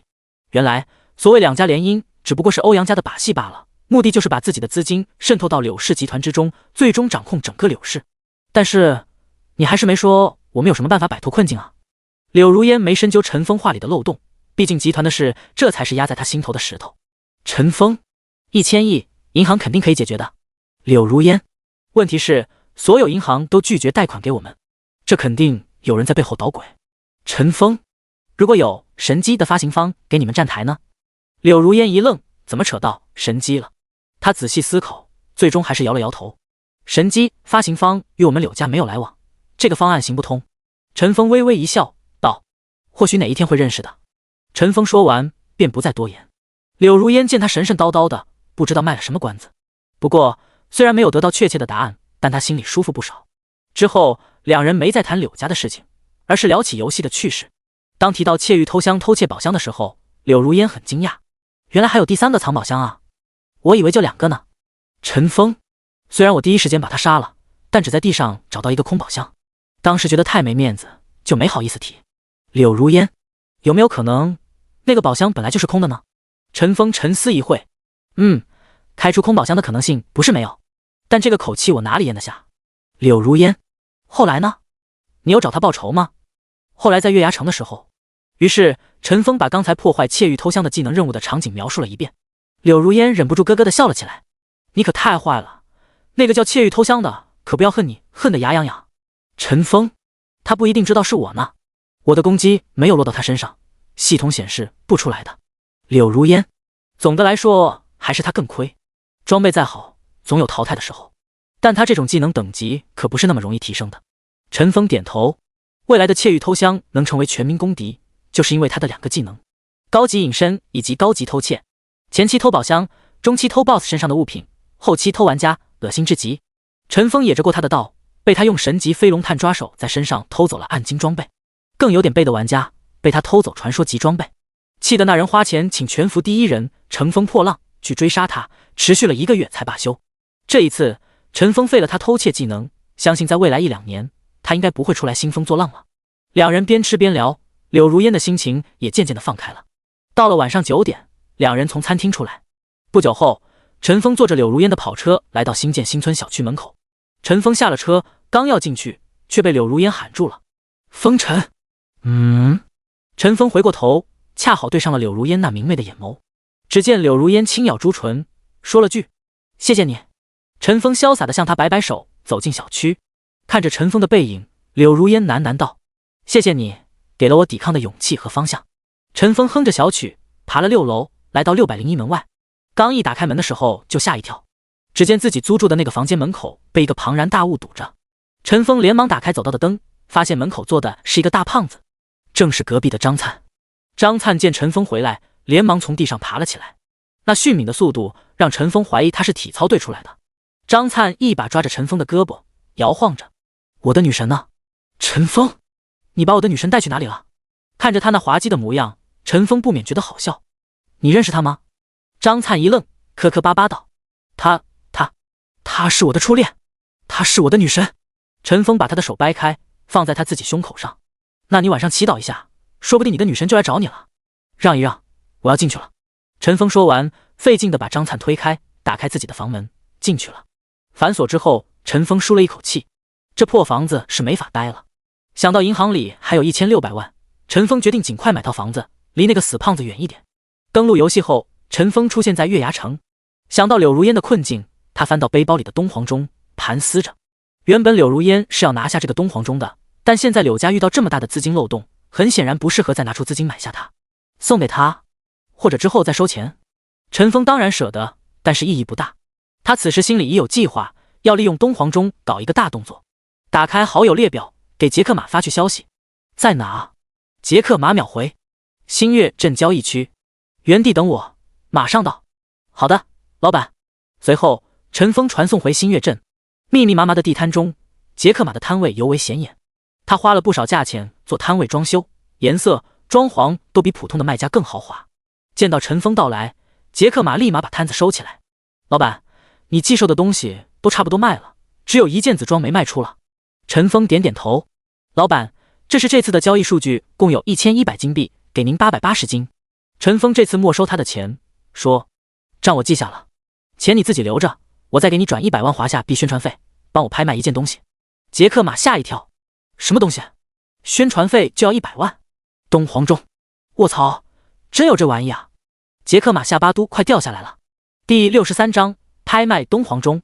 在陈峰准备把东皇钟交易给杰克马时，杰克马连忙点了拒绝：“老板，这次无论如何要你定协议，拍卖这玩意没协议我睡不着觉。”陈峰笑了笑，同意了。杰克马不愧是下一个商业帝国的缔造者，有自己的底线。“老板，我刚好办理了拍卖资格证，拍卖时只需要向系统提供10%交易费就可以了，然后我拿10%，你那份不变，还是80%，怎么样？”陈峰点头表示没问题。从卖家角度来看，都是扣除20%，看上去系统拍卖和人为拍卖没什么区别，但玩家的宣传力度可比系统那不痛不痒的几次通道大多了。没过多久，陈峰收到杰克马发来的协议，协议一式3份，陈峰、杰克马、系统都保留了。然后杰克马才正式接下陈峰交易过来的东皇钟。杰克马看着东皇钟的属性，口水不经意间就流了下来。哪个公会有了这玩意，恐怕没有刷不下来的 BOSS 吧？陈峰笑了笑，1级东皇钟倒还好，当东皇钟升到5级以上后，现阶段的团战基本上可以称霸了，只是升级所需的材料吗？嘿嘿。杰克马捧着迷你东皇钟看了半天，终于依依不舍地放了进去。他和陈峰说：“老板，你放心，我一定会让全球玩家都知道这件事的。”陈峰笑了笑，没有说话。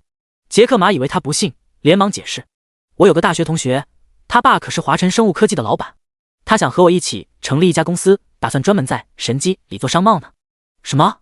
华晨生物科技？”陈峰吓一大跳，连忙确认：“就是神机生物晶片的那个开发商华晨生物科技吗？”杰克马骄傲地点点头：“是啊，神机4大股东之一。”难怪。杰克马一句话解释了陈峰多年的难题：将来的神机商贸玩家企业有数十上百万，为何唯独杰克马独领风骚？原来是有华晨生物科技在背后做推手。突然陈峰心里一闪，踏破铁鞋无觅处，得来毫不费功夫啊！柳如烟的难题，这不就有了解决渠道吗？杰克马情绪平复下来，和陈峰说：“我现在就去上架，3天后拍卖怎么样？”陈峰点点头：“这个你来决定，时间、流程什么的，通通都是你说算。既然这件事给你办，我就对你无限信任。”“好的，老板。”杰克马用力点点头，满脸兴奋。许多卖家就是喜欢指手画脚，外行指挥内行，能遇到这么好说话的老板，实属难得。陈峰和杰克马告别后，没多久就在系统公告上看到了东皇钟拍卖的消息。叮！全服勇士请注意，玩家毁创阿里杰克马上架一件胜者一物东皇钟。拍卖时间于10月9号10点30分开始，欢迎大家前来竞拍。定，全服勇士请注意，玩家毁创阿里杰克马上架一件胜者遗物东皇钟，拍卖时间于10月9号10点30分开始，欢迎大家前来竞拍。一连3条系统赠送的通知推到世界频道上。卧槽，东皇钟，真的是东皇钟！说话的人明显是参加过清风寨活动的玩家。东皇钟是什么？很牛吗？你自己不会看属性啊？生命值加400，物理攻击加200，魔法攻击加160，物理防御加120，不怎么样啊，也就1至2件子装效果嘛。楼上的别丢人现眼了。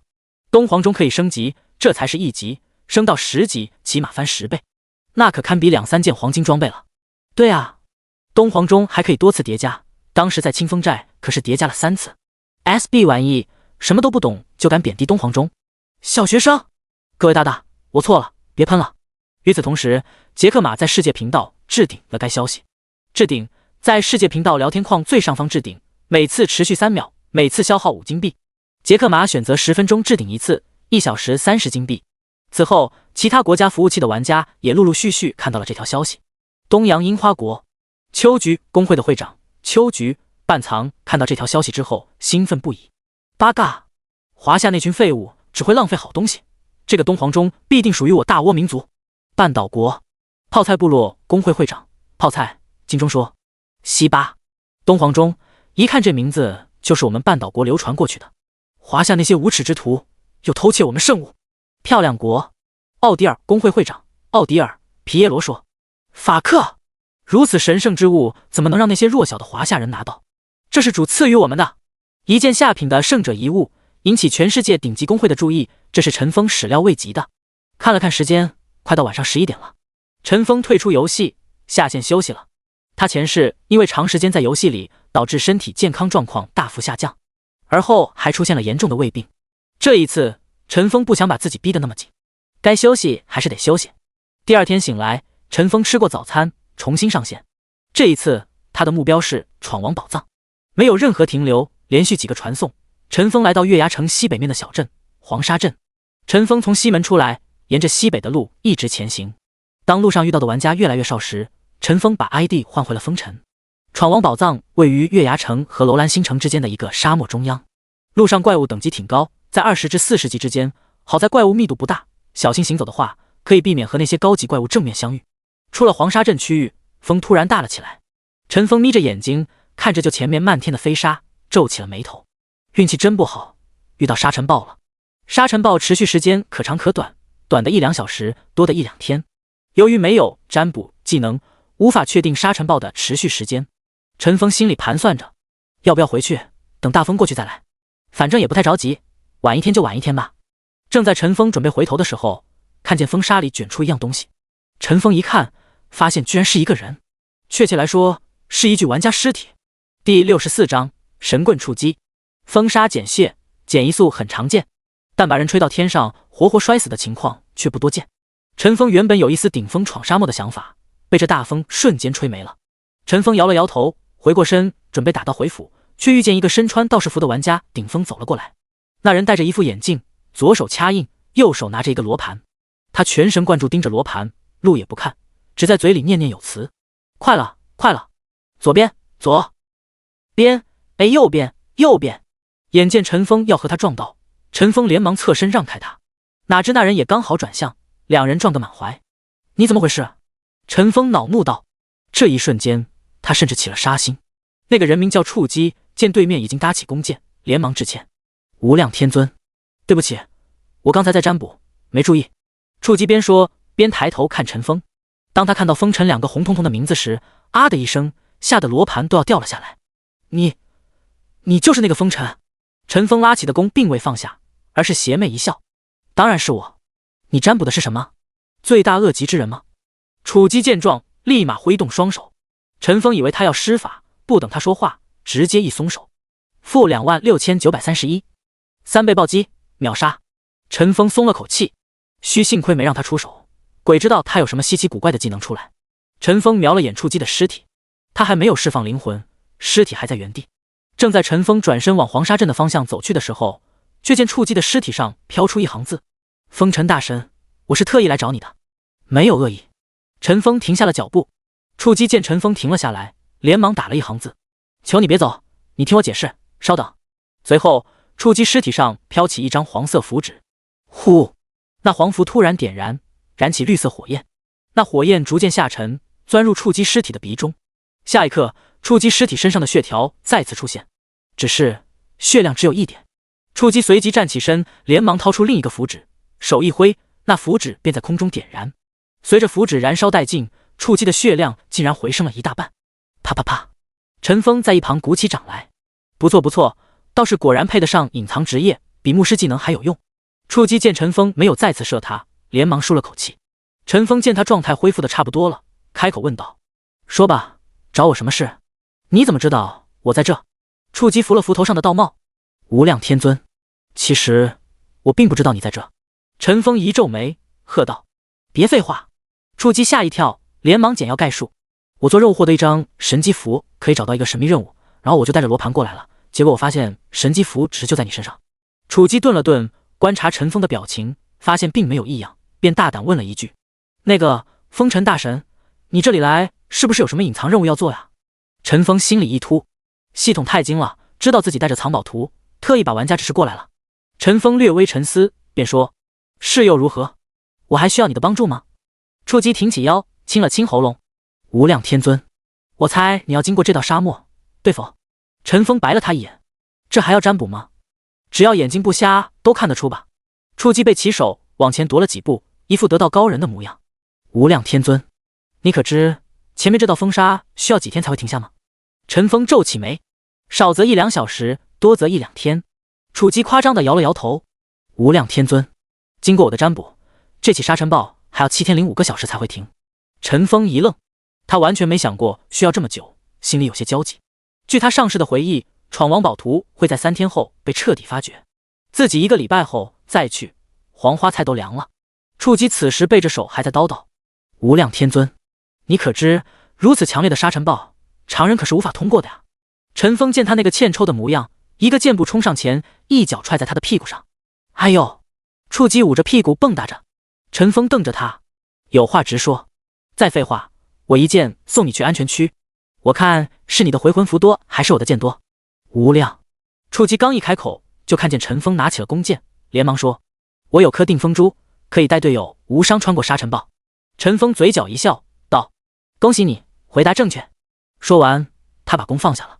触击见状，立马拍了一下胸口，装备在勋章位置的定风珠发挥了功效，在他身上圈出了一个屏障。随后，触击向陈峰发起了组队邀请，陈峰点了确定。紧接着，触击身上的风障扩大，将陈峰也包裹了。触击解释：无量天尊，你只要离我不超过50米，这个定风珠就有效果。陈峰看了眼定风珠 buff， 定风珠攻速增加 10%， 移速增加5%，攻击距离增加5%，施法距离增加5%，抵御自然系风系效果。这个定风珠品质不低，和夜明珠一个级别，比海明珠差一些。无量天尊，我这定风……触击一脸得意，正要自吹几句，却被陈峰打断了。好了，我们走吧。陈峰说完，走到了前面。触击连忙一路小跑跟了上去，两人一前一后钻进了那漫天风沙之中。因为风沙太大，完全看不清前面的路，陈峰只能依靠地图的坐标指示，往宝藏标示的地方靠去。虽然有定风珠，风沙进不了两人的身，但那呜呜作响的风声却伴随在两人耳旁。两人在路上没有说话，只是默默的前行。大约过了1个多小时，终于感觉风沙小了许多，又往前走了10多分钟，两人彻底走出了沙尘暴地带。触击扶了扶已经歪掉的道帽，回头看着身后的漫天风沙，道：无量天尊，这要是有套风力发电机组的话，一个城市的电量都够用了。陈峰没有理会他的冷幽默，而是关注着自己离宝藏的距离。突然他感觉脚下的沙子有异样，连忙往后一撤，而触击却没那么幸运，只听见他啊的一声飞向了天空。第65章闯王洞穴入洞。两人原先站立的地方出现了一只蝎子，沙蝎23级，生命值4万，物理攻击2000，物理防御1300。刚才是他的技能绝地突刺。绝地突刺钻入地下，往前突刺15米，把途经所有敌人顶到空中。对方落地时受到物理攻击 X1.5 的伤害，眩晕1.5秒。就在触击还在空中没有落地的时候，陈峰已经开始射击了。2连射击，-6629，负4732。那沙蝎连忙掉头扑向陈峰，陈峰没有后退，而是站在原地继续射箭。负23184，沙蝎。负642，陈峰。负22941，沙蝎。连续2次暴击，4万血的沙蝎顿时暴毙。丁，你击杀沙蝎，获得经验2万点。2万点经验相对于陈峰 1.2 亿的升级经验，简直是9牛1毛。落在地上的触及甚至都没回过神来，就收到了沙蝎死亡的消息。他坐在地上缓了半天，很显然他对陈峰的伤害感到了震撼。无量天尊，太强了！陈峰把沙蝎身上掉落的材料捡起，回头冲触及喊道：喂，别发呆了，把血量补满吧。哦，好的，大佬。触及连忙起身给自己烧了一道回血符，随后他又打了几道纸符到陈峰身上。陈峰身上立马多了几个 buff： 金刚符，物理防御力加500；大力符，物理攻击力加500。看着触及稀奇古怪的技能，陈峰很是好奇：你怎么这么多技能？技能点够用吗？触及现在17级，最多也就17个技能点。触及现在起码展示了5种技能：占卜、回魂符、回春符、金刚符、大力符，而且他可能还有攻击类技能没有用。怎么会有这么多技能点？触及说：我一共4个技能，外加2个天赋技能而已。制作回春符、回魂符是我的技能生命符咒的2个功能，制作金刚符、大力符是我的技能强身符咒的2个功能，有一个是可以制作闪电符、烈火符之类的惩戒符咒，还有一个是制作定身符、迷幻符之类的精神符咒。占卜是我的一个天赋，还有一个天赋是与指腹增强有关的，每个技能3点技能点，现在还有5点未用。陈峰点点头，倒是这个职业棘手，他前世没有打过什么交道。之后由陈峰开道，带着触击一路清怪，一路前行。触击在此期间顺利升到了18级，大概走了1个多小时，终于到了一个洞穴。陈峰激活海明珠，与触击一同进去了。看着周围被照得犹如白昼，触击很是惊讶。无量天尊，大佬，你这什么道具，居然这么亮，这么远？陈峰头也没回，说：海明珠。海明珠，这个好，我的精神符咒技能可以炼制夜视符，但只能自己看清黑暗处，比你这个海明珠的效果差远了。陈峰内心一动，停下身，说：你可以自己看清黑暗？触击点点头。他从背包里拿出一张淡蓝色符纸，说：这是夜视符，用牛的眼泪画出来的。陈峰略作沉思，说：那你用夜视符吧，这里可能有其他玩家，我们小心点比较好。陈峰说完，把海明珠从明珠形态切换成夜视形态。洞穴内顿时伸手不见五指。触击连忙点燃夜视符，待夜视符燃烧殆尽后，把纸符的灰烬塞入嘴中吞咽下去，表情尽显痛苦之色。无量天尊，这破符真难吃。陈峰摇摇头，然后带着他往洞穴里面走去。洞穴里阴冷潮湿，越往里走温度越低，走到最里面，洞壁甚至出现了冰块。好在洞穴里没有怪物和机关。不一会儿，两人来到了最深处。无量天尊，怎么就走到头了？说好的宝藏呢？陈峰没有言语，他掏出藏宝图，看着图中标示的位置，然后在洞穴的墙壁上摸索着。触击也掏出罗盘，嘴里念念有词，罗盘的指针便开始转动。奇怪的是，指针的方向居然和陈峰行进的地方相同。很快，陈峰找到了墙上的一处机关，机关外面本有一道暗锁，但此时却已打开。陈峰一怔，心知果然有人先到一步。随后他按动墙上的开关，轰隆隆，轰隆隆，一面石墙往上抬起，不久后出现一个2米高的洞口。陈峰一摆手说：紧跟着我，小心点，里面有怪。哦，好。触击连忙收起罗盘，来到陈峰身后。两人进入暗门后不久，地图已从无名洞穴变为闯王洞穴，身后那道石门也已再次落下。与此同时，周围来了2只巨型蜘蛛。冰霜蜘蛛23级。陈峰刚要射箭，却见身边吹起了一道狂风，减缓了蜘蛛的移动速度。触击的声音在身后响起：大佬，我切换了定风珠的形态，你赶紧射他们。陈峰点头，自己之前小看了他的定风珠，居然可以切换狂风形态，看来品质不比自己的海明珠差了。陈峰没有使用技能，而是用普通攻击。负7017，负6990。2只蜘蛛同时中箭。黄忠公的技能之一分裂箭，随机对另外2个单位射箭，只在普通攻击时续发。不仅如此，那2只蜘蛛同时被一根细丝给缠绕住了，移动不了。黄忠公的另一个技能真丝缠足，攻击时有20%几率裹住对方的双脚，使其失去移动力，持续2秒。陈峰一喜，没想到分裂出来的剑也能触发真丝缠足。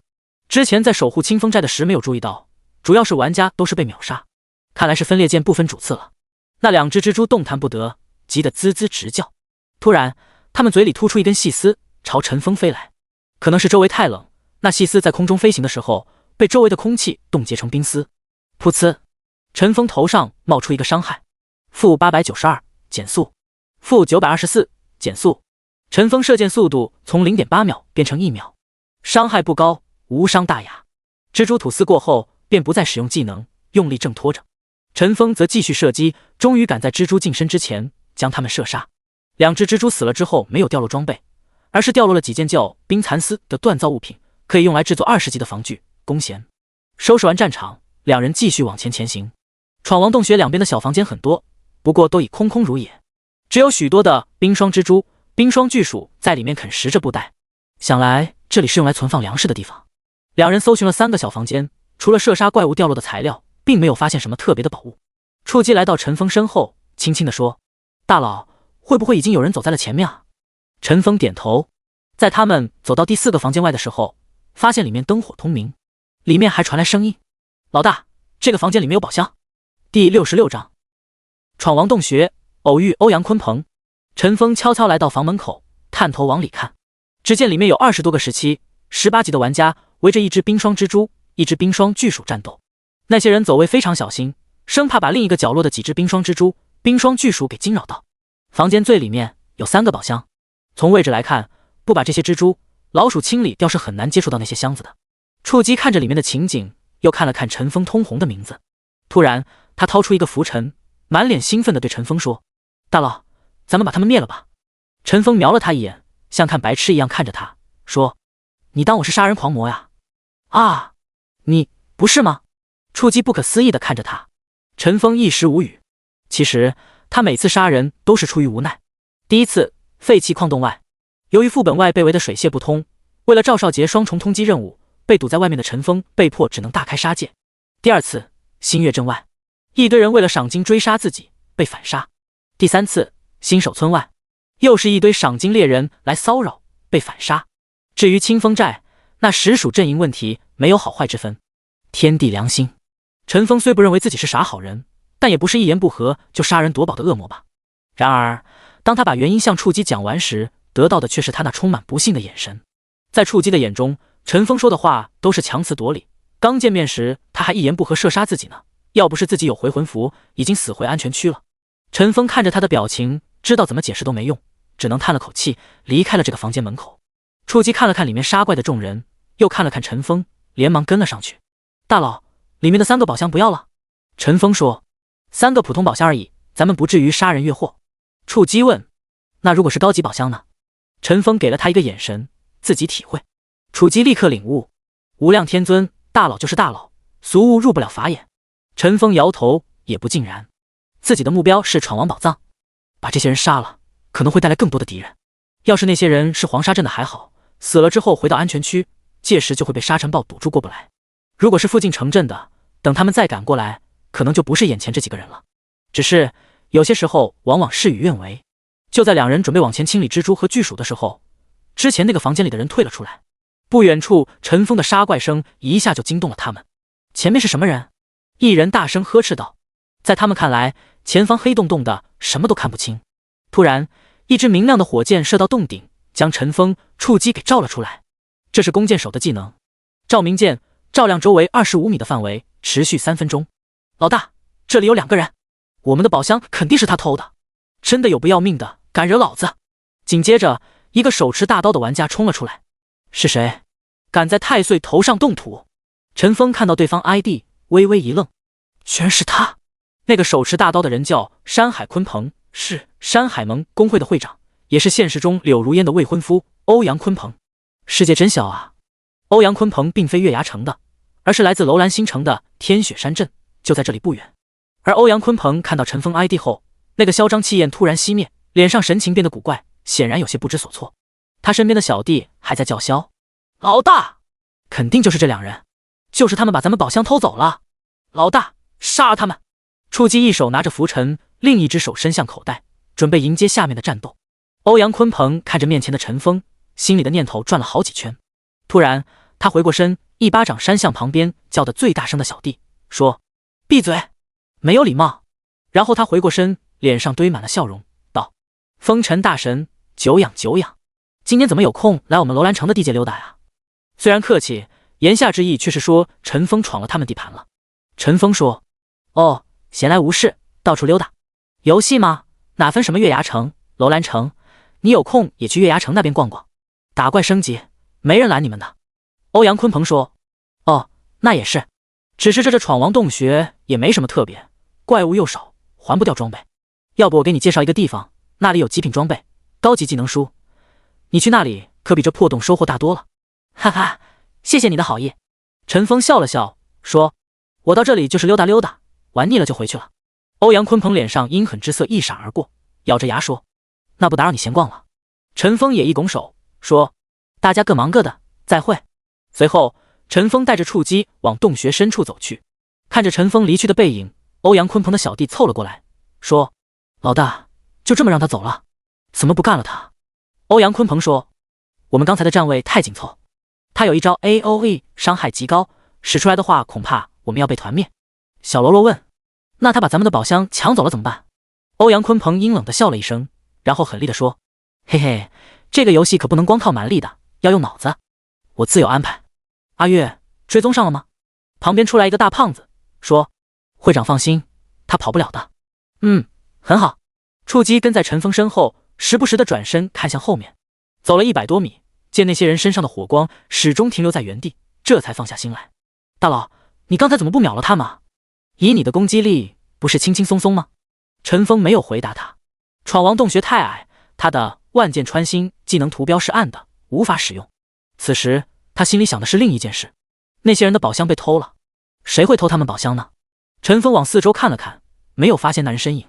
第67章闯王洞穴，冰霜巨人精英。闯王洞穴分为地上一层、地下2层。地上这层原本是李闯王存放了大量粮食以及少数珠宝，粮食基本已被啃食干净，只在房间内保存着几个宝箱。这一层怪物数量多，刷新速度快，等级比较低。抛开不装备掉落这点来说，这里其实是个不错的练级之地。陈峰带着触击往前走，快速的清理通道上的小怪，两边的房间都没有理会。没打开的宝箱留给其他人，让他们花时间去清理，不会影响自己夺宝。最主要的是，陈峰怕夜长梦多，他要快速进入地下2层获得宝藏。过了20多分钟，两人来到闯王洞穴的最里面。这是一个大厅，约莫是500平米左右。大厅的四周布满了密密麻麻的冰霜蜘蛛和冰霜巨鼠。大厅的最里面有3个宝箱，宝箱的前面坐着一只冰雪巨人，似乎正在打瞌睡。冰雪巨人精英25级，生命值100万，物理攻击力3000，物理防御力2500，移动速度8。BOSS 2-3000的攻防对陈峰来说没太大感觉，但对普通玩家来说可是噩梦的存在。15级全套紫装，全攻职业的攻击也才2000不到，再算上各种 buff 和给 BOSS 的 debuff， 勉强可以破 BOSS 防。然而 BOSS 的3000点攻击可不是那么好承受的，随便一个暴击或者技能伤害就有可能秒杀坦克。除非再过2-3天队伍达到20级，全部换上20级紫装，否则过来就是找死。这也是为什么陈峰上市的闯王宝藏是在3天后才被发掘的。陈峰观察着四周，又抬头看了下顶部，心里踏实了许多。大厅高度足够，他可以使用万箭穿心技能。陈峰看了眼触击，说：“喂，神棍，你有嘲讽类技能吗？”触击说：“无量天尊，请叫我触击，或叫我触击道长。”陈峰说：“好的，神棍道长，有嘲讽类技能吗？”触击说：“我有个替身傀儡的技能，可以对周围的怪物进行嘲讽，持续3秒。”3秒。陈峰算了算时间，决定来个大胆的操作。待会注意使用替身傀儡技能。什么时候？陈峰没理会他，拉满弓，对着上方一松手，密密麻麻的箭矢落入怪群之中。-8021，第一排。-26741，第一排，暴击。-19327，第二排，技能加穿透。-36741，第二排，一次暴击。-68746，第二排，双重暴击。-20313，第三排，技能加双重穿透。-51027，第三排，一次暴击。最夸张的是3排之后的怪触发技能暴击加2次穿透暴击，伤害竟然达到80000加，高达70%-80%的暴击概率，让冰霜巨鼠、冰霜蜘蛛死了一大片。覆盖的200多只怪物瞬间被清理150多只。丁，你击杀冰霜蜘蛛获得2万经验。丁，触发幸运奖励，额外获得2万经验。丁，你击杀冰霜巨鼠获得22000经验。丁，触发幸运奖励，额外获得22000经验。尘封一下获得500多万经验。触击虽然没有幸运奖励，但因为他等级只有18级，有额外经验奖励，这一波也获得了400多万经验。触击看到这个场景，下巴都快掉下来了。无量天尊，我经验一下就上升了1/3。别发呆，准备使用替身符。陈峰连忙提醒，他攻击范围是55，黄忠公40加瞄准器10加定风珠5，怪物速度是8点，跑过来需要6、7秒。现在还有几十只怪往这边跑，如果被他们近身还是挺危险的。触击连忙看向前方，等待时机。突然他掏出左手掏出一张纸符，右手拿出一个稻草人，双手一合，纸符便贴在稻草人身上。紧接着他张开嘴，噗的一声往稻草人身上吐出一口鲜血，然后他将稻草人往前方一丢，那稻草人瞬间化作楚鸡的模样。那替身不仅长相和他一样，还会做施法动作，简直和真人无异。陈峰原以为所谓替身符只是吸引怪的注意力而已，没想到居然这么逼真。他自认为在不知情的情况下，完全可能把这替身当成本尊。突然那替身手一伸，发射出数十张纸符，飞向周围那些怪物。-1721，-1620，一串串数字从怪物头上冒出。不过陈峰留意到，这些数字都是空心字。空心字，陈峰虽然见得不多，但知道其中的含义：虚假伤害。从受伤者本人看，不存在空心字，都是普通伤害，但实际上没受到伤害，也就是所谓虚假伤害。虚假伤害通常出现在幻境、无伤分身之中。那稻草人发出的纸符虽然没有对怪物造成伤害，但仇恨是实打实的，准确来说是超高仇恨。几十只蜘蛛、巨鼠拼命扑上那个替身，那替身倒也硬，血量到达1点之后便不再下降，硬生生的挺了3秒。就是这3秒，陈峰的万箭穿心的技能刚好冷却完。万箭穿心，第2次攻击，怪物基本上都消灭了，只有前排的零星几只怪运气好，2次都没有出现暴击，被陈峰普通攻击补射了。随后陈峰依法炮制，把各个角落的小怪都清理干净。触击也顺利到达19级。此时的大厅只剩下1只 BOSS 以及他身后的3个高级宝箱了。第68章闯王洞穴，欧阳鲲鹏的伏击。冰霜巨人身后的宝箱显然比外面房间的品质要高，华贵的外观，精细的雕刻，一看就知道里面不是凡品。触击盯着宝箱擦了擦口水，说：无量天尊，大佬，要不要你去把 BOSS 引开，我去开锁。陈峰微微一笑说：我估计你开不了。为何？我问你，你开锁技能是什么等级？初窥门径，这些宝箱至少要求略有小成，甚至是登堂入室。无量天尊，那宝箱怎么办？陈峰笑着摇摇头，没解释。此时他的眼睛正在往四周瞟着，到现在他还不确定窃玉偷香在不在附近。如果在，他很希望对方去开这个宝箱。他的神隐技能在开普通宝箱的情况下是不显形的，但如果他使用开锁技能，那就会出来，这样自己就能及时解除隐患了。陈峰回过头看着冰霜巨人，对触击说：站远一点，我要杀 BOSS 了。哦，触击飞快地躲远了。虽然他乱七八糟的符纸挺多，但在这100万级血量的 BOSS 面前就不去献丑了。画符又贵又费时间，何必白白浪费在这里呢？陈峰拉起黄忠公，施展2连射击，-23730暴击，-2837第2，击80%伤害。好！那冰霜巨人站起身，有近3米高，对着陈峰吼了一嗓子。紧接着他迈开大腿就朝陈峰这边奔来。陈峰没有退，继续射着箭，-6082。这时系统一个提示音传来，叮，触发黄忠公的技能真丝缠足，对方禁足2秒。冰霜巨人双腿被缠，扑通一声倒在了地上。20%触发几率，在陈峰满幸运值的影响下，概率起码达到了60%。3箭不触发才是低概率事件。2秒钟的缠绕时间足够陈峰趁机和 BOSS 拉开距离。随后陈峰依靠黄忠公的真丝缠足技能，反复的把 BOSS 定在原地。冰霜巨人一直攻击不到陈峰，气得嗷嗷直叫，但是吼叫声音再大，他也近不了陈峰的身。冰霜巨人血量和迅速的下降，90万、80万，下降到60万血的时候，冰霜巨人狂吼一声，皮肤也发生了一些变化，由原来的白色变成了血红色，攻击力、移速都变高了。然并卵攻击不到陈锋，怎么都没用。通常来说，随着 BOSS 进入后面的阶段，抗性会增强，控制类技能的效果会减弱。然而，冰霜巨人虽然已经变身，真丝缠足的2秒持续效果却丝毫没有影响。黄忠弓不愧是传说武器，只不过他的移速快了许多。如果陈锋站着不动，被追上只要2、3秒，这让陈锋需要花更多时间走位，攻击效率略微下降一些。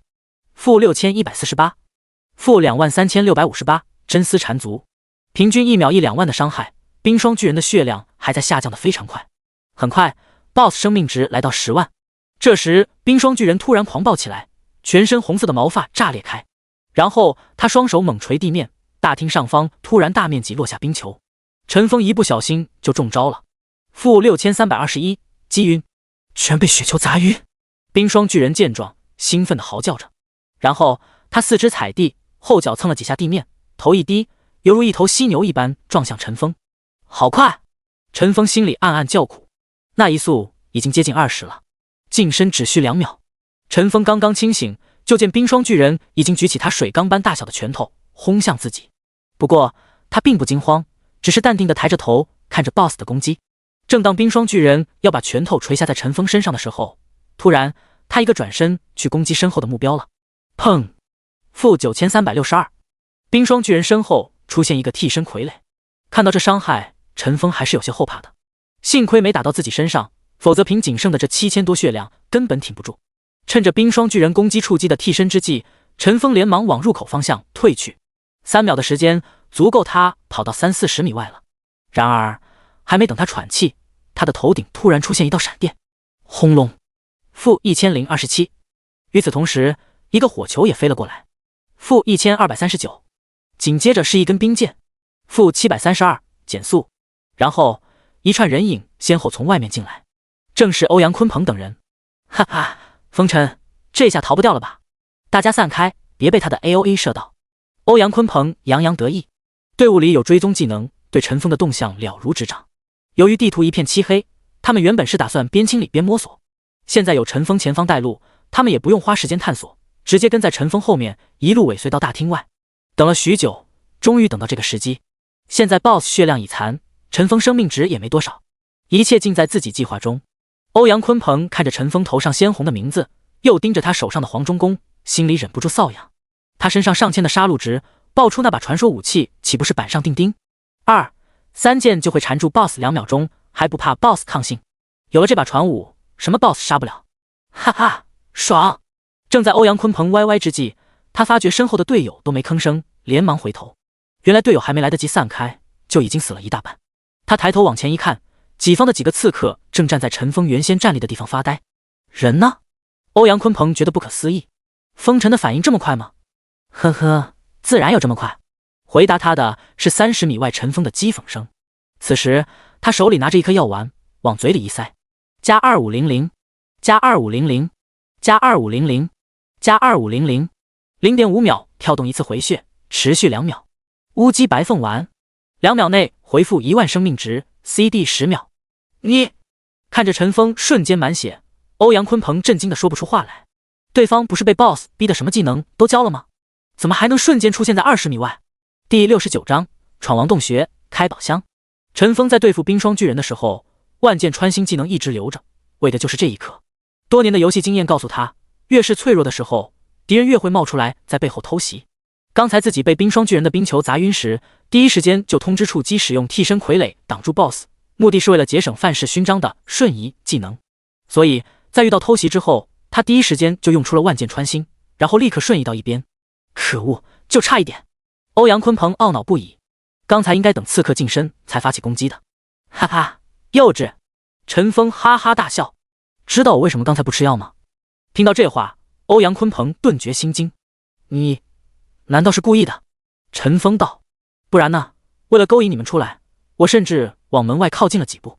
听闻是对方的阴谋，欧阳鲲鹏开始咬牙切齿。你就不怕自己判断失误，被我们集火秒了吗？呵，陈锋蔑视一笑。此时冰雪巨人已经摆脱了替身傀儡，笔直地冲向了陈锋。陈锋连忙给了他一个2连射，触发真丝缠足，将其定住。欧阳鲲鹏见状，立刻组织剩下的8个人来围攻陈锋。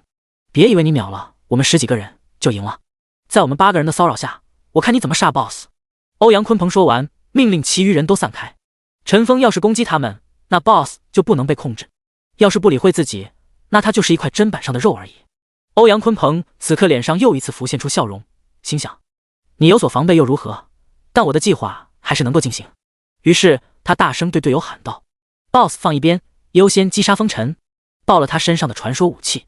陈锋微微一笑，说：“看来你对我了解的还不多啊。”呵呵，死鸭子嘴硬。欧阳鲲鹏虽然这么说，但心里还是有不好的预感。只见陈锋拉起弓，对着 BOSS 射出一次普通攻击，并未触发真丝缠足。BOSS 还在冲向陈锋，然而欧阳鲲鹏却看到诡异一幕：有2支箭从陈锋射出去的箭里分裂出来，射向自己的2个队友。不好！欧阳鲲鹏大喊不妙。-7659，-7329，2支分裂箭命中2名玩家。虽然2支箭都没出现暴击，但普通玩家依然承受不住。死了！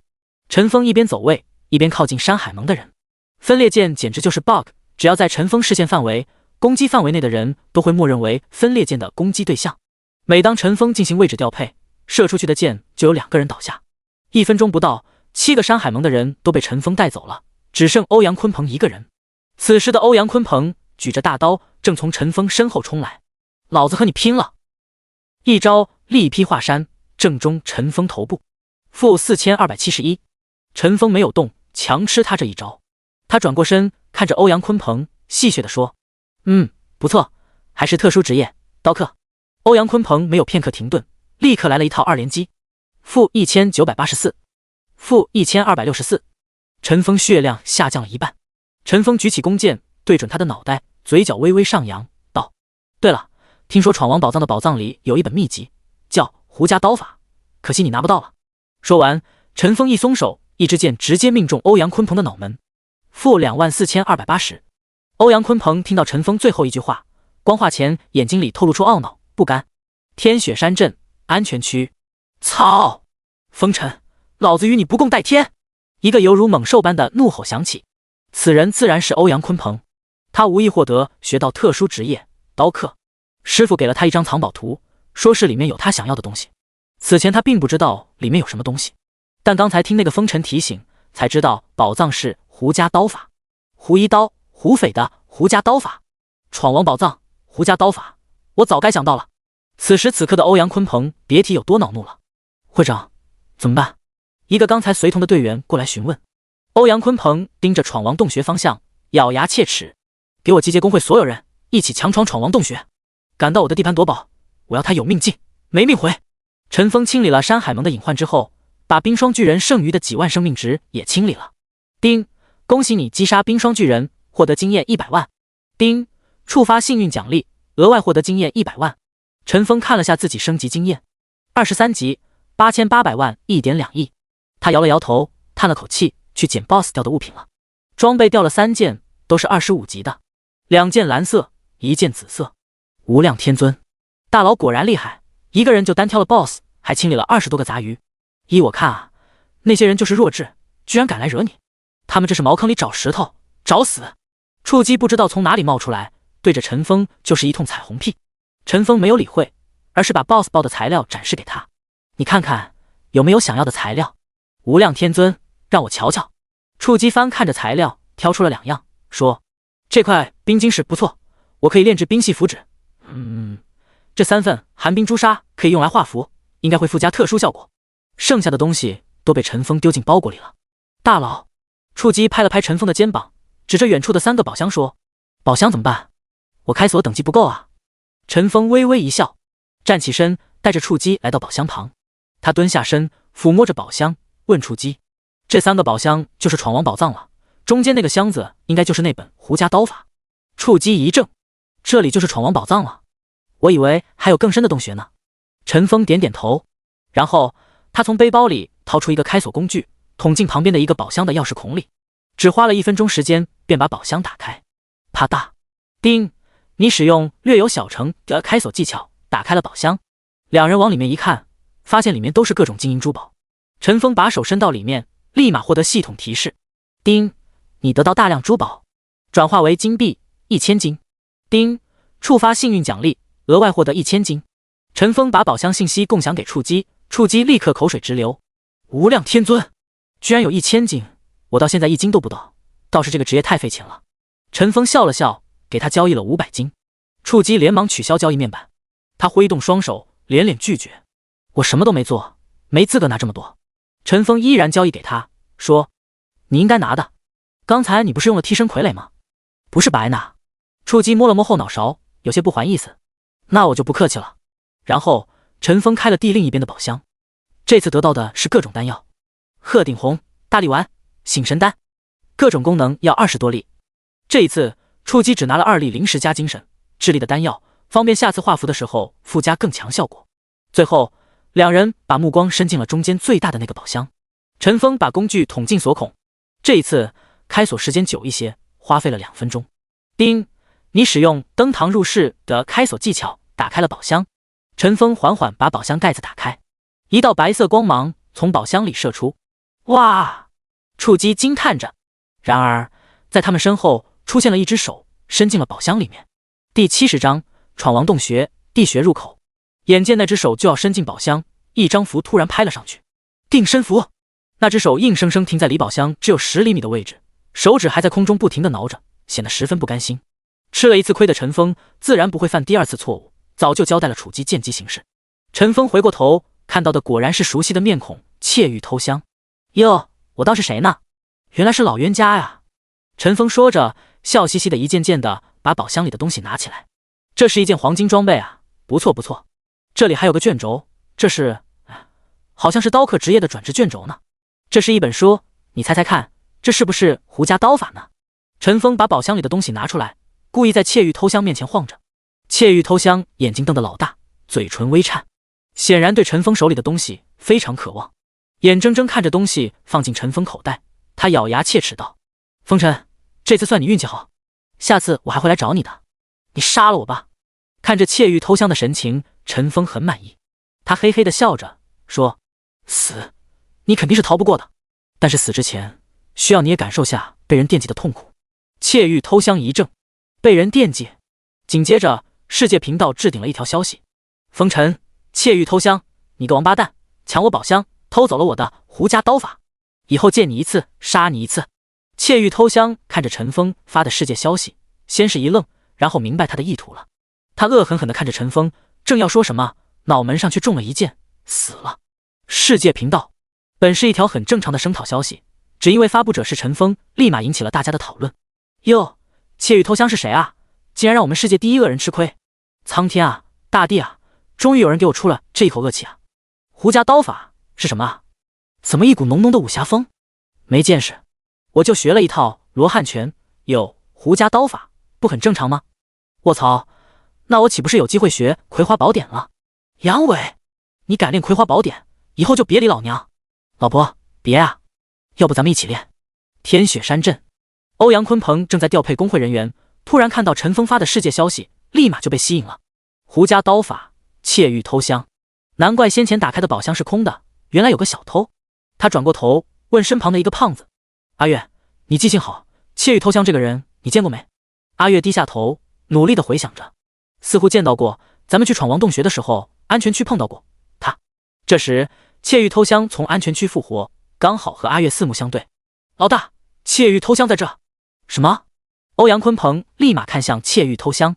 窃玉偷香浑身一激灵，他自然知道欧阳鲲鹏惦记着胡家刀法。看着欧阳鲲鹏凶神恶煞的眼神，窃玉偷香连连摆手：我说我没偷到胡家刀法，你信吗？欧阳鲲鹏咧嘴一笑：你把胡家刀法交给我，我就相信你。窃玉偷香一头冷汗，立马进入了隐身。呵，隐身就有用了吗？阿月，放心，会长，追踪到他了。闯王洞穴，陈峰正在墙壁上摸索，触机却在一旁叽叽喳喳。无量天尊，大佬刚才真的开出胡家刀法了吗？咱们怎么还不出去啊？再不走要被山海盟的人围住了。找到了，在这。陈峰摸着墙上的一块土砖，用力一摁，墙上出来一个密码盘。无量天尊，怎么还有密码？让我来占卜一番。触机说着，从口袋摸出10枚铜币，嘴里闭上眼，嘴里念念有词。仙！他把那10枚铜币往地上一丢，细细数了起来，640129，不对，291460，也不对。陈峰摇了摇头，拿出藏宝图查看，一层的末尾上面写了一串数字，206491。对比触机念的数字，一字不差。陈峰心里很是惊讶，这神棍真的有一手啊！再给他点时间，说不定真的把密码弄出来了。随即，陈峰按照藏宝图的指示输入密码206491，轰隆隆，背后传来一阵沉闷的声响。两人回头一看，原先宝箱所处的位置沉了下去，不久后便露出一个台阶。突如其来的响声吓了触机一跳，怎么还有地下呀？不是说只有这一层吗？陈峰懒得理他，径直从台阶走了下去。触机连忙跟上了陈峰。噗！哎呦！-692，-915。两人刚一下来，就被楼梯旁的2个雪人攻击了，其中一个还是远程丢雪球。冰霜雪人，25级，生命值6万，物理攻击力2200，物理防御力1500。投掷雪人，26级，生命值5万，物理攻击力2000，物理防御1200，攻击距离15。陈峰连忙拉弓射箭，-7026，-22014，3、4箭就将雪人射杀。丁，你击杀冰霜雪人，获得经验21000。丁，你击杀投掷雪人，获得经验22000。丁，触发幸运奖励，额外获得经验22000。与上层不同，这一层普通怪的等级就超过25级，而且还有远程怪。触机贴了一张回春符给陈峰身上，唠叨着：“无量天尊，居然有远程怪，真是烦人。大佬，我的回春符只有20多张了，怕是不够用啊。”陈峰耸耸肩，表示无所谓。2层并没有多少小怪，这里主要是迷宫多，没有地图的话要很费时间。地图到这里显示了一长串数字：3132212333213。陈峰看着面前的3岔路口，略作思考，便明白要走哪里了。第71章，闯王洞穴，过迷宫。其实数字含义很简单，1代表左，2代表中，3代表右。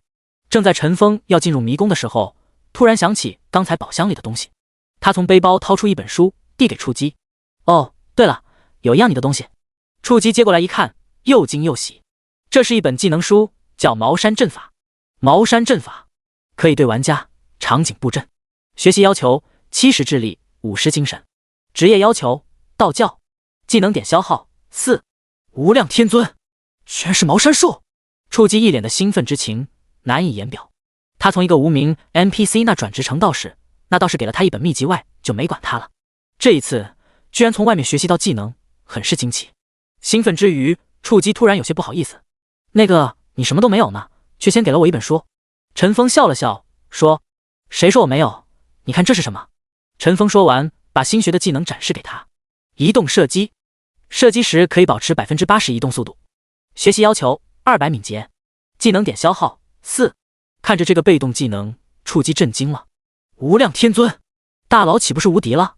你这20多的移速，就算是80%移速，别人也追不上你啊！陈峰微微的摇了摇头，有20%减速，不是很完美。将来想办法把这个技能晋升一下，保证射击的时候不影响移速才行。除了这2本技能书，还有一件25级黄金装，刀客转职卷轴，自己都不能用。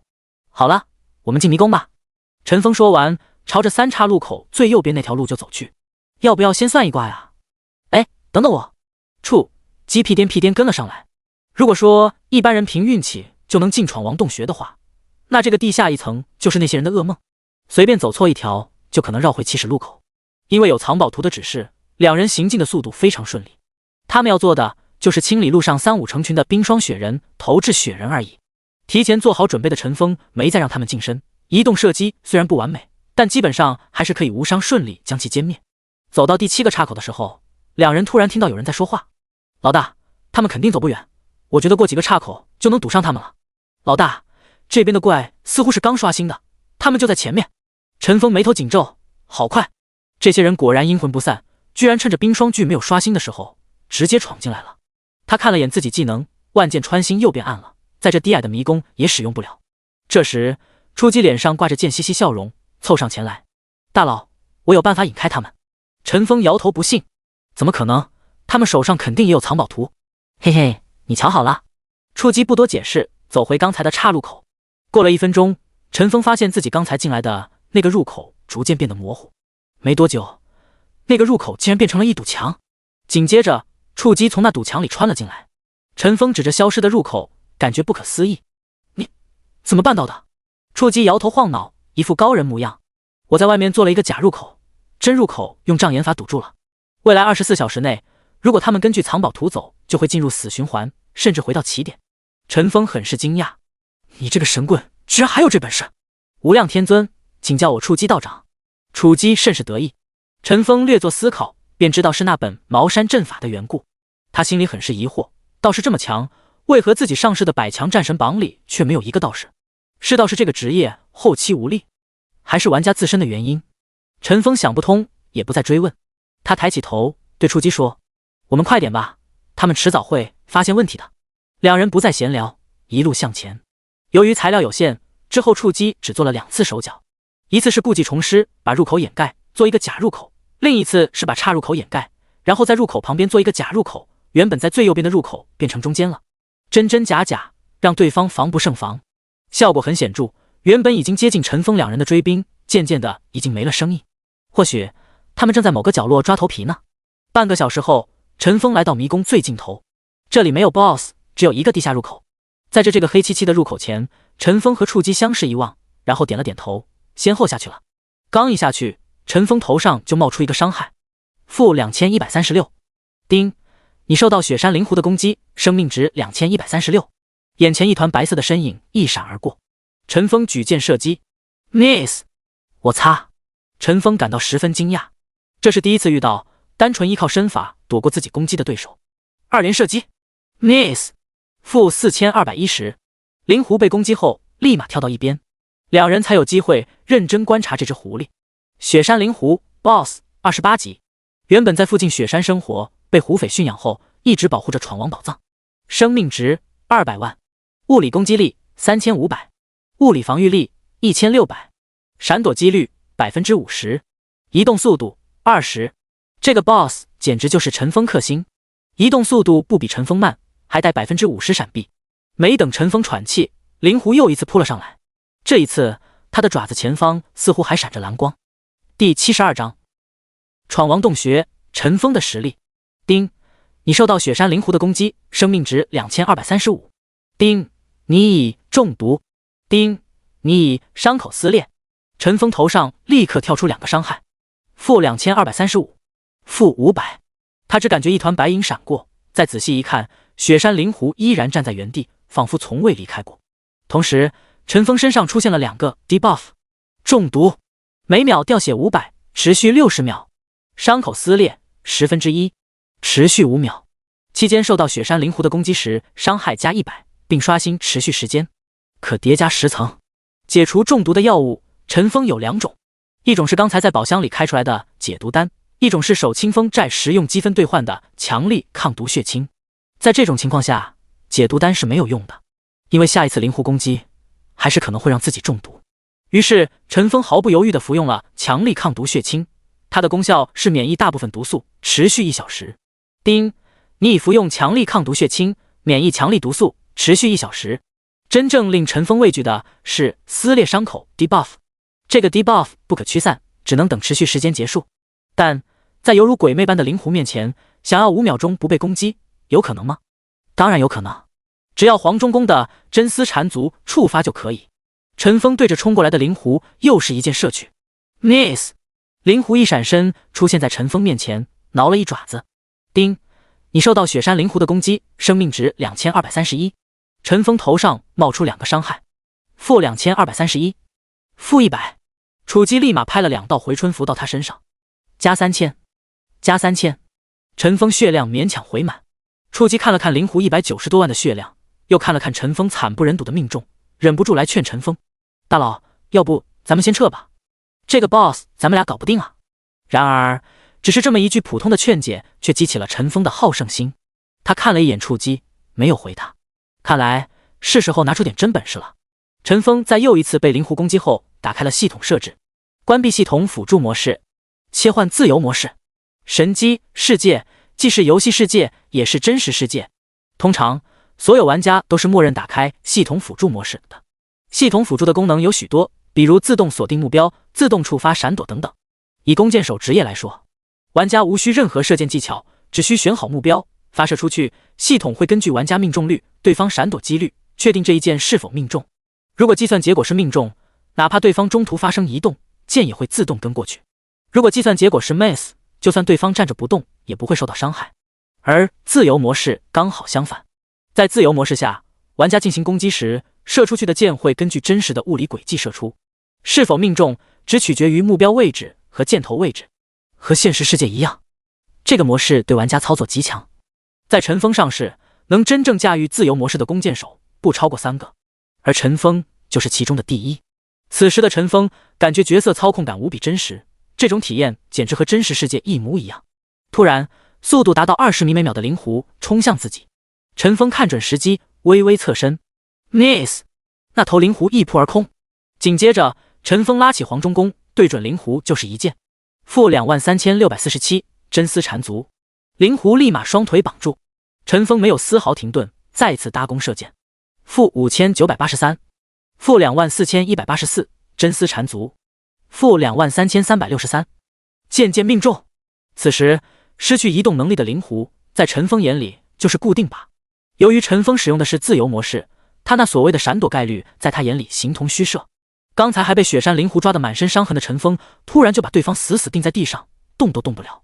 触击本来都已经开始打退堂鼓了，见到场面发生大转变，顿感不可思议。渐渐的，他开始攥紧拳头，咬紧牙齿，嘴里念念有词：命中，命中，缠绕，缠绕。哎，他要出来了啊！真跑出来了，小心，看我的替身傀儡，控住他了，大佬继续射他。有了触击的协助，就算偶尔发生3、4箭都没触发缠绕的情况，也不会让灵狐动弹。在尘封超高输出下，灵狐血量下降的非常快。在灵狐血量到达100万的时候，他身形变得大了许多，各项属性也增强了。雪山灵狐暴怒28级，生命值100万200万，物理攻击4000，物理防御2000，闪躲几率50%，移动速度25%，攻击更高了，移动速度更快了。然而没有任何用处。尘封继续输出，现实的他已经开始流汗了。自由模式极其消耗精力，虽然是固定靶，他却也不敢有任何闪失，精神力高度集中。而在灵狐血量下降到50万的时候，还是发生了变故。突然，灵狐仰头尖声叫了一声，随后他的身体变得模糊。当他身形再次出现的时候，灵狐居然一分为3，镜像分身术。关键是缠在他脚下的细丝不见了。分身类技能会驱散 debuff。那3只灵狐显形后，同时扑了上来。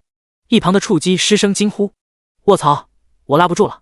他的替身傀儡技能刚释放，进入了 CD。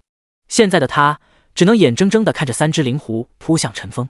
尘封是自由模式，不可能做到一箭同时射中左中右3路的敌人。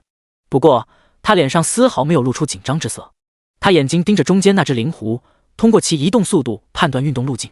突然，他一箭射出，负5118，真丝缠足。中间的那只灵狐瞬间被缠住双脚，而通过黄忠弓发射出的2支分裂箭也直奔左右2只灵狐，负5026，负23750，真丝缠足。其中一只灵狐没有被缠住，直接给了尘封一爪子，负582，伤害很低，这肯定是分身。不过虽然它是分身，但它附带的攻击效果依然有用。尘封此时身上就有个伤口撕裂的 debuff， 这才是灵狐这招的恐怖之处。2个分身伤害不高，但是可以叠加 debuff， 普通人肯定很快就会被累计10层伤口撕裂。届时每只灵狐都会附加2000点多伤口撕裂伤害。然而他们的对手不是普通人，而是尘封。此时黄忠弓的分裂箭命中机制是混合计算的，一开始分裂箭技能是系统辅助寻目标，不过尘封主箭命中与否会极大的影响分裂出来的箭命中几率，所以尘封射中其中一只，另外2只基本上也就会被分裂箭命中。灵狐幻影的血量不多，只有10万，很快就被尘封给射爆了。灵狐分身被灭，本尊又一次被缠在地上，发出连连怒吼。当他下降到20万血的时候，身形再次模糊，镜像分身术。不过这改变不了他命丧黄泉的结局。陈峰全力输出，把第二次分身射爆的时候，灵狐只有10几万血了。负6431，负6139，真丝缠足。陈峰聚精会神盯着灵狐，不敢有任何松懈。好在灵狐除了猛烈的挣脱脚上细丝外，没有其他动作。最后，雪山灵狐尖叫一声，死了！无量天尊，大佬太猛了！触及立马跑了过来。然而，还没等两人开启宝箱，入口处却传来了其他玩家的声音：“老大，我找到入口了，快来！”第73章闯王洞穴，镜像分身术。听到外面的声音，陈峰觉得很意外。照理来说，山海盟那些人应该会被那3道假门浪费很多时间才对，怎么这么快就到了？陈峰和触机相视一望，都觉得不可思议。触机看了看 BOSS 尸体，又看了看上面：“大佬，你去捡装备，开宝箱吧，我去门口堵一堵他们。”触机说完就跑去入口处了。陈峰不再耽误，连忙把雪山灵狐报的东西搜刮一空。陈峰简单的扫了一眼，东西都不错，25级的金色装备有3件，还有各种稀有制作材料。但有本技能书却让他倍感惊喜：镜像分身之术，制造2个分身，每个分身继承 50% 生命值、攻击力等属性。分身无法使用主动技能，但可以 100% 继承攻击效果。分身持续180秒 ，CD 20秒，消耗技能点5。职业要求：力量、敏捷类。学习要求：120力量，200敏捷。竟然把 BOSS 的那个技能给爆出来了。陈峰现在攻击力有8400%，50%攻击力也有4000加。关键是分身继承 100% 继承攻击效果，也就是说3倍暴击、穿透都有效。不愧是要求5个技能点的神技。至于120点力量、200点的敏捷学习要求，陈峰就无视了。如果是一般玩家，按照1:4力敏分配，加上等级自身属性，应该在50级左右才能达到这个属性。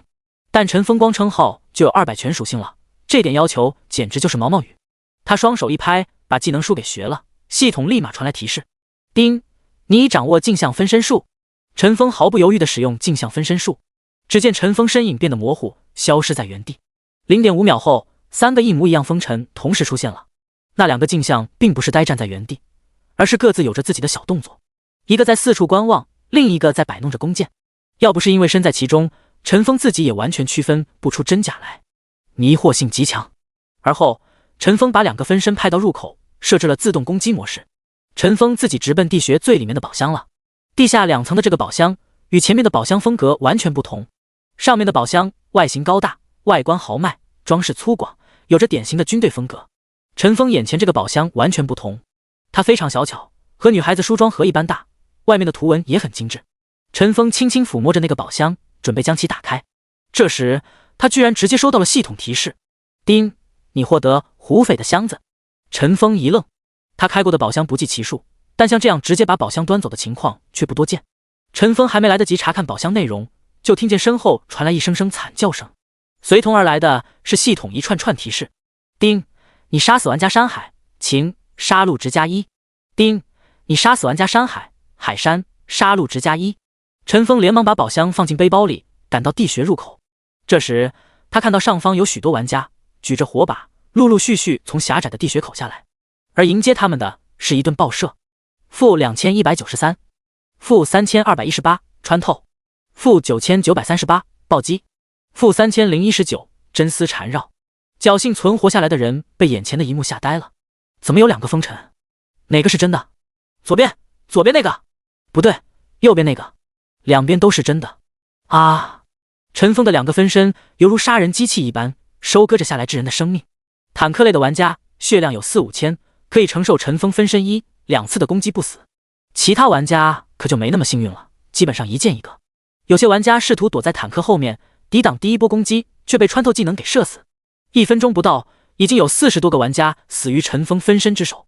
地穴入口外，欧阳鲲鹏收到队友们死亡的消息，倍感心痛，连忙大声呼喊：停下来！山海盟的玩家纷纷停下来，看着欧阳鲲鹏，听着会长下面的指示。所有的防战、德鲁伊、圣骑以及其他肉盾走到前面来。山海盟会众立马互相挪动位置，过了5分钟，总算把肉盾调到了最前面。欧阳鲲鹏接着说：接下来一定要听我指示。地穴底层，陈峰见上面没有动静了，心知上面在排兵布阵。不过他并不慌张，兵来将挡，水来土掩，已经制动就好了。感觉无聊的他开始在周围逛了起来。这时，触机来到陈峰身边：“大佬，你在找出口吗？”陈峰摇头说：“我看看有没有别的宝箱。外面那些人怎么办啊？”想到外面不知其数的敌人，触机还是挺紧张的。我有一张回城卷轴，一直不舍得用，要不你先逃出去。触机说完，递给一张回城卷轴给陈峰。陈峰有些意外，回城卷轴极其稀有，在商店里没有卖，现阶段只能依靠特殊奖励才能获得。陈峰至今就一张没有。看着眼前的回城卷轴，他略微犹豫了一下，便接了过来。好吧，那这些东西给你，刚才 BOSS 身上报的。陈峰给他交易了5种材料，一件25级智力金色戒指，灵狐皮 X1， 灵狐毛 X5， 灵狐血 X3 等等。接过各种材料，触机喜出望外道：“这个品质的灵狐毛肯定可以做判官笔，我的这个破浮尘可以丢了。灵狐血画符效果肯定很棒，还有这个可以。”陈峰没有理会他，接着在附近转悠起来。突然，他收到了系统提示：“丁，你探知到附近有后羿秘境的钥匙。”看到这个提示，陈峰顿感惊喜。他在获得神射手传承的时候，获得了一个探知后羿秘境钥匙的被动技能。今天是第一次出发，经过陈峰的仔细寻找，终于在墙上找到一个不起眼的小洞，想来这是一个钥匙孔。陈峰连忙掏出开锁工具。丁，你发现一把隐藏的锁，需要登峰造极的开锁技巧，是否将其打开？确定。紧接着，一块石砖从墙里伸出，石砖里放着一个淡绿色的卷轴。陈峰连忙将其收入囊中。丁，你获得亚语之地秘境卷轴。亚语。陈峰愣了愣，心道：这不是远古凶兽吗？我打得过吗？第74章，闯王洞穴，杀疯了。亚语是一只40级的凶兽。亚语，人面牛身，声若鹰啼，生性残暴，以人为食，后被后羿射杀于昆仑弱水。能获得关于后羿秘境的卷轴，陈峰是万万没想到的。他拿起亚语之地传送卷轴，仔细查看他的介绍，最终缓了口气。亚语之地，亚语曾经生活的地方，圈养了许多动物作为口粮。也就是说，这个秘境并没有亚语本尊，最多有亚语的残魂之类的。按照陈峰估计，这个秘境的怪物等级应该在30级左右。想到秘境那超高的难度，陈峰不免把这事暂放一边。算了，等25级以后再说吧。陈峰打定主意，把卷轴放入包袱里，抬起头，发现入口处下来了越来越多的玩家，他们已经开始向自己的分身发起了反击，一起发出了冲锋号：冲啊！弄死这个狗日的！分开！会长，我们把他包围了，叔叔可以下来了。哎呦，他怎么一次3根箭？操，我被缠住脚了！一堆的肉盾职业围了上来，他们的位置极其讲究，每个人都是错开站位，身后10米之内绝不站人。陈峰分身的穿透就这样被破解了。好在分身也继承了黄忠公的被动，2根分裂剑依然给对方带来了不少的杀伤力。丁，你杀死玩家山海，九州杀戮值+1。丁，你杀死玩家山海，龟壳杀戮值+1。一串串的击杀记录跳出来，很快又有60多个玩家死于陈峰分身之手。然而那些人最终还是围了上来。此时他们早已红了眼，一手提着盾牌，一手拿着锤子、单刀、铁棍等等各种武器锤向陈峰分身，嘴里吼道：杀了他，砍死这个脆皮弓箭手！只是这伤害不尽如人意。-412，-392，-217。然而他们看到的是面前的2个风尘血量只掉了一点点。我靠，这货有多少血啊？这家伙真的是脆皮吗？陈峰的分身足足有7000多生命值，光靠这些拿盾的家伙一时半会还真搞不定。而这时远处飞来一个火球，砰！-2049，输出终于下来了。而后接二连三的远程攻击飞了过来，-1836，-1593。不到2秒钟，陈峰的2个分身就倒下了。耶！山海盟的人连忙跑到陈峰2个分身死亡的地方，欢呼雀跃。终于杀了这个家伙了，真他妈不容易，死了100多个兄弟了。会长，那个风尘倒下了。会长，你过来吧，别躲了。远远躲在一边的欧阳鲲鹏见队友们真的把陈峰干趴了，于是清了清喉咙，踱步了过来，说：嗨，什么躲不躲的，我刚才在堵住出口，不让他出去。会长英明。对了，风尘报了装备吗？会长，什么都没报，尸体都没见到呢。什么？尸体都没？欧阳鲲鹏停下了脚步，心里产生了不好的预感。突然天空之中传来咻咻之声。什么声音？欧阳鲲鹏猛地抬起头，却见黑暗之中飞来了密密麻麻的箭群，直达聚集的人群之中。卧槽，哪里来的箭啊！1秒钟又有100多人死在当场。欧阳鲲鹏这次带了1000个人，原以为对付陈峰手到擒来，没想到这就折了300人。其他的人心态也炸裂了。我靠，风尘还活着，散开！照明弹、照明箭，通通射向前面。欧阳鲲鹏又一次躲在入口处，指挥会众，一个个照明技能射向远方，把半个地穴都照亮了。映入他们眼帘的又是2个风尘。妈的，怎么风尘还在？2个不都被我们杀了吗？不对，这2个都是分身，要找本体才行。终于有人意识到了陈峰本尊身处别处，但是他们根本不知道地穴有多大，陈峰会躲在哪。他们头疼是他们的事，陈峰的分身可不会给他们机会。没有片刻停留，直接拉弓射箭。55米的攻击距离，说长不长，说短不短，全力奔跑也就5、6秒的时间，但这5、6秒足够分身射出7、8箭，算上分裂箭，又要付出10几20个人的代价才能接近。但是接近有什么用呢？本体在哪都不知道。欧阳鲲鹏显然也意识到这一点，连忙下达指令：1半的人对付分身，另1半人去里面揪出本体。于是300多人提着火把，绕开陈峰分身，开始走向洞穴另一边。由于陈峰和触击都是自带夜视，所以山海盟的人无法通过他们自己的火光给予定位。突然，他们的前面出现了一个道士，那个道士双手一甩，出现大量符纸飞了过来。-1026，-847，每个人都中招了。靠，这货是风尘身边那个道士，说不定分身就是他弄出来的。杀了他！所有人都把技能丢在了道士身上。-1920，-832，一串伤害数字浮出。然而他并没有倒下，血量还剩了一点点。什么鬼？怎么还没死？山海盟的人觉得很是惊讶。这时被围在中间的触技对那些人比了一个中指，脸上露出鄙夷的面容。山海盟的人顿时心态炸裂，本来就憋屈，现在还要受这种侮辱。卧槽，老子要弄死他，砍死他！一堆近战的冲向了一丝血的道士身上，砍死他！怎么还是不倒下？牧师，驱散！牧师！一顿乒乒乓乓，3秒后道士终于倒下了。那些人总是出了一口气，对着那道士尸体吐了口水。呸！垃圾玩意！这是啥？稻草人！突然，那地上的尸体发生了变化，体型变得模糊起来。不久后，地上出现了一个稻草人。这是什么？稻草人！中计了！这些头脑发热的人瞬间意识到什么，抬头一看，果然又飞来箭雨。靠！第75章闯王洞穴全歼。躲在角落的触击终于想明白了，为什么明知山海盟那么多人来找麻烦，陈峰却还这么淡定。原以为陈峰是想好了退路，没想到人家的方法简单粗暴，杀光就好了。这正是陈峰心里想的。在获得移动射击这个技能的时候，陈峰就已经有这个想法了。此时他身处暗处，拉开黄忠公，站在55米外，对着来人就是一箭。箭矢一分为3，命中3人。-7361，-23407，-7099。由于陈峰的走位精准，那3人身后起码有1、2个人，于是这些人又被神射手穿透技能给射中。扑通扑通，8个人被秒杀。此时欧阳鲲鹏也发现了陈峰的方位，连忙大声呼喊。他在那边，照明弹！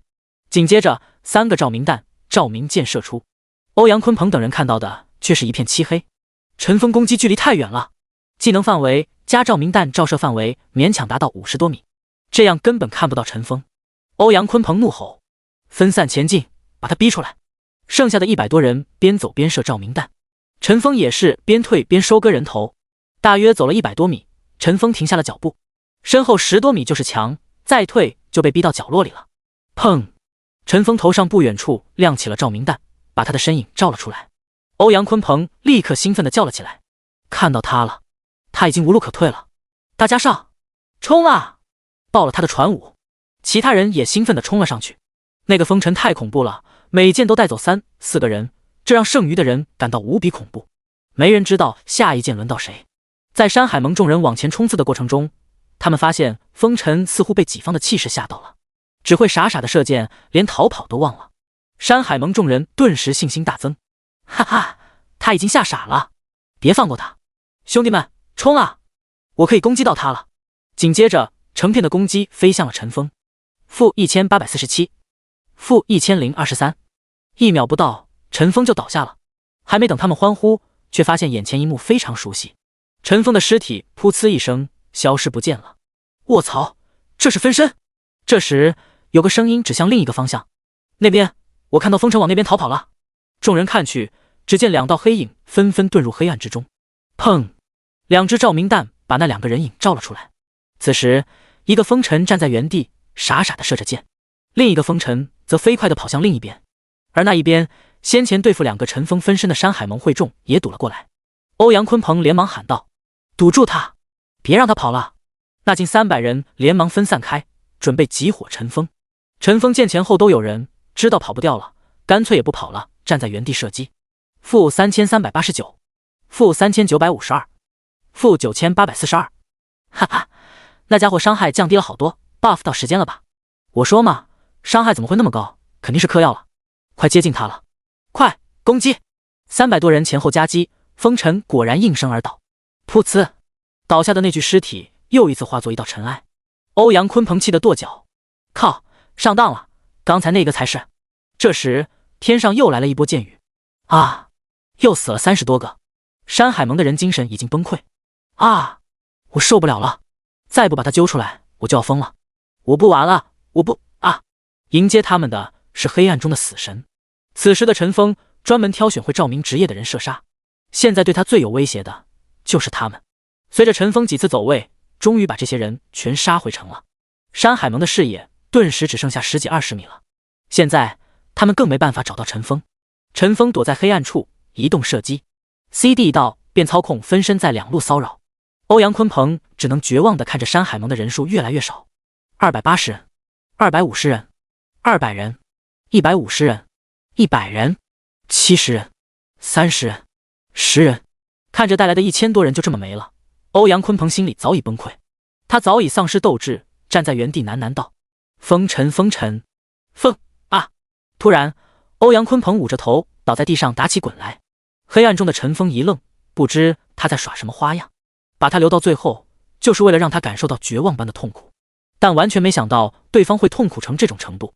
观察了几秒钟，发现欧阳鲲鹏脸上已经几近扭曲，陈峰也懒得猜测他在搞什么，拉起黄忠弓，一箭将他射杀。嘘，陈峰喘了口气，刚才他一直是自由模式操作，投入了庞大的精力，现实中的他早已汗流浃背。无量天尊，触击不知从哪里冒出来，走到陈峰身边，露出无比敬佩的表情。大佬，我真要给你跪下了。陈峰擦着汗，没有理会他。那个，触击脸上突然露出不好意思的表情。刚才给你的回城卷轴能不能还给我啊？反正你也用不着了。陈峰白了他一眼。触击和他对视了1秒钟，立刻吓得心脏砰砰跳起来。他恨不得扇自己2耳光。我在说什么呢？他可是世界第一杀人恶魔，我居然向他要回城卷轴。想到刚才被陈峰击杀的1000多人，触击立马打了个寒战，连忙露出笑容，说：“大佬，我开玩笑的，看你杀人杀的辛苦，让你放松放松。”哈哈，好笑吧？陈峰像看白痴一样看着他，触击感觉氛围有些尴尬，连忙换了话题：“我们回去吧，待会他们又带人来的话就麻烦了。”陈峰点点头，镜像分身术。陈峰操控2个分身打头阵，先回到了地下1层，看到周围没有埋伏，两人才安心的走了上去。有了2个分身，陈峰路上轻松很多，离开闯王洞穴的过程中，基本上没轮到他动手，一路无话。两人畅行无阻的回到黄沙镇外。触击指着陈峰红的发紫的名字说：“大佬，你这怎么进去啊？”陈峰看了看自己2000多的杀戮值，无奈的摇摇头。他拿出变身面具 ，ID 从风尘切换成小镇做题家。触击目瞪口呆的指着他说：“你，嘘！”陈峰用手指比了个噤声的手势。其实，在烟雨盟的人认出小镇做题家的身份时，他就知道这不再是个秘密了。第76章，第2次见面。两人互加好友后，陈峰回到月牙城下线了。此时已经到了凌晨1点多，陈峰肚子早就饿得前胸贴后背。他从床上坐起身，把头盔放到桌上，抹了抹头上的汗水。陈峰回过头，看着一旁努力吹着热风的小电扇，摇了摇头。自己现在好歹是个千万富翁，房间却连个空调都没，得赶紧找个房子才行。缓了好一会，陈峰下了床，准备出去吃点夜宵。结果刚一开门，就发现门口有一个大肉团，张灿还在陈峰的房门口坐着呢，看样子睡得还挺香。这么大一坨，不弄醒他是过不去了。陈峰无奈，只能把门关上，在房间泡了碗方便面，又加了2包榨菜。等待泡面的过程中，陈峰打开了抖音，界面刚打开，扑面来的就是各种私信。大神，求购你那枚暗金戒指，价格7位数起。帅哥，我在游戏里好寂寞啊，你能来陪陪我吗？大舅哥，以后小雨在游戏里就交给我了，你不要担心。求购聊骚的私信都被陈峰无视了，但关于妹妹那条，他实在忍不了。点开妹妹抖音，发现她的粉丝从原来的100多个，已经到达30多万了。原来，自从他在妹妹那条抖音下贴了暗金的哈卡的机甲指环，18级，力量加100，体质加100，敏捷加100，迅敏3秒内提升10亿速 ，CD 10秒后就不断被人转载，争议不断。陈宇也没有花时间去辩解，反倒开启了直播，然后把游戏过程制作成短视频。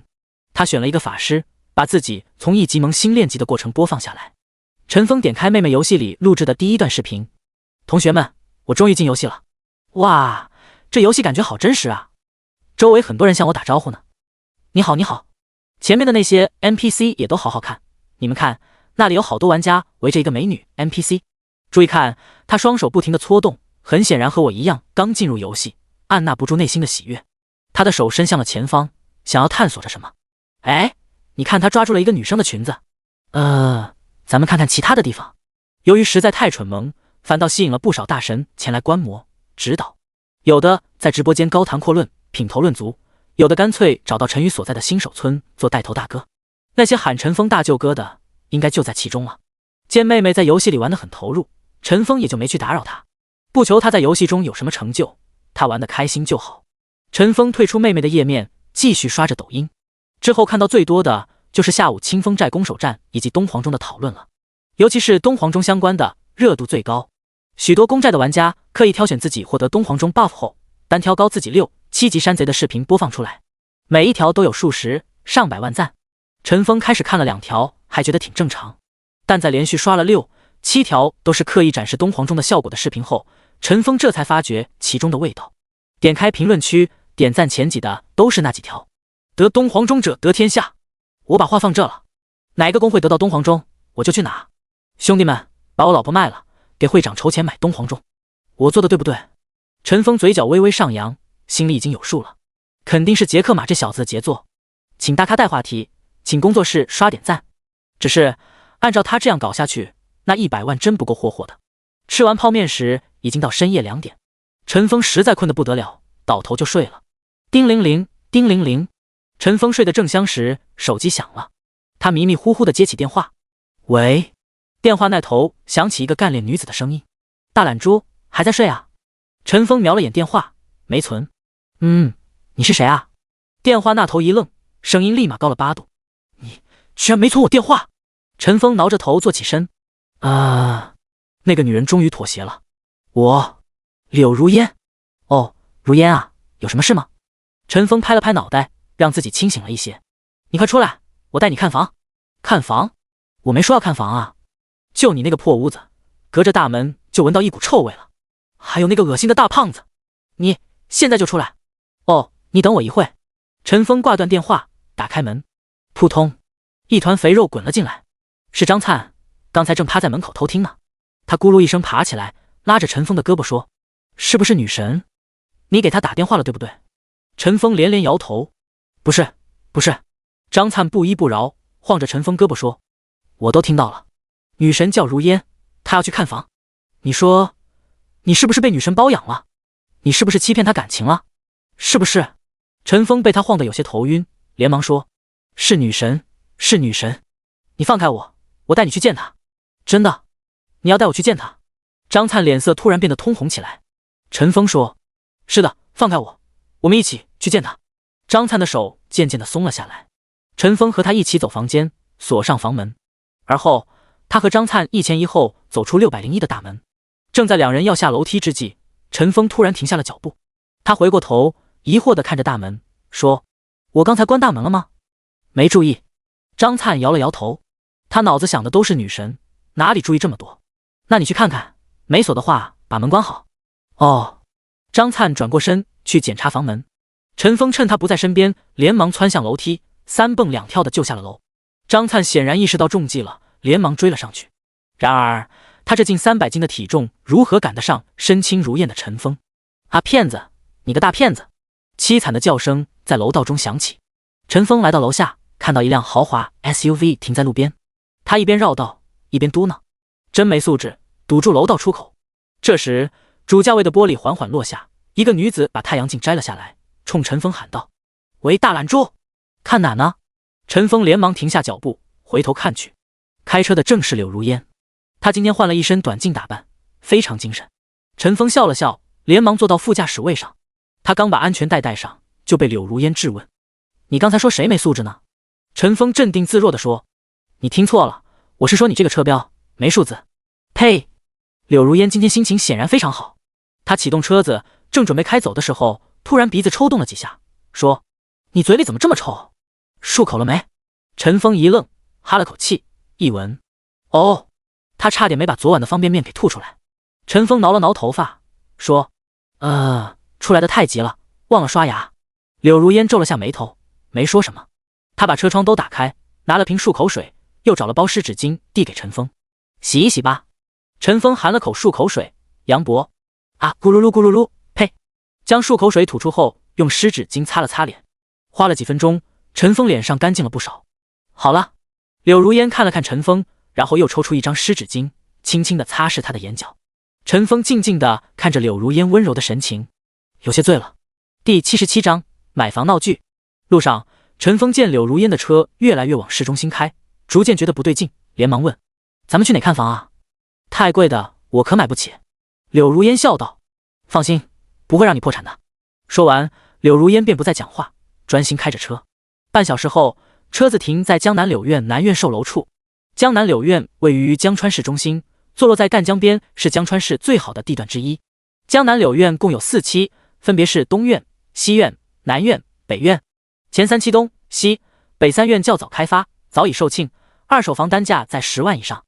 4期南苑刚开盘不久，公寓楼开盘价每平米15万起，江边的别墅区更是达到30万往上，而且这里都是180平以上的大户型。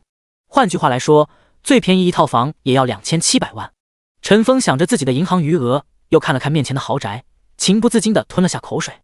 柳如烟注意到陈峰的神情，捂嘴笑了起来。两人一同下了车，刚要进售楼大厅，柳如烟电话响了起来。柳如烟看着来电显示，眉头一皱，当着陈峰的面接起了电话：喂，爸，他生病跟我有什么关系？我不去。那我去看一眼就回来。柳如烟挂掉电话，看着陈峰欲言又止。陈峰摆了摆手，说：你去忙吧，不用管我了。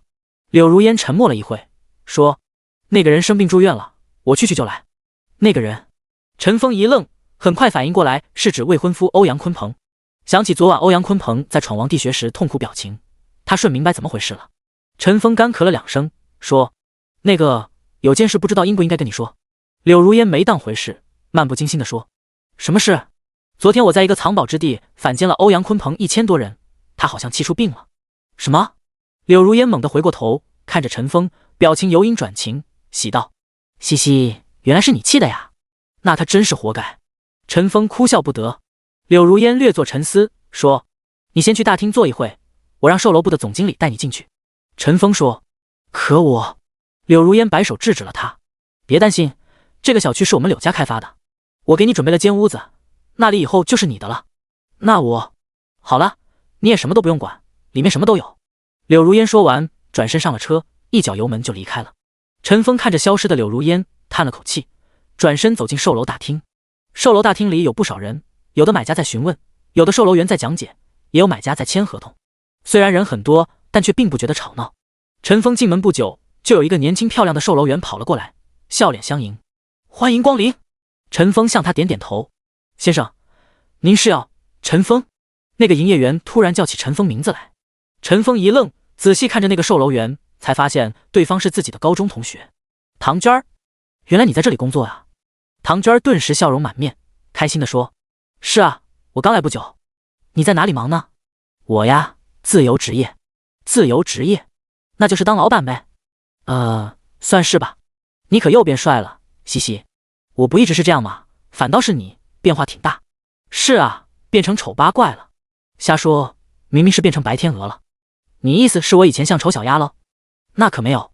两人已有5、6年不见，一时相谈甚欢。正在两人有说有笑时，远处传来一声呵斥声：“娟儿，你怎么什么人都往里领？”一个西装笔挺、头发铮亮的男子走了过来。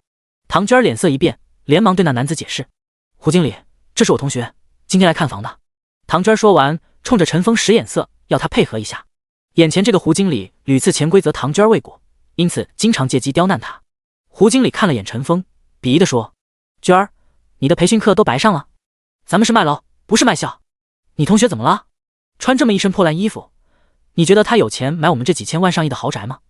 唐娟儿有些心虚。胡经理，可是他……唐娟儿，胡经理打断他，表情严肃：“你才来几天，就不服从管教？明天你不要来了。”唐娟儿眼睛一红，在这里出售一套房，佣金少说有10多万，现在却因胡经理一句话就让自己下岗，眼泪不禁夺眶而出。胡经理不理会唐娟儿，走到陈峰面前，一把拽住他的衣服，用力推搡着他：“你赶紧滚，别把我们这高档小区给搞脏了！”有的买家看见这边吵闹，围了过来。本来他们一开始觉得经理服务态度不好，但看到陈峰装扮后，纷纷皱眉。一个中年妇女说：“怎么让乞丐进来了？我对你们服务太失望了。”另一个男子说：“是啊，我们来江南柳苑，看重的就是这一流品质，不能让这种人影响我们。”其他人也都叫嚷起来：“赶他出去，让他滚！”陈峰衣服虽不说是什么品牌，但也算是衣冠整齐，只是有些破旧而已。被他们如此羞辱，陈峰哪里忍得了？他一把拍开胡经理的手，反手给了他一巴掌。啪！一声清脆的声音响起，胡经理捂着脸摔倒在地，吃惊地看着陈峰，觉得难以置信：“你竟敢打我！”陈峰甩了甩手腕，冷笑一声说：“就许你动手，不许我还手了。”“好好。”胡经理爬起身，连忙大声呼喊：“保安！保安！”没多久，来了4个保安，将陈峰团团围住。陈峰丝毫不惧，他盯着胡经理说：“动手之前，先跟你们总经理确认一下，否则后果你承担不起。”“我呸！”胡经理捂着肿胀的脸说：“你这个叫花子少来这套，我可不是下带的。”“喂，你们怎么看着？给我上！”“是。”那4个保安正要动手，却被远处的一个声音制止了。“等等！”说话间，走来一个中年男子，气质沉稳。胡经理连忙上前迎接，点头哈腰：“刘总，来了一个乞丐要饭，我请他离开，他竟然还敢动粗。您放心，我马上赶他走。”刘总正眼都没看他一眼，直接来到陈峰面前，问：“您可是陈峰先生？”陈峰点点头：“我是。”刘总见状，立马笔直站立，冲陈峰一弯腰，道：“对不起，陈先生，让您受惊了。”陈峰点点头，说：“没什么，只是他这狗眼看人低的脾气我不喜欢。”刘总表情微怒，转头瞪了一眼胡经理。胡经理心里一慌，连忙上前抓住刘总的手，说：“刘总，你可不能被他骗啊！他只是娟儿的同学而已，不可能买得起我们江南柳苑的房子的。”刘总一把将他的手甩开，说：“狗东西，临死还不知悔改！陈峰先生是8号别墅的主人。”胡经理听到这句话，瘫坐在地上。八号别墅的主人。此时，一旁的买家有人也议论起来。一个男子不太相信自己的耳朵，问旁边的人：“刘总刚才说的是8号别墅？”他身旁的人说：“是的，就是8号别墅，那个楼王位置的别墅。8号别墅不是不卖吗？”“对啊，我那天和市领导的儿子来看房，指定要8号别墅，人家就是不卖。他是什么人，竟然能拿下8号别墅？不会是首都的哪个大少爷？”“嘘，别乱说话，能在这买房的都是非富即贵之人，知道什么话该说，什么话不该说。”一时之间，陈峰的身份成为他们心里最大的谜团。陈峰此时心里也是懵逼的。柳如烟口中的一间屋子，原来是指价值3亿的别墅啊！第78章，入住8号别墅。胡经理，你明天不用来了。刘总一句话，让胡经理犹如遭受到晴天霹雳一般。然后刘总转头对身后的秘书说：“你带唐娟去办转正手续。”唐娟又惊又喜，本以为这份工作就这样没了，没想到转眼间却转正了。实习工资1个月3000，转正工资1个月8000，差的可不是一星半点。唐娟连忙向刘总经理弯腰致谢：“谢刘总，我一定会努力的。”刘总摆了摆手，说：“你去干活吧。”“是。”唐娟兴奋地回到了岗位，眼睛忍不住瞥向陈峰，心里很是惊奇。随后，在众人目瞪口呆下，陈峰跟着刘总离开了售楼中心。进入小区后，陈峰观察着里面的布局，大门正对着的是一个圆形花园，然后进入一条小路。陈峰注意到小区内的道路规划得很讲究，人车分离，而且地面没有一辆车子，想来地下停车场应该建设得很大。里面的绿化做得很好，绿化面积保守估计有 40%。穿过一片草地，来到小区中间，这里有一个不小的人工湖、人工沙滩，沙滩上还有许多父母带着孩子在水边玩耍，湖的周围有几个救生员在高台瞭望。绕过人工湖，还能在其他地方看到许多中式凉亭、园林设计。对于小区的这些景致，陈峰内心赞叹，不愧是江川第一小区。不久后，两人来到了别墅区。别墅区的风格和前面完全不同，虽然每栋建筑风格一致，但又有各自特色，既体现整体的美感，又保留了个性。刘总把陈峰带到最靠近江边的一栋别墅前，停下了。陈峰先生，这就是您的8号别墅。陈峰打量了一下8号别墅，从外观来看，8号别墅的豪华装修、中西结合的风格确实让人喜爱。但真正将之称为楼王的原因是它的位置。江南柳苑的别墅一共8座，前7座围成一个半圆，而8号别墅却坐落在圆心位置，犹如众星捧月一般，实属一块风水宝地。刘总带着陈峰来到房门口，说：“您的身份信息已经录入系统，8号别墅的智能门锁、家居设备您可以直接使用，当然您也可以用传统方式，这是您的钥匙。”陈峰点点头，来到大门外，门前的身份识别系统启动，确认陈峰真实身份后，把门打开了。陈峰回过头对刘总经理说：“谢谢刘总带路，你先回去吧。”“好的，陈峰先生入住愉快，有什么事情请吩咐我，智能系统里有我联系方式。”刘总说完便退下了。陈峰看着里面的豪华装饰，苦笑了一声。前世的自己是神机世界100强榜第88位，可以说是游戏内外都呼风唤雨。曾经也自花了很多手段想要入住8号别墅，却始终没弄到手，今天却平白无故住了进来。陈峰走进屋，映入眼帘的是7、8米高的大厅以及精致灯饰装修。大厅内有3个30岁不到的女子，一同向陈峰行礼问候。“陈先生好。”陈峰一愣，他原以为这是洞空房子，没想到居然还有3个保姆。领头的那个走上前来说：“陈先生，我姓周，是您的管家。这2位分别是吴保姆、郑保姆，负责您的饮食和别墅内外的卫生。”陈峰点头回应：“你们好。”看着室内装潢略显柔和，陈峰内心一动，问：“这房子之前是谁在住？”周管家说：“是柳小姐，她吩咐了，以后您就是这里的主人了。”和陈峰猜想的一样，他被起手，打算熟悉一下屋内环境，却见周管家走上前来说：“柳小姐有吩咐，量一下您的身段。”陈峰一愣，想起自己身上这身衣服在这里确实不合适。柳如烟果然细心啊，他点点头。随后吴、郑2位保姆量好了陈峰的尺寸，用本子记了下来。陈峰看着他们熟练的手法，心知柳如烟平时没少定制衣服。而后郑保姆拿着本子走出大门，没多久，车库里开出一辆奥迪车，驶离了。陈峰笑着摇了摇头，果然是大户人家，给保姆都配了奥迪车。周管家显然早已习以为常，他来到陈峰身边说：“陈峰先生，我带您了解下各个房间吧。”陈峰点点头，随后跟着他走遍了别墅上下3层。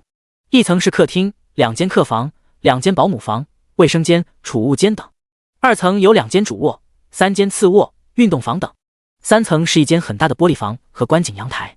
有趣的是，2楼每个房间都有神机登录舱。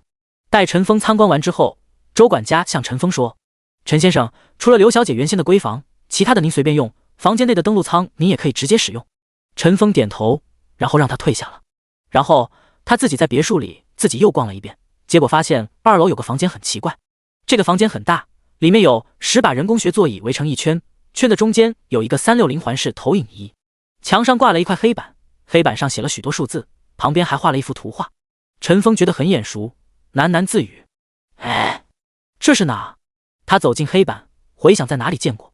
这时背后传来一个声音，那是废弃矿洞的狮王洞。陈峰回过头，发现柳如烟正微笑地看着他。不知何时，他回来了。柳如烟走到黑板旁，指着图案说：“当时狮王的僵尸集群技能很令我们头疼，我和工会的人在这讨论着阵型走位的事。”而后他苦笑着摇了摇头，说：“我们可没有你聪明，能想到利用 BOSS 仇恨拉到通道里单独杀 BOSS。呵呵，瞎猫碰上死耗子而已。”陈峰其实也只是上市看过攻略而已。他转了一个话题，说：“欧阳鲲鹏怎么样了？”柳如烟叹了口气，说：“不说他了，先吃饭吧，你尝尝吴姐手艺。”陈峰随着柳如烟下楼，来到客厅，看见桌上摆了6菜1汤，分量不多，但样式精美。陈峰尝过之后赞不绝口。饭后，陈峰还想多问欧阳鲲鹏的事，柳如烟依然没有理会，反倒向他提了个要求：“带我们练级吧。”第79章准备升级。陈峰选了2楼另一个主卧，躺进了登陆舱。登陆舱形似太空舱，可以单人躺下。它除了可以登录游戏外，还有心肺功能检测、温度、氧气、湿度调控等功能，确保玩家不会因为游戏内的紧张节奏给自己身体增加负荷。昨天陈峰使用头盔时，在自由模式下挑战雪山灵湖，因为注意力过于集中，使得自己全身冒汗，到最后差点影响到游戏操作。这种情况在登陆舱内就不会出现了。进行了新设备的身份检测后，陈峰回到了游戏之中。滴滴滴，好友消息不停跳动。陈峰点开一看，触机、杰克马、嫣然都有来消息。陈峰先点开嫣然的。会长怎么了？从昨天晚上到现在都没上线，打他电话也不说。你是不是欺负他了？陈峰笑着摇摇头，回复他：他有家事要处理，马上上线。你怎么知道他有家事？你去骚扰他了？你昨天跟我说的呀。陈峰不去理会嫣然的想法。柳如烟上线后，他自己去问。点开触机的好友消息：大佬，啥时候再来黄沙镇啊？带我装逼带我飞啊！陈峰无视了。最后点开杰克马的，他发来2条消息。第一条附带了一张表格，关于东皇钟营销花费。抖音62万，共1个1000万级，5个100万级，20个10万级账户推广转发。TikTok 23万，6个100万级，10个10万级账户推广转发。微信10万，10个100万级公众号推广软文。微博5万，1个1000万级博主，2个100万博主发文。游戏内300金币。陈峰一看账单，眼睛都瞪大了。杰克马这小子一天就干了100万，现在才7号，还有2天怎么搞？陈峰接着翻看他另一条留言：上次和你说的那个同学想见你，请速回消息。陈峰本来想质问杰克马的广告花费的，看到他第2条消息，瞬间冷静了下来。上一世，杰克马起始资金1个亿，开始了他的商业帝国。但通过这几天陈峰对他的了解来说，这货家里肯定拿不出来这么多钱。唯一的解释就是这1亿来自其他地方。现在来看，他那个华晨生物科技的公子爷就是那1亿资金的来源。他点开杰克马的语音通话，那边立马传来杰克马的声音：喂，老板，你这广告投入太夸张了吧？你是怎么想的？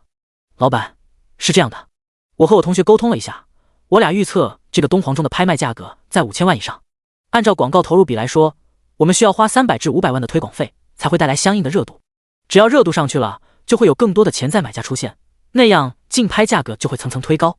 陈峰点点头，前期花5%至10%的广告投入并不算多。杰克马接着说：后续的资金你不用担心，我同学来出。行，总体投入就按照上次我们的合同约定，按比例分摊。好的，老板。另外，我和他打算合资开一家公司，专门做神机商城。我想邀请你入股，但是我同学想和你见一面再决定。你看哪天有空？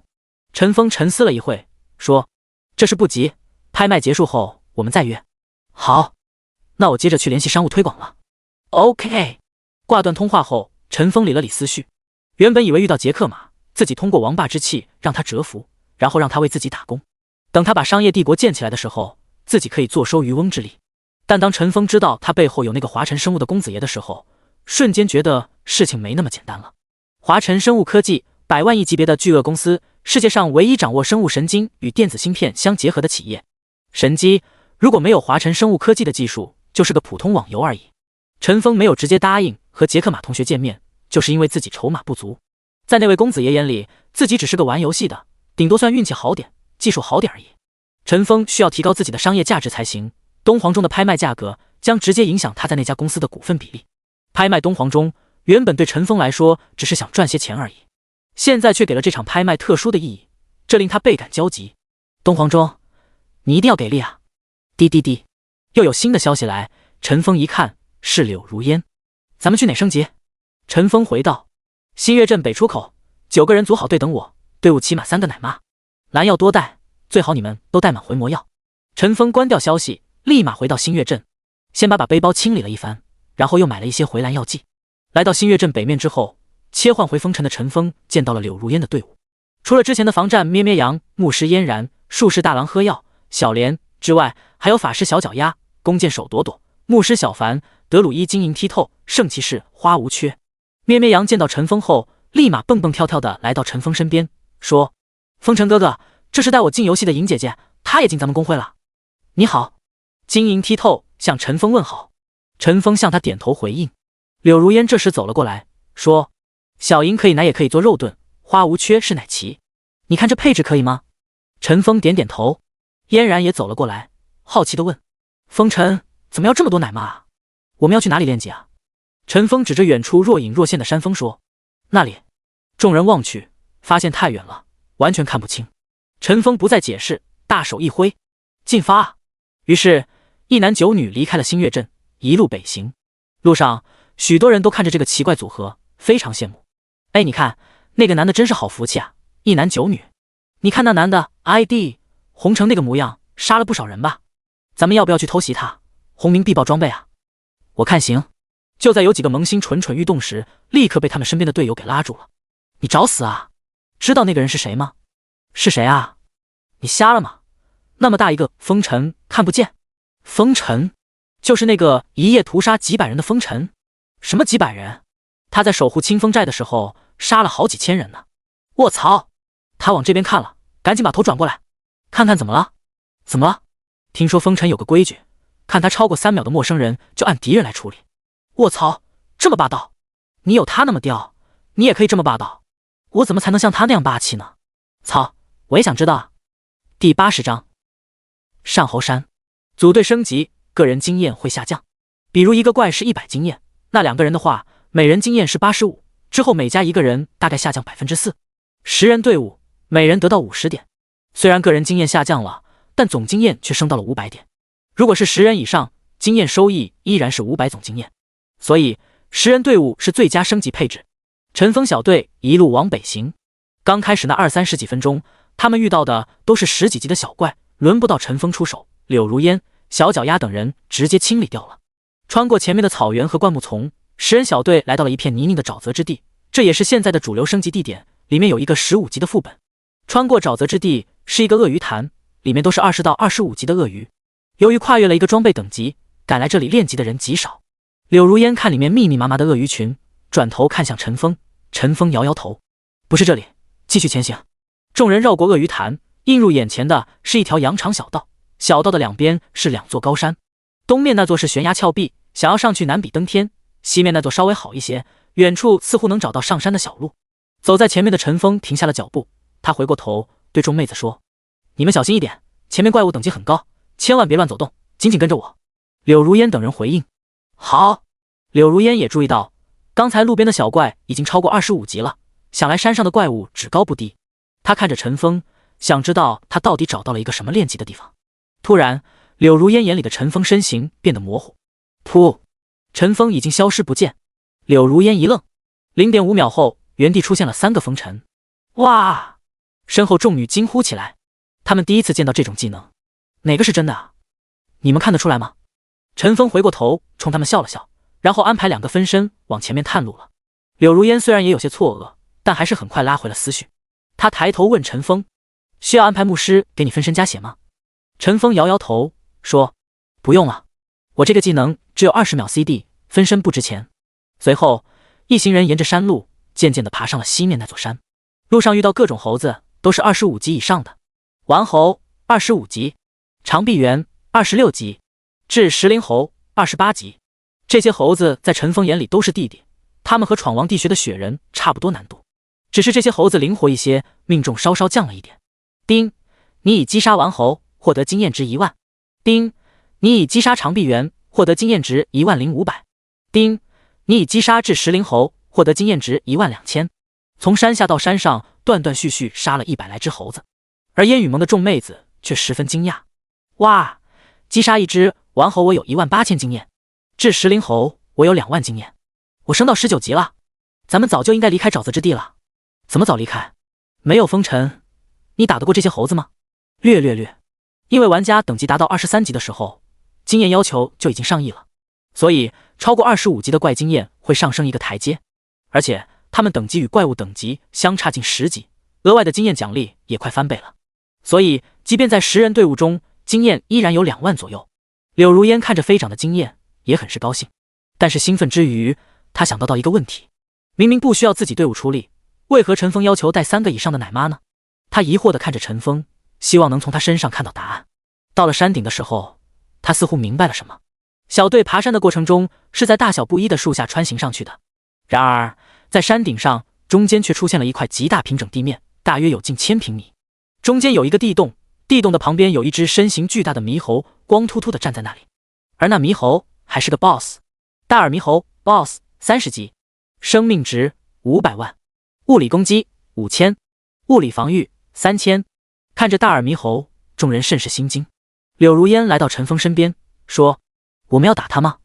打不过吧？”“是呀，顶不住呀。”其他人也注视着陈峰。开玩笑，5000攻击力，除了咩咩羊和陈峰，他打其他人都是一拳一个小朋友，好不？陈峰笑着摇了摇头，说：“咱们不用杀他。咩咩，你过来。哎，风尘哥哥，我该怎么做？待会你带着4个奶妈，把 BOSS 往那个角落里引，在那个大石头附近就可以了。然后你一直拉着他的仇恨，原地不动就可以。”咩咩羊点头，但是他有些疑惑，道：“我拉不动仇恨怎么办？你输出太高了。”陈峰摸了摸他的脑袋，说：“你肯定拉得住的，因为我不会攻击他。”陈峰这句话把大家都说懵了，他们齐声问：“那怎么杀他？”陈峰笑着说：“我说了要杀他吗？”啊！大家更加疑惑了。这时嫣然恍然大悟道：“哦，我知道了，你是要偷那洞里的宝贝，对不对？”陈峰说：“对，也不对。”他们见陈峰也不解释清楚，心里瘙痒难耐。陈峰不再说明，而是提醒辅助职业：“辅助们给咩咩羊把 buff 都补上 ，boss 攻速不快，你们完全可以把他血量稳住。奶妈注意轮流休息，补充魔法，记得及时驱散咩咩身上的 debuff， 否则 boss 输出会不可控。小脚丫，你可以适当给 boss 冰系法术，不为输出，只为减他攻速。小莲 ，boss 的 debuff 你也要及时补上。最后再强调一遍，你们的目的是拖住他，不是杀他，知道了吗？”众人回复：“知道了。”然后陈峰对柳如烟等人说：“你们站远一点，别离那个洞太近。”哦，柳如烟等人退在一边。最后，咩咩羊按照陈峰指示，举着盾牌，带着奶妈们靠近了大耳猕猴。那只大耳猕猴看到有人靠近，滋滋的叫了起来，跳起来对咩咩羊就是一爪子。负4119，一个照面，咩咩羊血量直接下去一大截。第81章火箭速度。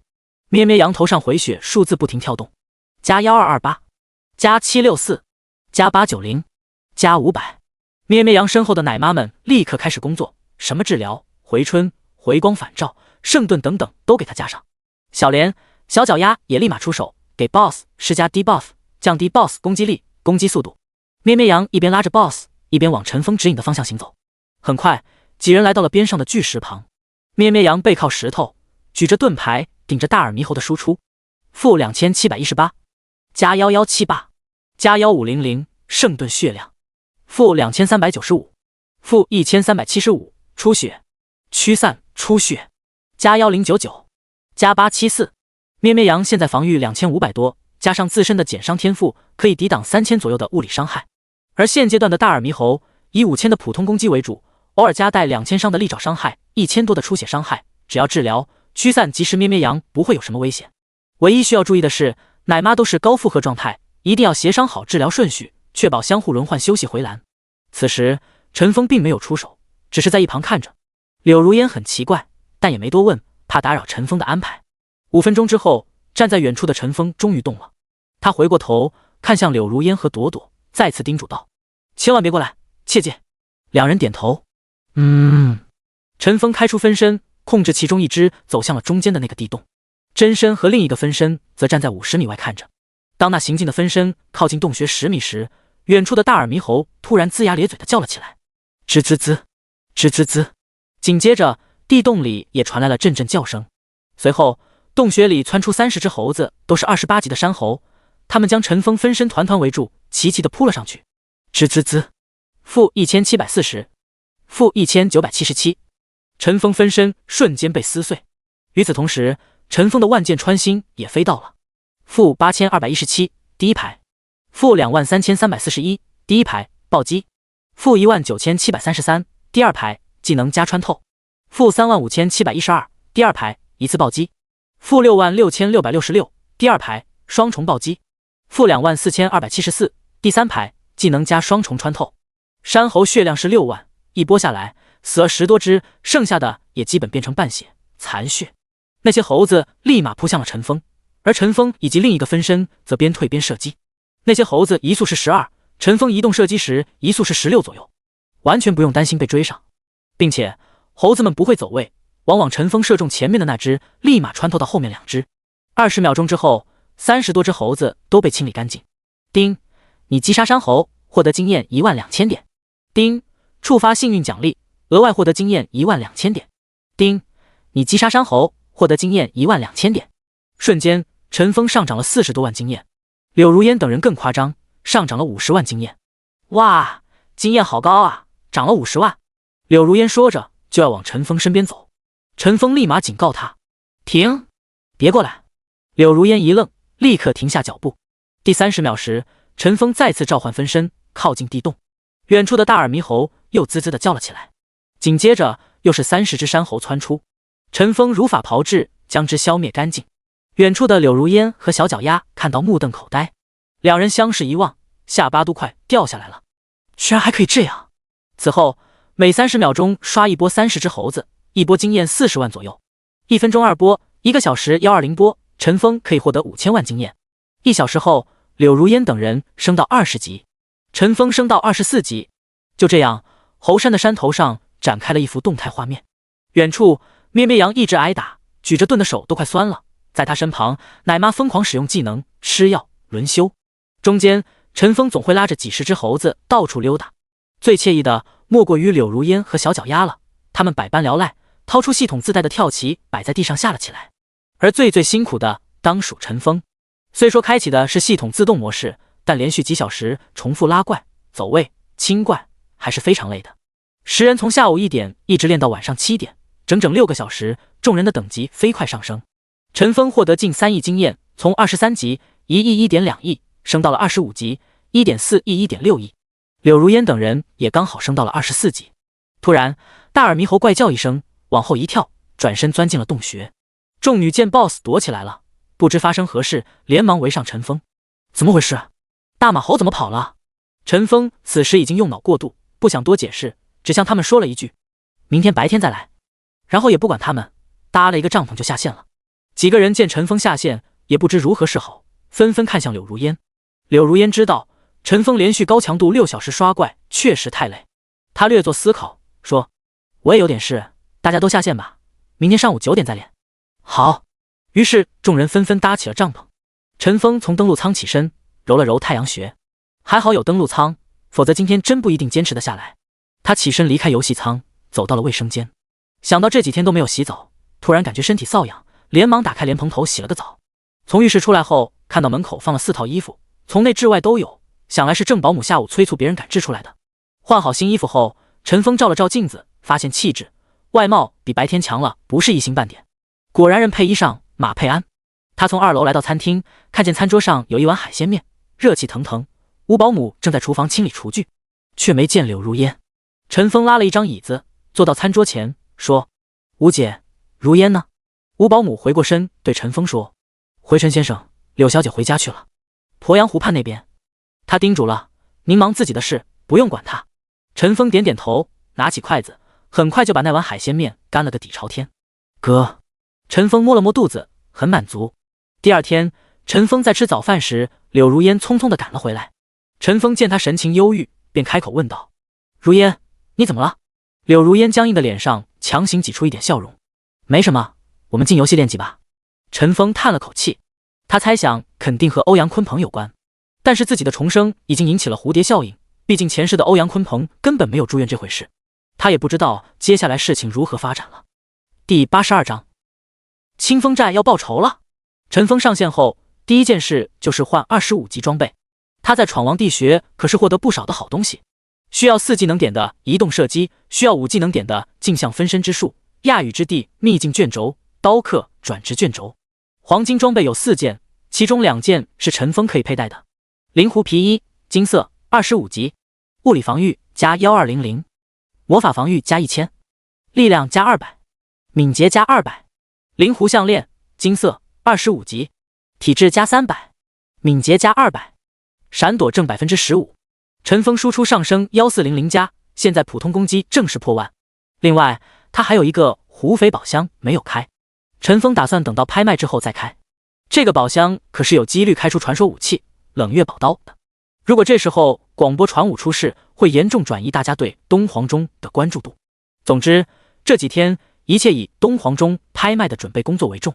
这时，柳如烟、小脚丫、咩咩羊等人也陆续上线了。咩咩羊拉着陈峰的手说：“风尘哥哥，咱们今天能升到30级吗？”其他人显然也很兴奋，都看着陈峰。昨天他们从18级升到24级，今天再升6级，不就是30级了吗？陈峰伸出右手，给了咩咩羊一个脑瓜崩。崩！哎呦，风尘哥哥，干嘛打我啊？陈峰说：“你看看自己现在的升级经验。”几人连忙查看，24升25级要 1.4亿。你们等级高了，经验获取也少了，现在1小时也就3000来万。保守估计，升到25级至少要4个小时。啊！众女大失所望。啊个头啊！柳如烟瞪着他们说：“其他玩家还在为20级努力，咱们能到25级还要怎么样？”其他女孩顿时嬉皮笑脸起来。烟姐别生气，我们就是开玩笑嘛。对啊，风尘这么厉害，说不定真有法子带我们上30级呢。我看啊，是烟姐心疼风尘了。嘻嘻。柳如烟听他们胡说八道，双脸微红。她偷偷地瞄了眼陈峰，却见他似乎完全没听见似的，心下叹了口气。陈峰没有理会那些姑娘的调侃，心里盘算着下一步计划。进秘境不行，和狐匪宝箱同理，出传说装备影响拍卖，找新的练级点。25级阶段没有像大耳猕猴这么好的无脑练级点了，算了，再说吧。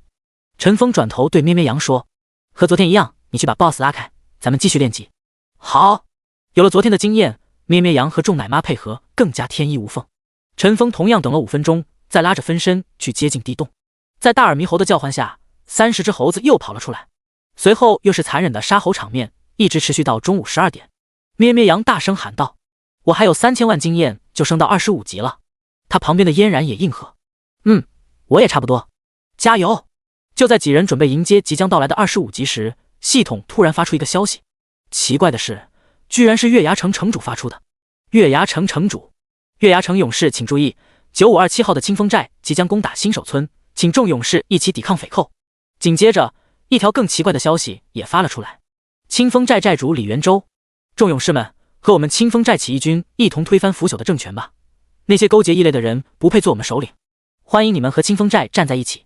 世界频道的人顿时哗然：什么鬼 ？NPC 之间打起来了？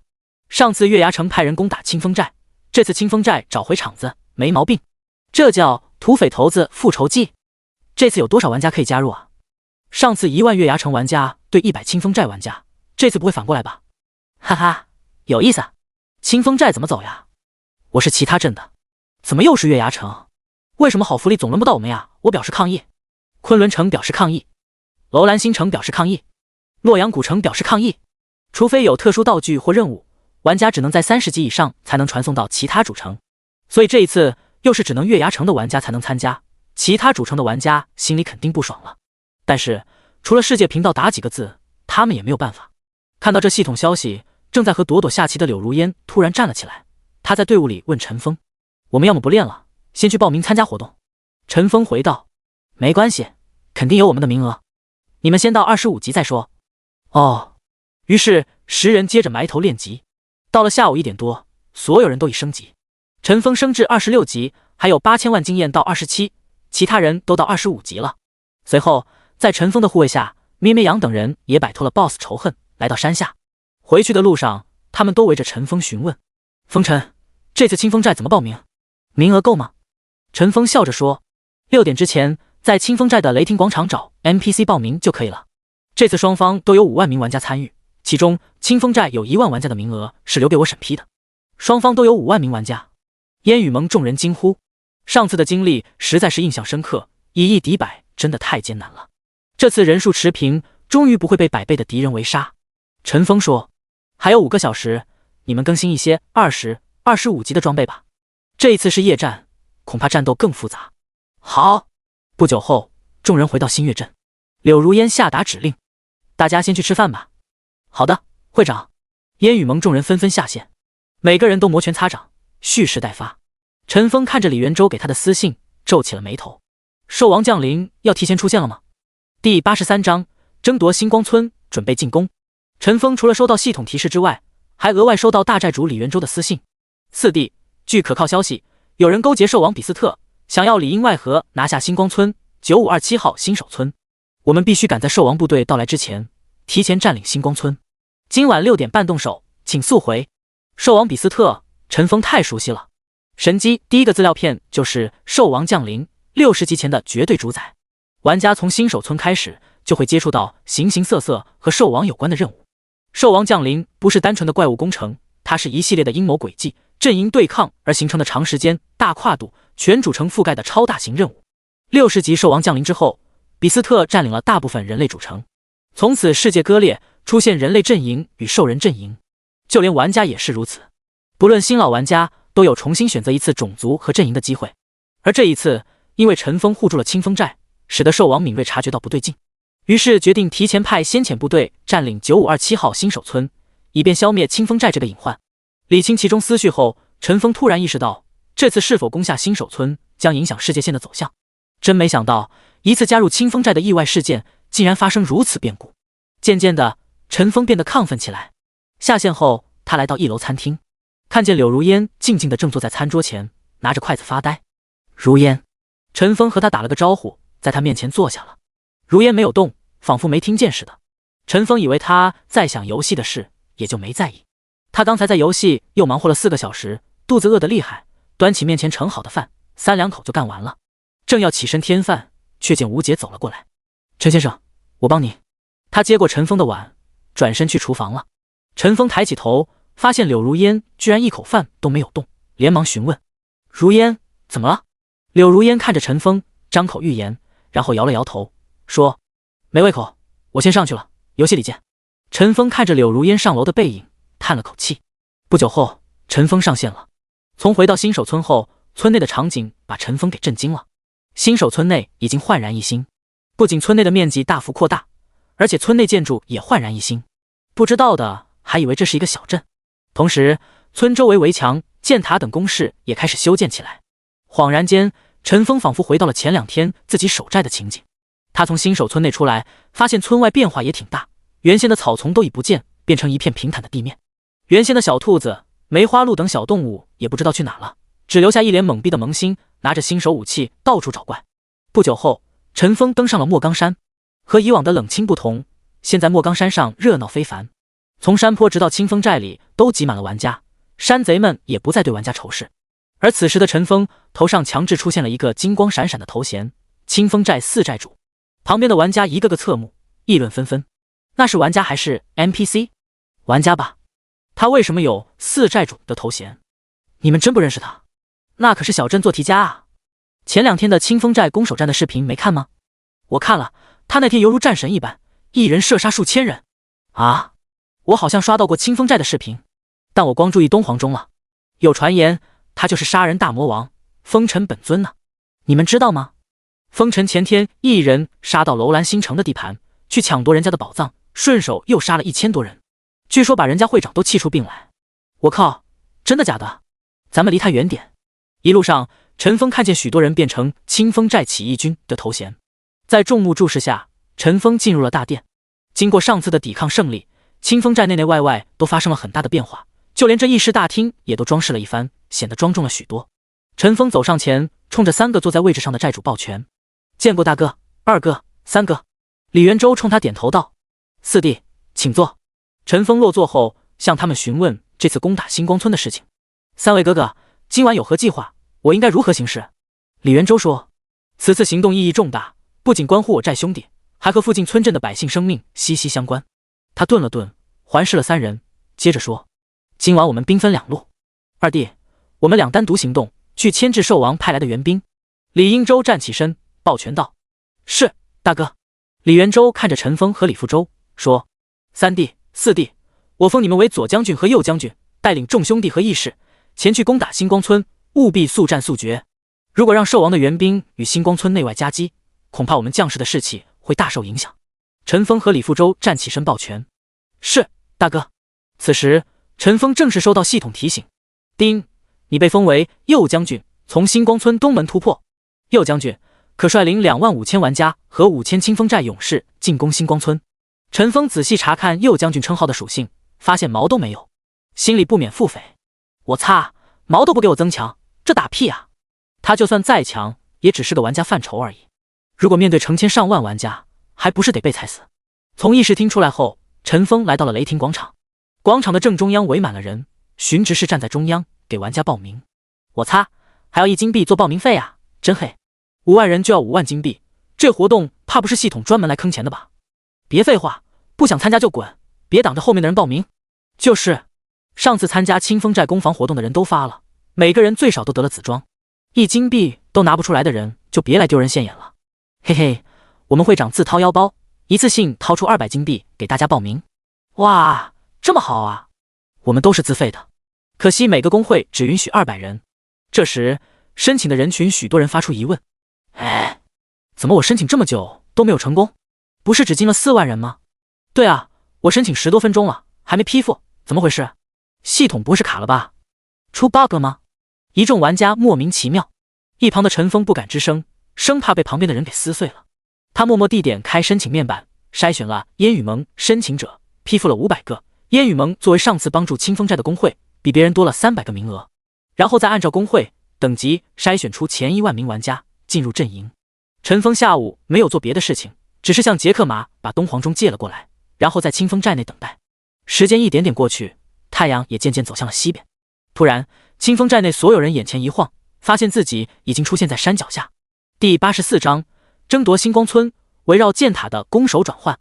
丁，星光村攻防战即将开始。守方胜利条件：坚守2小时。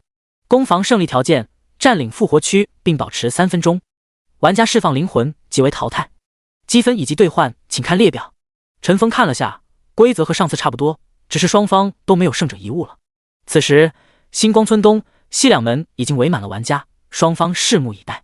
陈峰带着25000名玩家以及5000名25级清风寨士兵，他自己站在一辆战车上，向数百米外的星光村围栏处眺望。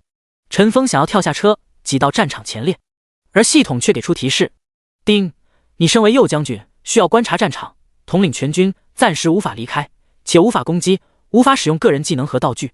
陈峰差点吐出一口老血，我日又要老子看戏是吧？还没等他吐槽完，附近突然吹响了号角，嘟，杀呀！攻方玩家向前冲去。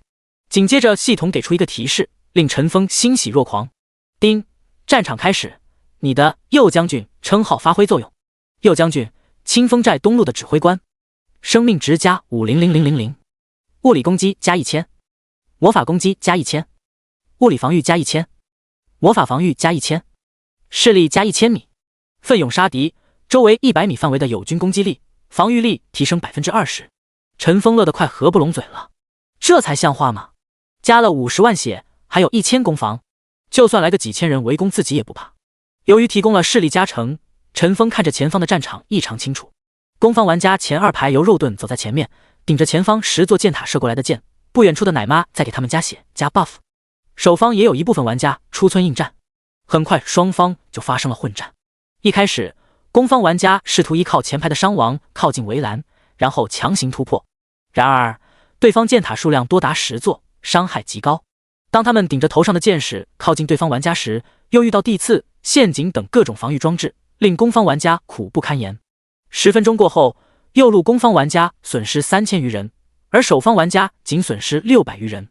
眼见强攻不行，攻方玩家便退了下来，商量对策。守方玩家见对方退去，连忙开启嘲讽：喂，怎么不攻了？一帮废物，还学人家攻城？垃圾再多，聚在一起也是垃圾。在我们眼里，你们就是移动的积分。而攻方的人有几个脾气暴躁的，气得直接冲了上去。我草尼玛，有种出来单挑啊！结果刚上前没几步，就被箭塔上的人射杀了。守方玩家又叫嚣起来：哈哈，出来单挑啊！哈哈哈！攻方玩家又气又无奈，顿时愁眉苦脸，一筹莫展。而此时陈峰却喜笑颜开了：刚才厮杀的时候，他收到了系统消息。叮，恭喜我方击杀一名玩家，我右军军库获得1点积分。叮，恭喜我方击杀一名玩家，我左军军库获得1点积分。陈峰一开始不明白军库获得积分是什么意思，他点开指挥官系统，发现里面有一个军库积分页面，里面有各种积分兑换项目，购买工程车、购买投石车、升级战车、升级药库，而投石车则需要300积分一辆，同时配上一个 NPC 操作员。刚才那一波攻击，右军军库有了600积分，陈峰毫不犹豫地买了2辆投石车。与此同时，他在阵营频道里发出消息：右将军小镇做题家，大家不要着急进攻，我已派出2辆投石车去破坏对方箭塔。投石车，哈哈，有投石车了！右将军威武，四寨主威武！攻方玩家立刻让出2条道路，让投石车过去。只是投石车移动速度奇慢，1秒只有2米，走到前线起码要4、5分钟。有几个玩家想要帮忙，走到投石车后面推了几下，发现移动速度丝毫不变。陈峰心里一动，安排了4个 NPC 过去。只见 NPC 来到2辆投石车处，一人走上前拉着投石车，一人走在后面推着投石车。果然，车子快了不少，移速达到4米每秒。守方玩家见攻方对面突然不动了，又卖力嘲弄起来：“喂，对面的当起王八来了！我允许你们投降，投降输一半。”结果这一次，攻方玩家没人上当。不过守方并不着急，毕竟时间是在站他们那一边的。3分钟后，2台投石车终于赶到了前面。NPC 把投石车放好之后，开始攻击对方箭塔了。投石车攻击距离是100米，而箭塔是加20攻击距离，算上弓箭手自身的攻击距离，也不过50左右而已。守方玩家只能眼睁睁地看着对方拆自己箭塔。只见投石车一个石头飞过去，呜，啪，箭塔血量下降 15%。2秒后，呜，啪，箭塔血量又下降 15%。就在攻方玩家觉得箭塔很快就要倒闭时，箭塔血量却开始回血了，正 2%， 正 2%， 正 2%。显然村里有 NPC 可以维修，而且维修速度似乎和掉血速度差不多，这让攻方玩家集体炸毛。卧槽，真他娘的耍赖！麻痹！在后方的陈峰也大感意外，自己当初守清风寨的时候可没这待遇，而且自己的箭塔也没这么精杂啊。他看着2台各自为战的投石车，突然灵机一动，立马通过指挥官系统命令 NPC 同时砸向同个箭塔。那2个操作投石车的 NPC 立马执行命令，共同对付同一个箭塔。呜，啪，啪，负 15%， 负 15%， 正 2%， 正 2%。这一次修塔速度终于赶不上了。8秒后，箭塔终于倒了。叮，我军击毁敌方1座箭塔，右军军库获得100积分，还有9座，耶！攻方玩家集体欢呼起来。随后2个投石车又集火另一座箭塔，守方玩家见此情景，立马不乐意了。商量了一番，立马决定派冲锋军冲出来，毕竟投石车只在100米外而已。冲！拆了他们破车，拆完就走，不要恋战。然而当他们冲过来的时候，攻守双方立马发生了身份转变。踩了无数陷阱之后，星光村方付出1500多人的代价，才把这2辆投石车给破坏掉。清风寨方只损失了800多人，投石车一毁，他们又只能干瞪眼。陈峰见对方退去，又购买了2辆投石车，而这一次他还花了800积分点了2次升级科技，不仅提升了投石车的攻防，攻击距离也提升到了200米。这一次一定要把剩下的箭塔拆干净。第85章争夺星光村，东皇钟再次现身。升了2级的投石车破坏力果然非同凡响，2车齐射，3轮就能砸倒1座箭塔。星光村玩家见状立马冲了出来，想要故技重施破坏投石车。只是这一次投石车早已被清风寨玩家重重包围起来，双方狠狠地厮杀在一起。而200米攻击距离的投石车并没有停下，依然在对敌方箭塔造成伤害。星光村内的箭塔也越来越少，6座至5座、4座。终于在混战中，对方所有的箭塔都倒下了。而星光村玩家这次非但没有破坏投石车，还损失了2000多人。眼见箭塔全部被破坏，星光村玩家再在外面战斗就变得毫无意义。于是他们一转身，又一次退了回去。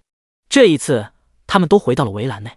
而这个时候太阳已经彻底下山了，村子内外面顿时变得一片漆黑。玩家们纷纷打开照明道具，放在勋章位处。远处的陈峰也激活了海明珠。上次使用海明珠是在闯王洞，默认的是夜视模式。他抬起头看向远方，发现1000米的范围都能看清。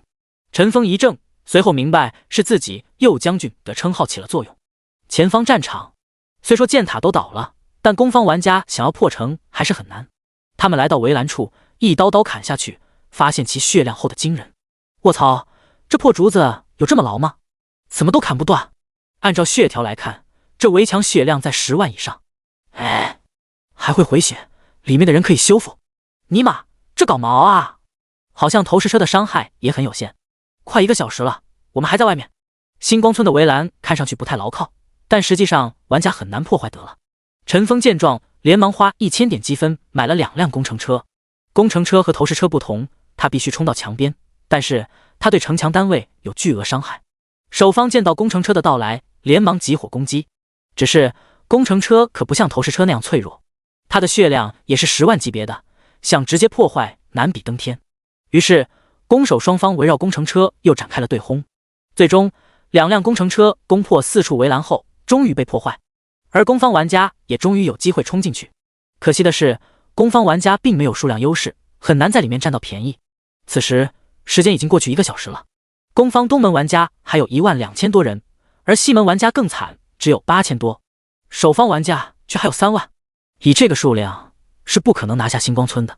攻方玩家越来越急躁，有些人已经不指望能攻下星光村了，只求多杀几个人，多赚点积分。但身为指挥官的陈峰却一点都不着急，他在等3寨主的绝招。不久后，东门西门的地上突然亮起了阵阵金光，所有没有释放灵魂的攻方玩家的全都站起来了，是3寨主的大型复活术。攻方玩家从剩余2万人瞬间恢复到4万8000多。此时的陈峰也终于可以出来了，关键是他可以使用道具了。他从物品栏里取出一个小铃铛，抛在地上。那个小铃铛在空中开始逐渐变大，落在地上时变成一座红钟。没错，是东皇钟。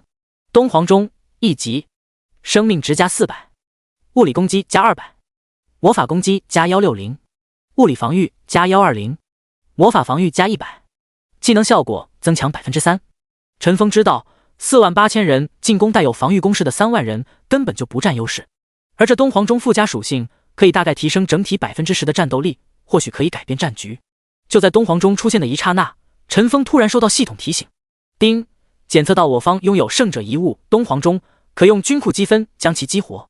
陈峰先是一愣，随后立马查看指挥官系统，果然积分面板多出一项，激活东皇钟，每次1000积分，0时。陈峰大喜，竟然可以敲10次。右路获取的总积分是13000多，其中7000积分被陈峰用来购买投石车、工程车以及升级车辆科技、物资科技了，现在还剩5000多。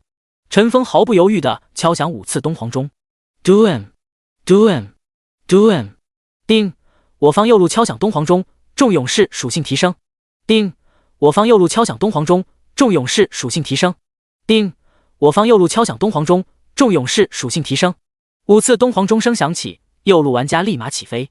东皇钟声5层，生命值加2000，物理攻击加1000，魔法攻击加800，物理防御加600，魔法防御加500，技能效果增强 15%。 在全民2000左右的攻击时代，加的这600物防、500魔防是多么的关键。得到东皇钟 buff 后，右路攻方玩家士气大振。哇，东皇钟现身了，哈哈，我居然秒了一个牧师，加了600物理防御，他们打在我身上就像挠痒痒。我要打10个。是4寨主，我看见4寨主把东皇钟拿出来的。4寨主威武霸气。而左路攻方玩家就有些不舒服了，我不服，凭什么右路有东皇钟，左路没有啊？对啊，我也想去右路。别吵了，别吵了，3寨主这里可以领 buff， 可以加150攻防呢。啊，我也要。本来双方玩家是在同一起跑线，守方只是占了些防御优势而已。而这一次，攻方玩家不仅数量超过守方，属性也明显强于守方。终于，右路失守，攻方玩家鱼贯而入，而陈峰总算正式加入了战场。第86章争夺星光村，陈峰被围。有了右将军的头衔，陈峰各项数据都已飙升。除了那恐怖的50万生命值以外，他的攻击距离、技能范围、冷却时间也发生了改变。攻击距离100，万箭穿心，覆盖30米乘30米 ，CD 4秒，100米内的敌人都在陈峰火力之下。陈峰到达围栏处的时候，还有几十个玩家在上面远处输出。他们见到金光闪闪的右将军称号的陈峰时，立马兴奋不已。是那个小镇做题家，他是右路的总指挥，快集火秒了他！结果一堆箭矢、火球等技能砸向陈峰，陈峰却是不痛不痒。负101，负47，负63，负97，负123。卧槽，这家伙防御好高，他真的是弓箭手吗？你看他血量50万，我日你仙人！陈峰抬起头，冲他们挥了挥手，然后拉起黄忠弓。负9726，负31834，一见一个小朋友，全都射杀了。清理完上面的玩家后，陈峰走进了星光村，眼前的场景热闹非凡。举村内攻守双方正在焦灼缠斗。虽说攻方玩家数量占优，但在这村内狭长的街道很难展现出来，攻方玩家只能凭借优秀的属性一点点向前推进。此时陈峰的面前不远处就有100余人缠斗在一起，他举起弓，使用万箭穿心，天空中顿时出现密密麻麻的箭矢，分散到30米乘30米的范围。叮，你击杀一名玩家，获得3点积分。叮，你击杀一名玩家，获得3点积分。叮，你击杀一名 NPC， 获得3点积分。系统立刻刷出90多个击杀记录，旁边的人一愣，不论是进攻方还是防守方，都朝陈峰望来。很快，守方玩家眼里露出惊恐的面容。小镇做题家来了，他技能刚用过，不用怕。既然你说不用怕，那你跑什么啊？旁边那个街道要支援，我去就来。呼啦一声，防守方的人都从陈峰面前撤退了，搞得攻方玩家目瞪口呆。他们纷纷回过头注视着陈峰。陈峰看着他们，向他们摆了摆手，说：不用谢我，都是应该做的。那些人看陈峰的眼神更怪了。这时有个人弱弱的举起手对陈峰说：那个四寨主右将军，我们这样怎么赚积分啊？啊！陈峰挠了挠头，他以为帮了人家，实际上却赶跑了人家的生意。这时阵营频道发来求救消息 ：SOS， 左路需要支援，左路需要支援。陈峰连忙向身边的友军交代：你们继续，我去左路支援。说完，他一路往西边跑去。奇怪的是，一路上他居然没有遇到什么守方玩家，想来那些人是为了躲避陈峰，跑去西路赚积分去了。就在陈峰路过中心广场的时候，突然他感觉身体一沉，脚下一软，扑通一声摔倒在地上。叮，你被金蚕丝裹住双脚，移动速度降为0。陈峰一怔，这不是黄忠公的绝招吗？居然自己也中招了。随后附近传来兴奋的呼叫声，抓到他了。紧接着一个黑影从天而降，手里的棍子敲上了陈峰头顶。负2749，血运。陈峰立马不能动弹。叮，你遭受到暗影刺客瑞斯的闷棍，陷入了昏迷。随后成百上千的玩家从周围的建筑内出来，将陈峰团团围住。此时陈峰已经醒来，刚想拉开弓箭，却见那个偷袭自己的人往自己手上丢出团黏糊糊的东西。噗呲！叮，你双手被奥山软泥裹住，暂时无法使用武器。陈峰大吃一惊，居然有奥山软泥，这可是非常稀有的道具，专门用来缴械对方。陈峰看了下眼前的暗影刺客，这才发现是个女 NPC， 而且还是个 BOSS。 暗影刺客瑞斯 BOSS 35级，生命值1000万，物理攻击8000，物理防御4000。陈峰恍然大悟，自己现在好歹是个 BOSS 级的人物，怎么会被普通玩家这么容易控制住？原来埋伏者也是 BOSS。 旁边的玩家见陈峰无法攻击，更加放心大胆的对陈峰输出了。负111，负37，负1，负92，负18。虽然每个人输出都不高，但是成百上千个人一同输出，陈峰一轮依然掉了4、5万血。好不容易等到手里的奥山软泥失去效果，立马又被瑞斯给敲晕了。紧接着又是一轮输出，陈峰又少了5万血。他虽然血量高达50万，但这样被对方输出几轮，真的要被这些人给搞死。陈峰连忙将操作模式切换成自由模式，然后使用技能镜像分身术。陈峰本尊立刻消失在原地，其他人一愣，紧接着原地出现了3个一模一样的陈峰，并且他身上的 debuff 全部被清除。紧接着陈峰使用身上的范式勋章把自己传送到20米外，没等对方反应过来，铺天盖地的箭雨已经落下。叮，你击杀一名玩家，获得3点积分。叮，你击杀一名玩家，获得3点积分。600多个积分上涨的消息传来，瑞斯不愧是35级暗影刺客，在陈峰使用万箭穿心的一刹那，便已察觉到陈峰的真身所在，立马向他这边冲去。他的速度奇快，20米的距离转眼即至。陈峰连忙射向瑞斯，一发命中，负28471真丝缠足，还触发了黄忠公的被动技能。扑通，被裹住双脚的瑞斯也遭受了刚才陈峰一样的待遇。2秒禁足，陈峰连忙边射边退，离开了近在咫尺的瑞斯。瑞斯虽然被捆，但其他玩家可没打算放过陈峰，呼啦全围了上来。别放过他，挡住他的视线，别让他持续控制 BOSS。 其实挡住视线这招挺好用的，一旦陈峰选定不到 BOSS 这目标，便无法对他发动攻击。只是他们面对的是自由模式的陈峰。只见陈峰嘴角微微上扬，左手微抬黄忠弓，右手紧拉弓弦，一松嗖，弓箭以抛物线的轨迹射向裹足不前的瑞斯，负8993真丝缠足。不仅如此，分裂剑穿透还击杀了身边6个玩家。陈峰又一次拉开了自己与瑞斯的距离。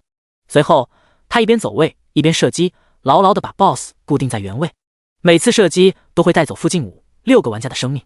与此同时， BOSS 血量也飞快下降，1000万、950万、900万，只花了3分多钟， BOSS 血量已经减少了300万了。就在陈峰以为一切尽在掌控之中的时候，瑞斯身形突然变得模糊，随后原地出现了4个瑞斯。糟糕！陈峰心里大喊不妙。第87章争夺星光村，千变万化的局势。4个瑞斯出来之后，保持相同的步调冲向陈峰，他们行为完全一致，即便是经验老道的陈峰也无法分辨出真身，更别提射中他了。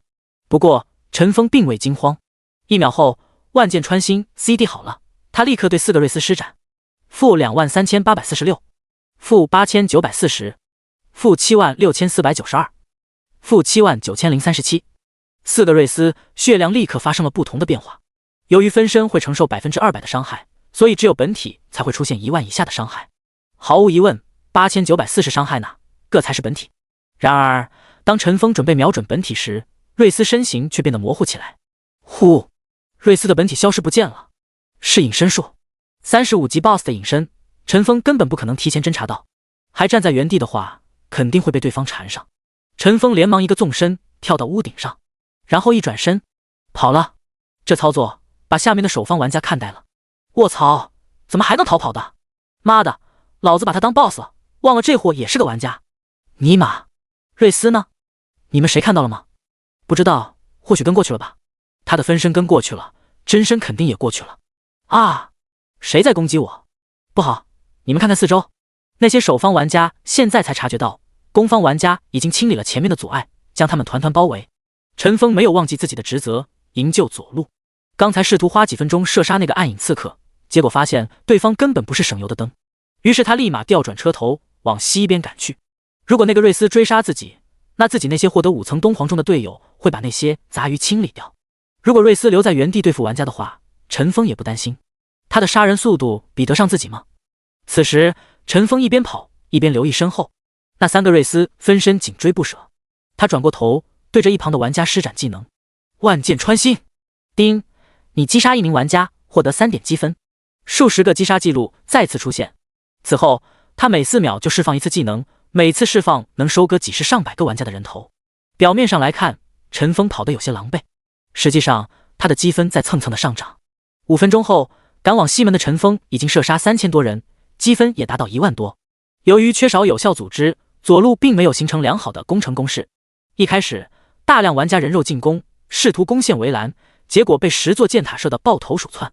而后好不容易等到了3辆投石车，却因为车子各自为战，硬生生被对方把箭塔修了回来。结果守方玩家趁机冲出去，把投石车给毁了。如此反复，守方玩家只损失5000名玩家，就杀了左路攻方玩家近2万人。三寨主施展复活术之后，攻方玩家凭借三寨主给的 buff， 以牺牲了15000人的代价，终于攻破了围栏。然而此时的他们已经没有人数优势，三寨主提升的那点 buff 与对方的防御优势刚好持平，勉强把局面打成5-5开。剩余的玩家只能围着三寨主缓慢前进。好在三寨主的群体治疗技能给力，在陈峰赶到时还有5000多名玩家存活。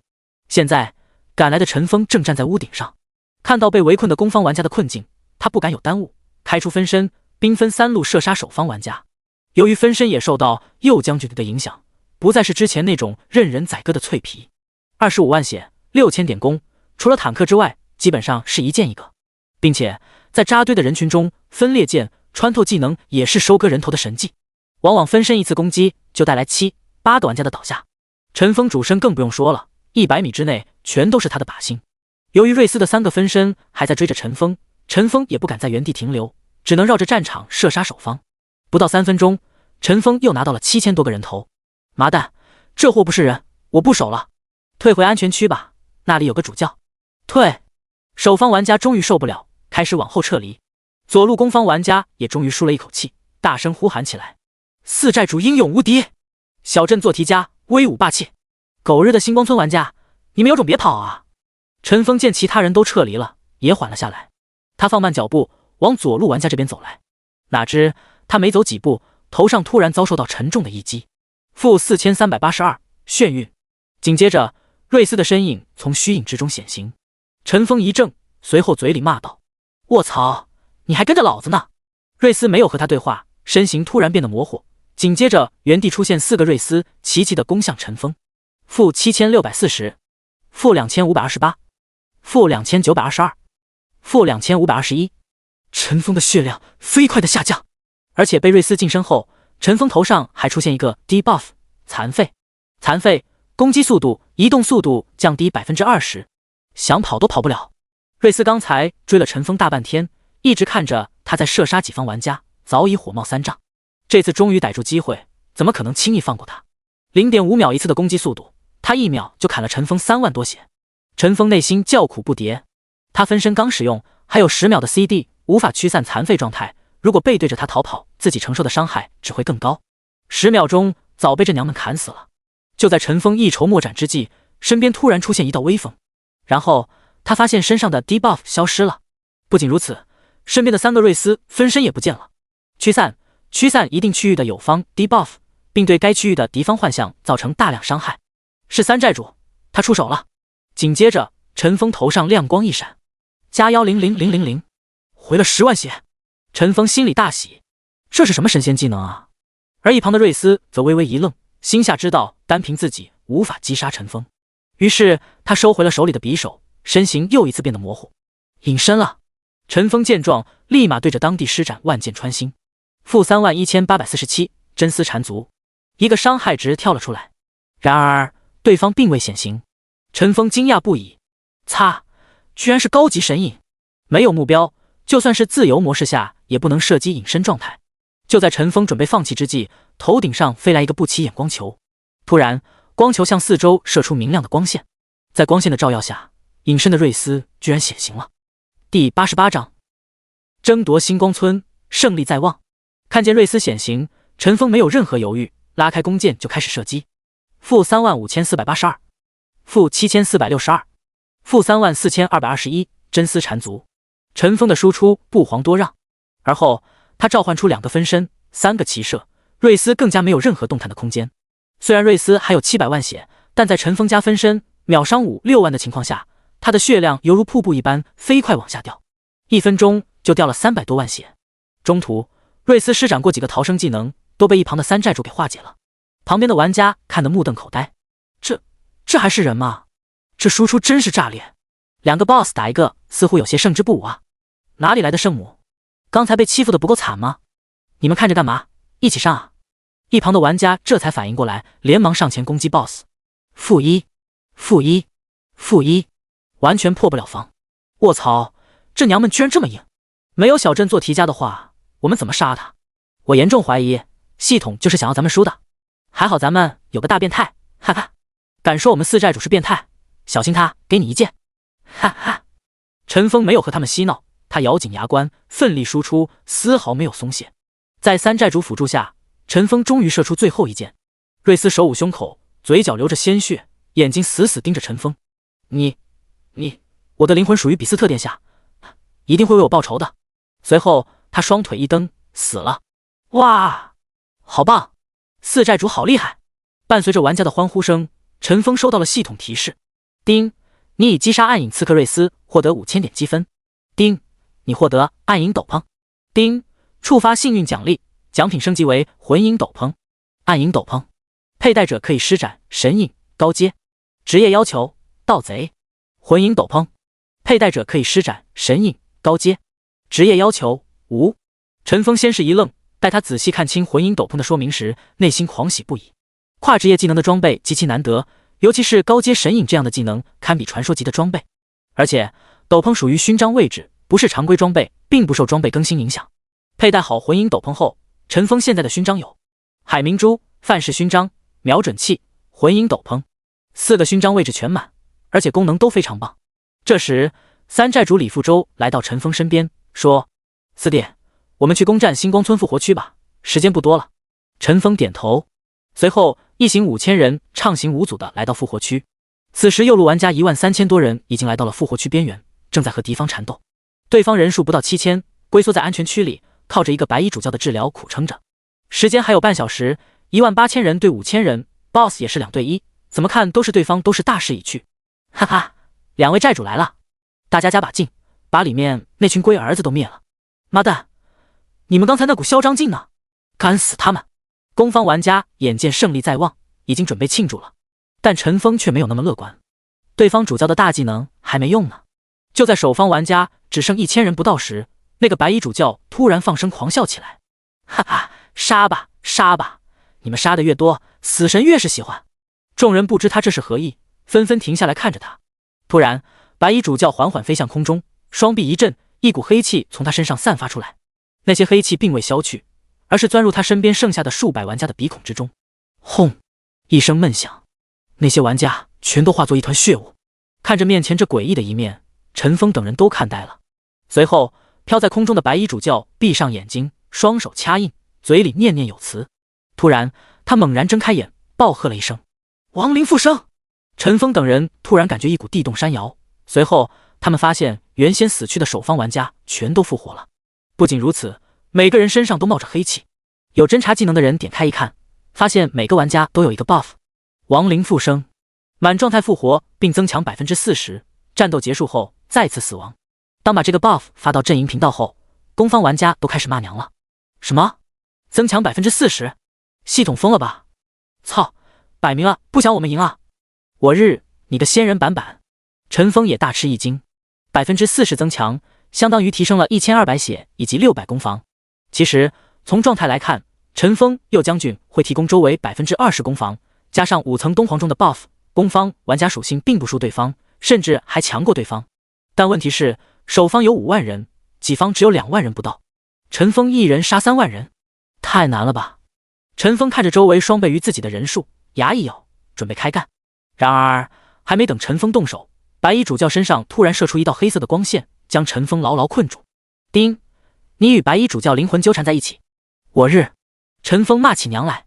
这个技能他知道，叫灵魂纠缠，是一个很特别的技能。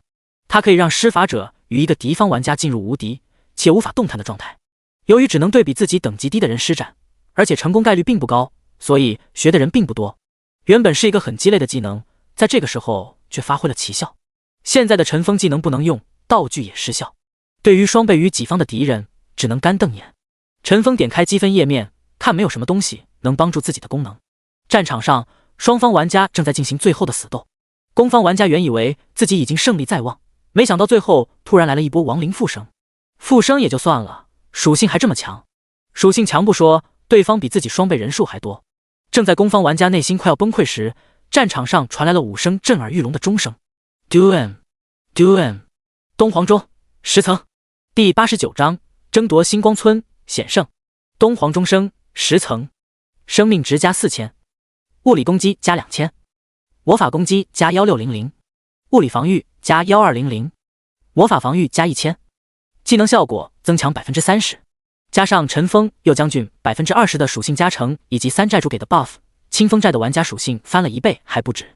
人数翻倍和属性翻倍，谁能赢？这个问题真有人演练过，答案是5-5开。人数多的一方可以集中更多火力秒杀对方，而属性高的一方也可以轻松撕破对方的防线，切进后排。但攻方玩家里出现了一个不大不小的变故，在这20级未到的大环境里，有9人等级竟然是超过25的。柳如烟下午的时候专门向陈峰讨要了20级、25级的装备，陈峰自然没法拿出太多装备给他们，但却提供了25级皮甲、重甲、鞋子、帽子、项链的卷轴出处，加上闯王洞穴以及这2天刷猴子掉落的材料，他们居然给自己打造出9套25级的装备。4件25级装备的他们，面对对方本来就有装备优势，现在加上东皇中的10层 buff， 已经形成了绝对碾压。咩咩羊盾牌也不用了，搞了个20级双手武器，对着敌人就是一通平 A， 基本上是一下一个。相对于咩咩羊的杀敌速度，柳如烟就爽快多了。他先是一个野蛮冲撞，把面前10米直线内的所有敌人全部撞死，然后施展落地斩震晕一群人，施展旋风斩将他们全部击杀。小脚丫的法术也不遑多让，柳如烟之前把秘境内得到的火龙术给了他，现在在战场中发挥了恐怖的作用。火龙术是一个持续施法的技能，对前面20米的直线造成每秒法伤症 180% 之力的伤害。这个技能的特别之处是可以移动，他只要转个圈，四周就空出20米的范围。朵朵学了一个爆炸射击，对目标周围10米造成一定法术伤害。本来以敏力为主的朵朵爆炸伤害是不太高的，但东皇中给他加了1600魔法伤害，配合小莲给的诅咒链接，连接若干敌人，使其额外受到其他链接玩家所受伤害的 20%， 基本上一剑就是死一片。小莲的哈卡亡灵也得到极大的加强，他有个灵魂共享，可以把自己的攻防共享给自己召唤物上，让哈卡亡灵成为杀戮机器。晶莹剔透变成熊德，还召唤出一头巨大的熊宝宝，一声吼叫，使得两者攻防都上一个台阶。一人一熊基本上一咬就是一条人命，就连圣骑士花无缺都提着圣光剑去砍杀敌人了。唯独牧师嫣然和小凡站在后方，不过有他们的巨量奶，身边30米内不可能有人空血。这几个人1分钟能轻松斩杀400-500人，虽然说这9人的杀伤力相对于5万级别的人数来说是很不起眼的，但他们的存在恰好打破了平衡，使得攻方玩家一点点的撬开了天平。5分钟后，攻方玩家还剩14000人，守方玩家还剩4万人。10分钟后，攻方玩家还剩1万人，守方玩家还剩 2.5 万人。15分钟后，攻方玩家还剩5000人，守方玩家还剩1万多人。在20分钟的时候，攻方玩家还有2000，守方玩家在外围剩下了500人。此时离2小时倒计时还剩10分钟。突然，陈峰发现自己可以动了，时间紧迫，一定要在倒计时3分钟之前解决白衣主教。白衣主教 BOSS 35级，生命值1000万，物理防御2000。陈峰连忙施展镜像分身术，疯狂地对白衣主教进行攻击。-35247，主身暴击。-4021，-22748，分身暴击。其他的玩家见状也纷纷围了上来。-1036，-3749，-736，-2218，-927。白衣主教并没有坐以待毙，而是对自己加状态回血，加1000000治疗术，加40000回春术，每秒回血持续10秒。其他玩家顿时骂起娘来，卧槽，这是什么鬼？秒回10多万血，搞笑呢！狗日的系统果然是不让我们赢。以白衣主教的治疗量，陈峰等人的输出肯定不能在规定时间杀死他。然而一旁的三寨主并没有歇着，他双手结印，空中突然幻化出2个奶嘴，紧接着他双手一挥，那2个奶嘴分别进入白衣主教和三寨主嘴里。一旁的玩家看着这个场景，顿时觉得滑稽，这什么玩意？那奶嘴干嘛用的？喝奶吗？陈峰见到这个情景却异常惊喜，这2个奶嘴的作用很简单，堵嘴，换句话来说是禁言，双方都无法施展法术。就在刚刚，陈峰还被白衣主教强行困住，而现在白衣主教又被三寨主一同禁言，真是一报还一报。没有回血技能的白衣主教在众人面前就是活靶子，1000万的血没撑过2分钟就倒下了。丁，你已击杀白衣主教，获得5000积分。丁，你获得技能升级卷轴。丁，触发幸运奖励，你额外获得1张技能升级卷轴。技能升级卷轴非常稀有的道具，可以给天赋以外的技能升1级。现在没空研究升哪个技能，先占领星光村再说。现在的倒计时还有6分多钟，陈峰连忙走到白衣主教的位置。突然系统发出提示声，丁，你已占领星光村，请保持3分钟。180秒的倒计时出现在所有玩家的画面里。守方玩家500多人正躲在远处，他们齐齐地看向这边，不知所措。攻方玩家为了以防万一，都没有出去赚那些积分。攻方玩家朝他们呼喊，喂，兄弟，过来送一送人头呗。对啊，你们的积分不能浪费啊。你们或许还有机会赚积分呢。对啊，我把装备脱了，快来杀我吧！最后，在倒计时还有1分钟的时候，守方仅剩的500来人冲了过来。毫无疑问，他们只是送了1500积分。倒计时一点点接近，所有玩家跟着倒计时大声呼喊：5、4、3、2、1！叮！恭喜进攻方清风寨成功占领星光村，每人额外获得500积分。哇，我们赢了！清风寨万岁！四寨主万岁！东皇钟万岁！2000多人欢呼雀跃，每个人都狂喜不已。就在他们彼此抱头庆祝的时候，突然感受到一阵地动山摇，远处传来雷鸣般的声音，轰隆隆！众人顿时感觉不妙。此时，他们每个人面前的画面都切出村外，无数头30到40级的猛兽将星光村包围了起来。第90章，传说级装备。外面的那些凶恶兽人到了星光村外2、3里路时，纷纷停了下来。他们朝着村内方向怒吼，却不再前进半分。突然，他们内部发生了一阵骚动，紧接着里面窜出2个人影。那2人，一人手持大刀，一人裸露半身，口吐鲜血，手捂胸口，狼狈地从怪群中逃离。他们落地后朝星光村疾驰而出。很快，那2人便回到了村里。这时大家才看清来人的面目，大寨主和2寨主。3寨主连忙迎了上去，说：大哥、2哥，你们受伤不轻，带我给你们治疗。紧接着2位寨主身上亮起阵阵白光，不久后他们神情舒缓了些许，但依旧没有康复。大寨主李元周说：三弟，不用费神，我们的内伤不是那么容易恢复的。陈峰走上前说：大哥，外面那些怪物怎么回事？为何我们占领了星光村，他们却还是围在村外？李元周叹了口气说：他们目的是拿下星光村，可不会那么轻易离开。陈峰紧张地问：那他们会不会随时攻进来呢？李元周笑了笑说：不会，幸亏3弟、4弟把星光村提前占领了，使得星光村的保护罩没有被破坏。陈峰点点头，低头沉思，一堆高等级兽人怎么会拿新手村没有办法？李元周像是知道陈峰的疑惑，便对大家说：我们2兄弟刚才联手杀了他们的咒术师，所以他们现在无法破坏星光村保护罩，但是时间一长，他们来了支援可就不好说了。陈峰一愣，忙问：那接下来怎么办？李元周说：这事我们往后再说，你们刚才战斗很辛苦，是时候奖励一下自己了。他的话音刚落，世界频道就通告了：恭喜攻方清风寨的玩家成功占领星光村，获得星光村攻防战的胜利。恭喜攻方！一连3次的系统公告，又一次把玩家们炸开了锅。众人都在惊叹，一个小小的土匪窝居然真的拿下系统的村子了。与此同时，星光村亮起了一大片白光，原先阵亡的攻方玩家全都出现在村内，没有守方玩家应该在星月镇里。陈峰自己则收到一连串的奖励提示：丁，恭喜你，右将军身份赢得本次活动，获得威武将军的称号。威武将军，5为加200。丁，恭喜你，获得本活动胜利，积分加1000。丁，恭喜你，积分排名第1，获得一件25级暗金装备。你的积分余额为51313，请到积分商人处兑换物品。终于可以兑换了。陈峰连忙来到积分兑换商人处，这里已经围满了人。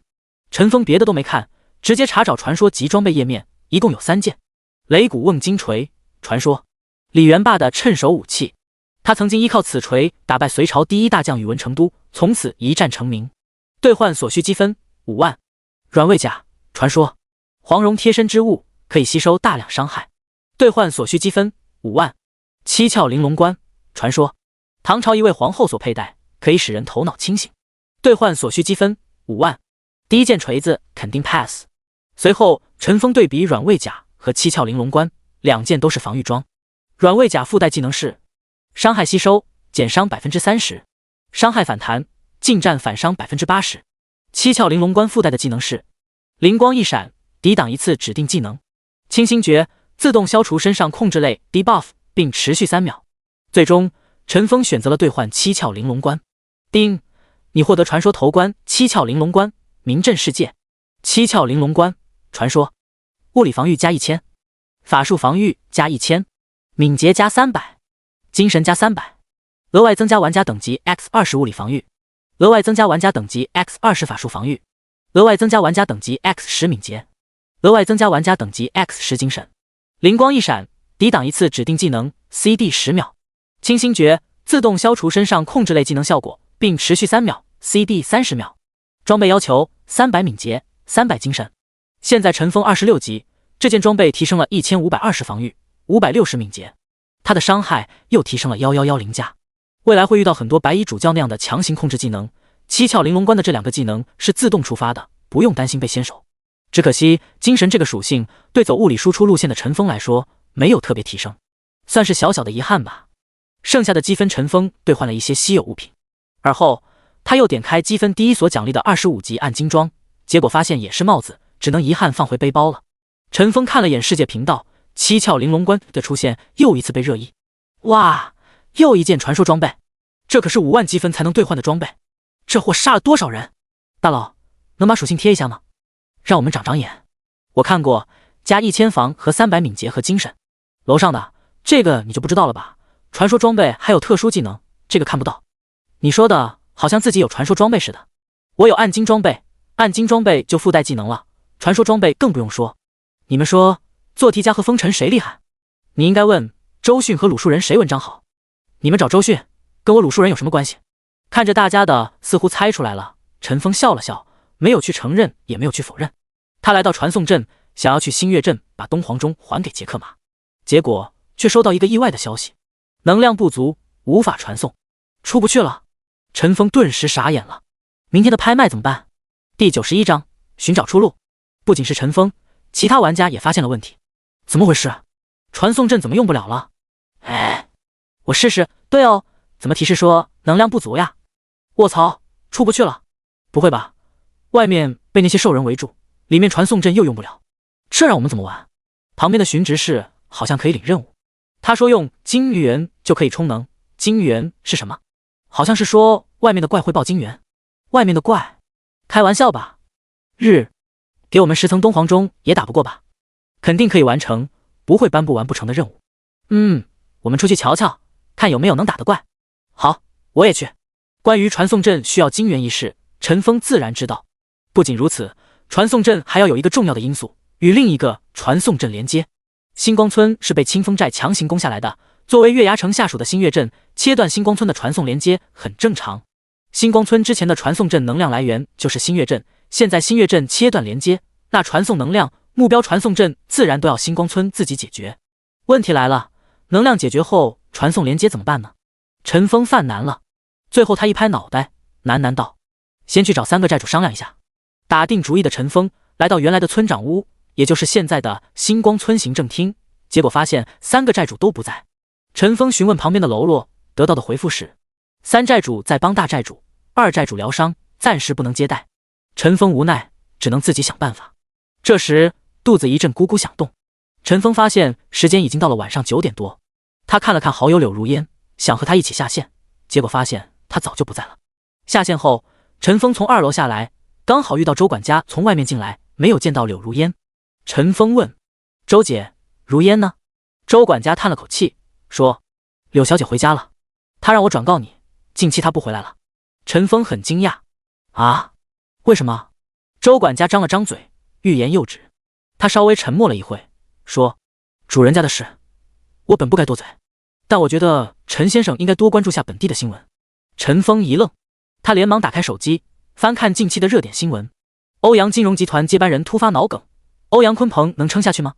病情不容乐观，欧阳家的植物人，欧阳鲲鹏的未婚妻垂泪病床头，柳氏家族家主柳成、柳如烟婚期不变。陈峰大吃一惊，他完全没想到欧阳鲲鹏竟然被自己气得脑梗了。他更吃惊的是，柳如烟父亲居然还是让女儿嫁给他。果然，在家族利益面前，一切都是浮云。这时，吴保姆把做好的饭菜端到陈峰面前，说：陈先生，这是柳小姐提前交代的，您慢用。陈峰看着面前最爱吃的大棒骨，有些发愣。他只是在闲聊的时候提过自己的爱好，他就放在心上了。随后，陈峰咬紧牙关，下定决心：你放心，我一定不会让你走那条路的。星号。随后，他抬头对吴保姆说：吴姐，给我来2扎啤酒。随后，他拿起一个大骨头，狠狠地啃了起来。酒足饭饱后，已经到了晚上10点多。陈峰没有去睡觉，而是再次登录游戏，必须把东皇钟给杰克马才行。他先是来到信箱，选择寄件，果然系统提示道路不通，无法抵达，看来只能自己出去了。东门肯定是出不去了，那里被堵得严严实实，村东森林、废弃矿洞、莫冈山通通都去不了。陈峰别无选择，只能去从西门出去。虽说星光村村内的面积都有很大的改变，但村外的布局还是和以往一样。村西门口的菜园、农田，远处的小河、高山都依然存在，只是有一点小小的区别，这里也挤满了怪，都是20多级的豺狼人、野猪人、烈火鸟等等。很显然，这里就是给玩家练级打金元的地方。陈峰刚走出西门，就遇到几个玩家组队回来。哈哈，咱们要发财了。对啊，这里经验好高，爆率也好高，每个怪都有金元。就是人多了点，怪也多啊，密密麻麻的，根本不用抢。队长，那只精英怪真的爆了20级蓝装？废话，你不是还看了属性吗？我原以为系统是坑咱们，没想到却是送我们一个大礼。对啊，除了不能出去，什么都比外面好。哈哈，等过几天大寨主他们好了，咱们就能进出自如了。也不知道四寨主好。陈峰笑着和他们点点头，然后和他们擦肩而过，然后听到他们议论：哎，你知道柳如烟的事吗？废话，能不知道吗？原来大家都知道这事。陈峰心下黯然，就自己天天闷头玩游戏，明明和柳如烟距离最近，却对他的事一无所知。他看了眼背包里的东皇钟，又看了看新月镇的方向，咬紧牙关，今晚一定要走出去。陈峰收回目光，迅速地往河边走去。路上不少玩家在向他打招呼，陈峰开始还微笑回应，后面遇到的人越来越多，他只能不停地点头。村西起码有1-2万人，在这宽广的田野间居然丝毫不觉得拥挤。陈峰一边前行，一边清理周围的怪，和之前遇到的那队人说的一样，每只怪都会爆金元。在幸运奖励的影响下，陈峰很快就打到了近200个金元，品质在5至10不等。待陈峰来到河边时，发现这里怪物都在25级以上了。敢在这里练级的人只有一队了，陈峰的老熟人咩咩羊、嫣然他们。老远，嫣然就看到陈峰，挥手向他打招呼：风尘，你也来练级啊？咩咩羊正在前面顶着怪，听嫣然和陈峰说话，连忙回过头来：风尘哥哥，你也来了啊？陈峰向他们挥挥手说：你们继续，我是路过的。路过。其他看了看陈峰，又看了看前面悬崖峭壁，不知他说的路在哪里。咩咩羊得意地说：我知道，你是要顺着河往下去对不对？他第一次和陈峰练级，就是在那边杀变异的兔子。陈峰摇了摇头，他这次不是要顺流，而是要逆流。No！ 就在几人聊天之时，一声牛叫声打断了他们。陈峰回头看去，发现远处刷了一只28级的4脚青牛 BOSS。嫣然看见 BOSS 后面露喜色，直勾勾地看着陈峰，说：风尘，要不帮我们杀个 BOSS 再走？第92章失落的村子。陈峰自然没工夫陪他们打 BOSS， 不过召唤2个分身倒是可以的。正在陈峰要使用分身的时候，突然想起先前获得的2张技能升级卷轴，连忙拿了出来。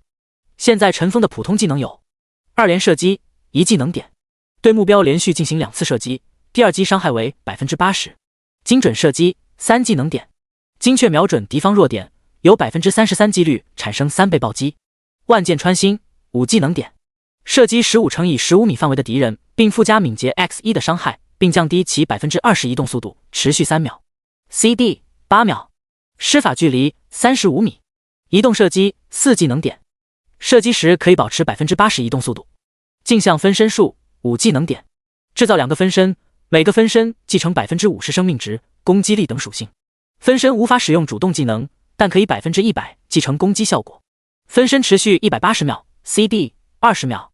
毫无疑问，技能升级卷轴升级高技能点的技能更划算，也就是万箭穿心、移动射击、镜像分身术这3个。万箭穿心升级可以提升范围和伤害，移动射击升级后可以提升移动速度，镜像分身术升级可提升分身持续时间、属性、数量，都非常实用。陈峰想了想，决定还是升级镜像分身术。丁，你使用技能升级卷轴提升技能镜像分身术，消耗1技能点。丁，你使用技能升级卷轴提升技能镜像分身术，消耗1技能点。镜像分身术7技能点，制造3个分身，每个分身继承 70% 生命值、攻击力等属性，持续30分钟， CD 20秒。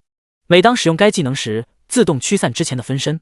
而后陈峰使用镜像分身术，顿时召唤出3个镜像。众女感到惊讶，怎么多了一个镜像？陈峰没有回答。他把分身的操控权共享给嫣然。这3个分身可以持续30分钟，你们决定怎么练级吧。好了，我要走了。陈峰说完就往河流的上游走了过去，后面的几个女的欢呼雀跃起来。耶！去杀 BOSS 了！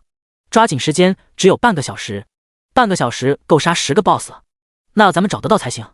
晶莹剔透，你带着熊宝宝去找 BOSS 吧，咱们几个杀 BOSS 足够了。哦，花无缺，你拉几个小怪去 BOSS 身后晃悠，别浪费了风尘的穿透技能。好，嫣然真是个周扒皮，还是个女周扒皮。嘻嘻。陈峰在岸边一直往北走，大约走了15分钟，他来到了一个洞口。他从口袋掏出一瓶上次积分兑换的水下呼吸药剂，喝了下去。陈峰立马获得一个 buff， 鱼鳃呼吸，可以在水里呼吸，持续1小时。北面的山洞和南面不一样，中途完全没有空间喘气，一般人过来就是淹死。陈峰潜入水中，逆流往北游。有海明珠的辅助，陈峰在水里看得一清二楚。这边水很深，甚至里面还有一个很大的洞穴，里面有一些17至20级的水生物。经过一些特殊方式，还可以在那开启一个20级水下副本。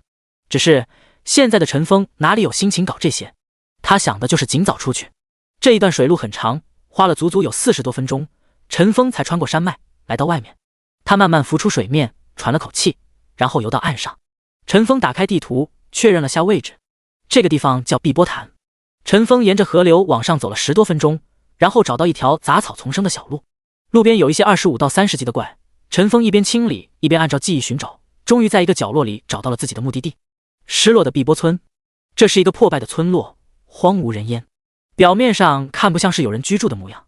碧波村曾经也是个像星光村那样的村落，村庄内热闹繁华，村民安居乐业。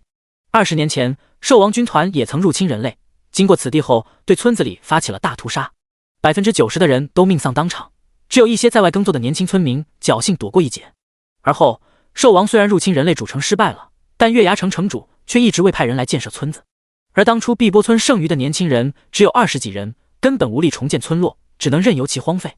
陈峰来到废弃的传送阵旁，默不作声。他看了看四周，发现最近的一间屋子被人收拾过，心知这就是自己要找的人。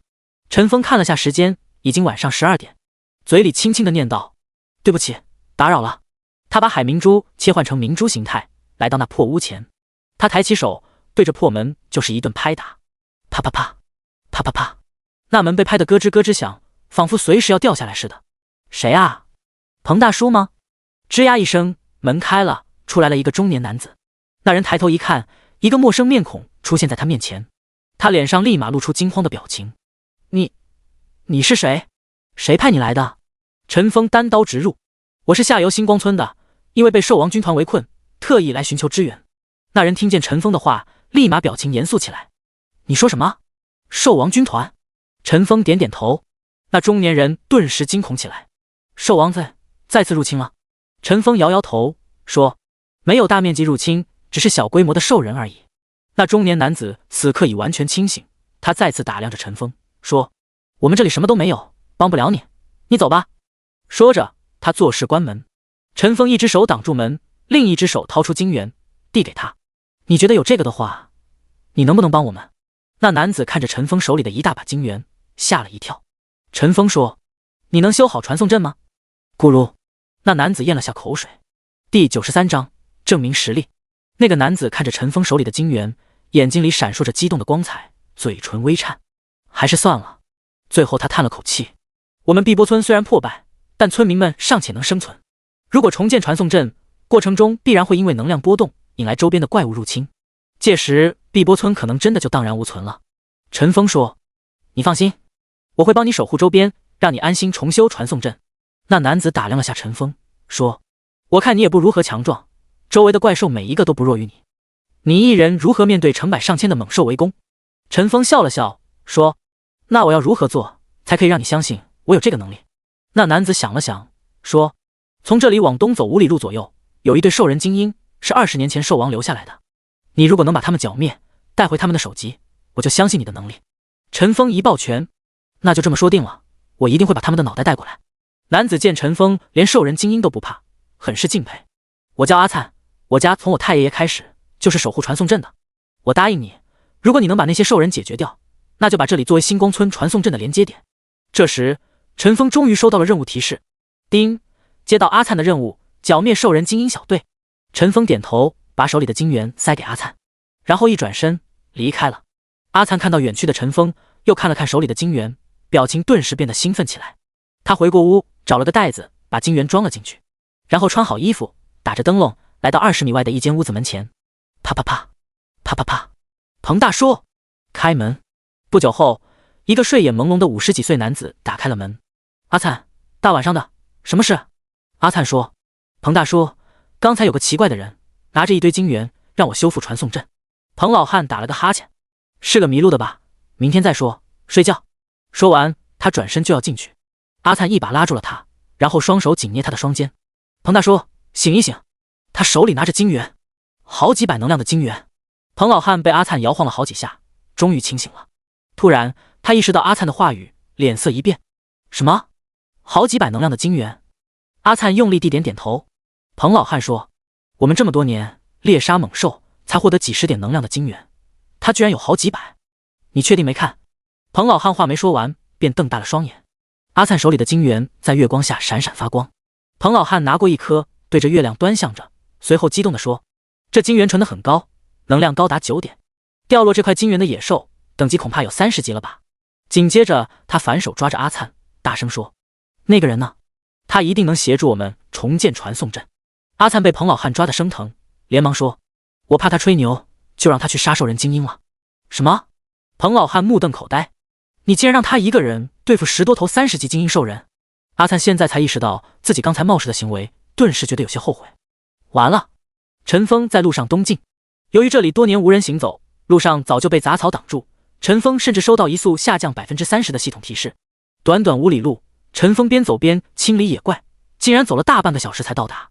到达目的地后，陈峰伏在草丛里观察，前面是一堆堆土坡，每堆土坡下面都有几个洞，从样貌来看都是人工挖出来的。土坡前面有一个广场，广场各处散落着各类动物的骨头，广场中间有一个篝火，篝火旁横躺着8个兽人精英。兽人精英30级，生命值80万，物理攻击5000，物理防御4000，移动速度12。陈峰观察了一下四周，确认附近没有其他的兽人，然后他拉开弓，对着边上的一只兽人便射了出去。-11047。吼！那兽人立马惊坐起来，立刻朝陈峰这边奔来。令陈峰庆幸的是，他只吵醒了身旁的一个兽人。陈峰看着他们跑来，并没有急着射击，而是等他们离篝火有了一些距离后，才带着分身一同射击。2个分身对付一个兽人，立马就将他们定在原地，不能动弹。虽然兽人防御高达4000，但分身的输出也不低。普通攻击的情况下，一剑2、3千，触发暴击则是1万多。陈峰真身更是夸张，平均每秒 DPS 接近2万5，1分钟不到，80万的血的兽人精英就倒下了。丁，你击杀兽人精英，获得8万经验。丁，触发幸运奖励，额外获得8万经验。而后，陈峰转头射击另一只，2只兽人，1分多钟的时间就搞定。陈峰上前把他们掉落的物品捡了起来。丁，你获得金元，品质12。丁，你获得兽人精英头颅。丁，你获得精致的兽人皮衣，30级紫装。而后陈峰依法炮制，又一次勾引出2只兽人，将其双双射杀。别看陈峰清理起来很轻松，实际上他是万分小心的。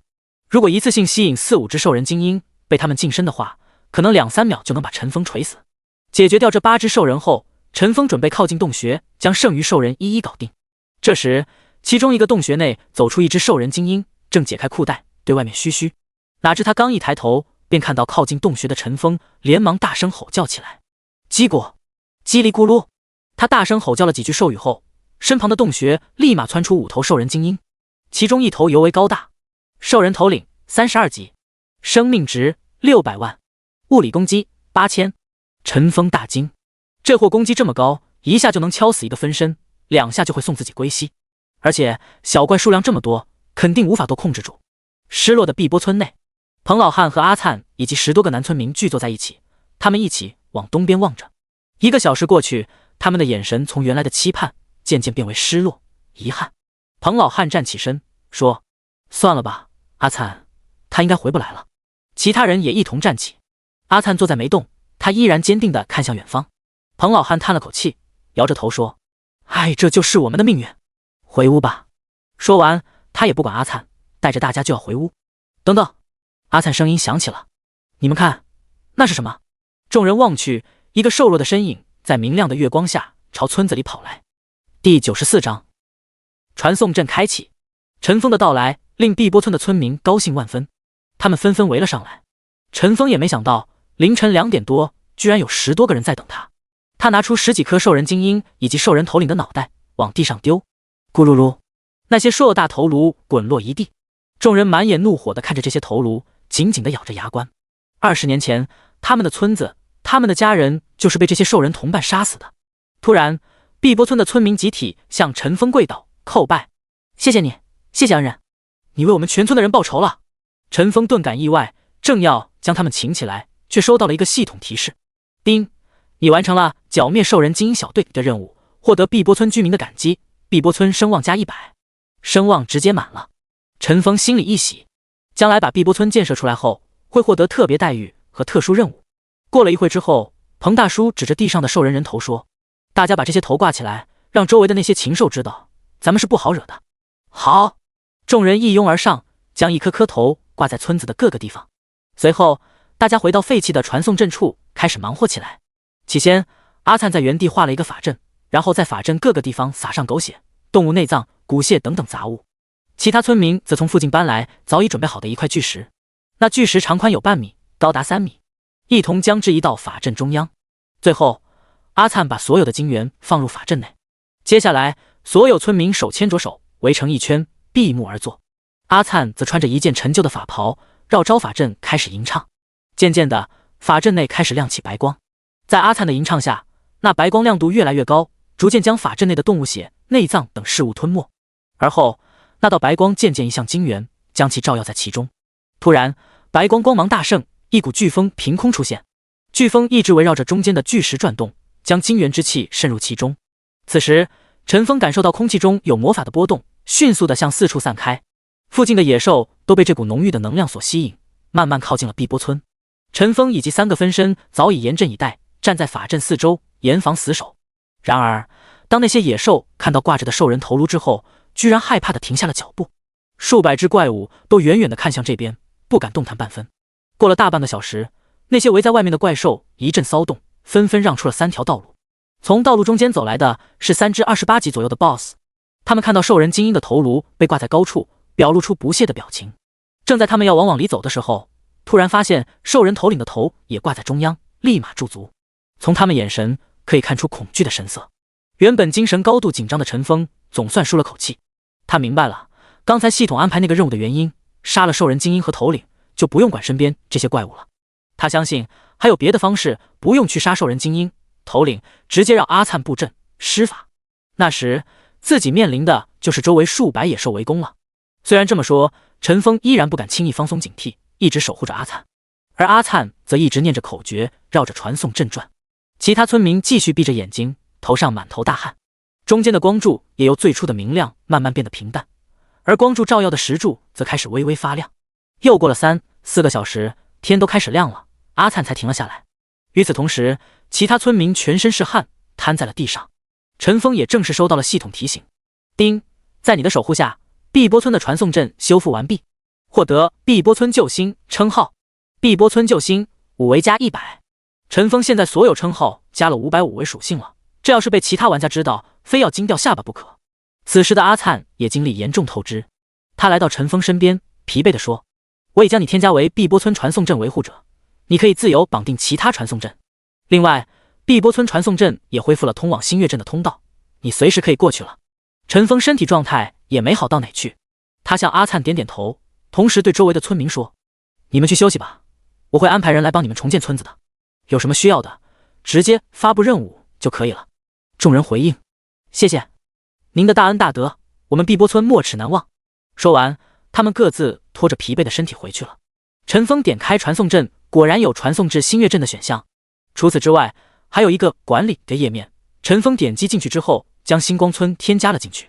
然后，陈峰编辑了一条信息发送到星光村频道：各位星光村玩家，我已将碧波村与村内的传送阵相连，大家可以来传送到这里做任务。另外，碧波村可以直接传送到星月镇。发送完之后，陈峰便把这条消息置顶到星光村频道之中。收到消息的星光村玩家自然反响热烈，但陈峰早已没有力气去和他们沟通了。传送到星月镇后，把东皇钟邮寄给不在线的杰克马下线了。熬了一个通宵，陈峰已经快睁不开眼睛，他迷迷糊糊地摸上了床，1秒钟都不到便进入了睡眠。而他不知道的是，不论是内网还是外网，东皇钟的话题都已吵翻了天。第95章拍卖开始。星光村攻守战是系统第一次全程直播给其他玩家的，中间的每一波攻守都紧扣旁观玩家的心弦。系统还很贴心的给了一个胜率投票。开局，大家给的攻守方胜率是3-7开。了解游戏攻城战的都知道，守方有天然的防御优势，攻方要么有科技优势，要么有数倍的兵力优势，否则根本赢不下来。而这两者都没在攻方玩家身上看到。要在短短2小时内拿下村子，怎么可能？一开始大家对攻方胜利是一成信心都没有，后来有人把期望放在清风寨里创造过奇迹的陈峰身上，这才勉强把开局胜率拉到3-7开。开局后，胜率期望发生了多次变化。最开始，东西两路攻方人肉强攻，被箭塔射的爆头鼠窜，损失惨重。这辣眼的操作让吃瓜群众哄堂大笑。此时胜率变为2-8。随后投石车出动后，东西路开始出现不同景象。西路投石车各自为战，被守方 NPC 及时修复住了箭塔，而东路投石车在陈峰指挥下集中射击，开始一个个拔除箭塔。当东路把所有箭塔搞定，并且用工程车强行突进村内的时候，胜率回到3-7。而后是3寨主大型复活术、东皇钟5层 buff 以及陈峰出场，攻方胜率逐步攀升，达到了4-6开。许多人在等待守方 boss 的出场，然而之后陈峰的神勇发挥让观众目瞪口呆。他利用 AOE 和分身收割人头，然后借用技能躲避暗影刺客追杀。最让大家意外的是 ，BOSS 暗影刺客面对陈峰和3寨主的时候，居然现身想强行杀了陈峰，结果被3寨主克得死死的，数次逃生都被化解，最终被陈峰一箭箭射死。白衣主教被围时，攻守胜率已经拉升到9-1。然而，当白衣主教亡灵复生并将陈峰困住时，攻守胜率又来了一个大反转，直接从9-1变为1-9。而且，陈峰作为攻方唯一的翻盘点被困，几乎所有人都认为结局已定。然而，接下来的10层东皇钟 buff 以及烟雨盟25级小队给战局带来了变动，最终一点点地扳回局势，拿下胜利。层层反转让大家直呼过瘾。论坛上就这场战斗的争论早已吵翻了天，有人发帖笑话攻方开局的，论攻方堪比幼儿园水平的组织能力；有吹跪舔陈峰的，唯一救世主小镇做题家；有吹爆东皇钟的，没有东皇钟小镇做题家就是个屁；还有肥宅最爱烟雨盟各妹子战斗集锦，其中讨论最多的就是东皇钟。有人用数据分析，东皇钟10层 buff 大约是提升100%，算上小镇做题家又将军光环提升的20%，共提升120%。相对于守方40%提升，依然多提升了80%。毫无疑问，东皇钟直接左右了游戏结局。有人从侧面印证，小镇做题家并不是无敌的。他在被暗影刺客控制的时候，没有 buff 提升的守方玩家集火一轮就掉了5-6万血。如果守方歼灭了攻方玩家，等白衣主教解除控制，消灭他50万血就是几秒钟的事。所以东皇钟才是改变战局的关键。有人分析心理层面，我觉得就算是东皇钟5层 buff， 攻方当时依然有1-2成的胜算。但当时许多攻方玩家面对2倍于自己且提升40%状态的敌人时，陷入了绝望，有些人甚至开始放弃抵抗了。是东皇钟的10层 buff 给了他们必胜的信心。不仅在东皇钟帖子里，就算在讨论小镇做题家、烟雨盟的帖子里，也有人力挺东皇钟贡献第一。除了国内，国外的热度也不减。樱花国秋菊工会会长秋菊半藏把画面放在10层东皇钟的属性上，眼睛都要冒绿光了。八嘎，华国这群懦弱的家伙只会浪费宝贵的机会。如果我们参加守城战，一定会拿下胜利。秋菊半藏身边的小喽啰凑了过来，会长，马上就要拍卖东皇钟了，我们要去参与吗？八嘎，这种至宝只能我们大和拥有，弱小的华族怎么配持有它？半岛国泡菜部落工会会长泡菜金钟咬牙切齿道：西巴，我已查明，东皇钟就是我们半岛国的圣物，被华国那些小偷偷走的。一个满脸秀气的男子疑惑道：会长，你是从哪里查到东皇钟属于我们啊？泡菜金钟横了他一眼，说：自然是从我们的古籍中查到的。我们半岛国有6000年的历史，早于华国1000年，他们所有的东西都是我们的。那年轻男子被泡菜金钟的凶狠语气吓了一大跳，最后他还是鼓起勇气，轻声地说：“听说我们的古籍文字都是华国字。”啪！泡菜金钟给了他一巴掌，恶狠狠地道：“白痴！华国字也是我们半岛国发明的，宇宙都是我们天地还人创造的。那记录天地还人的文字也是华国字吗？”滚！泡菜金钟咆哮声传遍整个半岛国，漂亮国、列颠国、天竺国，每个国家的顶级工会都在议论着，各自心怀鬼胎。而背后操控者杰克马则笑开了花。借助各类话题，东皇钟总算成为全球玩家热议的对象。今天上午，这个话题将会被推向高潮。10月9号上午9点，离东皇钟拍卖还有1个多小时，各地的玩家已经挤进了拍卖会场。玩家拍卖与系统拍卖不同，系统拍卖是设定终止时间，在时间结束时出价价格最高者获得拍卖品。玩家拍卖与现实拍卖类似，没有特别限定时间。和线下拍卖最大的区别是，参与拍卖的买家各自处于自己的拍卖场，互不相干，但他们看场上的内容都是一样的。舞台上，杰克马穿着一身时装，站在拍卖桌前，他的身边站着4个美女，每个美女手里捧着一个盒子，盒子上都被各种颜色的布给盖着。大家都很好奇，除了东皇钟以外，盒子里还有什么别的稀奇的东西。杰克马看了下到场人数数据，已经达到500万之多，其中交了保证金的就有1万多人，这数据远远超出他的想象。杰克马看了看身后的几个盒子，暗自庆幸自己准备充分。9点15分，拍卖会正式开始。杰克马走到台前说：“大家好，我是杰克马，是这次拍卖会的组织者，也是本次拍卖会的主持人。感谢大家的捧场。”杰克马说完，向前面深深鞠了一躬。起身后，杰克马接着说：“大家可能很好奇，这次拍卖会除了东皇钟以外，还有别的好东西吗？我可以很负责任地告诉大家，有。”杰克马说完，边上的一个美女走上前来，她手里捧着一个精致的盒子，盒子上盖了一块白布。杰克马侧身让了个身位，让那个美女站在主位。他伸手捏着白布的一角往外一拉，美女手上的盒子里展现出6颗鸡蛋那么大的白色珠子。许多人在台下大喊：“这是什么啊？”杰克马没有卖关子，直接解开了谜底：“这是经验单，每颗增加1亿经验。”哇！众人哗然。第96章，6颗经验单。台下的人议论纷纷：1颗1亿，我没听错吧？我的天，我打这么久都不知道有没有1亿经验，6颗就是6亿经验，那不是可以升到30级了？不可能，神机玩家等级经验是翻倍的，6亿应该是到23级，升不到24级。之前经验翻倍我知道，但你怎么确定之后的经验也是翻倍？杰克马在台上听到无数个拍卖现场玩家的议论声音，他只是微笑看着下面，没有急着解释。过了一会儿，杰克马示意大家安静，大家静一静。我知道大家很想知道这6亿经验到底能升到多少级，对吧？杰克马说着，把手指向舞台旁。我们有请25级玩家烟雨盟第一防战宇宙第一可爱的咩咩羊上场。聚光灯一闪，照向了一个走过来的小萝莉，她摇晃着双马尾，手持一面巨大的盾牌，吭哧吭哧地走向舞台中央。正是咩咩羊。他走到杰克马身边，把盾牌往地上一放，咚！整个舞台晃了晃，杰克马差点没站稳。随后咩咩羊从盾牌里钻出，一手扶着盾，一手对着台下比了个剪刀手。哇，好可爱！咩咩羊，往这看。咩咩羊很配合，还摆了各种 pose。咔嚓咔嚓，咔嚓咔嚓。台下玩家也是各种截图，反响热烈。要不是有系统屏蔽墙，估计都有人要爬到舞台上了。嗨嗨！杰克马走上前，控制了一下会场。咩咩，首先要恭喜你再次在攻守战中获得胜利，这次有获得什么奖品吗？咩咩羊晃了晃手里的盾牌，说：“诺，就是他，25级暗金的2500物防，2500的物防，大家的攻击都没有2500啊！”杰克马不禁惊呼起来，看着他手里的盾牌，眼睛闪着亮光。你这盾牌要不也拍卖了吧？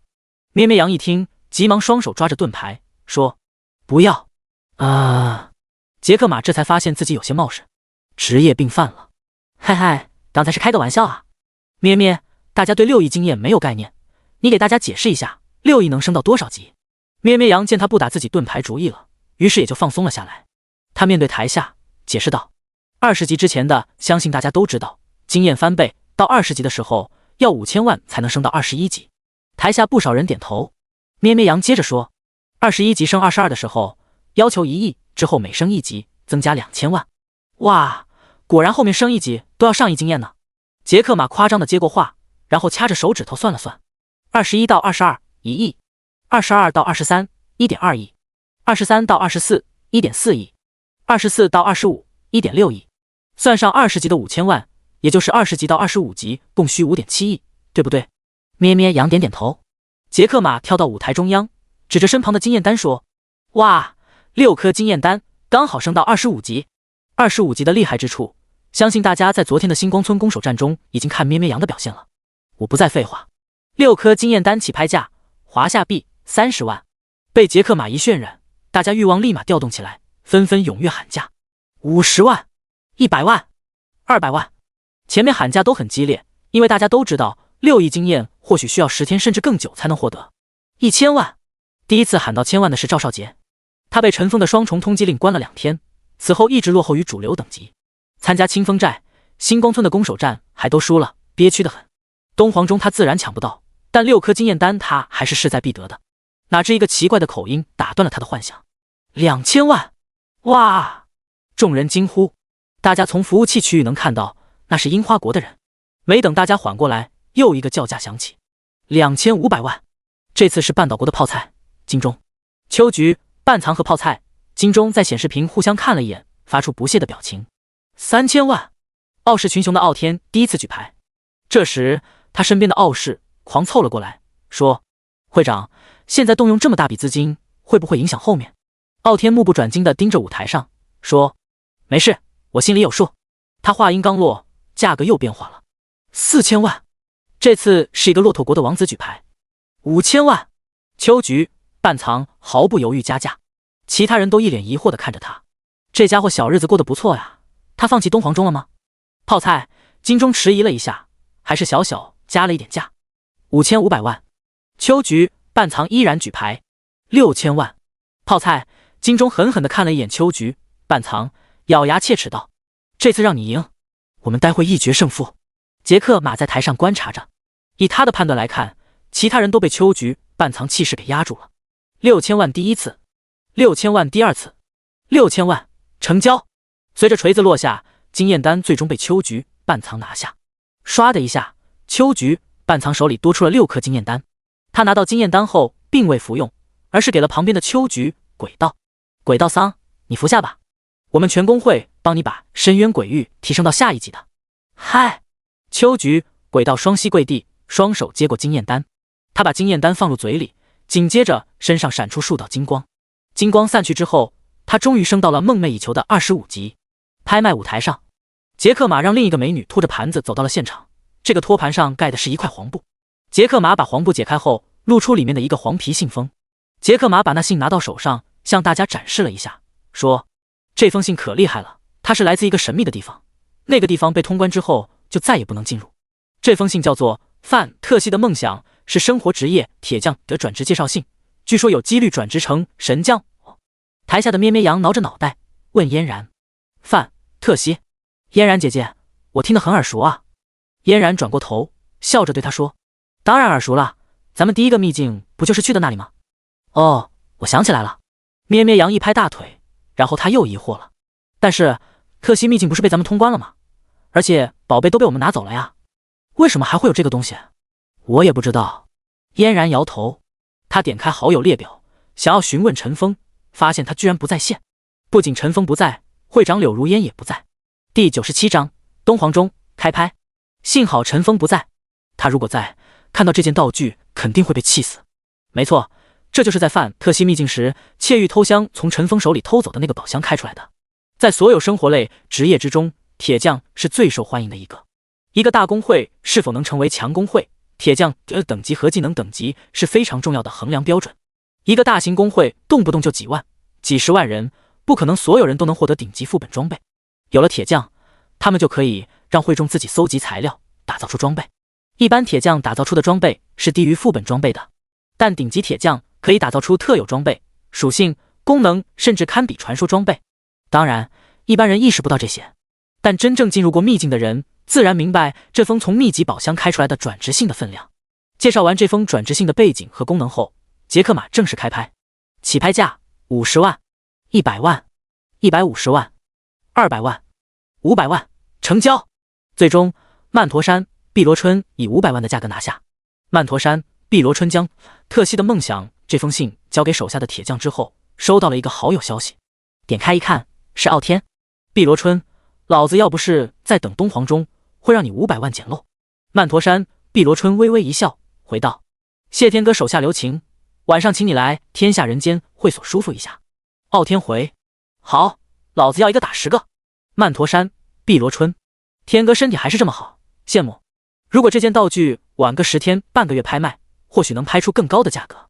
但由于窃玉偷香学习偷窃技能时被尘封干扰，导期等级很低，本应该在 BOSS 身上就能偷到的装备，现在只能自己花钱买，这也算一报还一报了。而且窃玉偷香明显更吃亏。到了第3件物品，是一个金黄色的布盖住的。对于这件物品大家都不在意，只想着走个过场等最后一件的东皇钟。杰克马掀开盖布，里面出来一个小铃铛。台下众人看着这个铃铛，立刻议论起来。这铃铛是什么？看着有些眼熟呀。这个从造型来看，似乎是东皇钟。不会吧？第3件就是东皇钟。面对大家都疑惑，杰克马也不吱声。他把那铃铛轻轻拿起，然后缓缓放在地上。呼，那铃铛刚一落地，就开始变大。很快，它就变成一个3米多高的巨钟。真的是东皇钟。第3件就是东皇钟，那第4件是什么啊？还有比东皇钟更厉害的东西吗？不可能，传说装备都比不过东皇钟。杰克马在台上看着大家议论，非常满意。过了许久，杰克马才开口道：大家静一静。渐渐的，大家都安静了下来。相信大家已经看出来了，这就是今天的主角东皇钟。杰克马话音刚落，众会长都纷纷站了起来，把头往前伸，试图看得更清晰一些。杰克马环视面前成千上万个拍卖会场的影像，心里无比的舒坦。这时他一挥手，启用了拍卖系统中附带的试用功能。东皇钟立刻发出一声巨响 ，Doom！ 紧接着，会场所有人头上都多了一个 buff。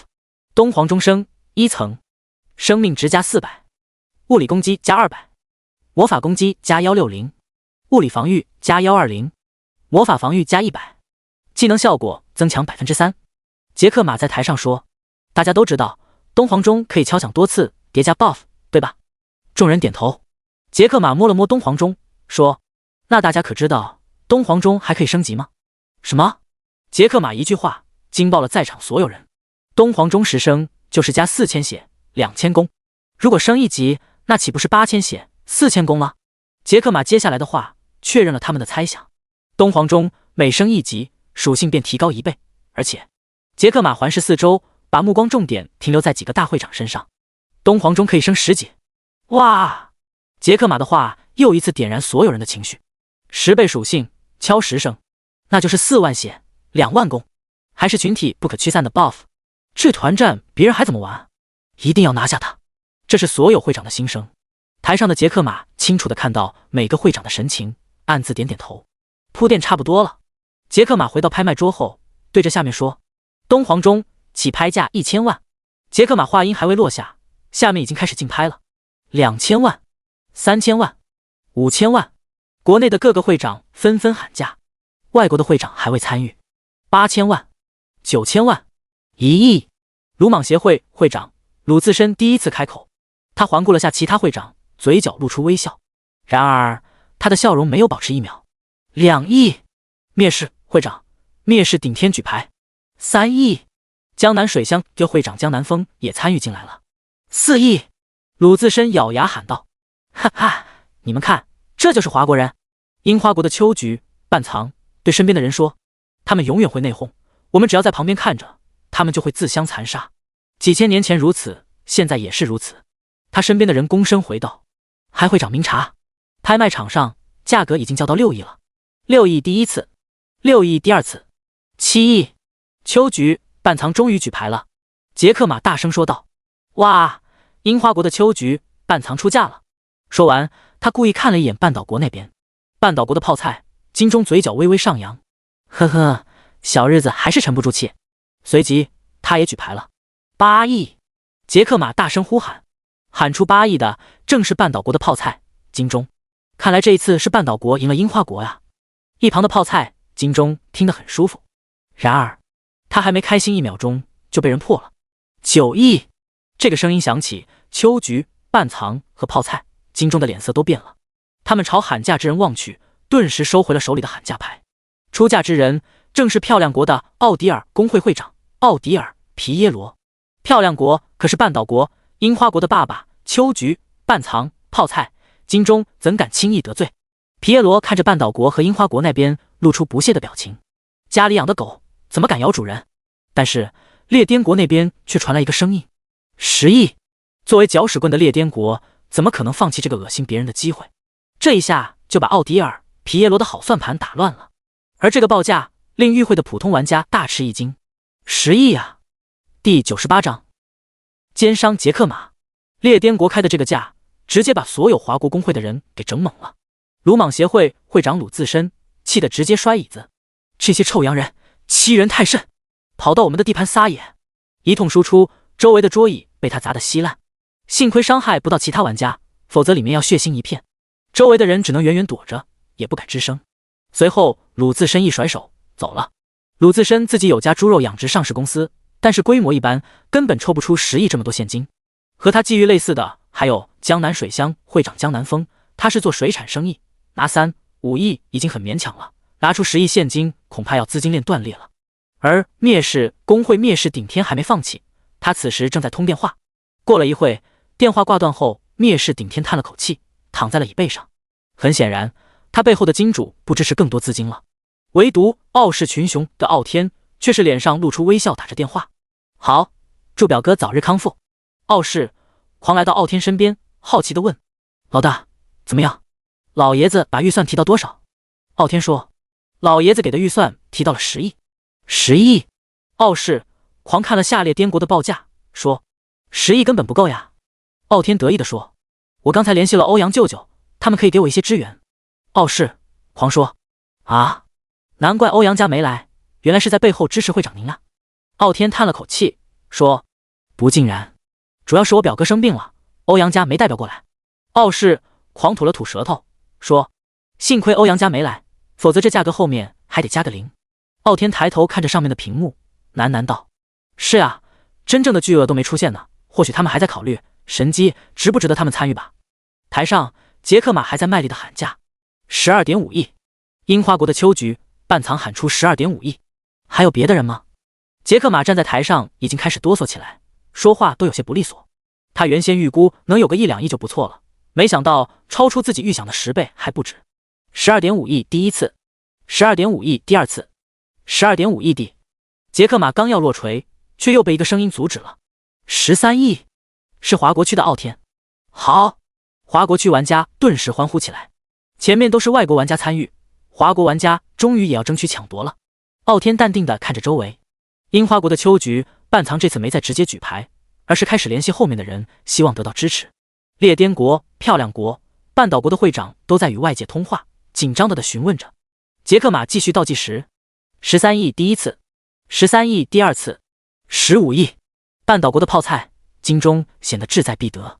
17亿！傲天颤抖着喊出自己的最后底价，哪知半岛国依然往上加价，20亿！现场听到这个价格，全都哑然，沉默，寂静，没有人敢相信一个1级胜者遗物东皇钟居然拍出20亿的高价。其他还在打电话的众会长把这个20亿报价汇报给金主后，纷纷收到了3字经问候，然后默默地挂掉了电话。泡菜、金钟环视四周，得意之情不予言表。他刚才得到金主的全力支持，预算已经达到20亿的恐怖数字。25亿！一个淡定的声音从远处传来，众人望去，顿觉心凉。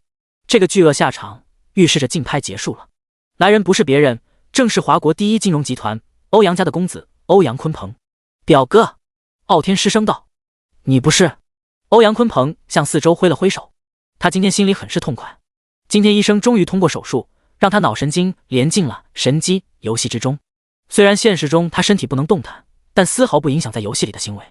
他醒来第一件事就是拿下东皇钟。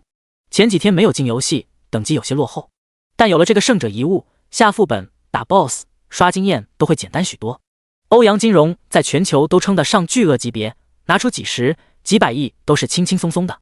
其他各国工会也心知自己实力不足，只能眼睁睁地看着欧阳鲲鹏的报价被落锤。25亿，第3次成交！啪！杰克马一锤定音，东皇钟成交价25亿，这个价格举世哗然，所有人都觉得不可思议。最受冲击的莫过于杰克马了，他此时坐在拍卖椅前，哆哆嗦嗦地执行交接命令。丁，东皇钟以25亿华夏币的拍卖价格成交，扣除10%手续费，入账22.5亿。杰克马看着系统消息，反复地数着零，然后坐在椅子上发呆。光这一笔，他的佣金就赚了2.5亿啊！而这时，台下的观众开始起哄了：“喂，你继续啊！对啊，还有一件拍品呢，我们想看看压箱底的到底是什么。”杰克马这时才缓过来，他颤颤巍巍地站起身，来到最后一个妹子身边。那个妹子手里捧着一个盒子，上面用蓝布盖着。杰克马闭上眼，深吸了一口气，让自己镇静了下来。随后，他拉开最后一个盒子的蓝布，里面露出一本书。众人感到奇怪，那是什么书啊？技能书吗？什么技能书能放在东皇钟后面拍啊？我觉得是隐藏职业书。什么隐藏职业啊？这么值钱吗？那会是什么书呢？大家议论纷纷。杰克马此时已经恢复了平静，他微笑地看着下面，眼睛尤其瞄向欧阳鲲鹏所在的区域。我们刚才说了，东皇钟是可以升级的，但问题来了，他要如何才能升级呢？要什么材料？材料又要去哪里弄？材料所在的怪物等级又是多少？杰克马边说边把那本书拿起来。众人这次看清书的封面，东皇钟使用指南。卧槽，我当是什么呢？这不就是说明书吗？意思是说明书还要单独拍卖？谁会买这玩意啊？嘿嘿，谁说没人要呢？大家逐渐把眼光投向了欧阳鲲鹏，嘴里露出来坏笑。欧阳鲲鹏也反应过来，杰克马这小子逮着自己这只羊使劲薅啊！欧阳鲲鹏咬着牙对杰克马说：“你小子够狠，你出个价吧。”其实这是杰克马的恶作剧，如果买家硬要他给，他也会同意。毕竟这本说明书别人都没用。他伸出一根手指，赚个100万零花钱。欧阳鲲鹏冷哼一声说：“1亿就1亿啊！”杰克马又惊又喜，哭笑不得。第99章碧波村的任务。陈峰醒来时已经临近中午了。昨天攻城战结束后，又通宵守护阿灿修复传送阵，到现在整整14小时没进食，饿得头昏眼花。想起拍卖的事，陈峰连忙解决完午饭，然后登录游戏。刚一上线就收到一长串消息：杰克马老板，东皇钟的拍卖大获成功，拍卖会详情我列表发送给你了。老板，我同学想和你约个时间见面，时间地点你来定。陈没有立即回复他，而是点开拍卖的几件物品。经验单6000万，秋菊半藏拿下。经验单的事陈峰知道，据杰克马说是一个玩家钓鱼钓上来的。陈峰看着买家，摸了摸下巴。秋菊半藏应该是秋菊轨道的深渊鬼域技能要升级，急着到达25级。某种程度来说，深渊鬼域比东皇钟还恐怖，它的增益效果和负面效果都不比东皇钟差，确实经验单更适合他们。范特西的梦想，铁匠转职介绍信500万。毫无疑问，这是当初窃玉偷香偷走的那个宝箱开出来的。看到这件拍品，起初陈峰有些恼怒，不过很快就释然了。想到窃玉偷香那次学技能的场景，他心里暗爽不已。嘿嘿，500万费了你偷窃技能，就问你亏不亏？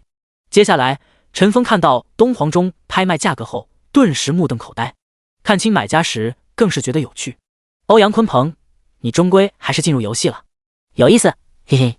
最后，陈峰核对了下资金，东皇钟和说明书拍卖价26亿，扣除20%手续费，10%归系统，10%归杰克马，剩下80%是20.8亿，再扣除500万宣传费用，总进账20.75亿。陈峰知道，光凭自己把东皇钟放到系统自动拍卖，绝对到不了这么高的价钱。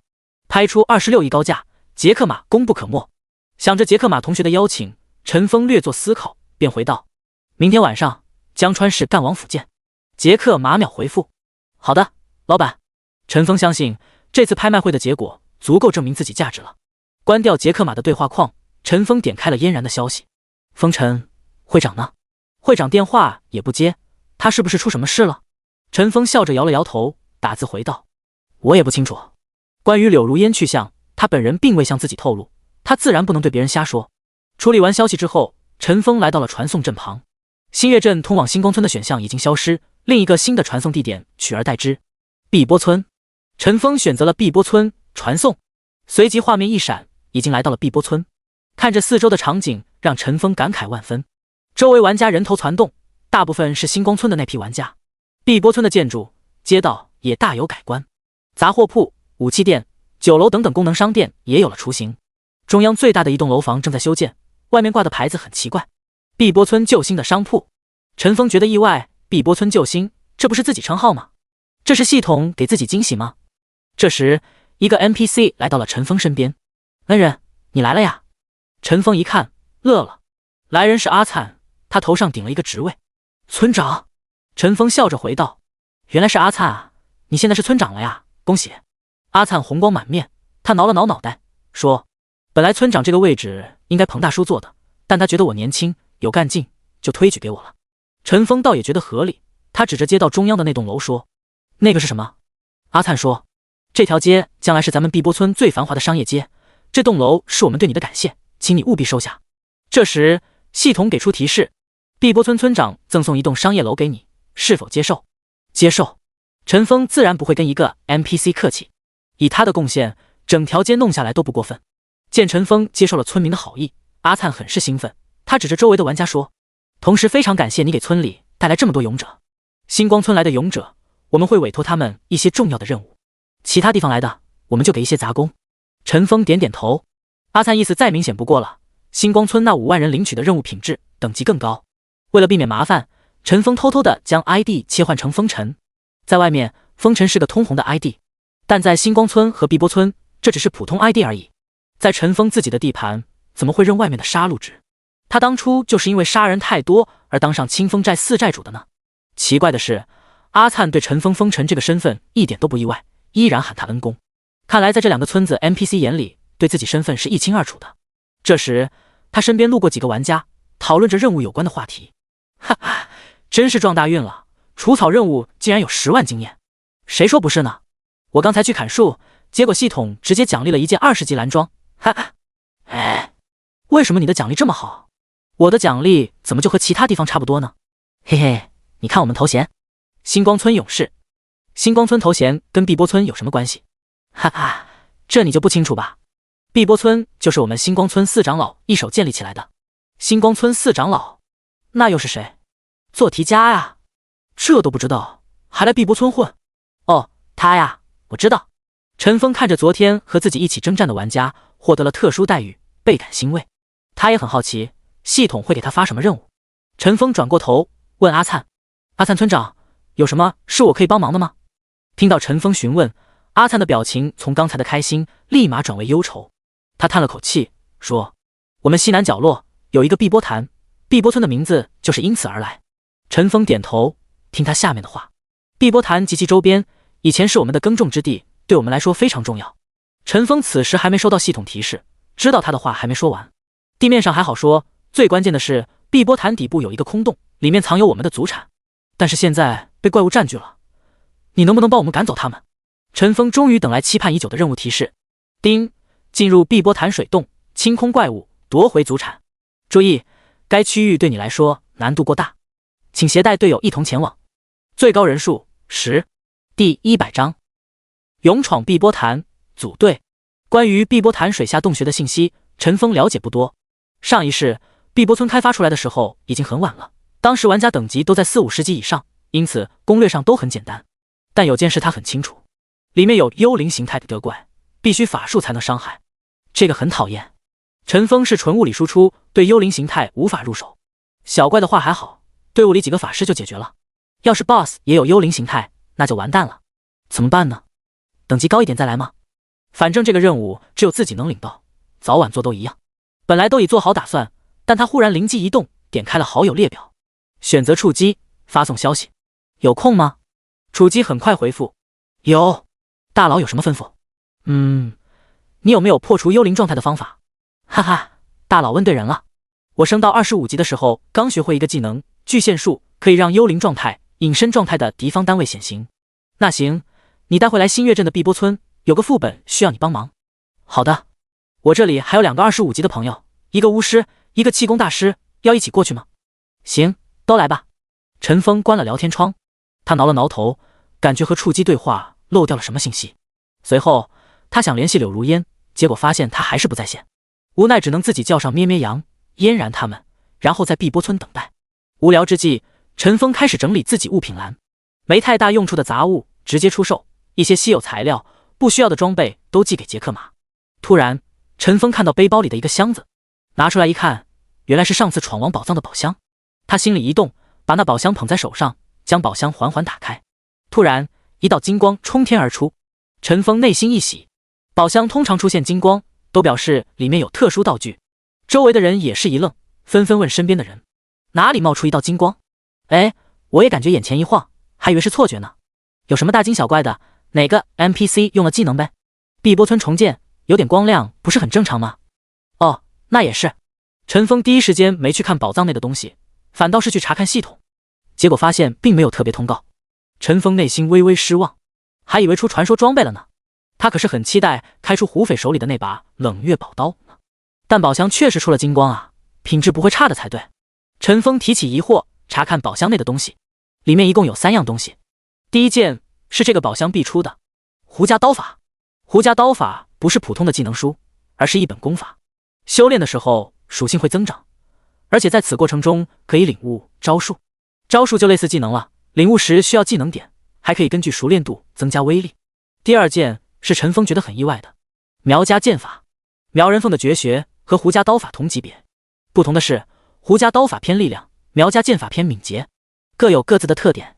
第三件让陈峰有些迷糊，苗若兰的玉佩。苗若兰的玉佩功效未知。众所周知，苗若兰是胡匪的结发妻子，她这个玉佩到底有什么秘密呢？陈峰并不清楚，在他的脑海里根本没有任何跟这块玉佩有关的记忆。上一世或许没有出现，亦或别人不愿透露这个秘密，这个陈峰只能放在一边。陈峰看着手里的2本秘籍，有些不知如何安排。胡家刀法、苗家剑法是可以打造出2个顶级高手出来的。如果是之前，陈峰毫不犹豫的会把这2本书拍卖掉，但他现在口袋里有了20亿，对钱的迫切程度并不如何强烈。算了，这事先放到一边。这时，陆陆续续的人已经来了。第一批到达的是触基和他的2个朋友，3个人站在一起，服装迥异，令人行人侧目。一个是25级巫师，名为垂钓时光，戴着草帽，外披蓑衣，内穿苗族服饰，有些不伦不类。另一个是25级气功大师，名为龟丞相，一个大光头，上身光亮，没有衣物，下身穿着长裤，脚下打着赤脚。楚基更不用说了，一身道士服装。3个人站一块，总给人感觉格格不入。远远的，触基向陈峰打招呼：大佬，好久不见呀。陈峰看着这几人也觉得有些滑稽。突然他想起之前为什么觉得不对劲了，他们等级太高了。柳如烟他们25级是被自己带着刷上来的，这3个奇葩是怎么升上来的呢？触基看着陈峰疑惑的模样，猜出他的心中所想。他指着自己的等级说：无量天尊，我们每个人可是花了6000万升上来的。6000万！陈峰吃了一惊。上次触基出一趟门时，回春符都没几张，完全不像是有钱人的样子。他将目光放在另外2人身上，再次打量了一下。当注意到垂钓时光 ID 时，陈峰立马想了起来。这人是上世顶级的钓鱼专家，号称上钓瑶池，下钓黄泉的钓神垂钓时光。他最得意之作是在黄泉里钓到堪比仙器的轮回珠，可以让人直接遁入轮回，变为1级。结合触基的话，以及拍卖6颗经验丹6000万的价格，陈峰可以确定这些经验丹都来自垂钓时光。想通此节，陈峰不再理会楚基的故弄玄虚，他面向垂钓时光，笑着道：看来拍卖会那6颗经验丹就是你提供的了，你最少掉了24颗啊。垂钓时光笑着回道：风尘大神果然思维缜密，其实我一共掉了25颗，有1颗在月牙城卖了10万华夏币，之后看到杰克马搞拍卖会，就想着把剩下的6颗拿去拍卖，没想到卖了这么高的价格。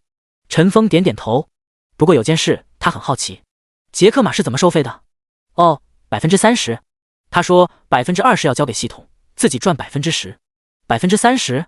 陈峰听得目瞪口呆，心里不禁咒骂杰克马一句：奸商。